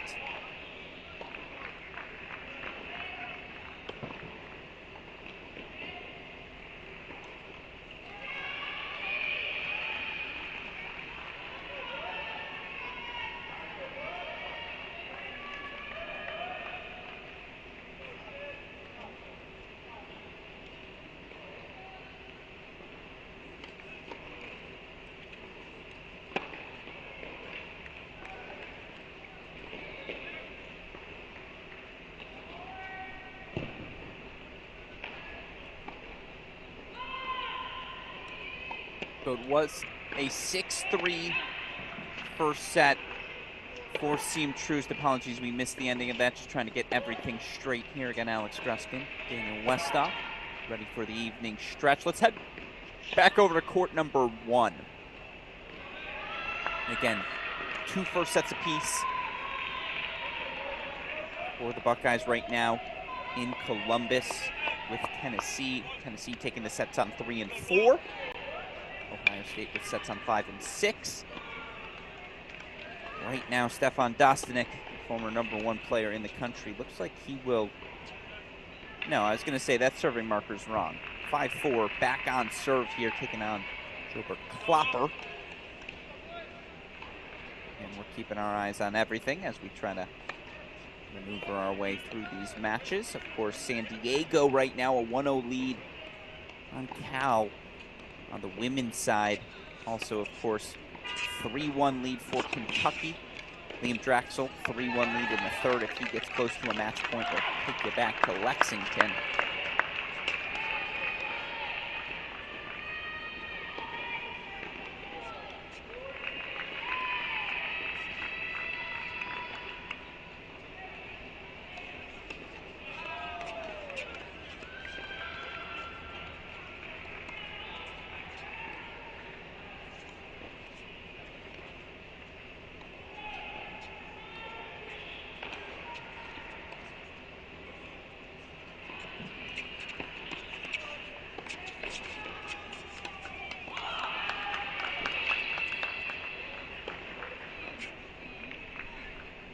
And it's narrow first sets across the board, and this was a sneaky good Vanderbilt team last season. Vanderbilt overall last year in 2022, 14-12, but played just about everyone to 5-2, 4-3 scores in SEC play. Meanwhile, again, these Tennessee, Ohio State teams, very little separated them in the rankings all year long. Right now, Dostanik's 2 points away from the first set. Charge the Trojans are looking for once again. Dostanik, again, just lost one dual match last season. And by the way, tiebreakers on courts 1 and 2 right now in Ohio State. It's also 5-1 out of Sheena on 6, so it looks like we're headed to a third set there. Tennessee tennis. It's just a dramatic Saturday for the Vols.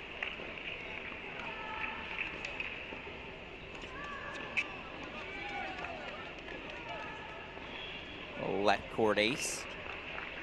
Beauty of college tennis takes us to 30-all. Meanwhile, 3-all as we make the turn here on court number 2. Westhoff, what effort is you do to prime courts for switching? Have court number 6 prepared in Ohio State, Tennessee. We may get a set point chance there coming up very quickly. Don't want to miss that.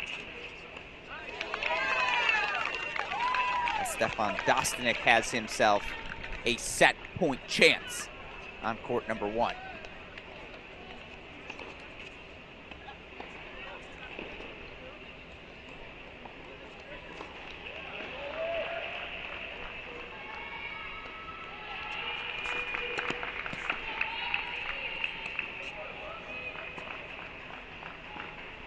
We do have to go to court 6 in Ohio State.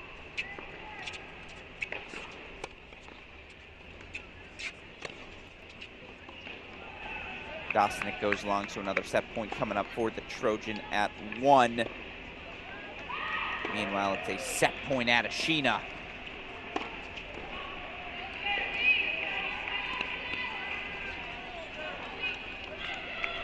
Not to be, so the deuce point, set point coming up. What a turnaround for the junior out of Sheena. Great Britain, of course.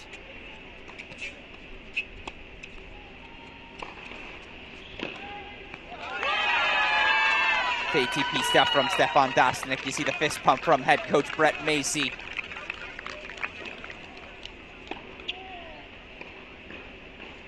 Trojans take a 6-4 first set at number 1 singles.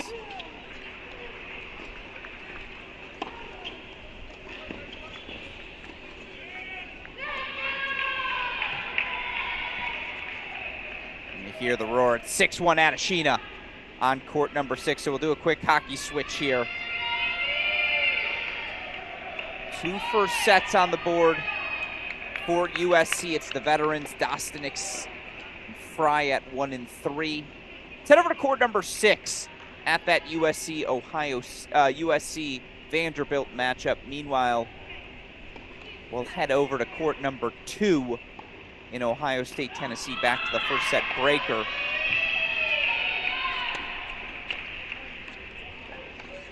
Isabel Boulay, Elza Tomase.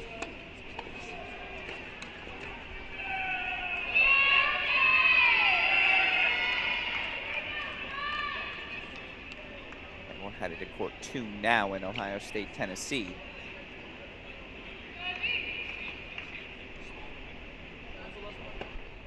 Of course, here for USC, it's the newcomer to the team. Carl Lee comes over from UCLA for his sophomore season.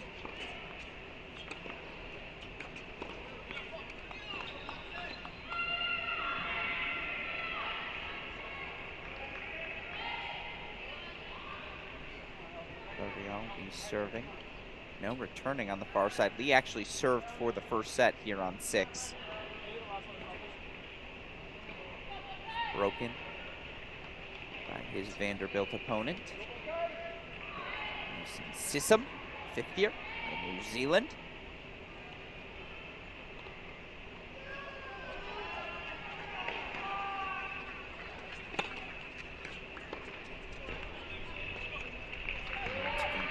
here for Sism for 6-5. Again, 3 first sets off the board. Pretty tight everywhere. Here at the Marks Tennis Stadium in Los Angeles. Tight everywhere, obviously. 6-all, 5-all now on court number 2.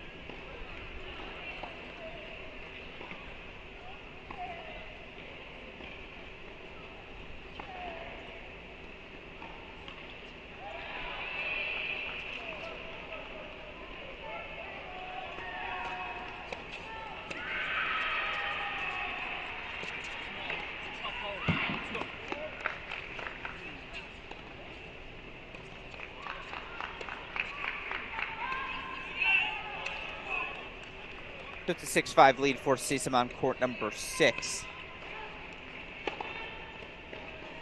Head on over. Go to court 2. Peter Mock's taking a 6-5 lead over Nathan Cox.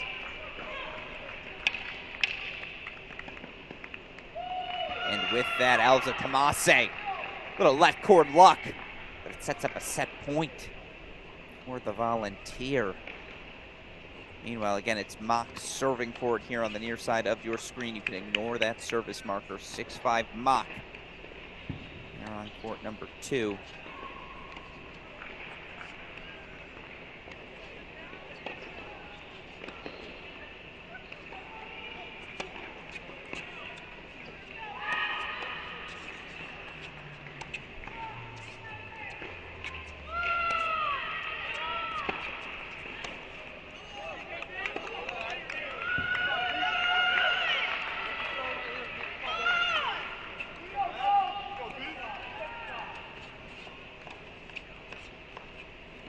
7-6 first set. That's 3 for Tennessee.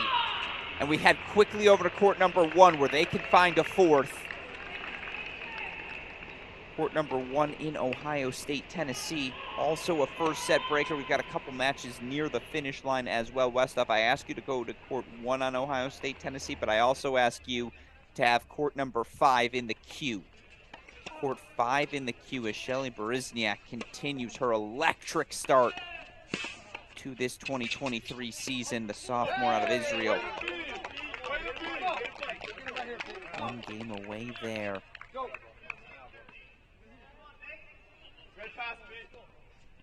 Sydney Ratliff served for this opening set. But Rebecca Martena would not go away, and now 4-all. 5th year versus sophomore. Here on court 1, Peter Mock 2 points away from the set on court 2.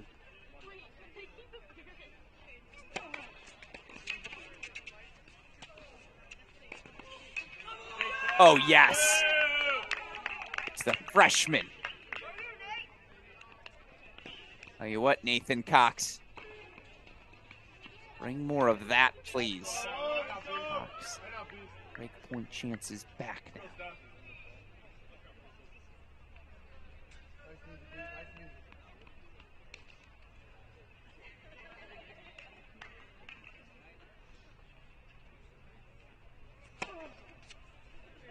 I mean, it's heating up here on 1, but you know our order of operations.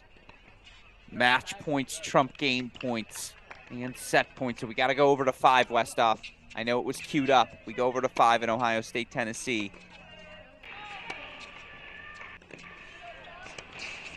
Match points coming up for Shelly Berezniak.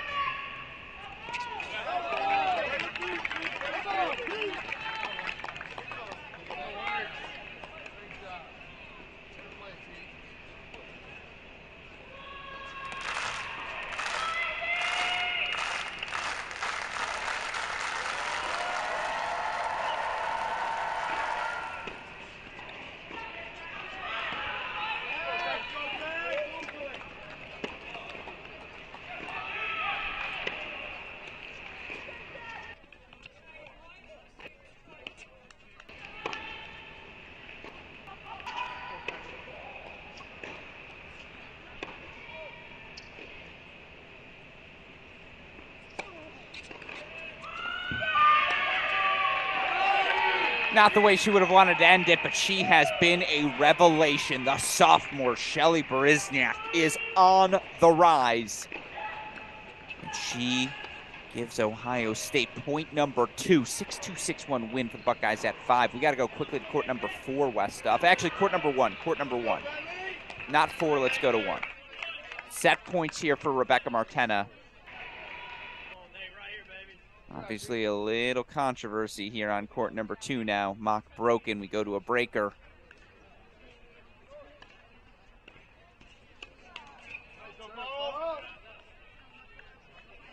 Ooh. Actually, we want to go check back in on another match. Westhoff, I know a breaker's coming here for USC. We've got some more time with that one. Can we go back to Lexington, a match we were focused on earlier? University of Kentucky, your defending NCAA finalists. They dropped the doubles point against Notre Dame. Liam Draxel dropped the first set at number 1 singles, but both Draxel and the Wildcats have recovered. Straight set wins at 2, 3, and 4. And now Draxel, after taking a 7-6 second set, 5-1 lead for the Wildcats here on 1.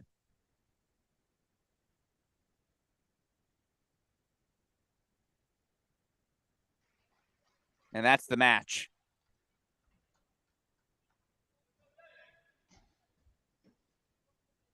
What a set point from Sydney Ratliff. What a match from Kentucky. 4-1. They advance over Notre Dame, back to the National Indoor Final 16. We will see them in Chicago, Kentucky. 4-1 winners over Notre Dame, clinched a 2-6, 7-6, 6-1 win for Liam Draxel. All right, that match is off the board. Let's head back to SC.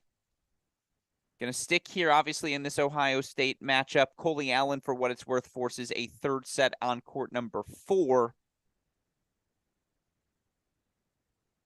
Buckle your seatbelts, folks.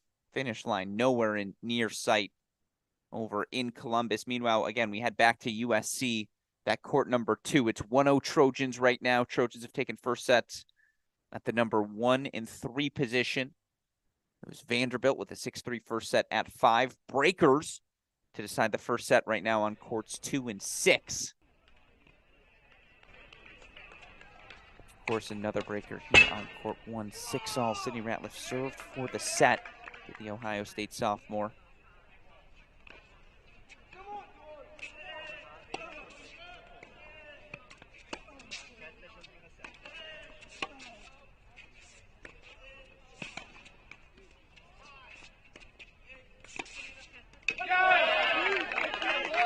Big pass from Peter Mock.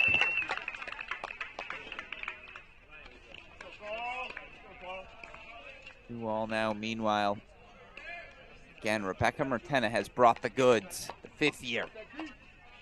Sets up a set point, would mean 4 first sets for Tennessee and would ensure that at least 1 3-set victory is needed. Actually, we already have that. Each team going to need at least 1 3-set win.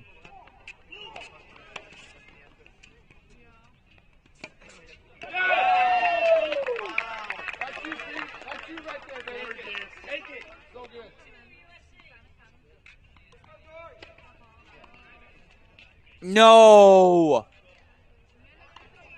The volley from Sydney Ratliff, so good. The overhead goes astray. Rebecca Martena. 7-6 first set. That's 4. You're going to make a comeback after dropping doubles. That's how you do it. 4 first sets. Oh my goodness. We've got a battle on our hands in Columbus, Tennessee. Taking first sets on courts 1 through 4.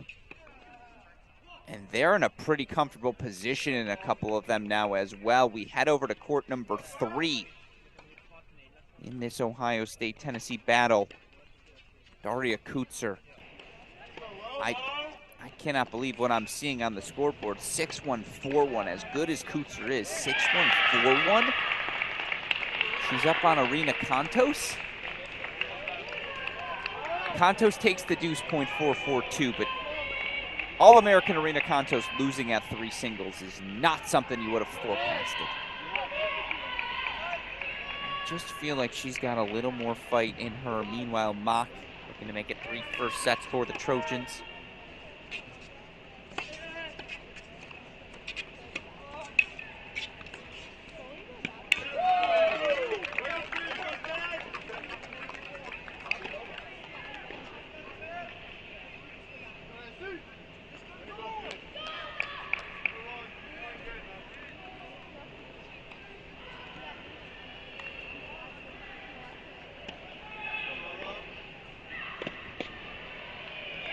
That's Irina Kontos. On the rise, down the line, works the angles. Again, we haven't watched too much of this match. I know how much pressure Kuchar puts on an opponent. To me, that would indicate the unforced error count must be high for Kontos today.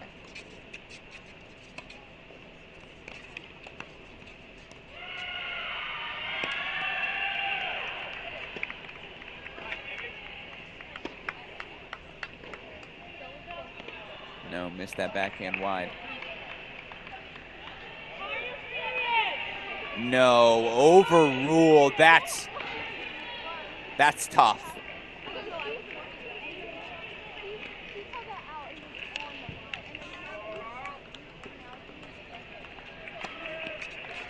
Far sideline is the most difficult sideline for any chair to see. We are watching via a live stream. I defer to the chair always. But yeah, welcome back to college tennis, folks.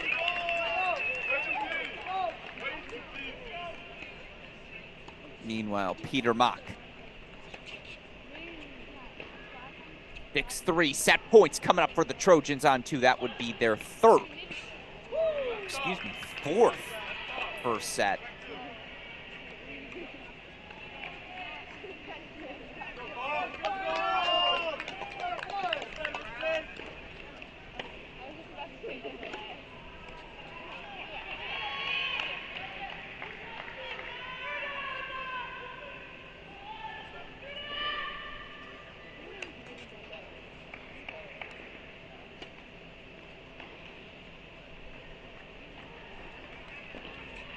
Peter Mock, the sophomore, serving to the freshman Nathan Cox.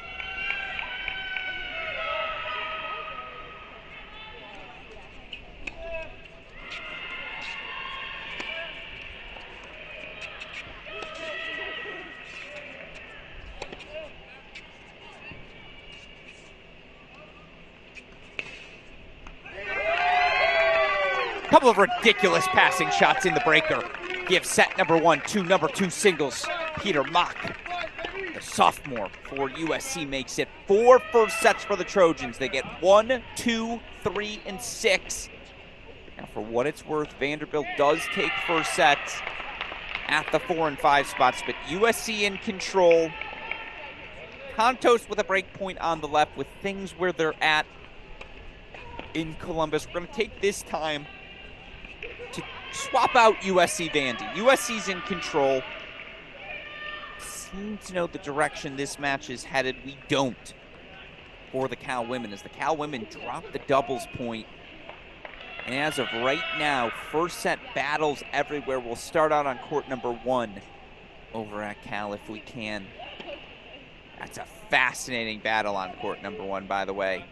Salamar Calling had a ton of pro success over the course of the past year. She's taken on the big hitting Haley Giavara. Giavara, the junior now for Cal.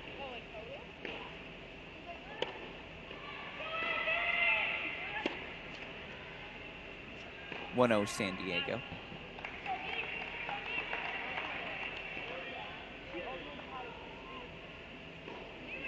Of course, you see on the near side of your stream, on the near side of your screen is Giavara serving, I believe here.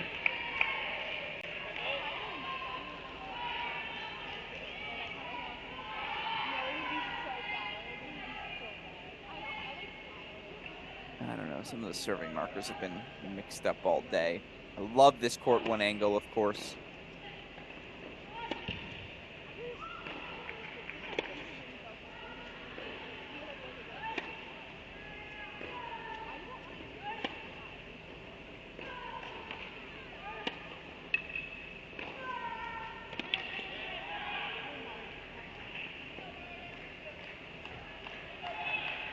I believe a let was called, ball rolled onto the court. We'll try that point again. Meanwhile, is Daria Kuchar just Zeke Clark with worst press? And by that I mean less press, not worse press. Some scholars are arguing yes.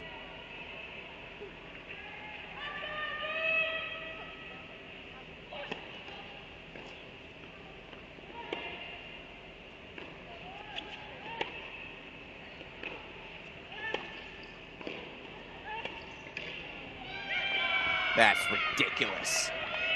Credit to Kontos, puts the pressure on Kutzer, but Kutzer has the answer.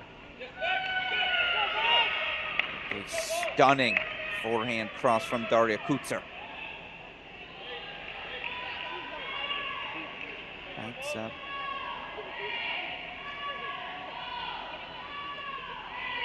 Punching.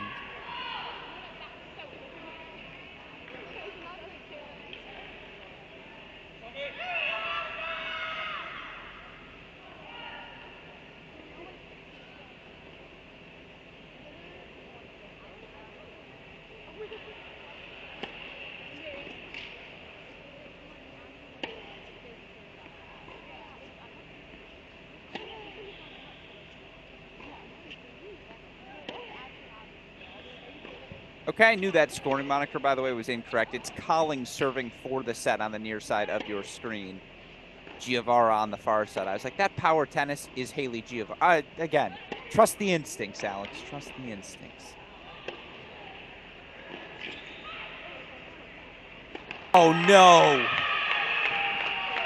Oh, yeah, Kutcher does everything right. Everything. Except the overhead goes into the net. Kontos back on serve now, 3-4. Slowly but steadily, the All-American stays alive. Meanwhile, close matches across the board. Third set's already on courts 4 and 6. Second set's just getting underway on courts 1 and 2 at Ohio State. Let's go check in on court number 4. Haven't spent a lot of time with Elinaro Melinaro, nor Colby Allen. Of course, Allen, the 5th year for the Buckeyes. Molinaro, year number 3.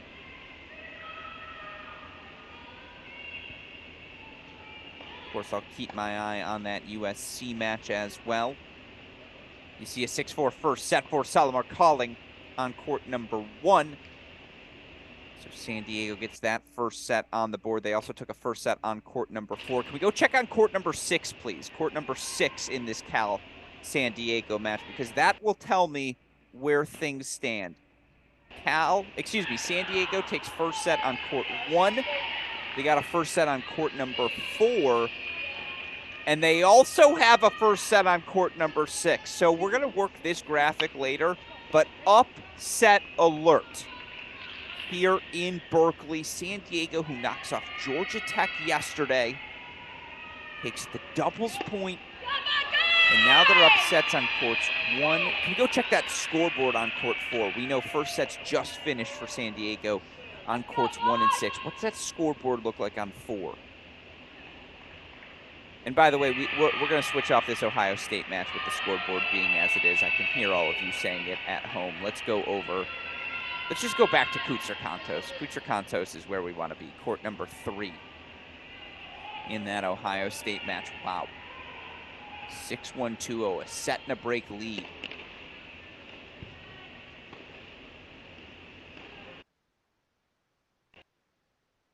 And you look for this San Diego women's tennis team. Of course, coached by Nadia Abdallah.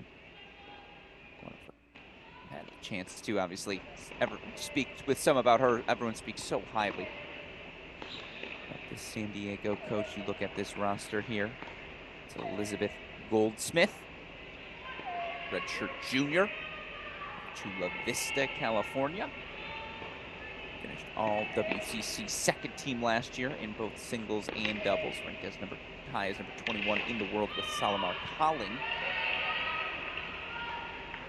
Anna Viller-Moller.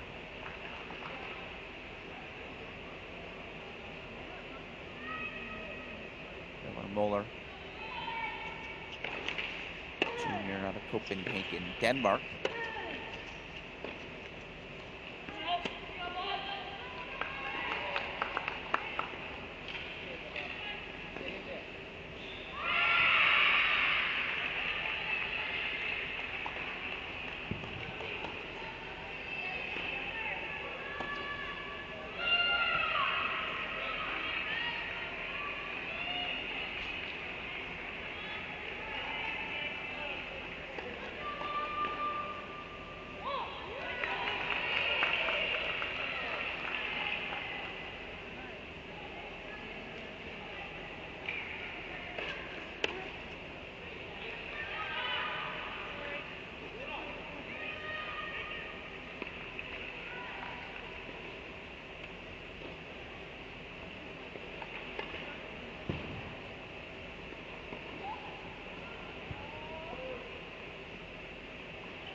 Tomase, 2-1 lead as we head over to court number 2.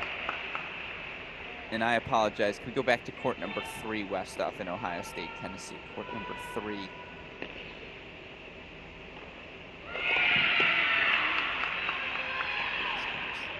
6-1, 2-love lead here for Goldsmith. San Diego again doubles and first sets on courts 1, 4, and 6. As they try to pull off the upset here against Cal. For what it's worth, Cal did get first sets. Courts 2 and 3.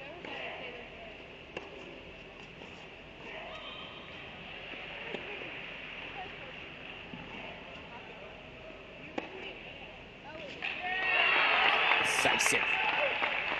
Look at that fist pump from Coach Schaub to her All-American senior. Senses the importance of this moment. Things close everywhere. Can we check it on court number 5 in this Cal-San Diego match? It's the only first set result I'm uncertain of. As we see a 6-1, 3-0 lead here for San Diego. They are pulling away on court number 4, and we'll get right back to this match. But if San Diego took the first set on court 5, oh man, is Cal in trouble.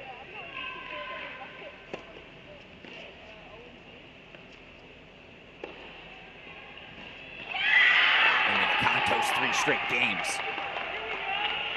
All right, we're locked in. Here it is. Biggest first set of the match. Sola Fulch versus McBride. Sola Fulch, freshman out of Barcelona, Spain.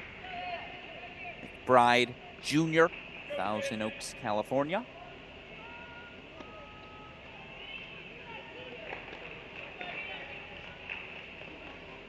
I believe this is Cal on the near side. So it should be 4-2 Cal now. It is indeed 4-2 Cal on the turn. Cal needs this. Again, 3 first sets for San Diego, 1-4-6, 2 and 3 for the Bears. Now, you never count out Giovara. Hannah Villermoeller has made a living off of playing 9-hour matches. So wouldn't count her out yet either. But man, you're down doubles, 4 first sets. Now you just start scoreboard chasing, as Bradley Klon alluded to earlier on our broadcast. And by the way, coming up a little bit later, one more match to go. The Baylor Bears will be in action.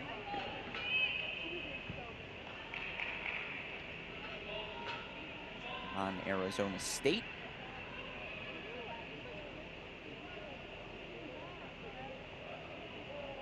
USC right now, again, took 4 first sets.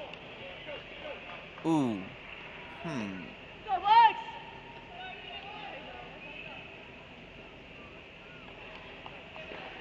Westhoff, do you have court number 3 at USC on standby? And let's replace it with Ohio State, Tennessee. I think we still have a moment in this Ohio State-Tennessee match, so we can let that breathe. But USC, some Trojans are making some pushes.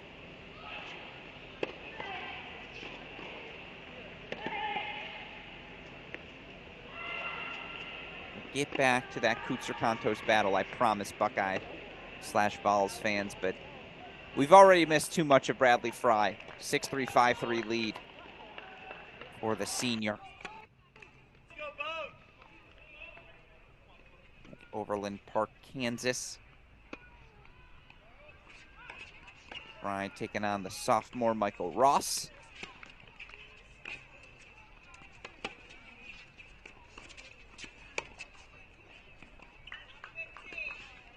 And that's that Fry forehand. The contact point is perfect. It's his momentum turned into it just about every time. It's an absolute weapon.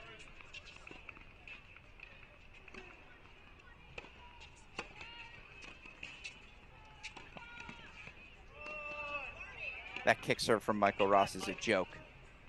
And he had that same kick serve when he was 16 years old playing a Crack Racquets summer event. Fascinated to see the sophomore progress through his career, but sloppiness there. Fry's now 2 points away, and this is huge for Cal.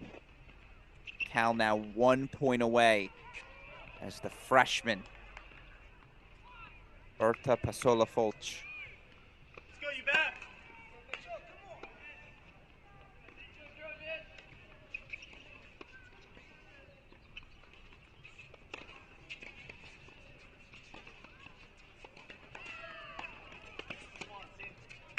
7-6 first set for Cal. And now let's head back to court number 4 there, as Bradley Fry has himself a match point chance. How does the slow clap sound at USC, Westhoff? Let's find out.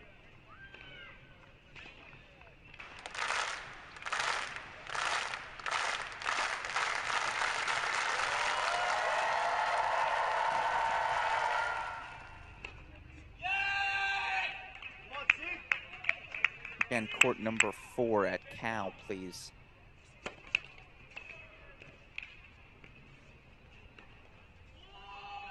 Attaboy, Nate.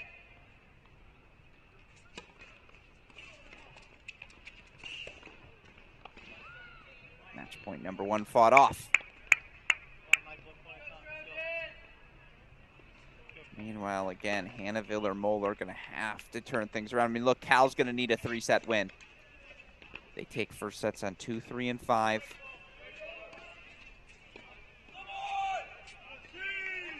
San Diego again with the sets on 1, 4, and 6.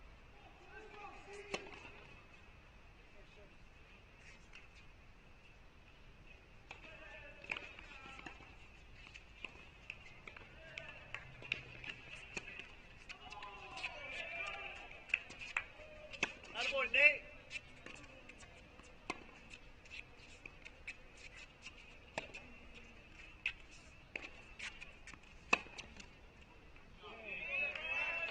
Bradley Fry makes it 2-0 Trojan, 6-3, 6-3 for the 5th year out of Kansas. So now the Trojans halfway to the regional final. And let's stay here in Los Angeles and let's head next. Ooh, I think we missed it on court number 5. Yes, we did. Seam Troost actually a 3-4 win over Ludwig Westrate. So 2-1 now. SC leads overall. Good win for Vandy. Let's head back to court number 1 here in SC. Stefan Dostanek taking on Joe-Bert Klopper, 6-4, 4-3 lead. The former number 1 player in the country.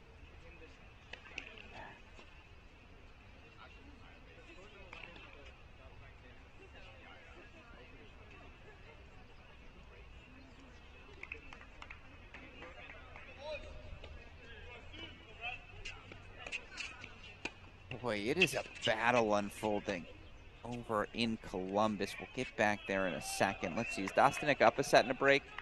Or is he looking to break? He's looking to break. That serve moniker still off, so we'll hang with him one more. But Westhoff have Ohio State, Tennessee in the queue. Irina Kontos, by the way, from 4-1 down. Looks like she's about to take 5 straight games and force a 3rd set on 3. Unbelievable stuff from the All-American.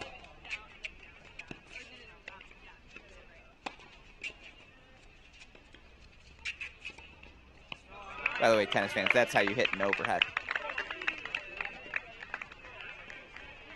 So Dostanek 2 points from the all-important break.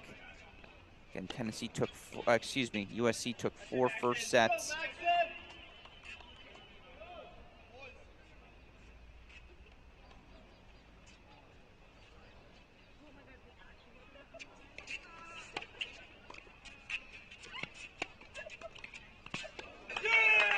Break point, Dostanek.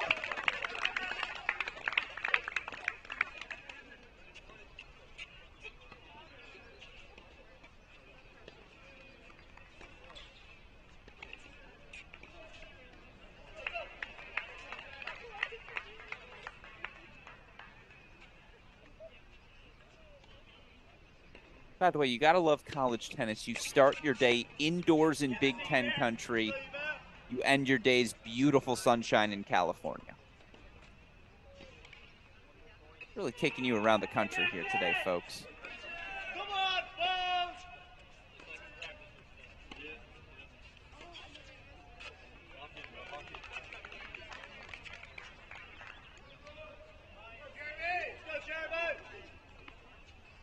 Oh, the left court might be lights out for Viller-Moeller. Goldsmith, 6-1, 4-1 lead. Let's have our court number 2 now. We haven't checked in on the Cal sweet spots. Jess Elsola takes the first set on 2. Dostanic takes the break on one. So again, I just want to see the scoreboard here on two quickly. I will have you, again, super producer Daniel Westoff, keep that Ohio State-Tennessee match in the queue. Don't want to miss any of the exciting finish there. Meanwhile, Jess El Sola just doing what the sophomore has done since walking onto campus. So successful last season was El Sola. Together a ridiculous 32-9 freshman campaign in singles.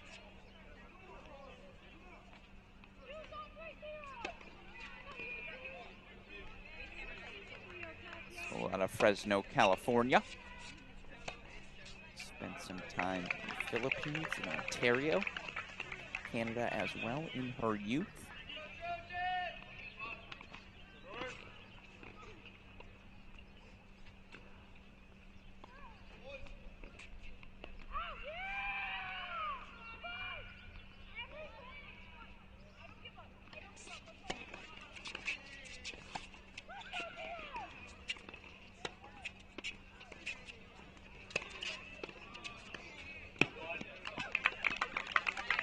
Wide, I think, given the body expression of Klopper.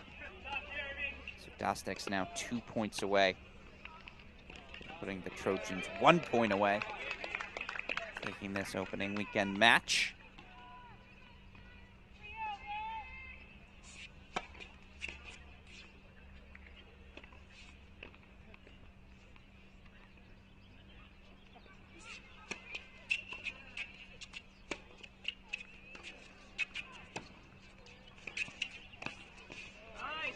Gorgeous. Sets up match point for Stefan Dostanic.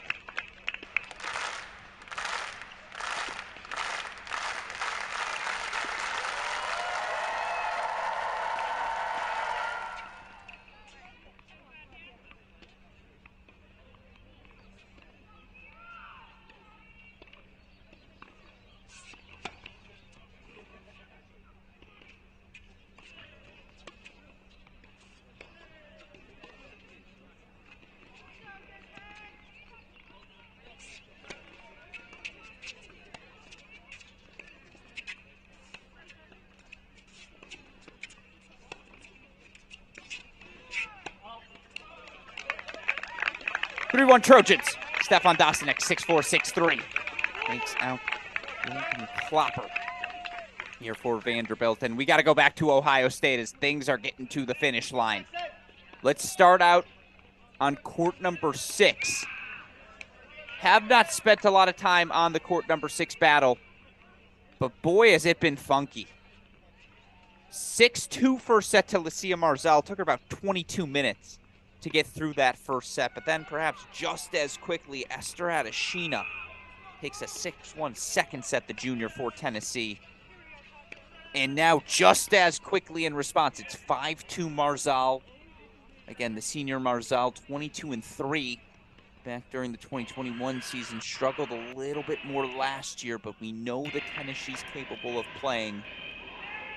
Given the scoreboard elsewhere, Buckeyes could really use this point off the board. I'll explain why.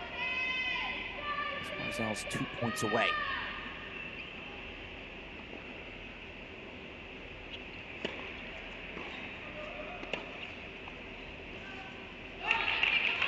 Make it 1. And by the way, I said this yesterday on the broadcast, I'll say it again. There's nothing I respect more than when Ohio State pulls out the all-black uniforms. It's when you know they mean business.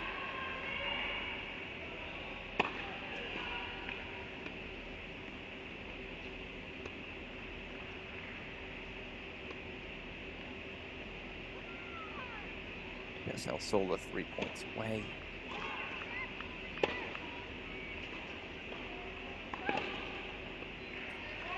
Forehand into that. That allows us, though, to do this properly. Westoff, match points. Lucia Marzal.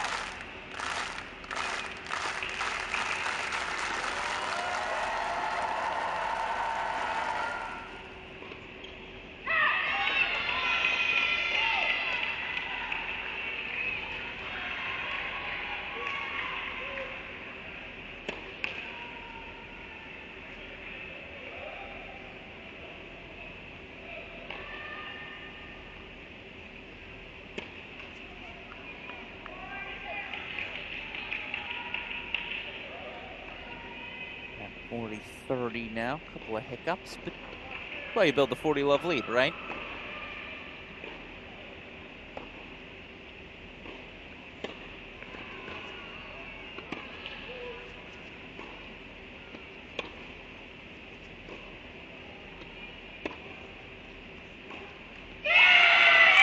Lucia Marzal makes it 3-love Buckeyes. 6-2, 1-6, 6-2. With that, we move to court number 2. Here's why that's so important, because Tennessee is on the precipice of a couple victories themselves. Elsa Tomase was down 5-2 in the opening set, now 7-6, 5-2 lead. Meanwhile, match points El Sola for the Cal Bears on 2.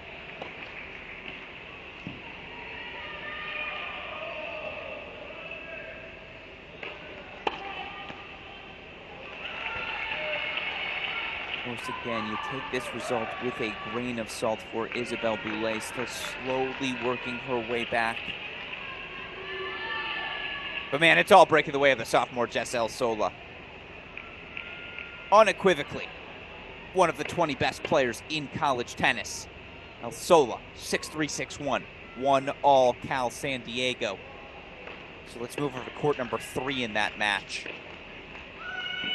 As Elsa Tomase gets Tennessee on the board. It's all happening now, folks. 3-1. Tennessee still alive. Here's why. Let's go over to court number 1 now in that Tennessee-Ohio State match. It's 7-6, 4-1 lead. Court number 1 now for Rebecca Mertena, who also found herself down. Sydney Ratliff served for the opening set. Ratliff's won just 2 games since.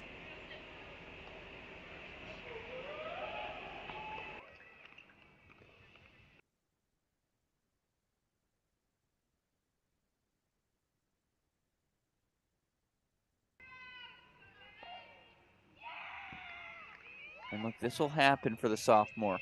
First season, first few matches at this number 1 single spot. Of course, Ratliff hit the best volley on set point, only to miss, I don't want to say a gimme of an overhead, but an overhead she makes 90% of the time, as you see the underhand serve. She's been employed quite frequently this weekend by Katja Wiersholm.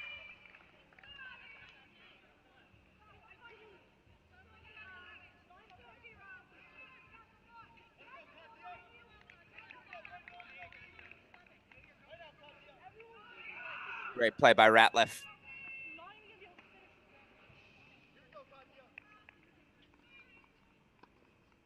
At this point, it's more mental than physical. Tennessee knows how to grind. That's what they do. They want to make you play 4-5 hours of tennis to just rip them off the court. They may be down 3-1, but again, match is far closer than that scoreboard indicates.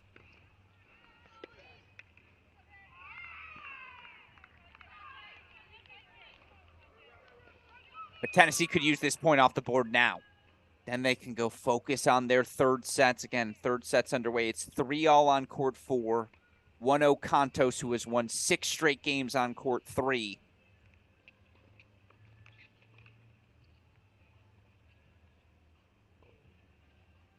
Wiersholm broken back here. Katja Wiersholm, another super sophomore for this Cal Bears team.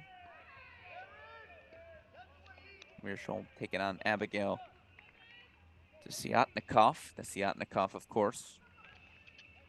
I don't know why I say of course, but the junior out of Cleveland, Ohio.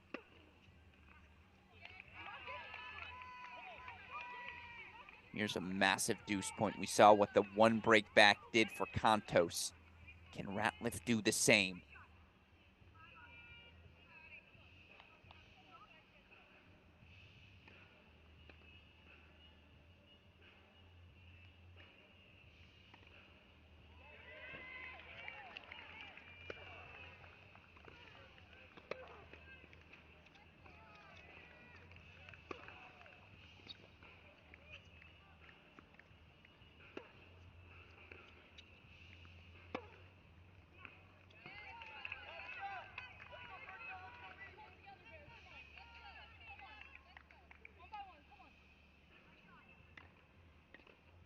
Ratliff goes a little bit long. That was a great swing, great construction.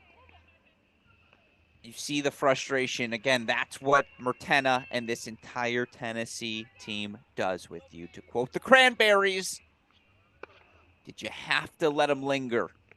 Did you have to? Did you have to?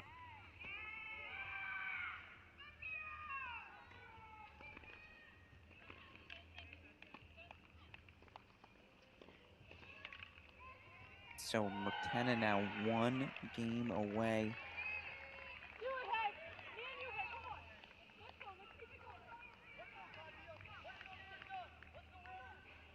Interesting. Things tightening up over in Los Angeles. Westhoff, can you have court number 4 at USC ready? Get ready to put court number 4 in as soon as you can on that Cal San Diego side. We'll see this Wiersholm break point, but then after that, let's go straight to that USC match.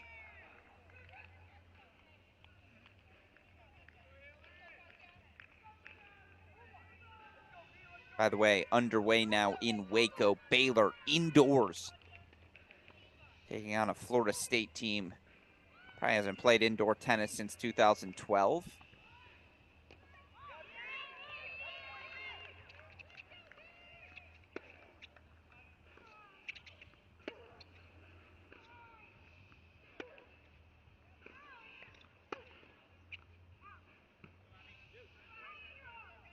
Deuce point coming up. Meanwhile, Jeremy Casabon serving for the match for Vanderbilt at 2. Mason Sissom up 5-3 in set 2 at 6. Puts a lot of pressure on sophomore Peter Mock. Does have a set and a break lead right now. Meanwhile, Ratliff need to just ask the question of Mertenna, much as Mertenna did to her in set number 1. Meanwhile, Katja Wiersholm stays in front. 6-2, 3-2 lead for the Cal sophomore at the number 3 spot. We now head to USC court 4. It's 3-1 Trojans overall, but Jeremy Casabon, junior out of Flourtown, Pennsylvania. 1 game away and serving, I believe, for the match.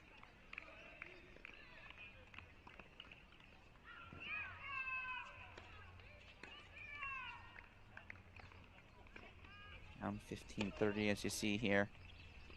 Wojtek Merrick.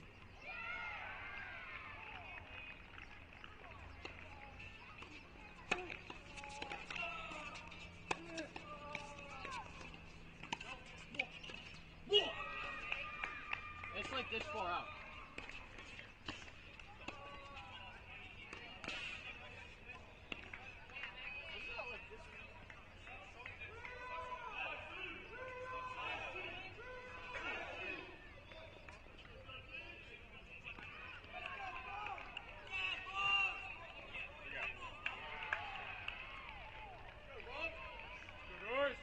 As we see Ratliff hold, I think I, like you, was captivated by perhaps the, we'll say, sportsman-like nature.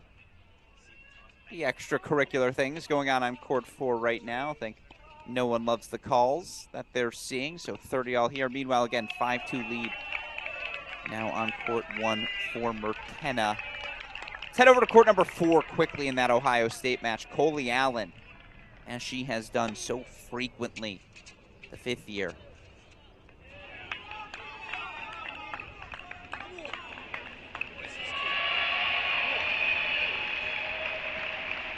Needs to make it 5-3 in her 3rd set, taking on Elinara Molinaro. Again, Coley Allen went down real quick here in this match.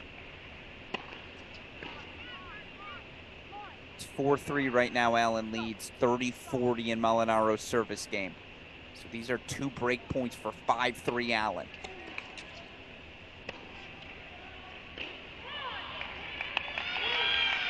Instead, we head to a deuce point.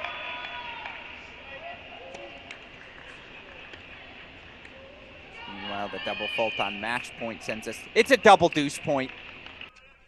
Match point here on 4.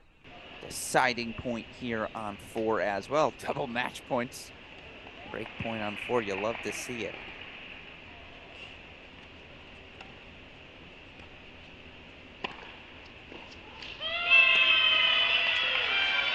Huge. Huge from Molinaro. And there's a little finger point.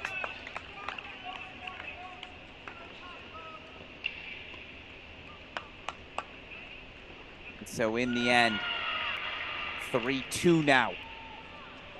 Jeremy Casabone puts a point on the board, but we got to head to court 2 at USC. This match might be done all too soon. It's on court number 2 here. Peter Mock's 2 points away. And by the way, can we head back to court number 1, Ohio State, Tennessee? Court 1 in Ohio State, Tennessee. It's Tennessee's Rebecca Martena serves for the match. 7-6, 5-2.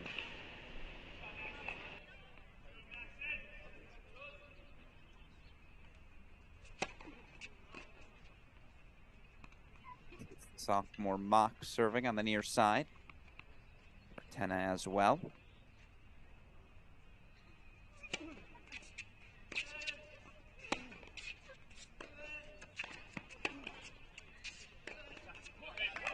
Peter Mock's 1 point away. Give me that slow clap as USC match points for the team.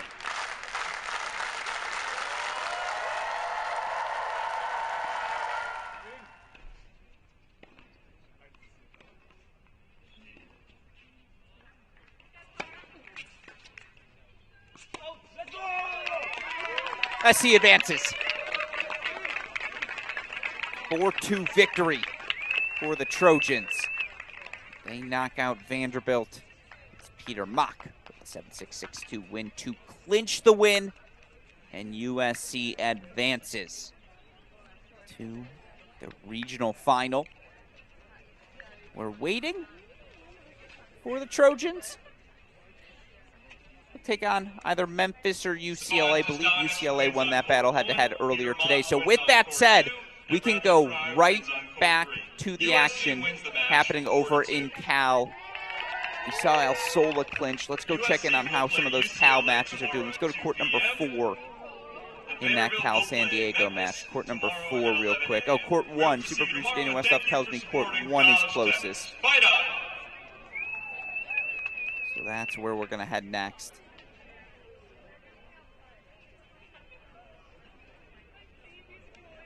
Meanwhile, it's match point Martena.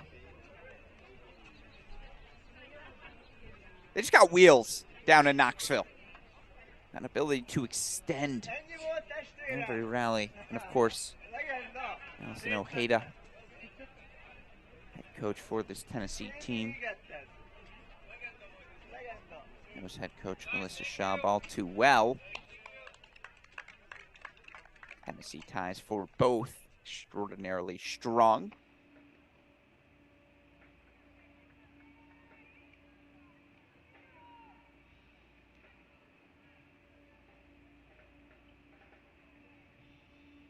Schaub was an All-American at Tennessee.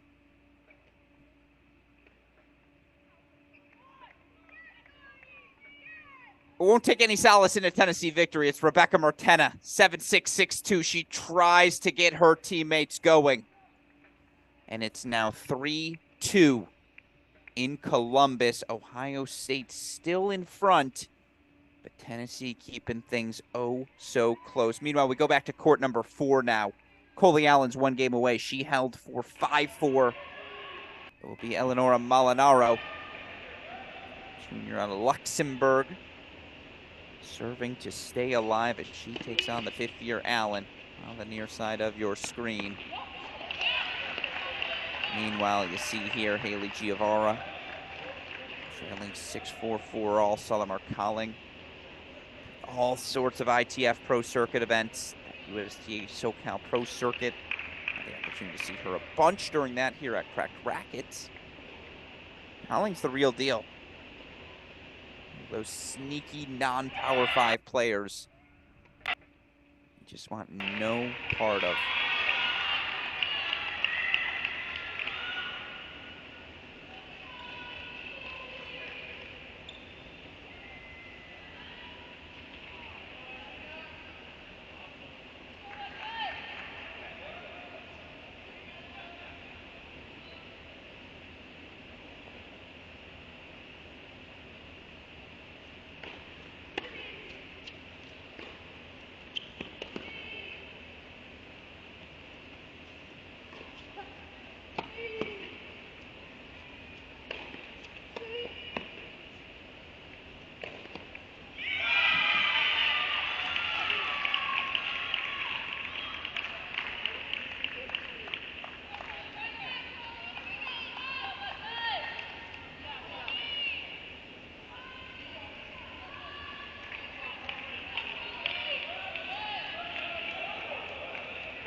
coming up here for Giovara.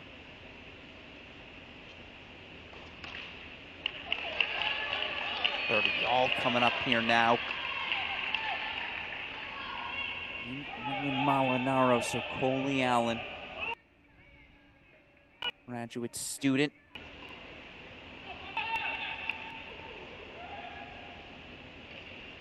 Lombard, Illinois.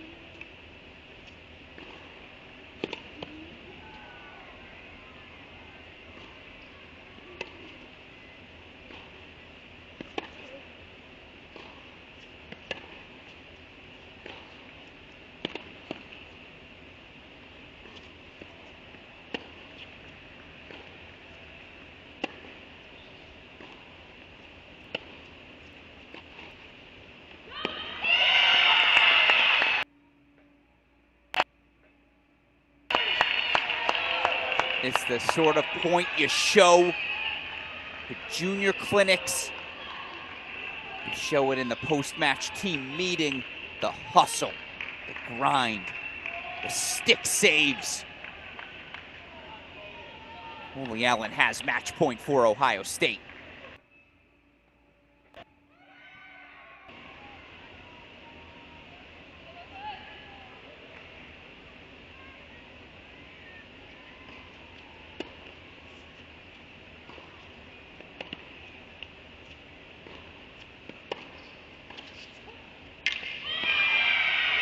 That's clutch.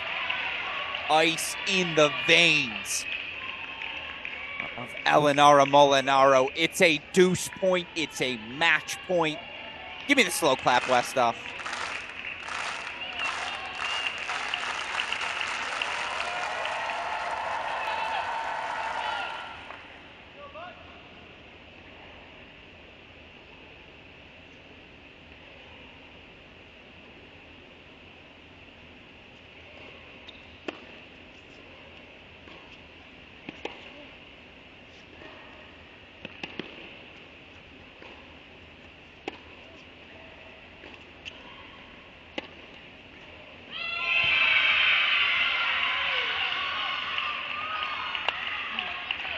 If you've been with us at all today, you knew nothing was going to end easily. We play on in Columbus, 5-all. We are on court number 4 for what it's worth. Let's go check in on court number 3 quickly, because it's worth noting. Irina Kontos has been on a roll from 4-1 down. 8 straight games. She does face some break points here. What a turnaround. That's why the All-American is who she is.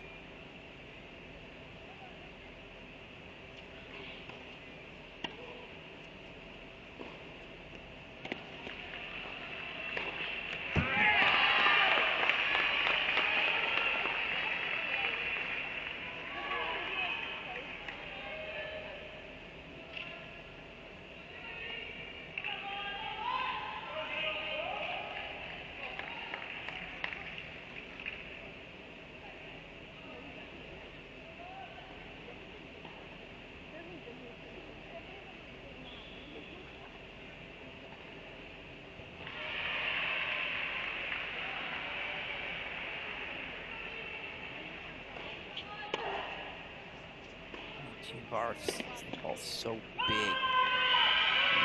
There's nothing her opponents can do. Meanwhile, Daria Kutzer. How about that passing shot? It's associate head coach Jared Chaplin on his feet. Kutzer breaks and is on the board here, 1-3. Again, Tennessee needs them both. Ohio State just needs one.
Oh, Cal would have loved that. Instead, Salamar calling, holding 4-5 all.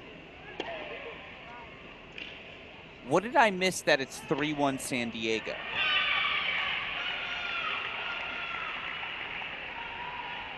No, Cal got the match on court number 2. Court number 3, I assume Wiersholm's still balling. Can we go to court number 4 quickly?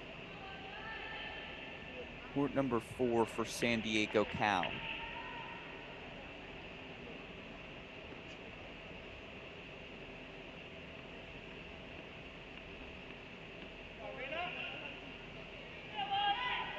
Okay, so that explains it. That's 2-1 San Diego was the 1-1 win for Goldsmith. Let's go to court number 6. That was the 3-2 win I see. So those are the wins we missed.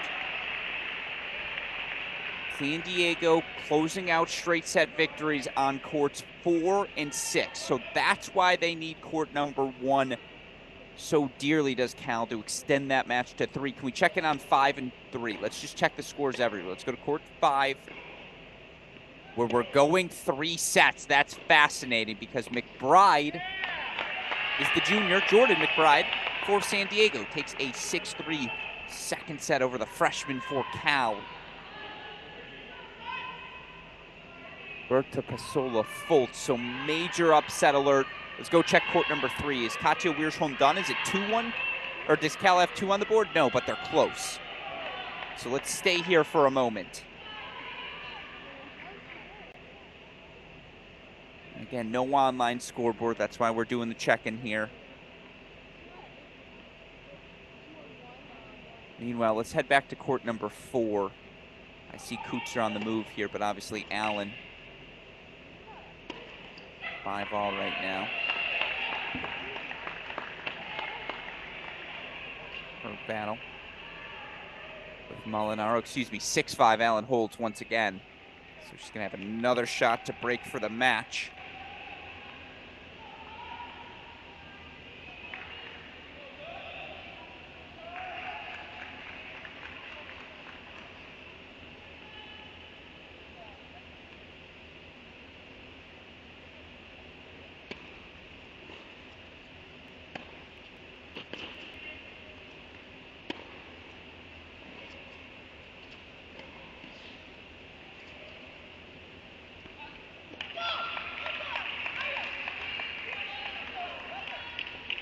What an angle from Wiersholm. What a pass, excuse me, an approach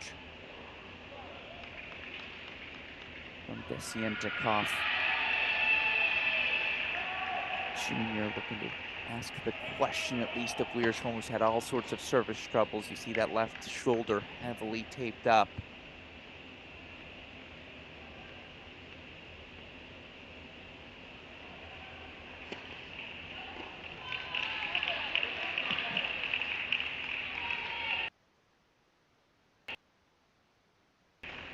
Not done yet, though. 40-30, and again, Cal going down would be an upset, no doubt. This San Diego team has talent, but Giavara, Alsola, Wiersholm, Viller-Moller.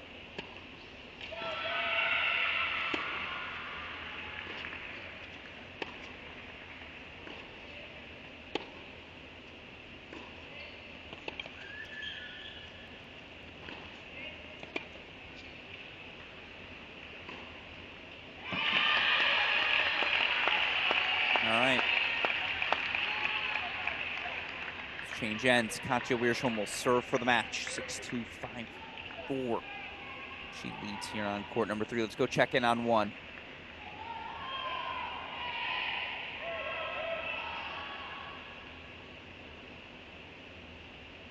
Court number 1 here in this Cal-San Diego battle. Haley Giavara. Now Salamar calling.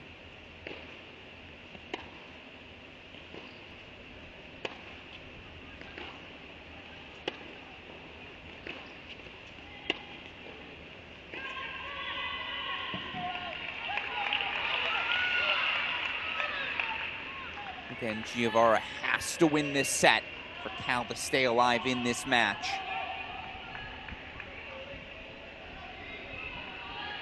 Now, that scoring moniker incorrect. It's Colling.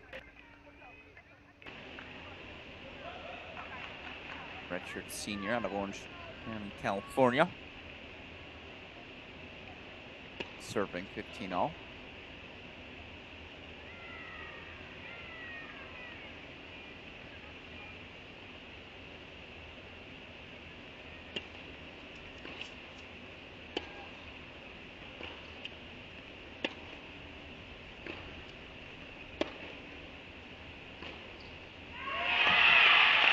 Nothing yet. In fact, we got to go full screen, super producer Daniel Westhoff. Let's go full screen on 4. Give me the slow clap. All the things. It's match point Coley Allen.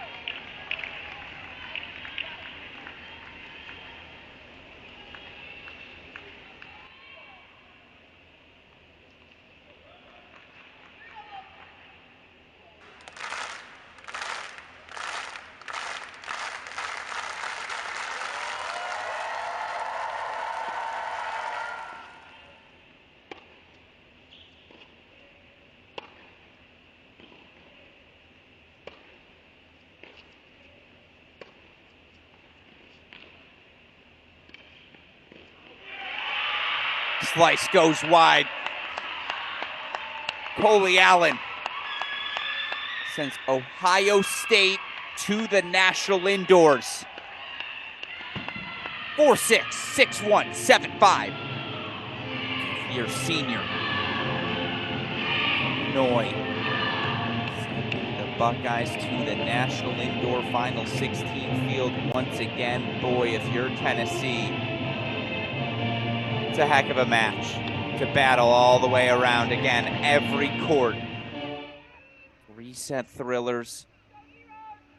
Back and forth affairs. If you're Coach Ojeda, you have to love the way your top 2 players fought back. 5-2, 5-3 down on courts 1 and 2. You had so many opportunities on courts 3 and 4 throughout the course of the match. Maybe you get off to a slightly better start at 6, excuse me. Things go differently. Meanwhile, set point on court 1. Salamar Colling. We're going to a breaker. Let's go full screen. Tennessee 1. Actually, can you throw up Cal court number 3? Can you throw up Cal 3 on that left side of your screen? Let's see if Katja Wiersholm can serve out the match. Make it 3-2. Third set already underway on court 5. San Diego takes doubles. Courts 4 and 6 in straight sets. It was Jessel Sola, the sophomore. Straight set win at 2 for the Cal Bears.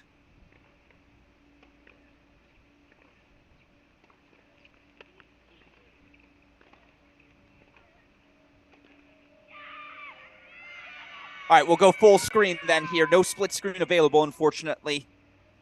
I'll ask Westhoff, though, to keep an eye on that Katja Wiersholm match. If you see Wiersholm over the finish line, just give Cal that 3-2 bump, and we'll all know why. But mini break here for Colling. What a moment this would be for this San Diego program. 6 points away.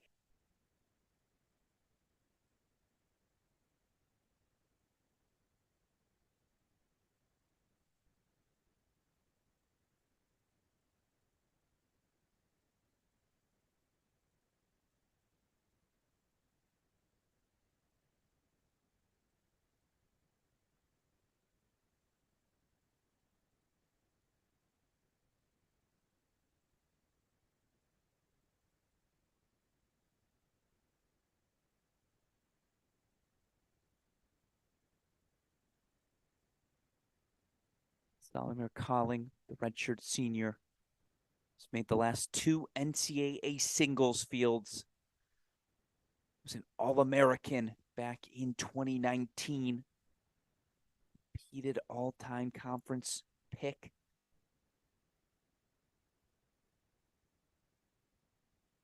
Excuse me, all-conference pick, not all-time conference. It'd be sweet if she was the all-time WCC team, but again, All-American in 2019.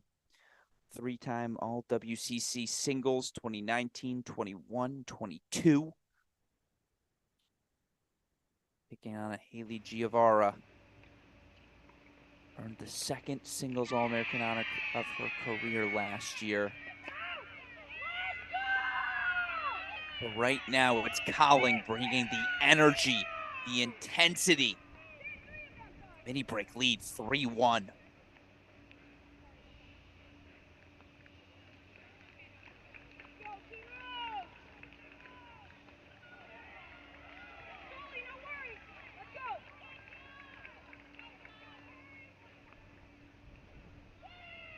Never seen Haley Giavara play.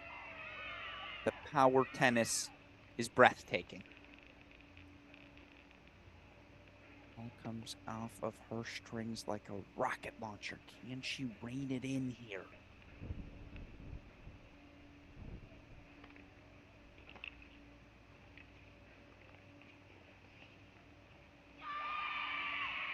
Doesn't matter if Colling's going to serve like that. And you see from this angle, shout out again to this Cal athletic department. This is how all court ones should be. You see every angle. You see how much space Colling opened up for herself with that serve. And I defer to anyone. By the way, Katja Wiersholm broken, so it's 5-all, second set on court number 3. I defer to any of you in the chat. When, if ever, has this San Diego women's program reached the final 16 field at the National Indoors? That's a question for John Parsons, a question for Colette Lewis.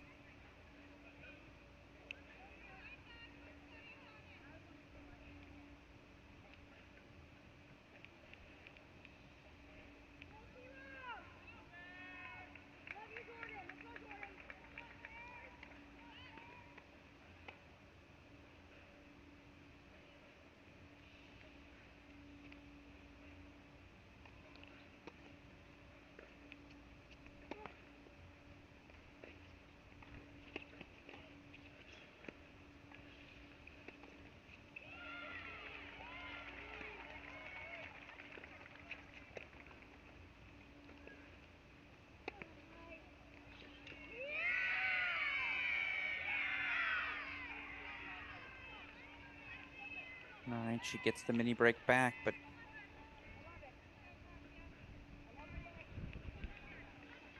and now the real battle begins.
It's championship point.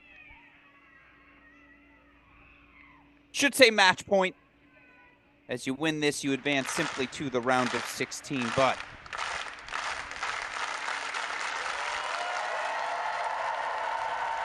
chance for some San Diego tennis history.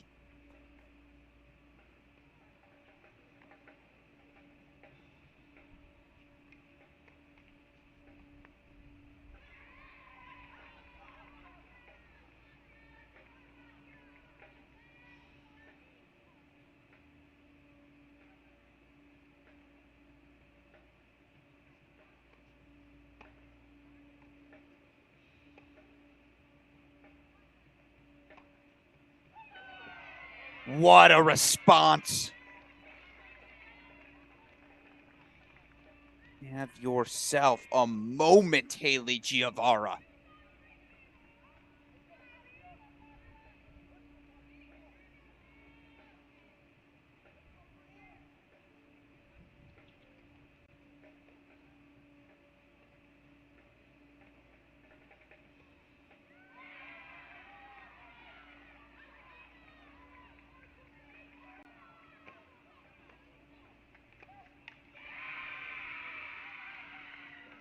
Solomir Calling sends San Diego to the National Indoor Final 16. We'll see you in Seattle. As head coach Nadia Abdallah in her first season on the job. Yesterday it was Georgia Tech. Today it's Cal. San Diego headed to the Final 16 in Seattle. You see the joy on these players' faces. Of course, for this Cal program, it's certainly a setback, but man, I mean, sometimes you just got to tip your cap, and I think you have to do that for this San Diego team. They don't just win doubles. They win 3 straight set victories. Court number 1, it's Calling. Of course, court number 4, it was Goldsmith. Court 6, it's Evans. Collectively, they're one of the teams. We'll see in Seattle at our National Indoors round of 16. With that said, 1 match to go here on day 2 of the 2023 ITA Kickoff Weekend. Head now indoors. Baylor taking on Florida State. What it's worth, Baylor Bears 22-0 program history. Every time they play the kickoff weekend. Bears at a bit of a deficit. The depth of this Florida State team, plus the top end talent they have in freshman Antoine Cornut Chauvink. You felt like Baylor needed the doubles point. They get it. So it's a 1-0 lead now for the Baylor Bears. Again, it feels worth noting this match is being played inside. Florida State, furthest thing from an indoor team. For the Baylor Bears, it was Finn Bass, Juan Pablo Mazzucci. 6-3 win at the number 1 spot. Then with the clinch at number 2, Teddy Paralek.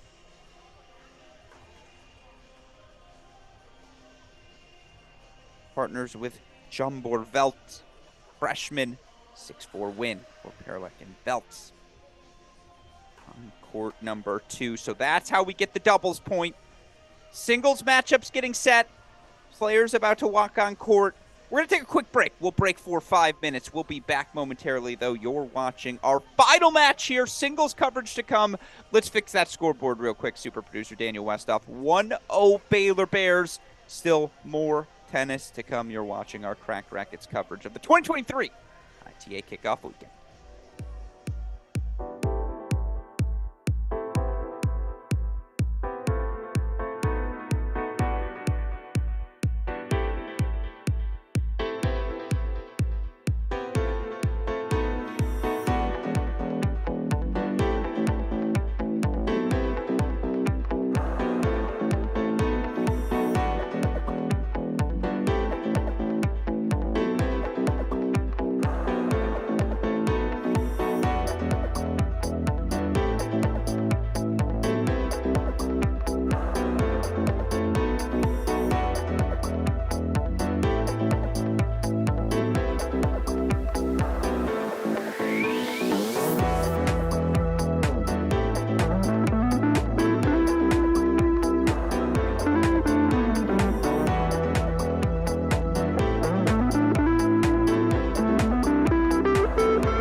Antoine Cornut-Chauvin serving on the far side of your screen.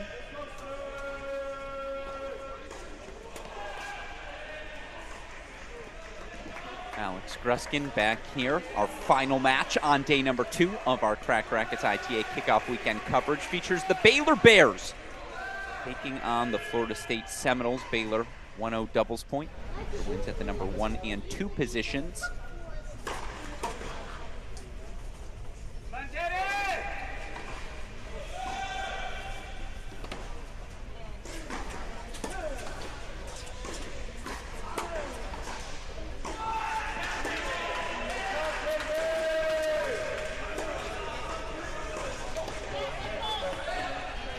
Ben Bass, senior, serving on the near, or excuse me, returning on the near side of your screen for Baylor.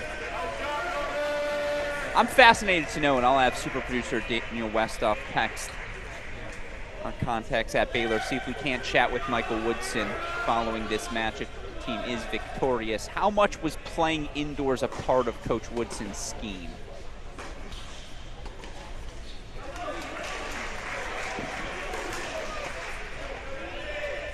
Florida State team, obviously based in Tallahassee, Florida. Not a lot of indoor facilities available. Now, they will play inside from time to time during the ACC season.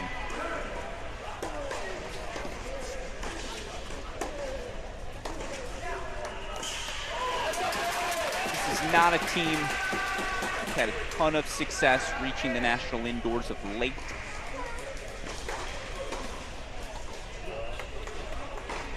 That said,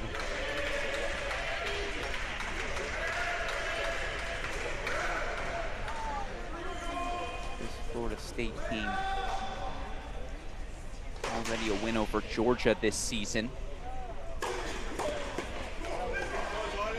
Impressive 4-2 victory over San Diego yesterday for Florida State, and of course so much of that starts with the addition of Antoine Cornut-Chauvin. On the roster last year, ineligible to play now. Number 1 spot.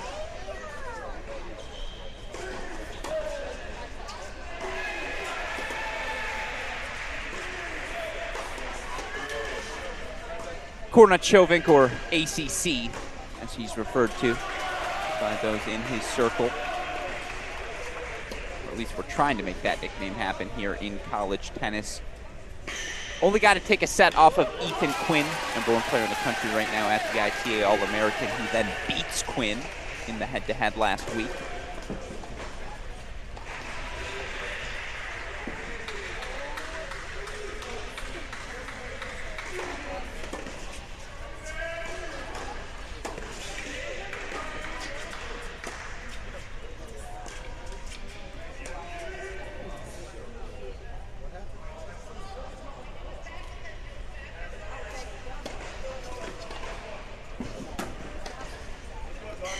Was called, of course, Cornut-Chauvin ranked as high as number 408 in the ATP rankings back in 2019, 22 years old from France. Stick on this match for a while. Isn't it so much calmer? We have only 1 match here. Feels like things are too easy almost.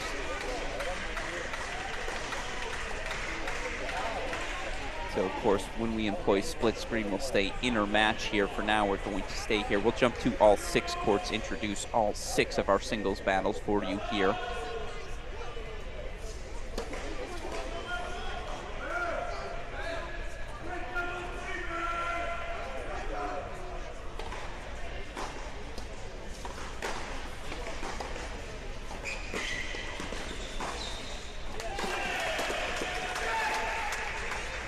And it's a hold for ACC.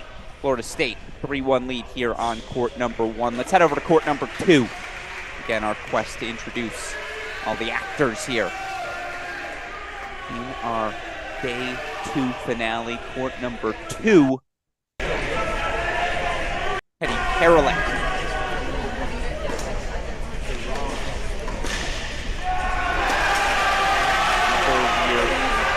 Second year at Baylor for Paralek.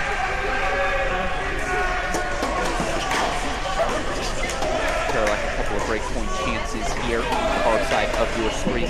Earned the Clinches Win last night, taking out Arizona State's Max McKinnon.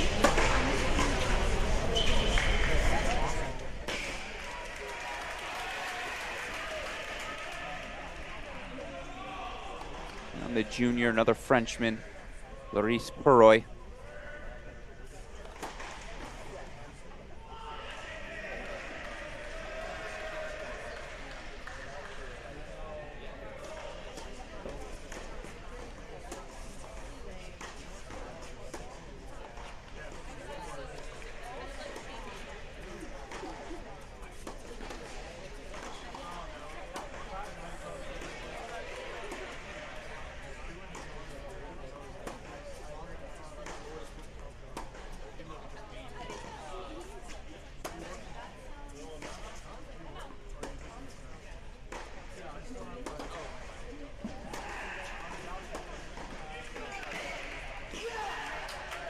Let's grind.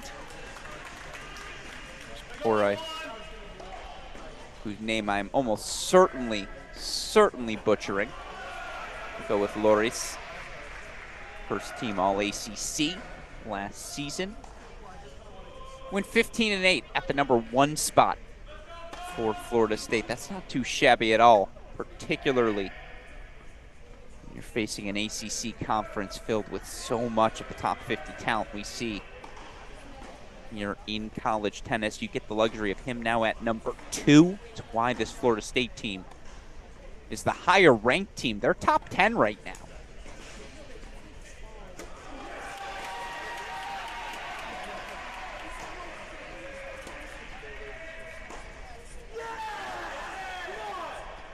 Ball sails long off the racket of Tadeusz Perelik. Of course, this Baylor team's been so good over the last 2 years. NCAA final, National Indoor Finals back in 2021. They went 20-2 at home that season. Of course, last year the Bears, NCAA quarterfinals, National Indoor semifinals, they went 16-1 at home. So these last 2 seasons, 36-3. You come to the Herd Tennis Center, you play indoors as well. Life's just gonna get tough. It's gonna be a battle on our hands. 2-1, Florida State leads on 2. Let's go over to court #3. Probably your star performer for the Bears yesterday, Marko Milutinovic, former world junior #2. Sophomore.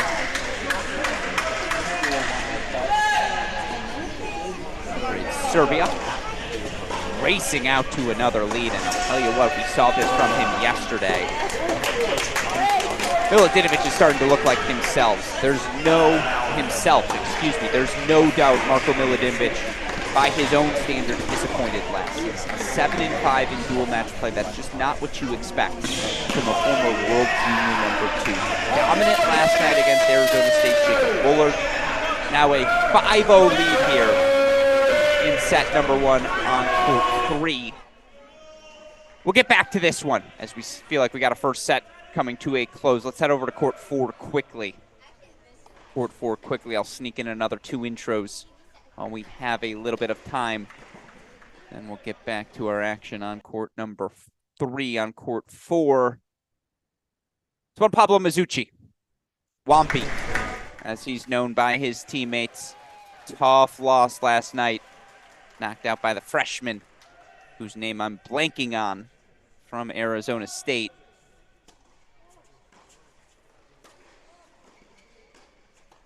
I believe it was Ganot, because I remember making a bad pun. You cannot be serious. And so here's Mazzucci facing breakpoint chances. He's taking on Yusuf Rahani, sophomore out of Algeria.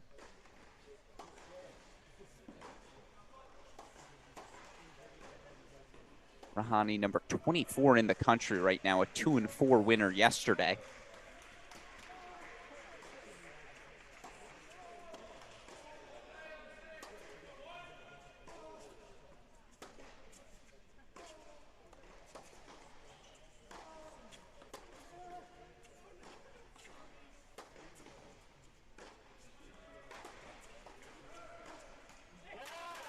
I'm not so sure Rahani and Dostanik of USC didn't have the same coach growing up. That forehand, the big loop, the big cut. Pretty solid on that backhand wing. I won't lie, I haven't watched a ton of Florida State, but of course they took the college tennis world by storm last year as they went to Athens, Georgia, upset the host seeds Georgia in round number 2 of the NCAA tournament. Of course, 18-11 overall last year were the Seminoles.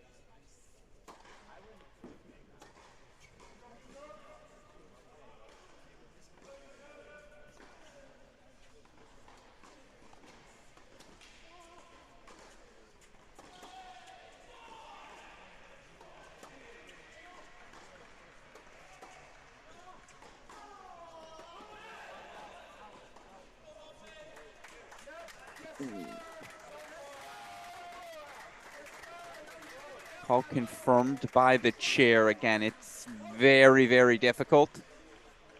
We're not on site. We're watching via the same cameras you are. It was close.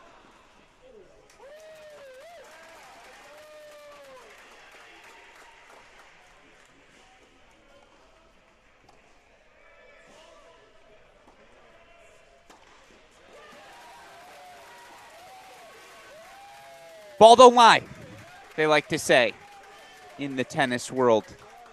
Juan Pablo Mazzucci. Juan Pablo Grassi Mazzucci. That's why you see the Grassi on your screen. We'll just go with Wampy. 2-all here on court number 4. Let's head back to 3. Hopefully we didn't miss it. How could we not be captivated by a Love 40 comeback? But Marko Milutinovic has a 5-0 lead here, or at least did have a 5-0 lead when we last tuned in. And now he'll serve for it, 5-1, the sophomore.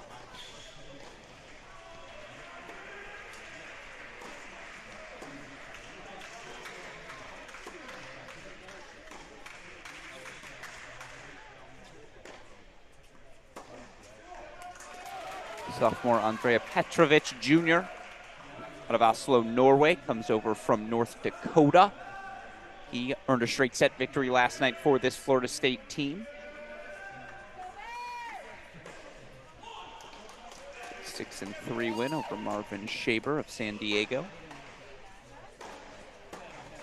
Oh, but it is looking good for Marko Milutinovic right now. He's just striking the ball so cleanly. Feels like everything's in rhythm. Everything's on his terms right now.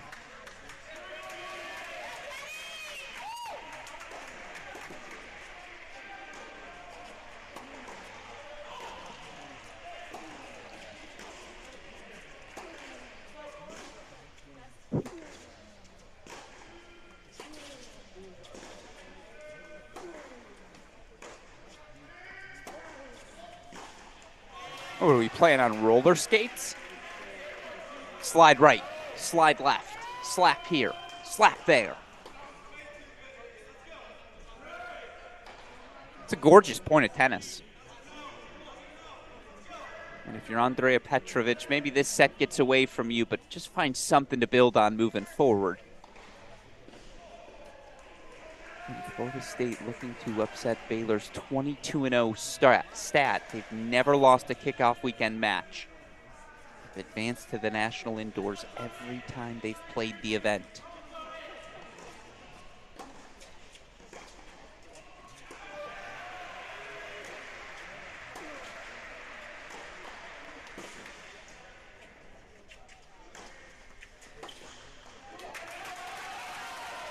And it's our first set point. And you hear the Baylor faithful.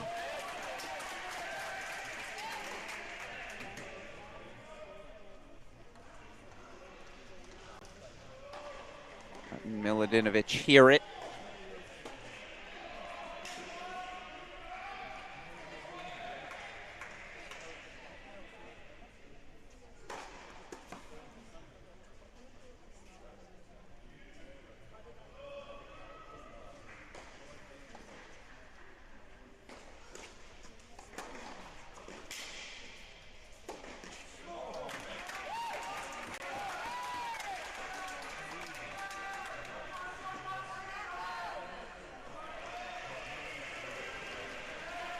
So set number 1 goes to Marko Milutinovic, Hawkins Tennis Center. Something to cheer about here early. 6-1. Baylor takes it on court number 3. Let's head it back over to court number 5. Court number 5 now. Again, want to introduce all of these players. Try not to miss any ending of first sets either. Thankfully, we're on 5 when we are then. Yeah, let's lefty it up. Jambor Veldt. Coach Woodson offered me permission to refer to as Big Z. Big Z, 2-5 down. Jamie Connell, sophomore, member of Scotland, excuse me. Connell coming over from Furman University. Joined the Seminoles.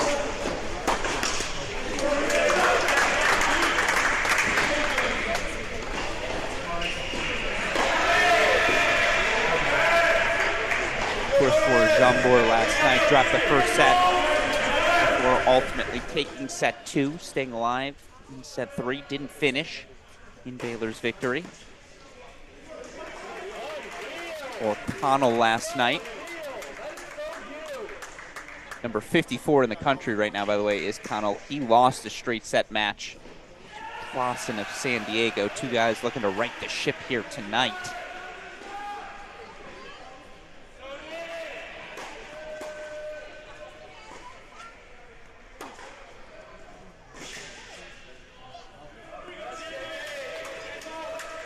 And now it's set points back for Florida State. Sophomore Jamie Connell. He's got 2 of them. See head coach Michael Woodson, year 3 with the Baylor Bears as the head coach. The assistant, of course, prior to that.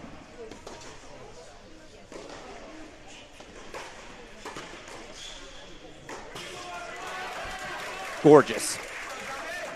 And Coach Woodson was on the freshman Veltz's court last night,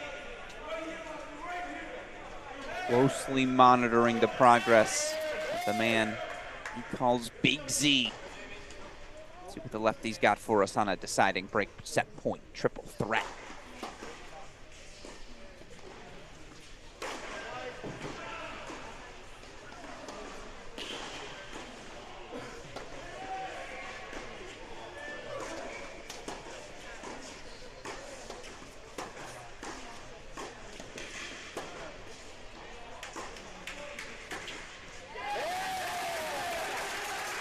Got that ball deep into the strike zone, and you feel like indoors. I got to see this Connell serve.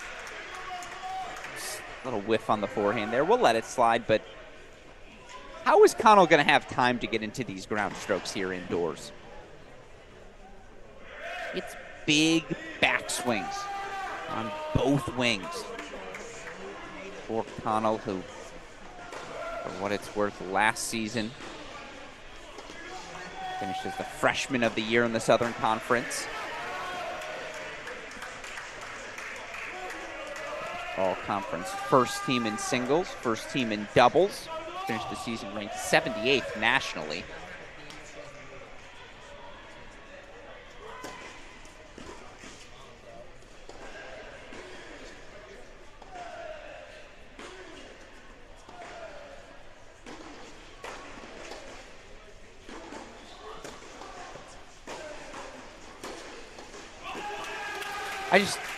He's caught it late, indoors, I worry. Now, I like the serve a lot, and it's very easy for me to sit here and say, oh, I'd like his backswing to be smaller. Of course, he beats me 0-0. Against the pace of Veldt, it's just something to keep an eye on.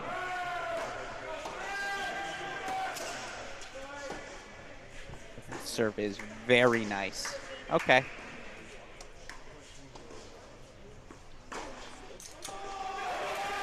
Of course, Letford's played in college, so that's an ace, 30-15, 2 points away.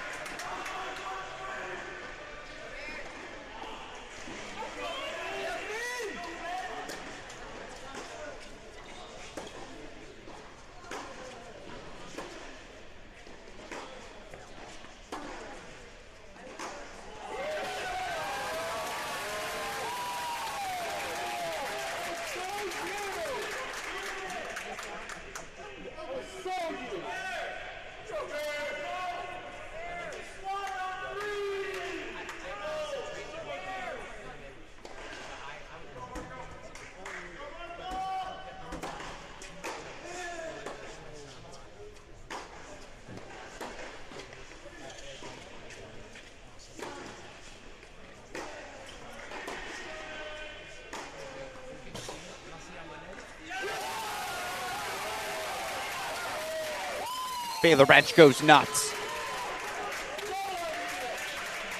High five from Coach Woodson. Break points back for Veltz.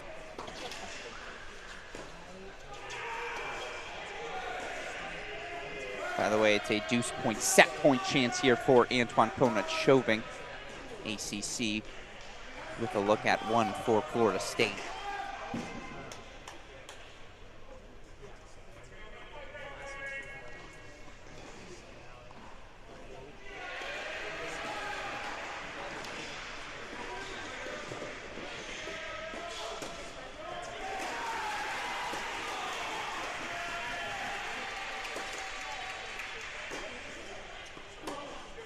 Yeah, just long. Missed it.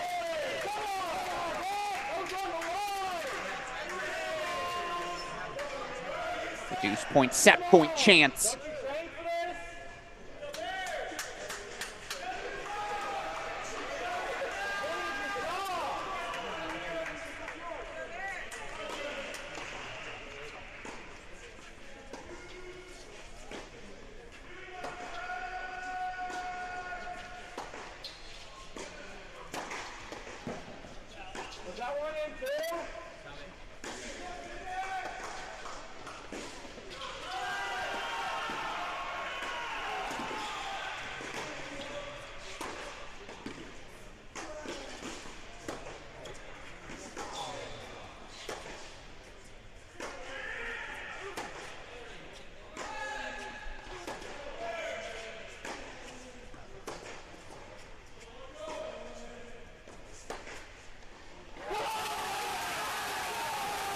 Physical stuff from the freshman, Big Z. Jambor Veltz breaks back 4-5. Set one continues here on court number 5. Meanwhile, I want to get to court 6, but we got to jump back to court number 1. ACC is serving for the set. Antoine Kona-Chauvin. 5-4, he's up here on Finn Bass, Baylor senior.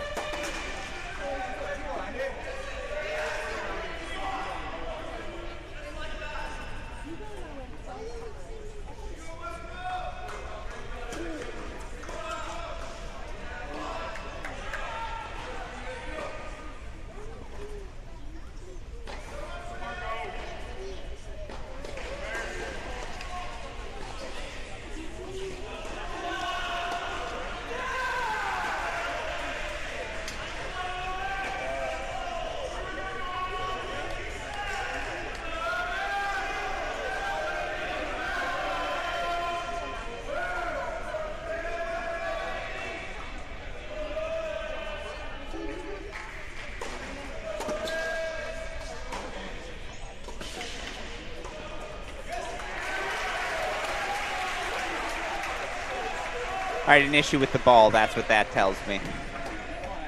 Something popped.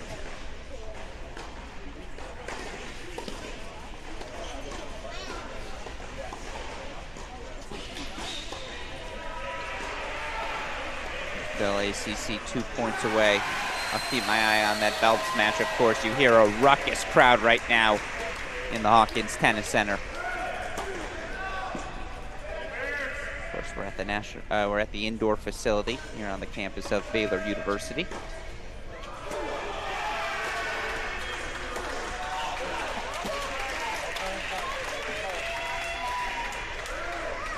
So far, the only first set in the books belongs to the Baylor Bears. So right now, 5-4 lead here. Kona-Chauvin serving for the set. We just saw Veltz break another Florida State player, Connells. Serving for the set at 5. Rahani is up 5-2 on Mizuchi at 4, so there's some bright spot for Florida State. It's an interesting choice from Finn Bass. Really was looking to hit the forehand there. Credit to ACC, the kick serve just too far outside the court, so it's set points, Florida State.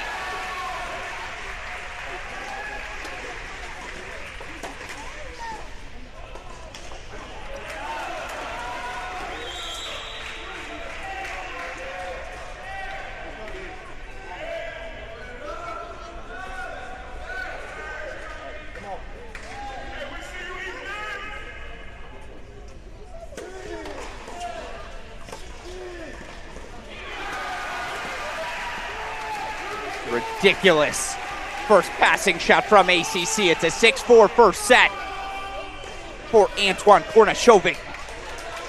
Gets Florida State on the board here on one. Energy. He's trying to send it to his teammates. Will it translate? Let's head now to court number 6, where Ethan Musa, sophomore for the Baylor Bears,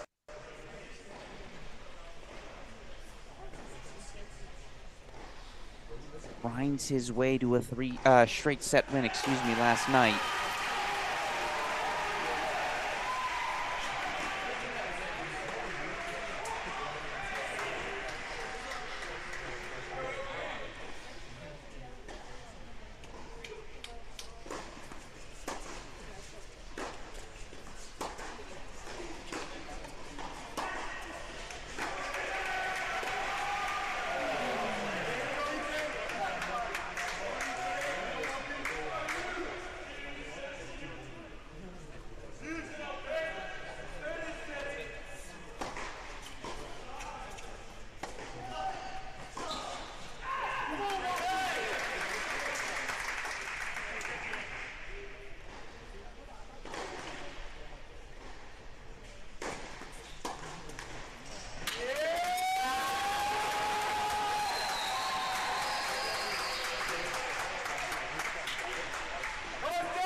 Ethan Musa will have the opportunity to serve for the set here on court number 6.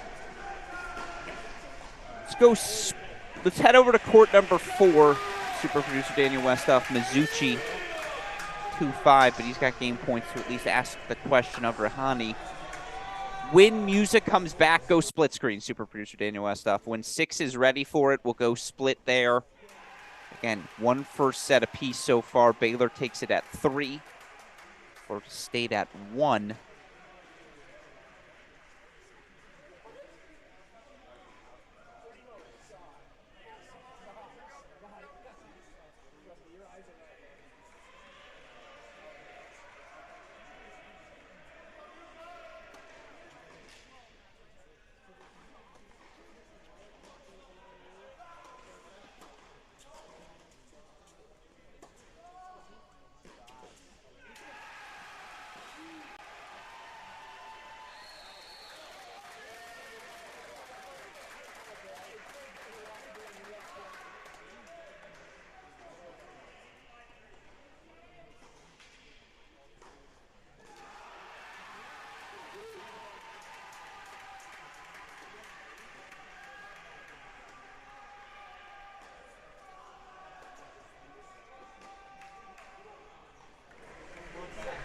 Go split screen now as Musa back on court, serving for the set.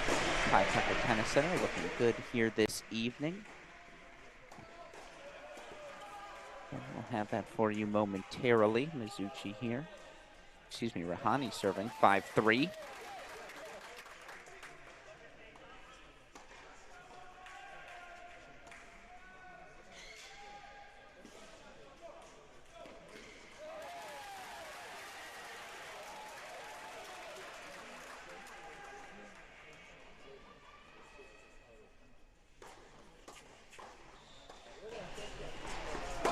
Now we do go split screen here. Ethan Musa, far side of your screen, serving for the first set. The sophomore. Taking on Joshua the Carpenshift, sophomore from France.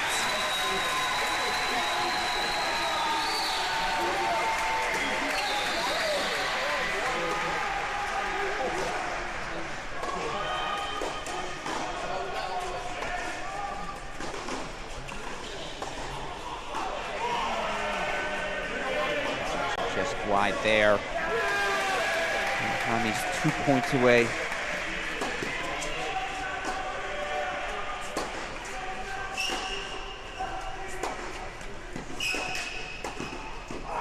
Couple lefties in this lineup makes it interesting. Look at the different playing styles, different looks. Carpenshift's got himself a more break-back chances.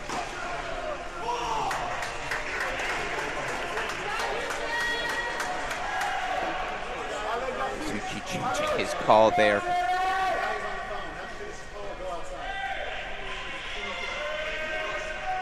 That's up set points here for Rahani. Here's a nice little swing for Florida State. Miladinovich took the first set of the match in singles, but it's kind of been all Florida State since.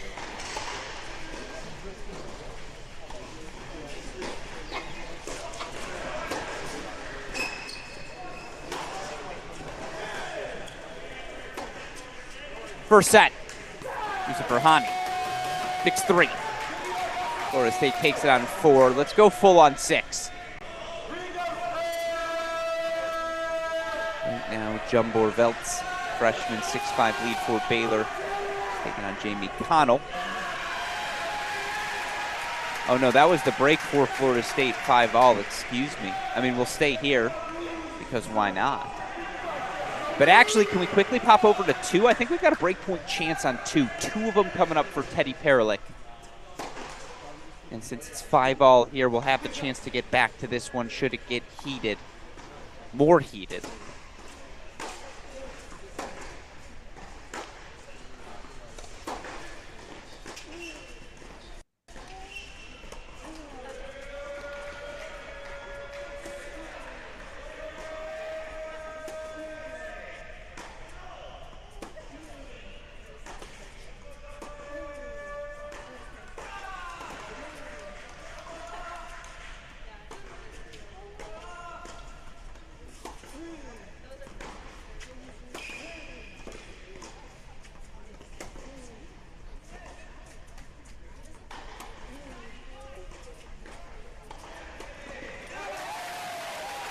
You feel like if this match finishes, it's a 4-3 scoreline either way. That said, first blood drawn by Teddy Perlich, 4-3. Baylor Jr. out in front in set number 1. Let's go a little split screen action now. Let's go splits on courts 5. Actually, belay the split screen. Let's go straight to 3. Breakpoint chances here for Petrovic. He just looks to slow the momentum of sophomore Marko Miladinovich down. Miladinovich, a 6-1 first set.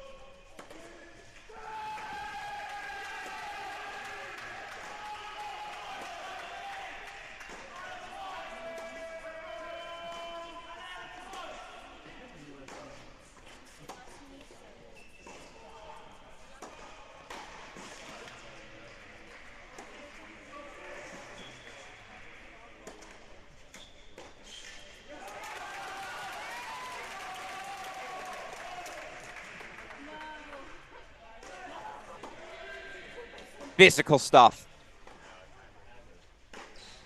Miladinovich slightly braver. Couldn't go forward behind a tentative forehand.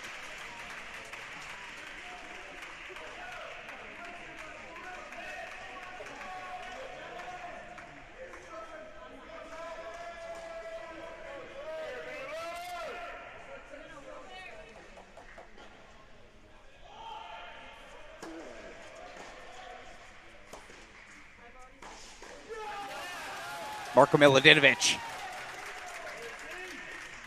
He's taken 9 of 11 games. 6-1, 3-1.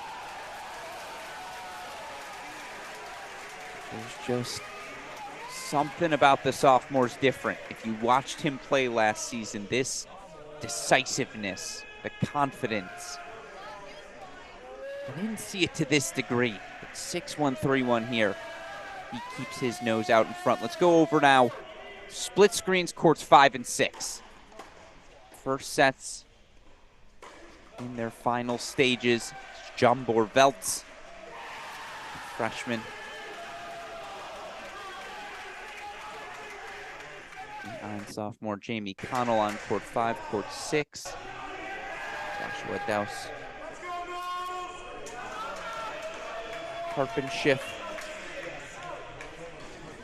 Sophomores taking on sophomore Ethan Musa.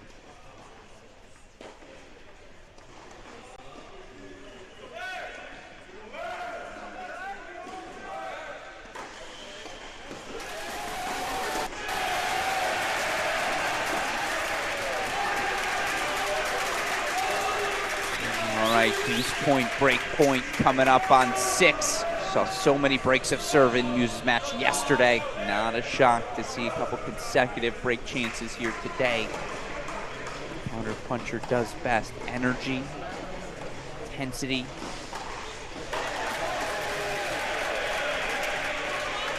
Breaker underway on 5.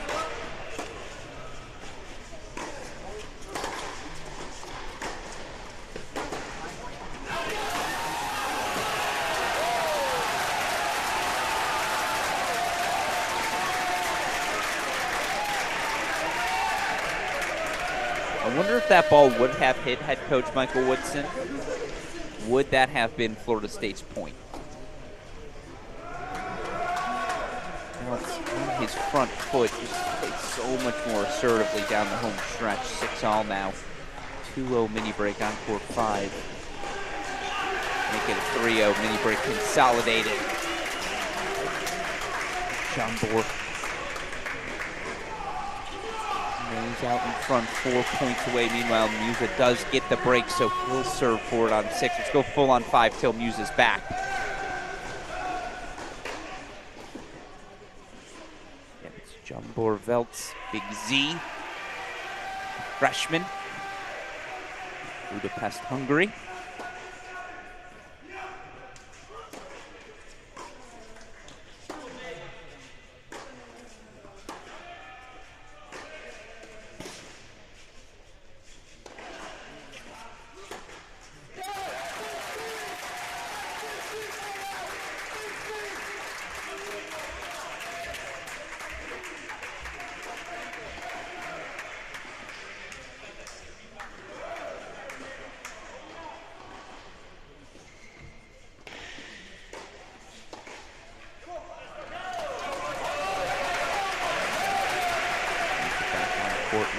Court number 6. Again, first sets in the book so far. Florida State gets them on courts 1 and 4. Baylor's got it on 3, and Teddy Parallax up 5-3 at 2. So some swing moments. It's inflection point number 1, or, according to Edward Norton's character in Knives Out the Glass Onion, infraction point number 1.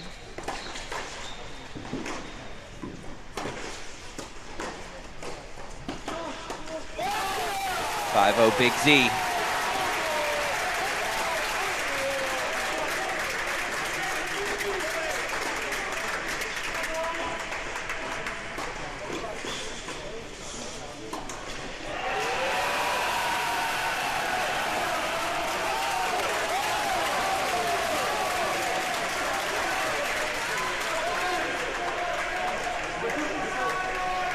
I'm telling you, when Westhoff and I went down to Waco at the start of Ethan Muse's freshman year, I would have never fathomed this is the level of tennis we'd seen. The energy I knew about.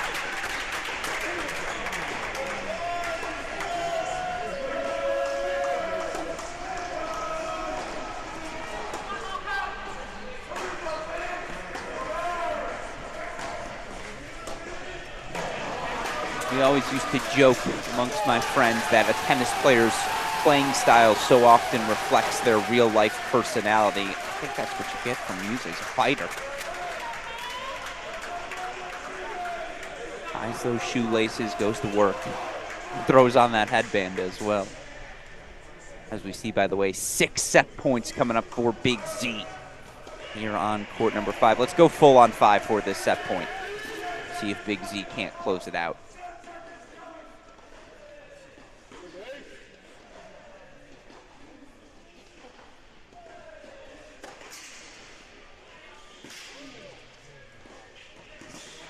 Oh, I was going to say welcome to college tennis. Let cord, let cord. I honestly think that third hit the tape as well.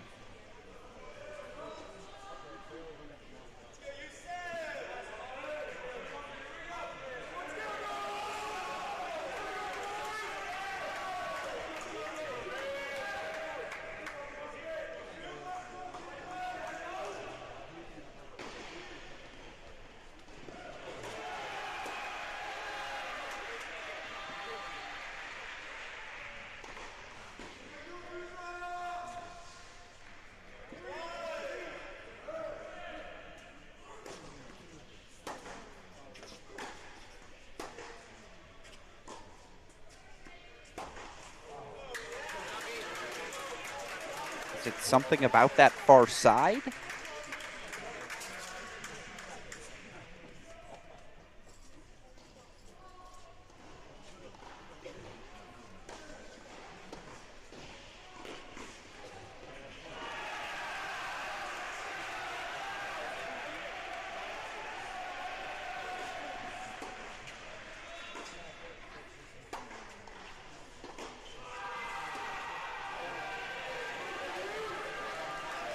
Three in a row. And we got to go split screen again with 6 as Muse's got set point.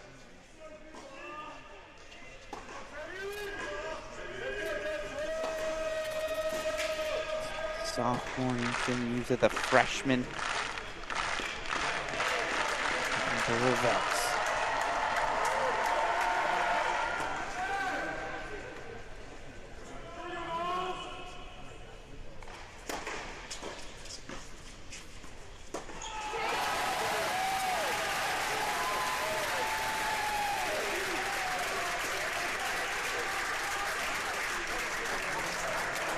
The first goes the way of Baylor. Big Z, 7-6 on 5. What can Ethan Musa do?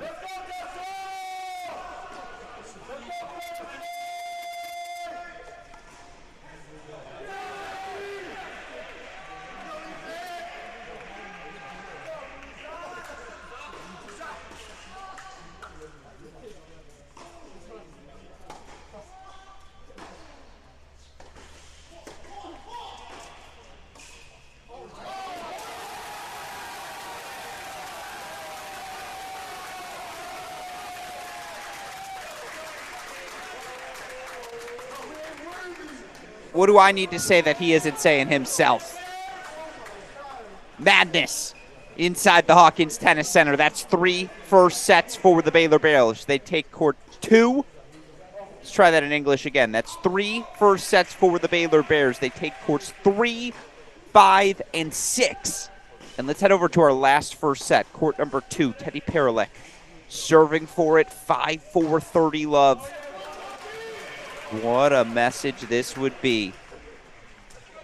Baylor graduating or losing their top 3 singles players. No more Adrian Boitan. No more Matthias Soto. No more Sven Law. Next to Kowiak ain't walking through that door. Charlie Broom, Spencer Furman. That whole 2021 national championship team is gone.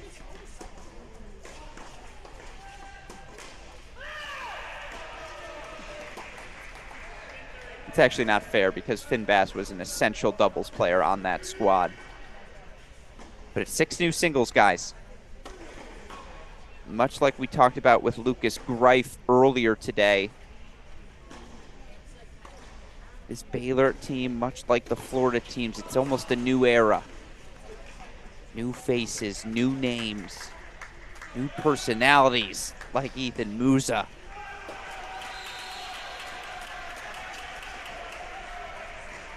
Would be a huge win for this Baylor program. Similarly, Florida State, yeah, you beat Georgia, but get to the national indoors. Give this team a chance against the best.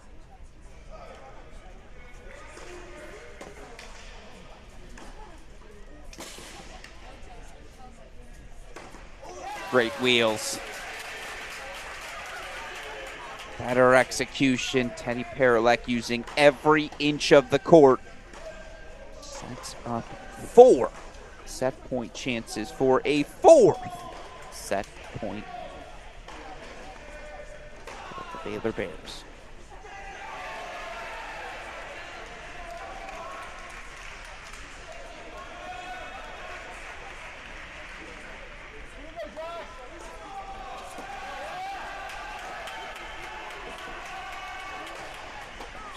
He missed the serve. Nice backhand, though.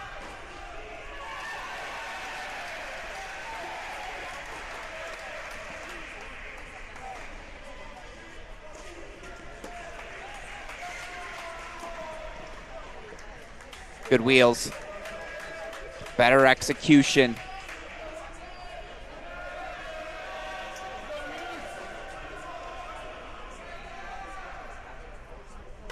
Luis Peroy.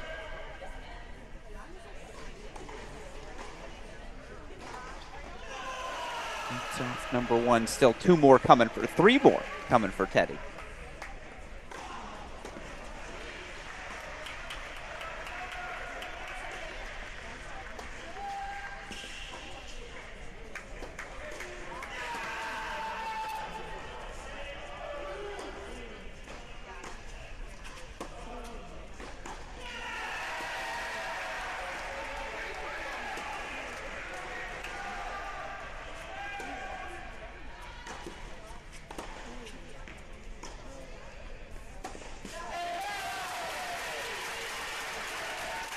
Teddy Paralek, 6'4". That's 4 first sets for the Baylor Bears.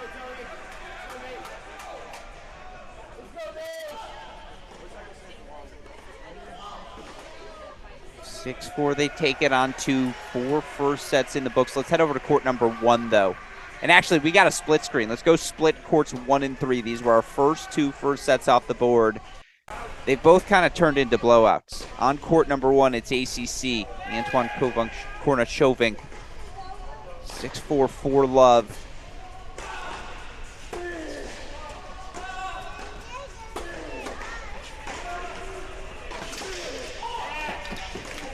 Game point here for Finn Bass, but we got to split with 3 because Marko Milutinovic is nearing the finish line. 6'1", 5'1".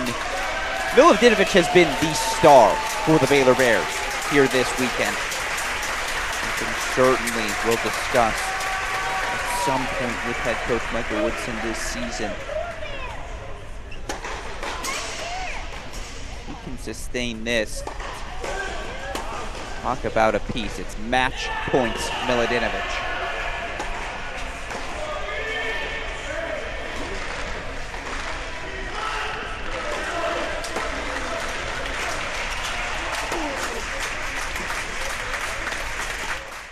Meanwhile, ACC breakpoint chance for 5 love here in set 2.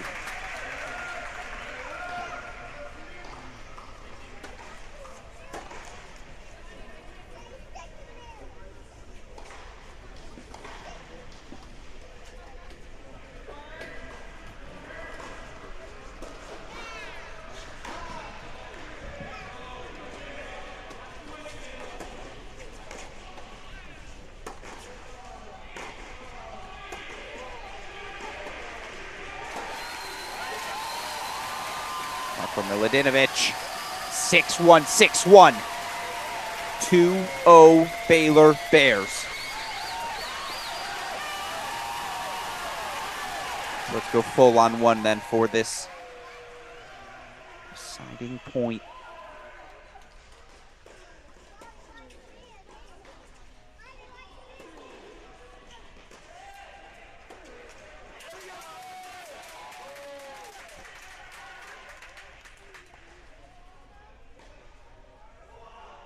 And right now it is all ACC here on court number 1, but Finn Bass does get on the board. So 4-1. Florida State in command here on court number 1. Let's go check back in on court number 4. Haven't been there in a while. That's certainly a bright spot for this Florida State team. Rahani setting a break lead.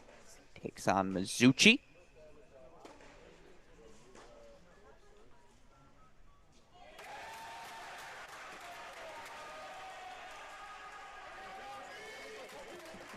Rahani 15-8 last season, played primarily in the bottom of the lineup.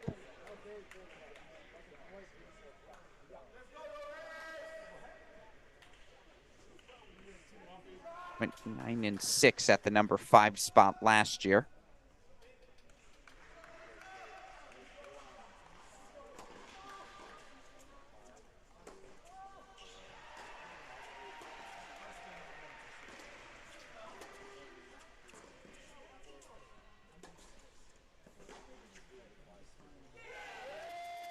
Drops that one in as well, so it sets up a deuce point and almost a seemingly feeling match point scenario. Double breakdown.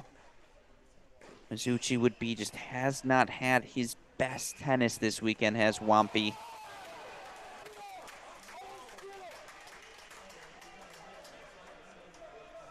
This is a Wampy for Baylor, who went a ridiculous 15-2 in dual match play last season.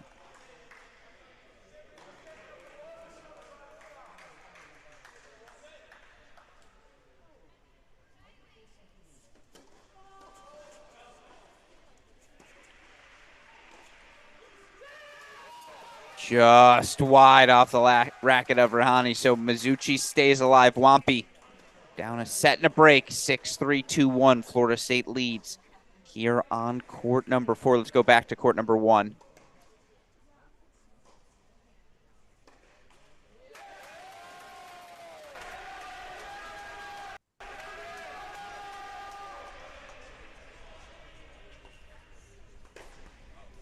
Whew.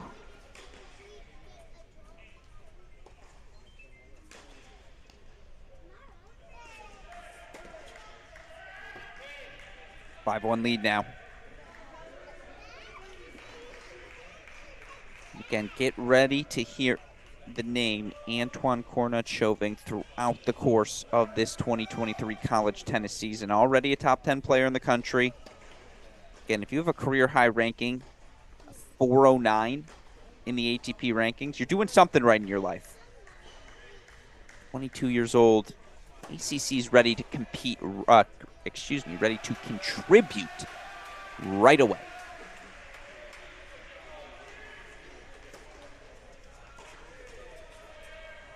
Even the let chords are going his way. You're Finn Bass here. You just want to keep staying alive. You've got teammates in advantageous positions for first sets.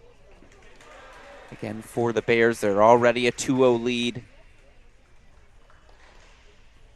Stay on court as long as possible.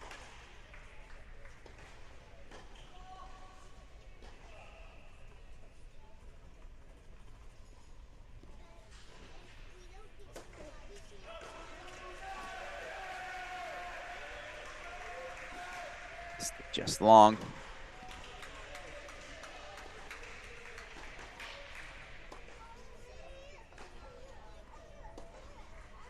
Meanwhile, Ethan Musa, 7-5-3 love. He just sucks the life out of you, doesn't he? Again, a long way to go on our other courts, but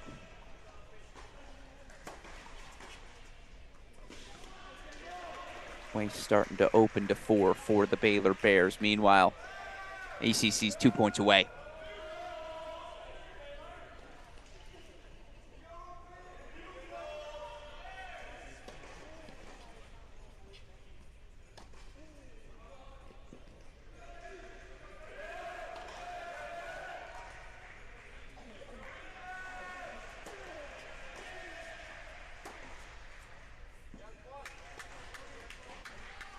So match points coming up. It's been just an efficient day at the office. Antoine Cornut-Chauvin.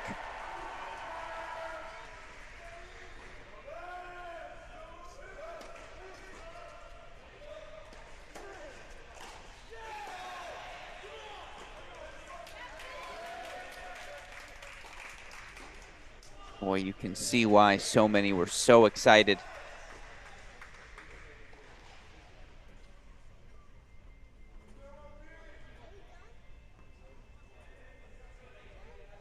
This young Florida State #1 singles star, the weapon so evident.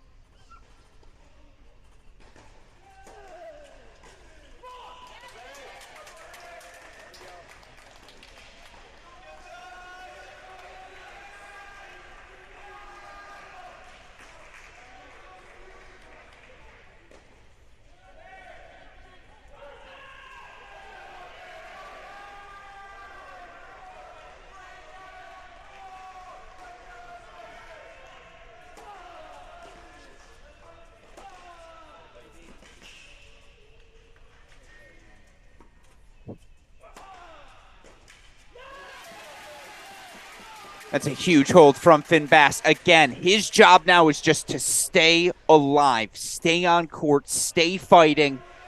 He does just that, holds for 2-5. Still ACC going to serve for it after this change over. Let's go back to 6. Of course, we'll get back to this. We might even go split screen at that point. When ACC serves for the match. Good aggression there from Finn Bass. Meanwhile, again, it's Ethan Musa.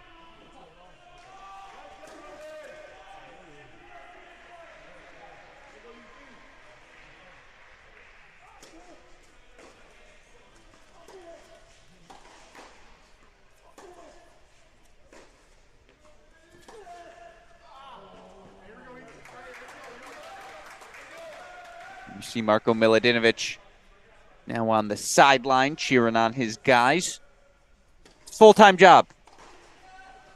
You're not just on and off court. No, you're expected to contribute the energy level, the atmosphere, the intensity. Keep your teammates in check.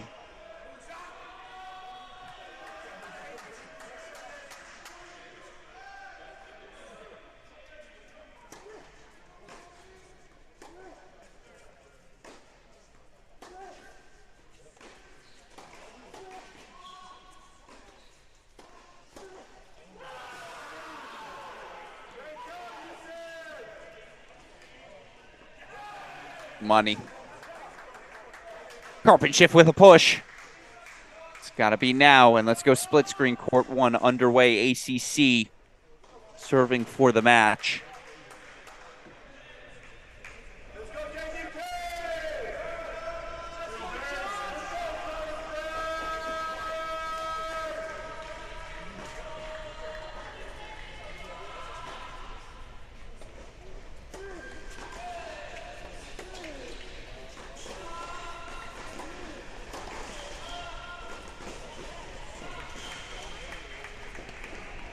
Yeah, that's what a top 400 player does.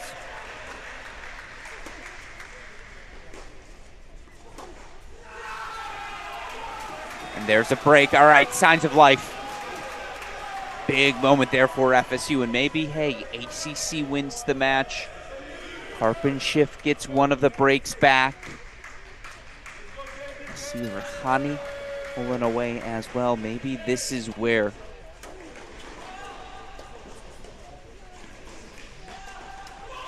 just feel like if Florida State's going to make a push, it's got to start now. Otherwise, that deficit, that hole they've dug for themselves just gets a little too big.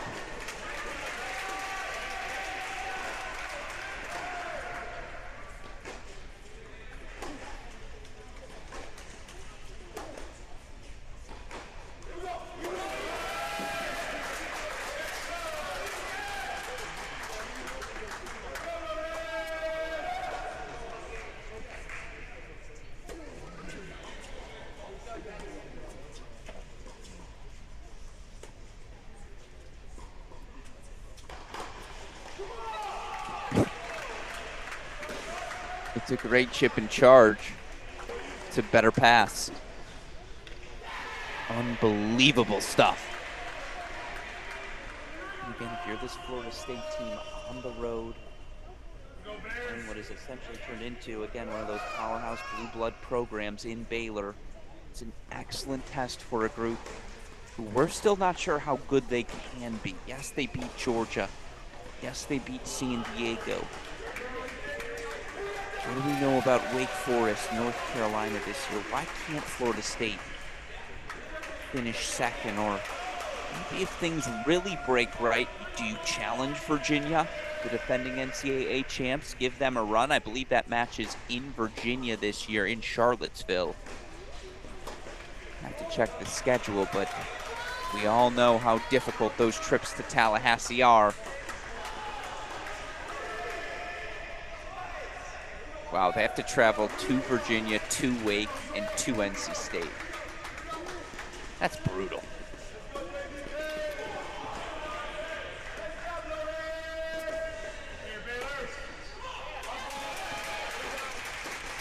But now we have time. It's a match point on court number 1. Match point number 2.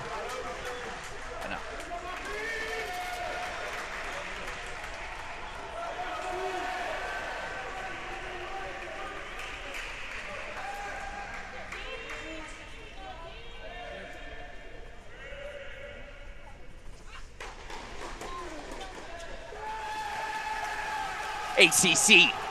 Brewing straights. Antoine Cornut-Choving, 6'4", 6'2", 2-1. Florida State on the board. Let's go full on 6 here.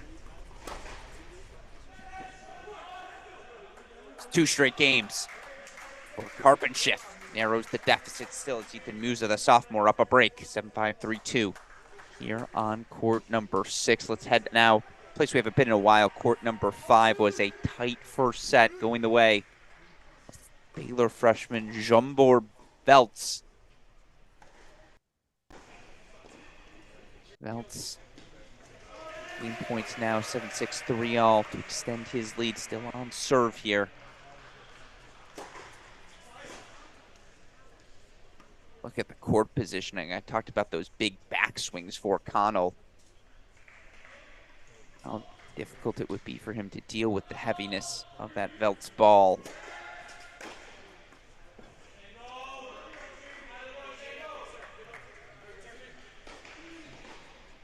No issues there, though. It's a line drive and a base hit. Jumbor Veltz. Excuse me. Connell. Points off game point number 1.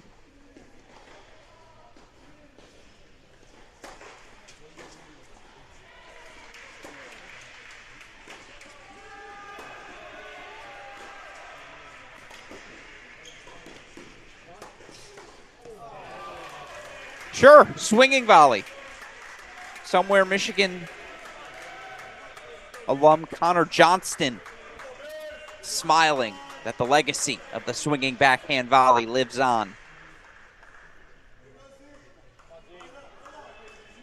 3rd of 4 game points coming up.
Oh, you're kidding me.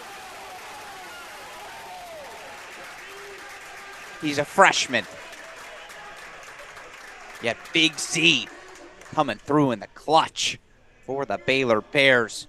Ripper cross court 4-3 on serve. Here in set number 2 on court 5. Let's go back to 6. Again, 2-1 Baylor leads. They take the doubles point. They win at the number 3 singles spot. Florida State responding with a win at 1.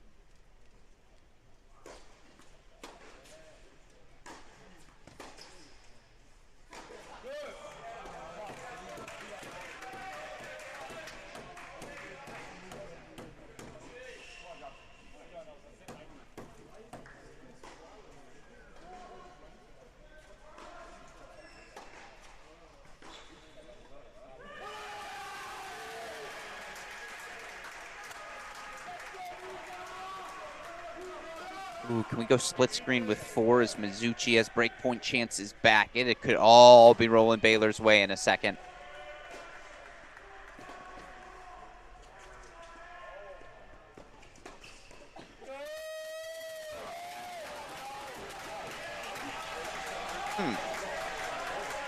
Well, it wasn't a good drop shot.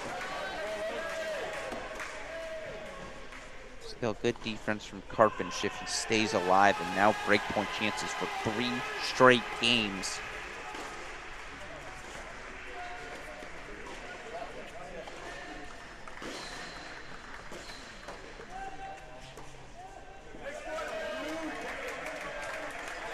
Which makes this set on court 4 that much more important. Again, Florida State drops not only doubles, but 4 first sets in singles. They're going to need at least 2 3-set victories anyways. You don't want to need 3, right? Really love for Rahani to just take care of business. Get off the court. Still, now it's Carpet shift. 3-all on court 6. Let's go full on 4.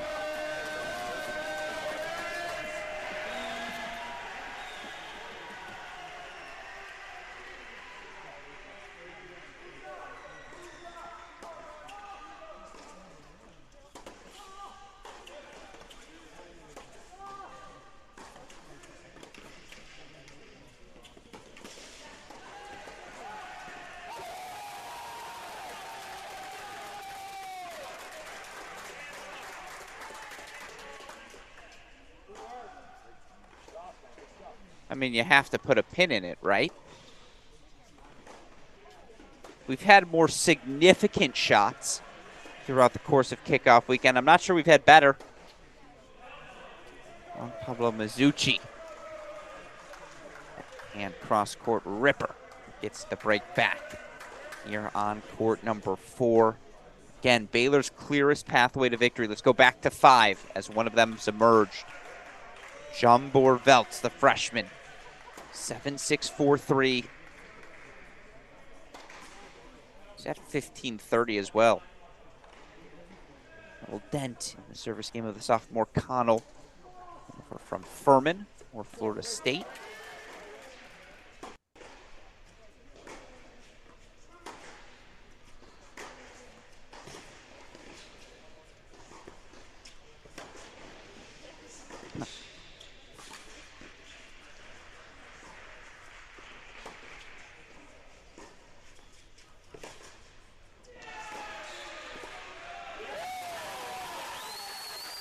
What a point. What an effort. Physicality. Sets up 3 break point chances. Who is still right at his side. His head coach Michael Woodson hasn't moved an inch. Yeah, maybe has wandered over 3 for a second.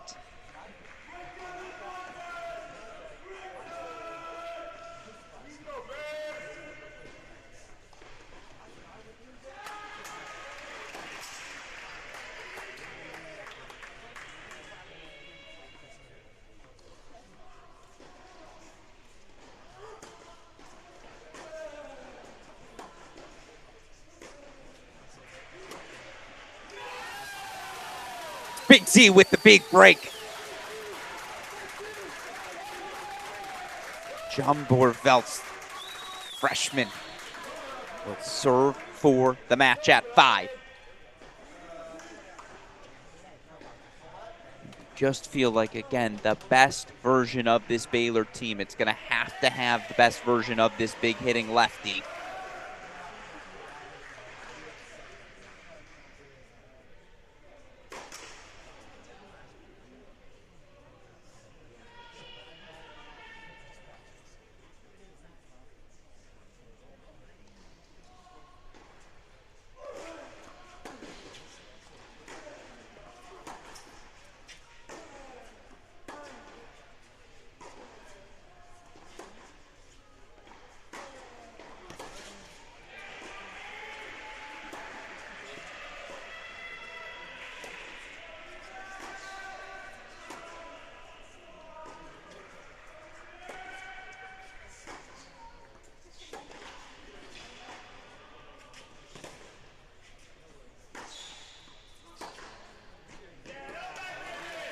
Exceptional. Exceptional from Connell. Disciplined. Yet maintained his aggression so well. Every point's been like this. We're 2 hours into this match. How much do these guys have left in the tank?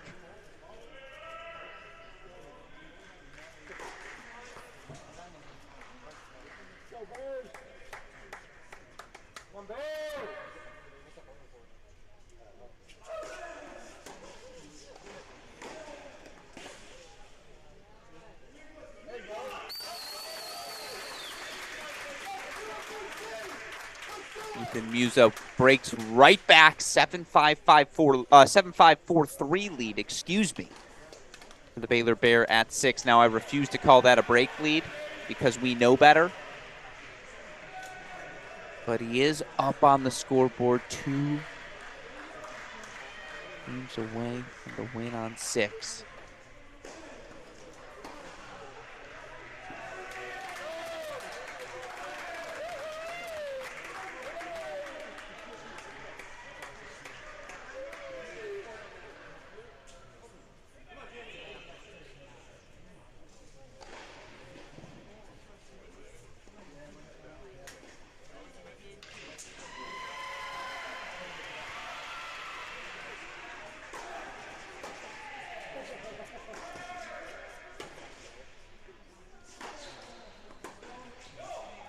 Yeah, I missed.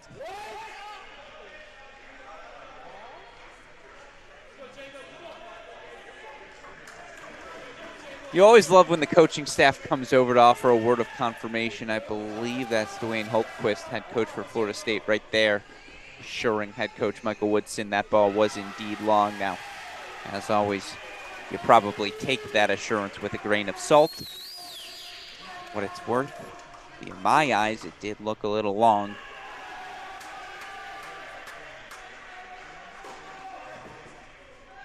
Did that.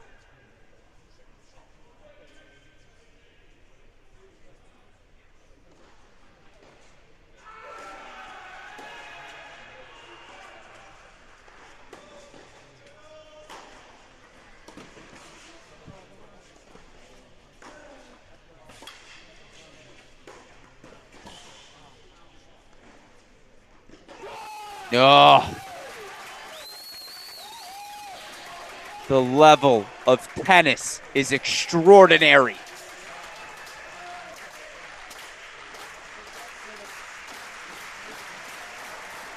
And you can see it. It's not just our slow clap. They've got it in the Hawkins Tennis Center.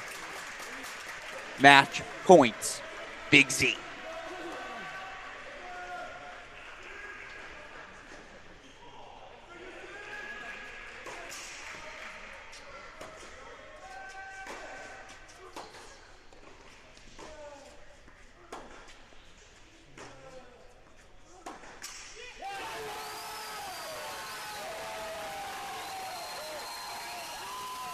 Big Z lets him know.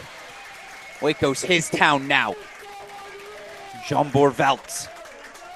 7-6, 6-3. It's 3-1 Baylor Bears, and now we have to go back to 6. You get a break, I get a break. No, you get a break. No, I get a break. Everyone's getting a break. This Musa Karpenschiff match. Musa a 3-love lead here. Double break in set number 2. Dropped 3 straight games just to get that break right back. Now finds himself 3 break points down.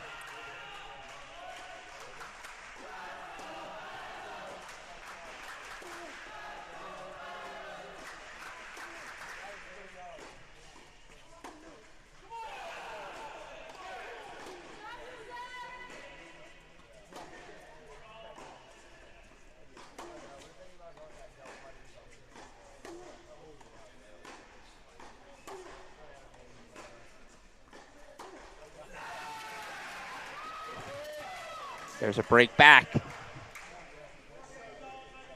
And you look at the scoreboards right now. Court number 2, Teddy Paralek up a set on serve 2-3 in set number 2. Mizuchi 4-all. Down a set to Yusuf Rahani of Florida State on court number 4. And then this match here on 6. Those are your 3 remaining. Baylor's up sets on 2 of them. So it would be quite the mountain to climb for these Florida State Seminoles. That said, if we've learned anything today, never say never.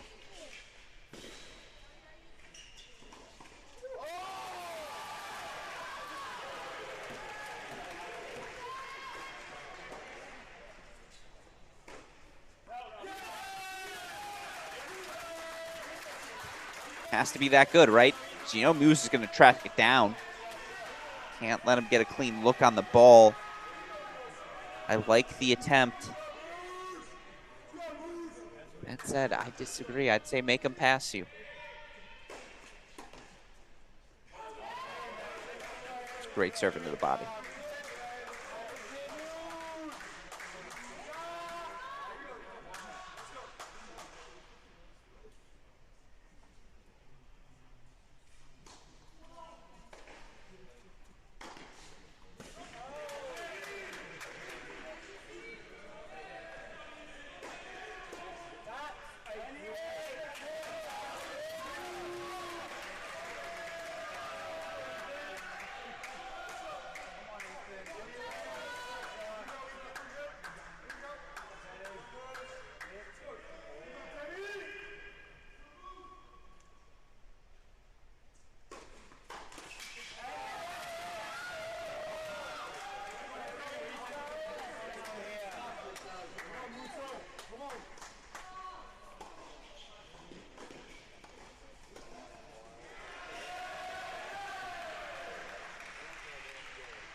By 4, first scoreboard lead for Carpenshift here of set number 2. Let's head back over to court number 2 now. Haven't checked in on this one in a while. Teddy Perelek, Loris Puroy.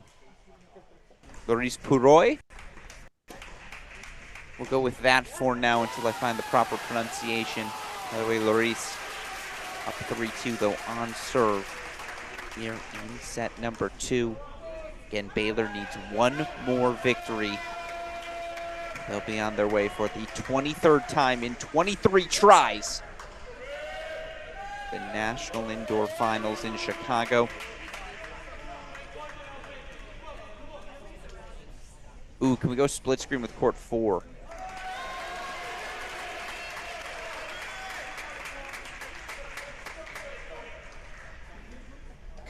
Deciding point coming up on 4.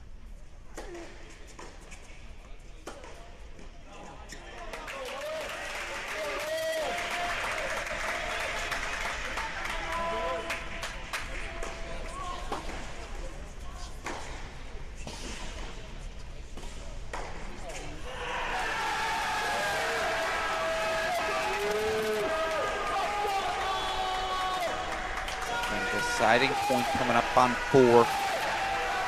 30 here for Perelek. Oh, and it's a match point on 4 as well. Oh no, scoreboard was behind. Okay. So it's 4-5. That makes much more sense.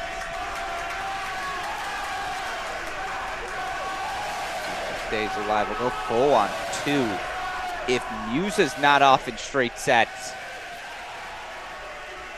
again, this match gets a lot more complicated for the Baylor Bears.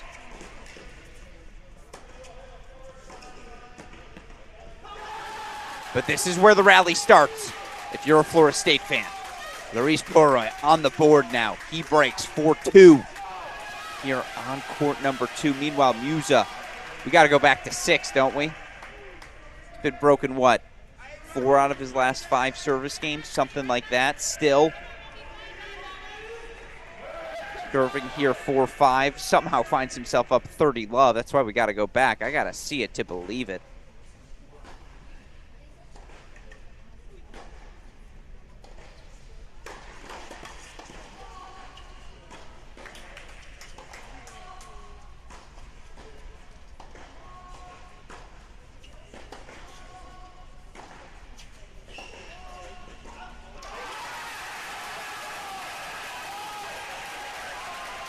Get there again momentarily here. We're heading to court number 6. Ethan Musa. 15 points now for 5-all. Keep himself alive here in set number 6. We'll get there in set number 2 on court number 6. We'll get there momentarily.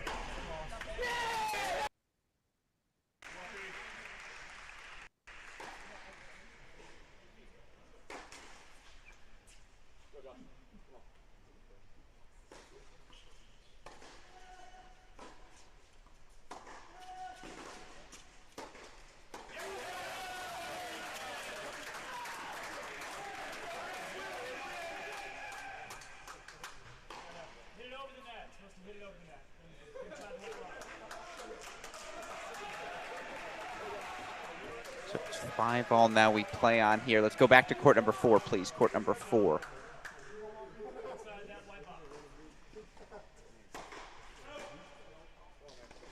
Yusuf Rahani serving. Just to remind everyone, hey,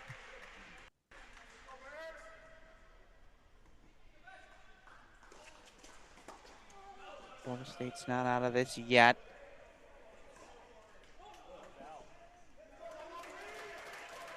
Oh, and he missed it.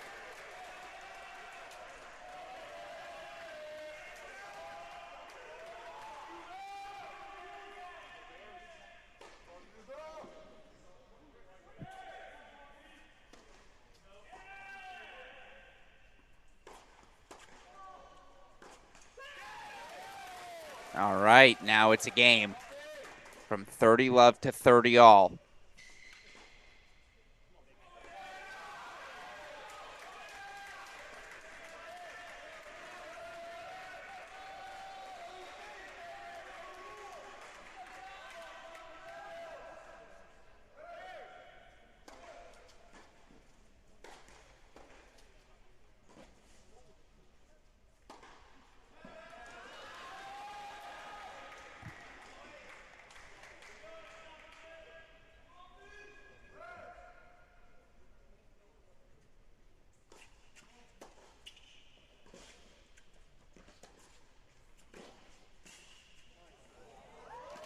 You're kidding me.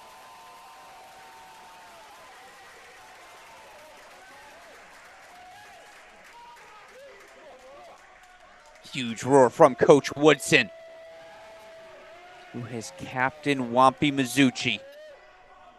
And Wampy now from 30-love down, 2 break point chances. Expect anything different?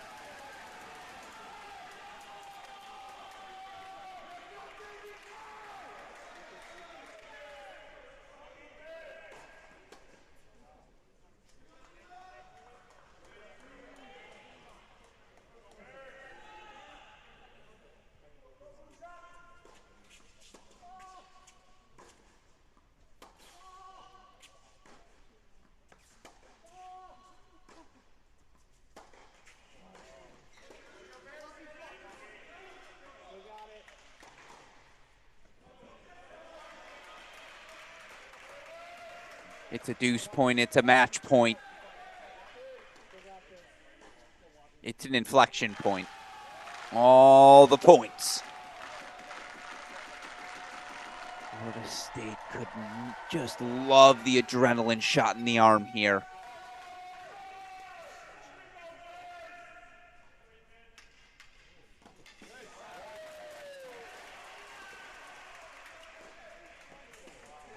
But it's not to be. Yusuf Rahani, pump that chest. Hard fought, 6-3, 6-4 win. 3-2 overall. Boy, was that impressive. What a serve, what a forehand to end it from the sophomore from Algeria. Let's go split screen. 2 matches left, each of them in equally suspenseful stages of the second set. Courts 2 and 6 are 2 remaining singles battles. 3-2 overall Baylor leads. Alex Gruskin here. It's our 11th hour. Our 12th hour technically. We're still under 12 though here on day 2. This 2023 ITA Kickoff Weekend.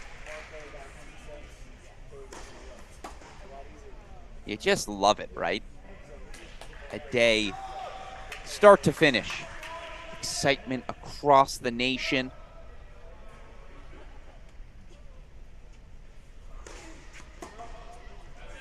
Truth be told, I can't believe Michigan and Ohio State played earlier today. That feels like a week ago. So much has happened since.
One has to ask themselves, where has this aggression been? When he needs it most, he comes out swinging. Meanwhile, set point coming up. Therefore, Florida State on 2. This would be a heck of a comeback. Here, Florida leads Poroy, and just again, a little adrenaline shot in the arm.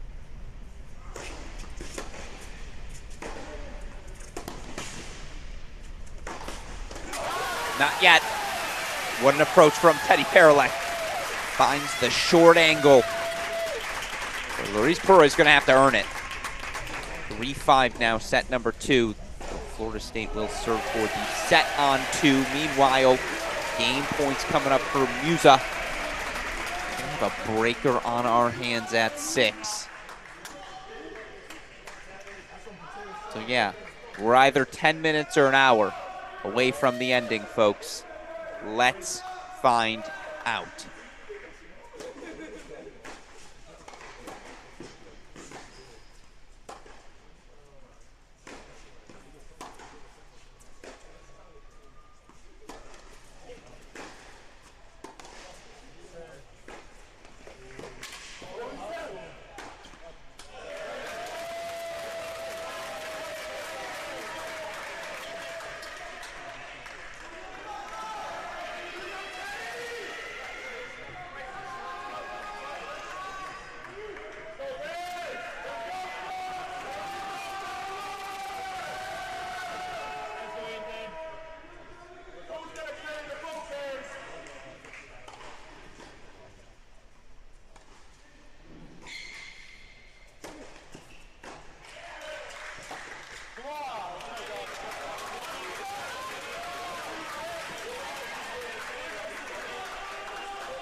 So now all of a sudden we have it.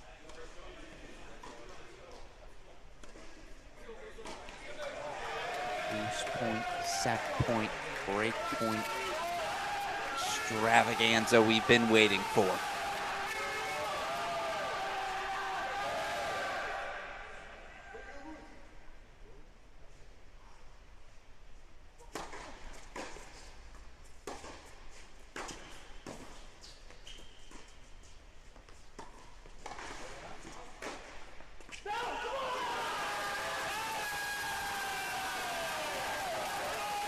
Call confirmed, just long.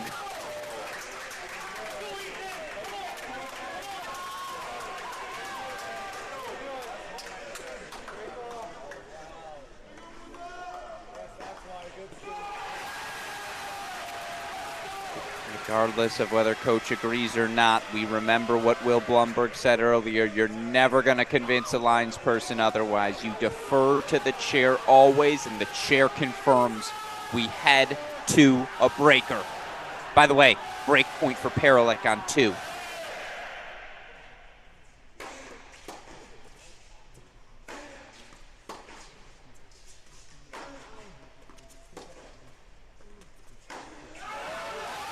No doubt about that one. One love start. And Teddy Paralek breaks back, so we're on serve 4-5 now. That's huge for Baylor. There's a little pushback, we say. Comes in bunches. We talk about momentum all the time. Briani wins. Shortly followed by that break. for Lloris at 2. Arpenshift takes that 6-5 lead.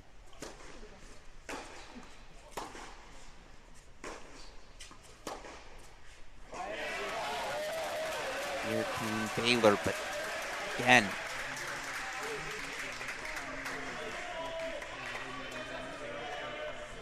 there's a backhand firing a little far. You can tell it's a little more difficult for Musa to generate pace.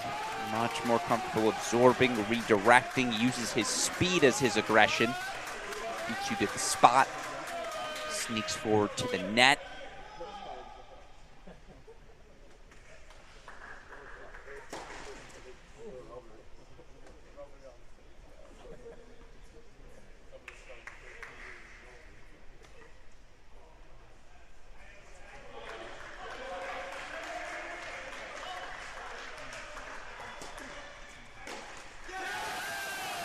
Take that, though.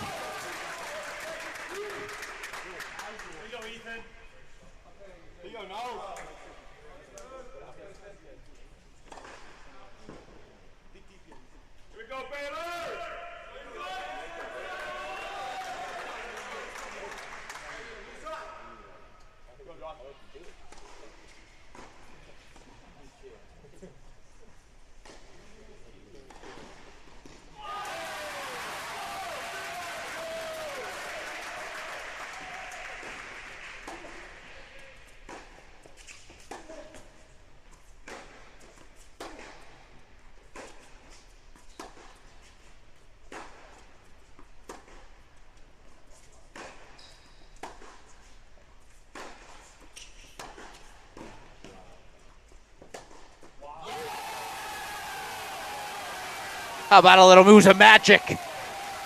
The sophomore on the run. Little flick of the wrist. A little flick.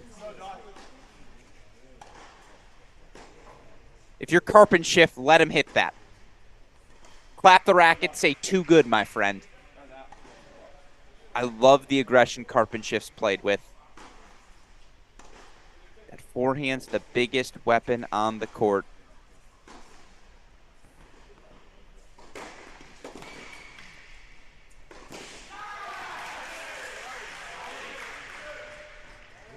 No way.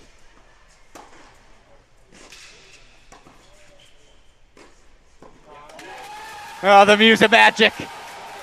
Runs just a little short. What a pass from Carpenshift.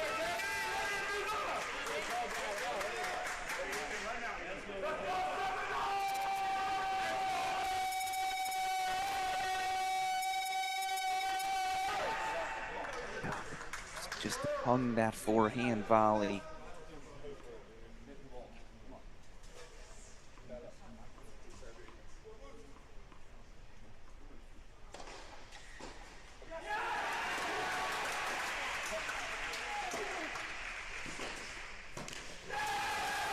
Or 2.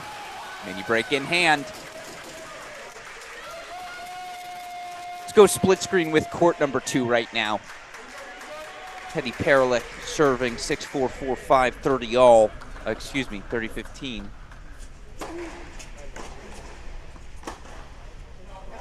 Okay, the scoreboard was at point ahead, so it is 30 all now.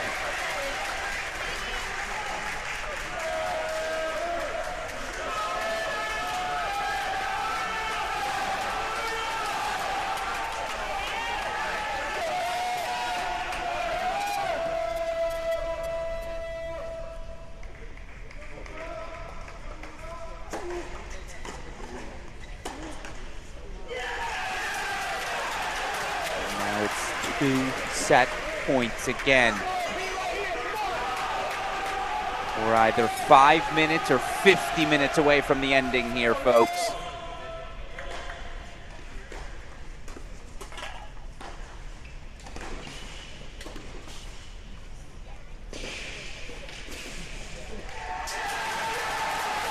What a slide, what a get.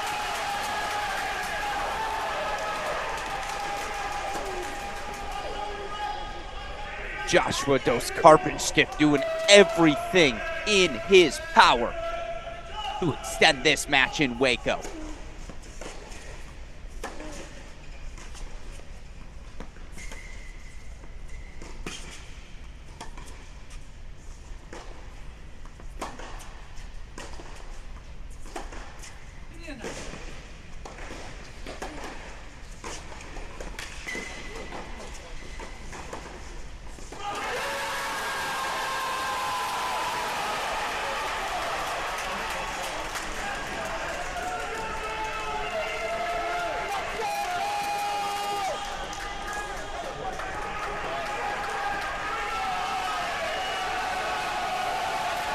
go full on 6. I don't believe what Florida State is doing.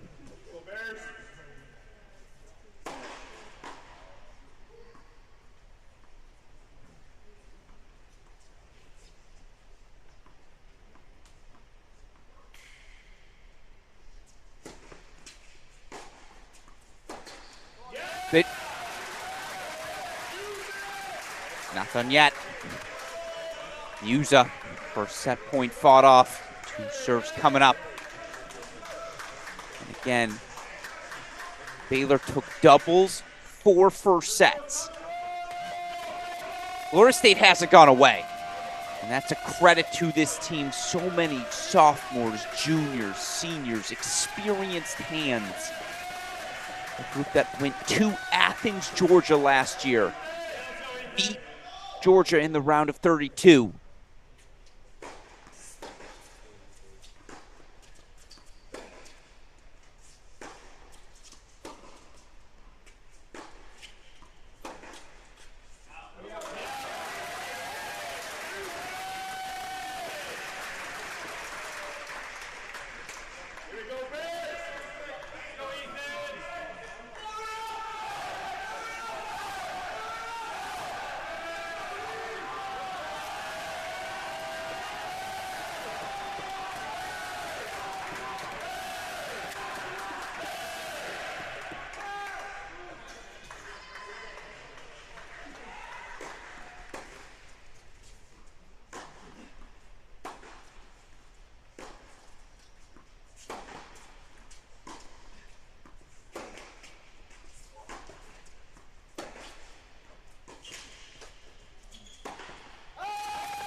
We're going the distance.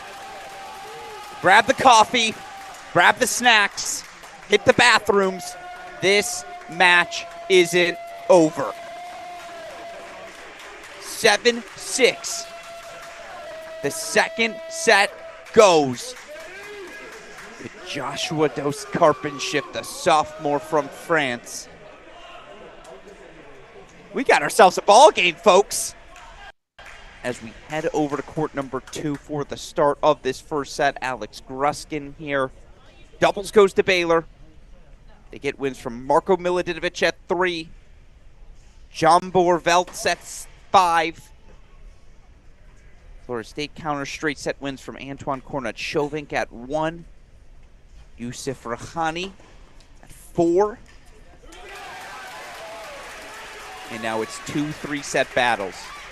Paralek taking on Laurice Puroy. Joshua Dos Carpenshift and Ethan Musa at 6. Buckle those seatbelts.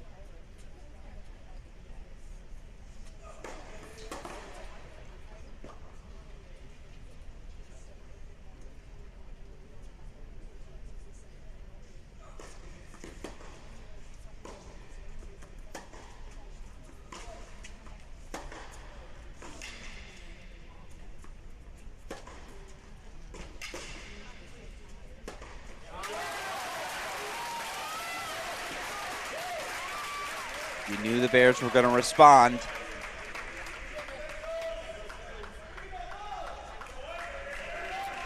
If you're asking who you'd rather be, the answer still has to be Baylor. It's as simple as math. Florida State needs 2, Baylor needs 1. That said, who's got all the momentum heading into this final act? It's clearly the Florida State Seminoles.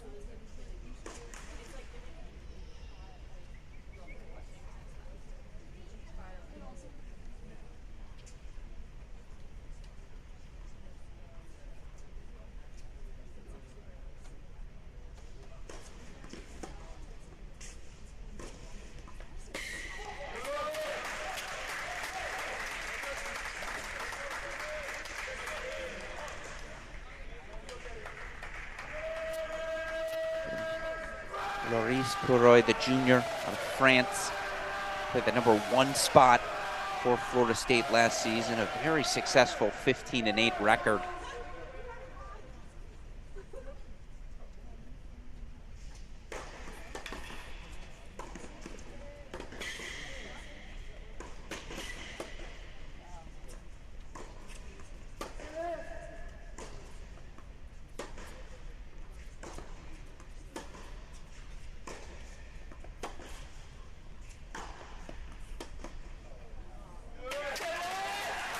He's ready for the challenge.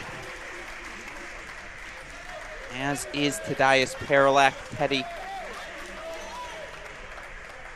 reaching 2 futures finals at the 15K level over the course of the past 6 months. Won a title. The clay courts in August.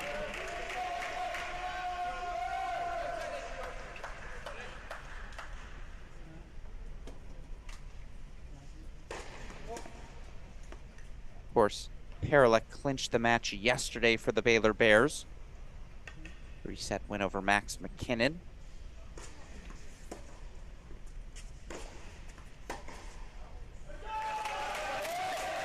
And super producer Daniel Westoff can correct me if I'm wrong, but if you scroll back the tape in this one, when we first got to Paralak and Peroy, I said, if this match finishes, this one's going 4-3. Well, lo and behold, look at the scoreboard. Look who's still on court. Game points, Florida State.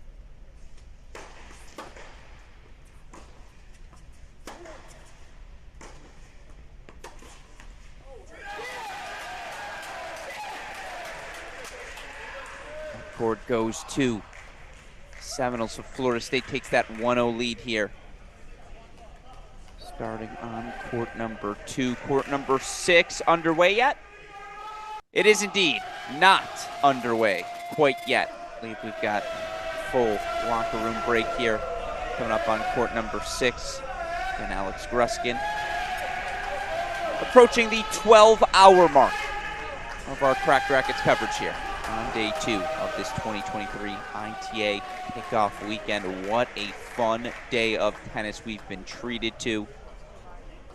Of course, we had the 4+ hour thriller earlier today. Tennessee escaping with a 4-3 win over Oklahoma. And guess what? The action continues tomorrow. You saw the sneak peek, Westoff. Throw it up on that screen. Tomorrow's schedule starts 1 p.m. Eastern Time. Ohio State takes on Oregon in a regional final battle. In fact, all but one of those matches regional finals. So we've got 9 more good ones for you coming up 1 p.m. Eastern Time. For now, we lock in here on day 2. Teddy Paralak serving. Love 1 here in set 3.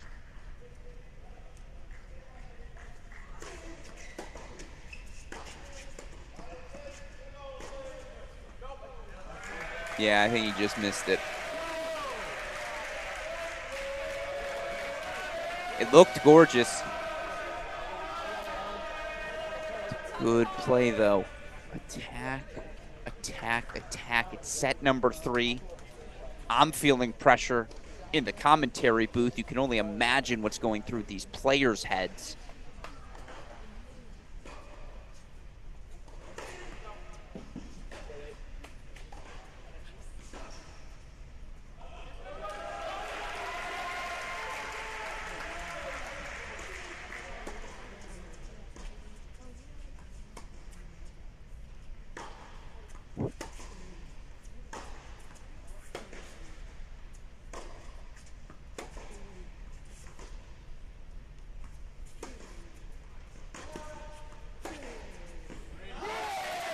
Turned that one on, didn't he?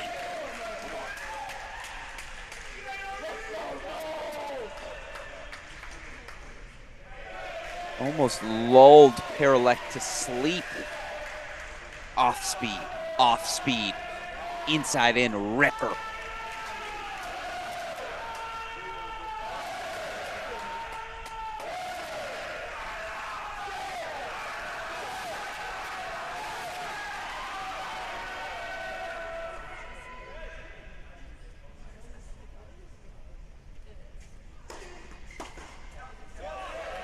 Meanwhile, we don't want to miss a point of any of these third sets, so let's go split screen right away here.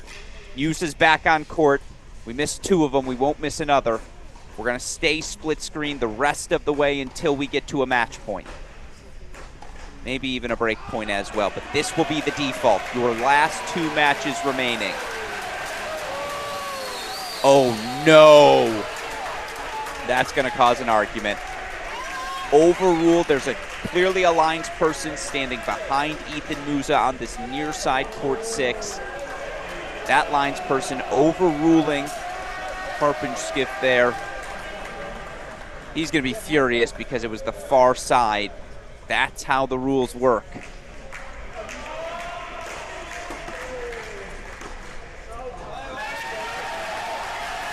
it's college tennis time.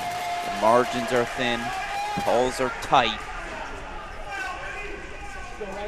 Have ourselves a night.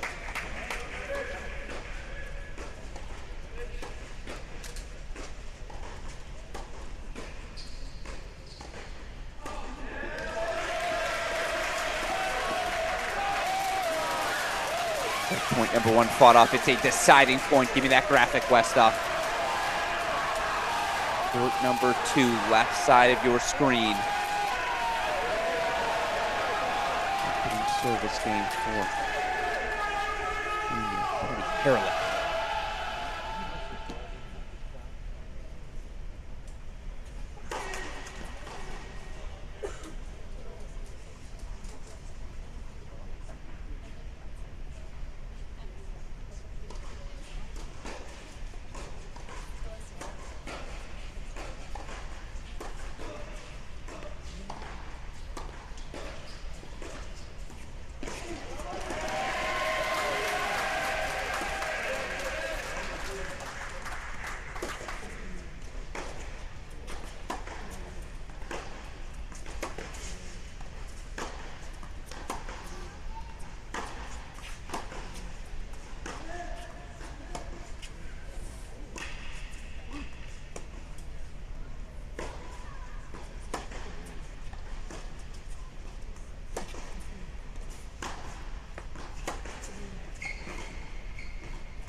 The Baylor swing.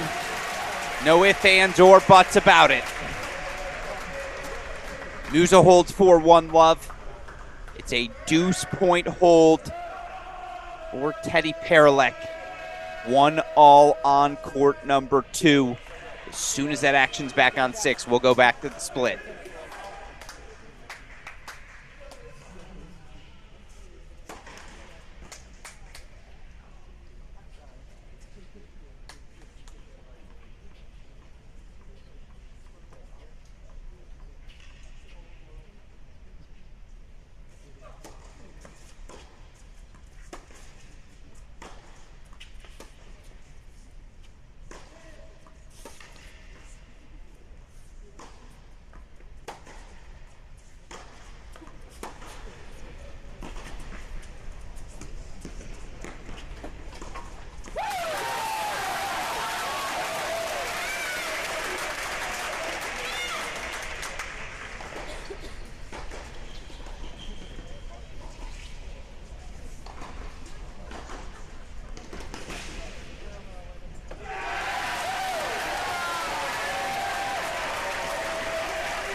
back, deuce points.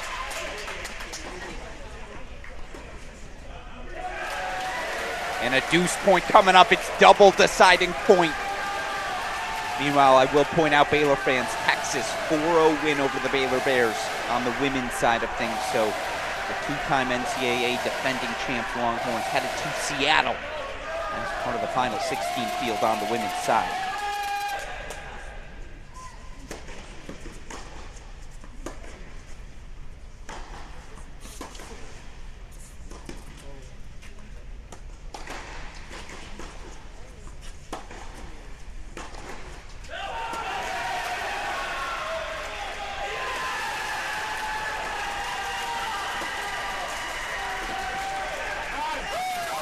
On the, oh no, oh no.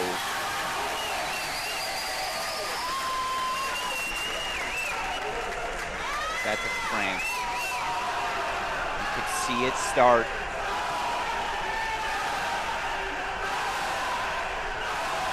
Immediate cramp, oh no. And yeah, his leg didn't fall off. You can tell that's a full cramp, oh.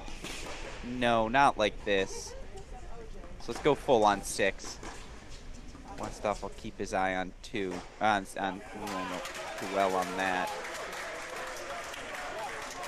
Full on cramp. Just standing for Boris Puroy.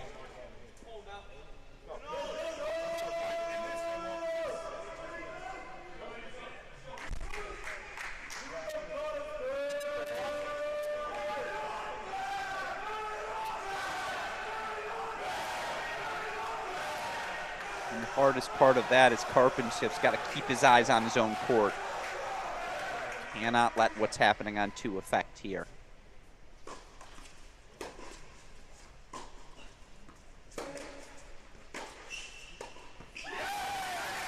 There was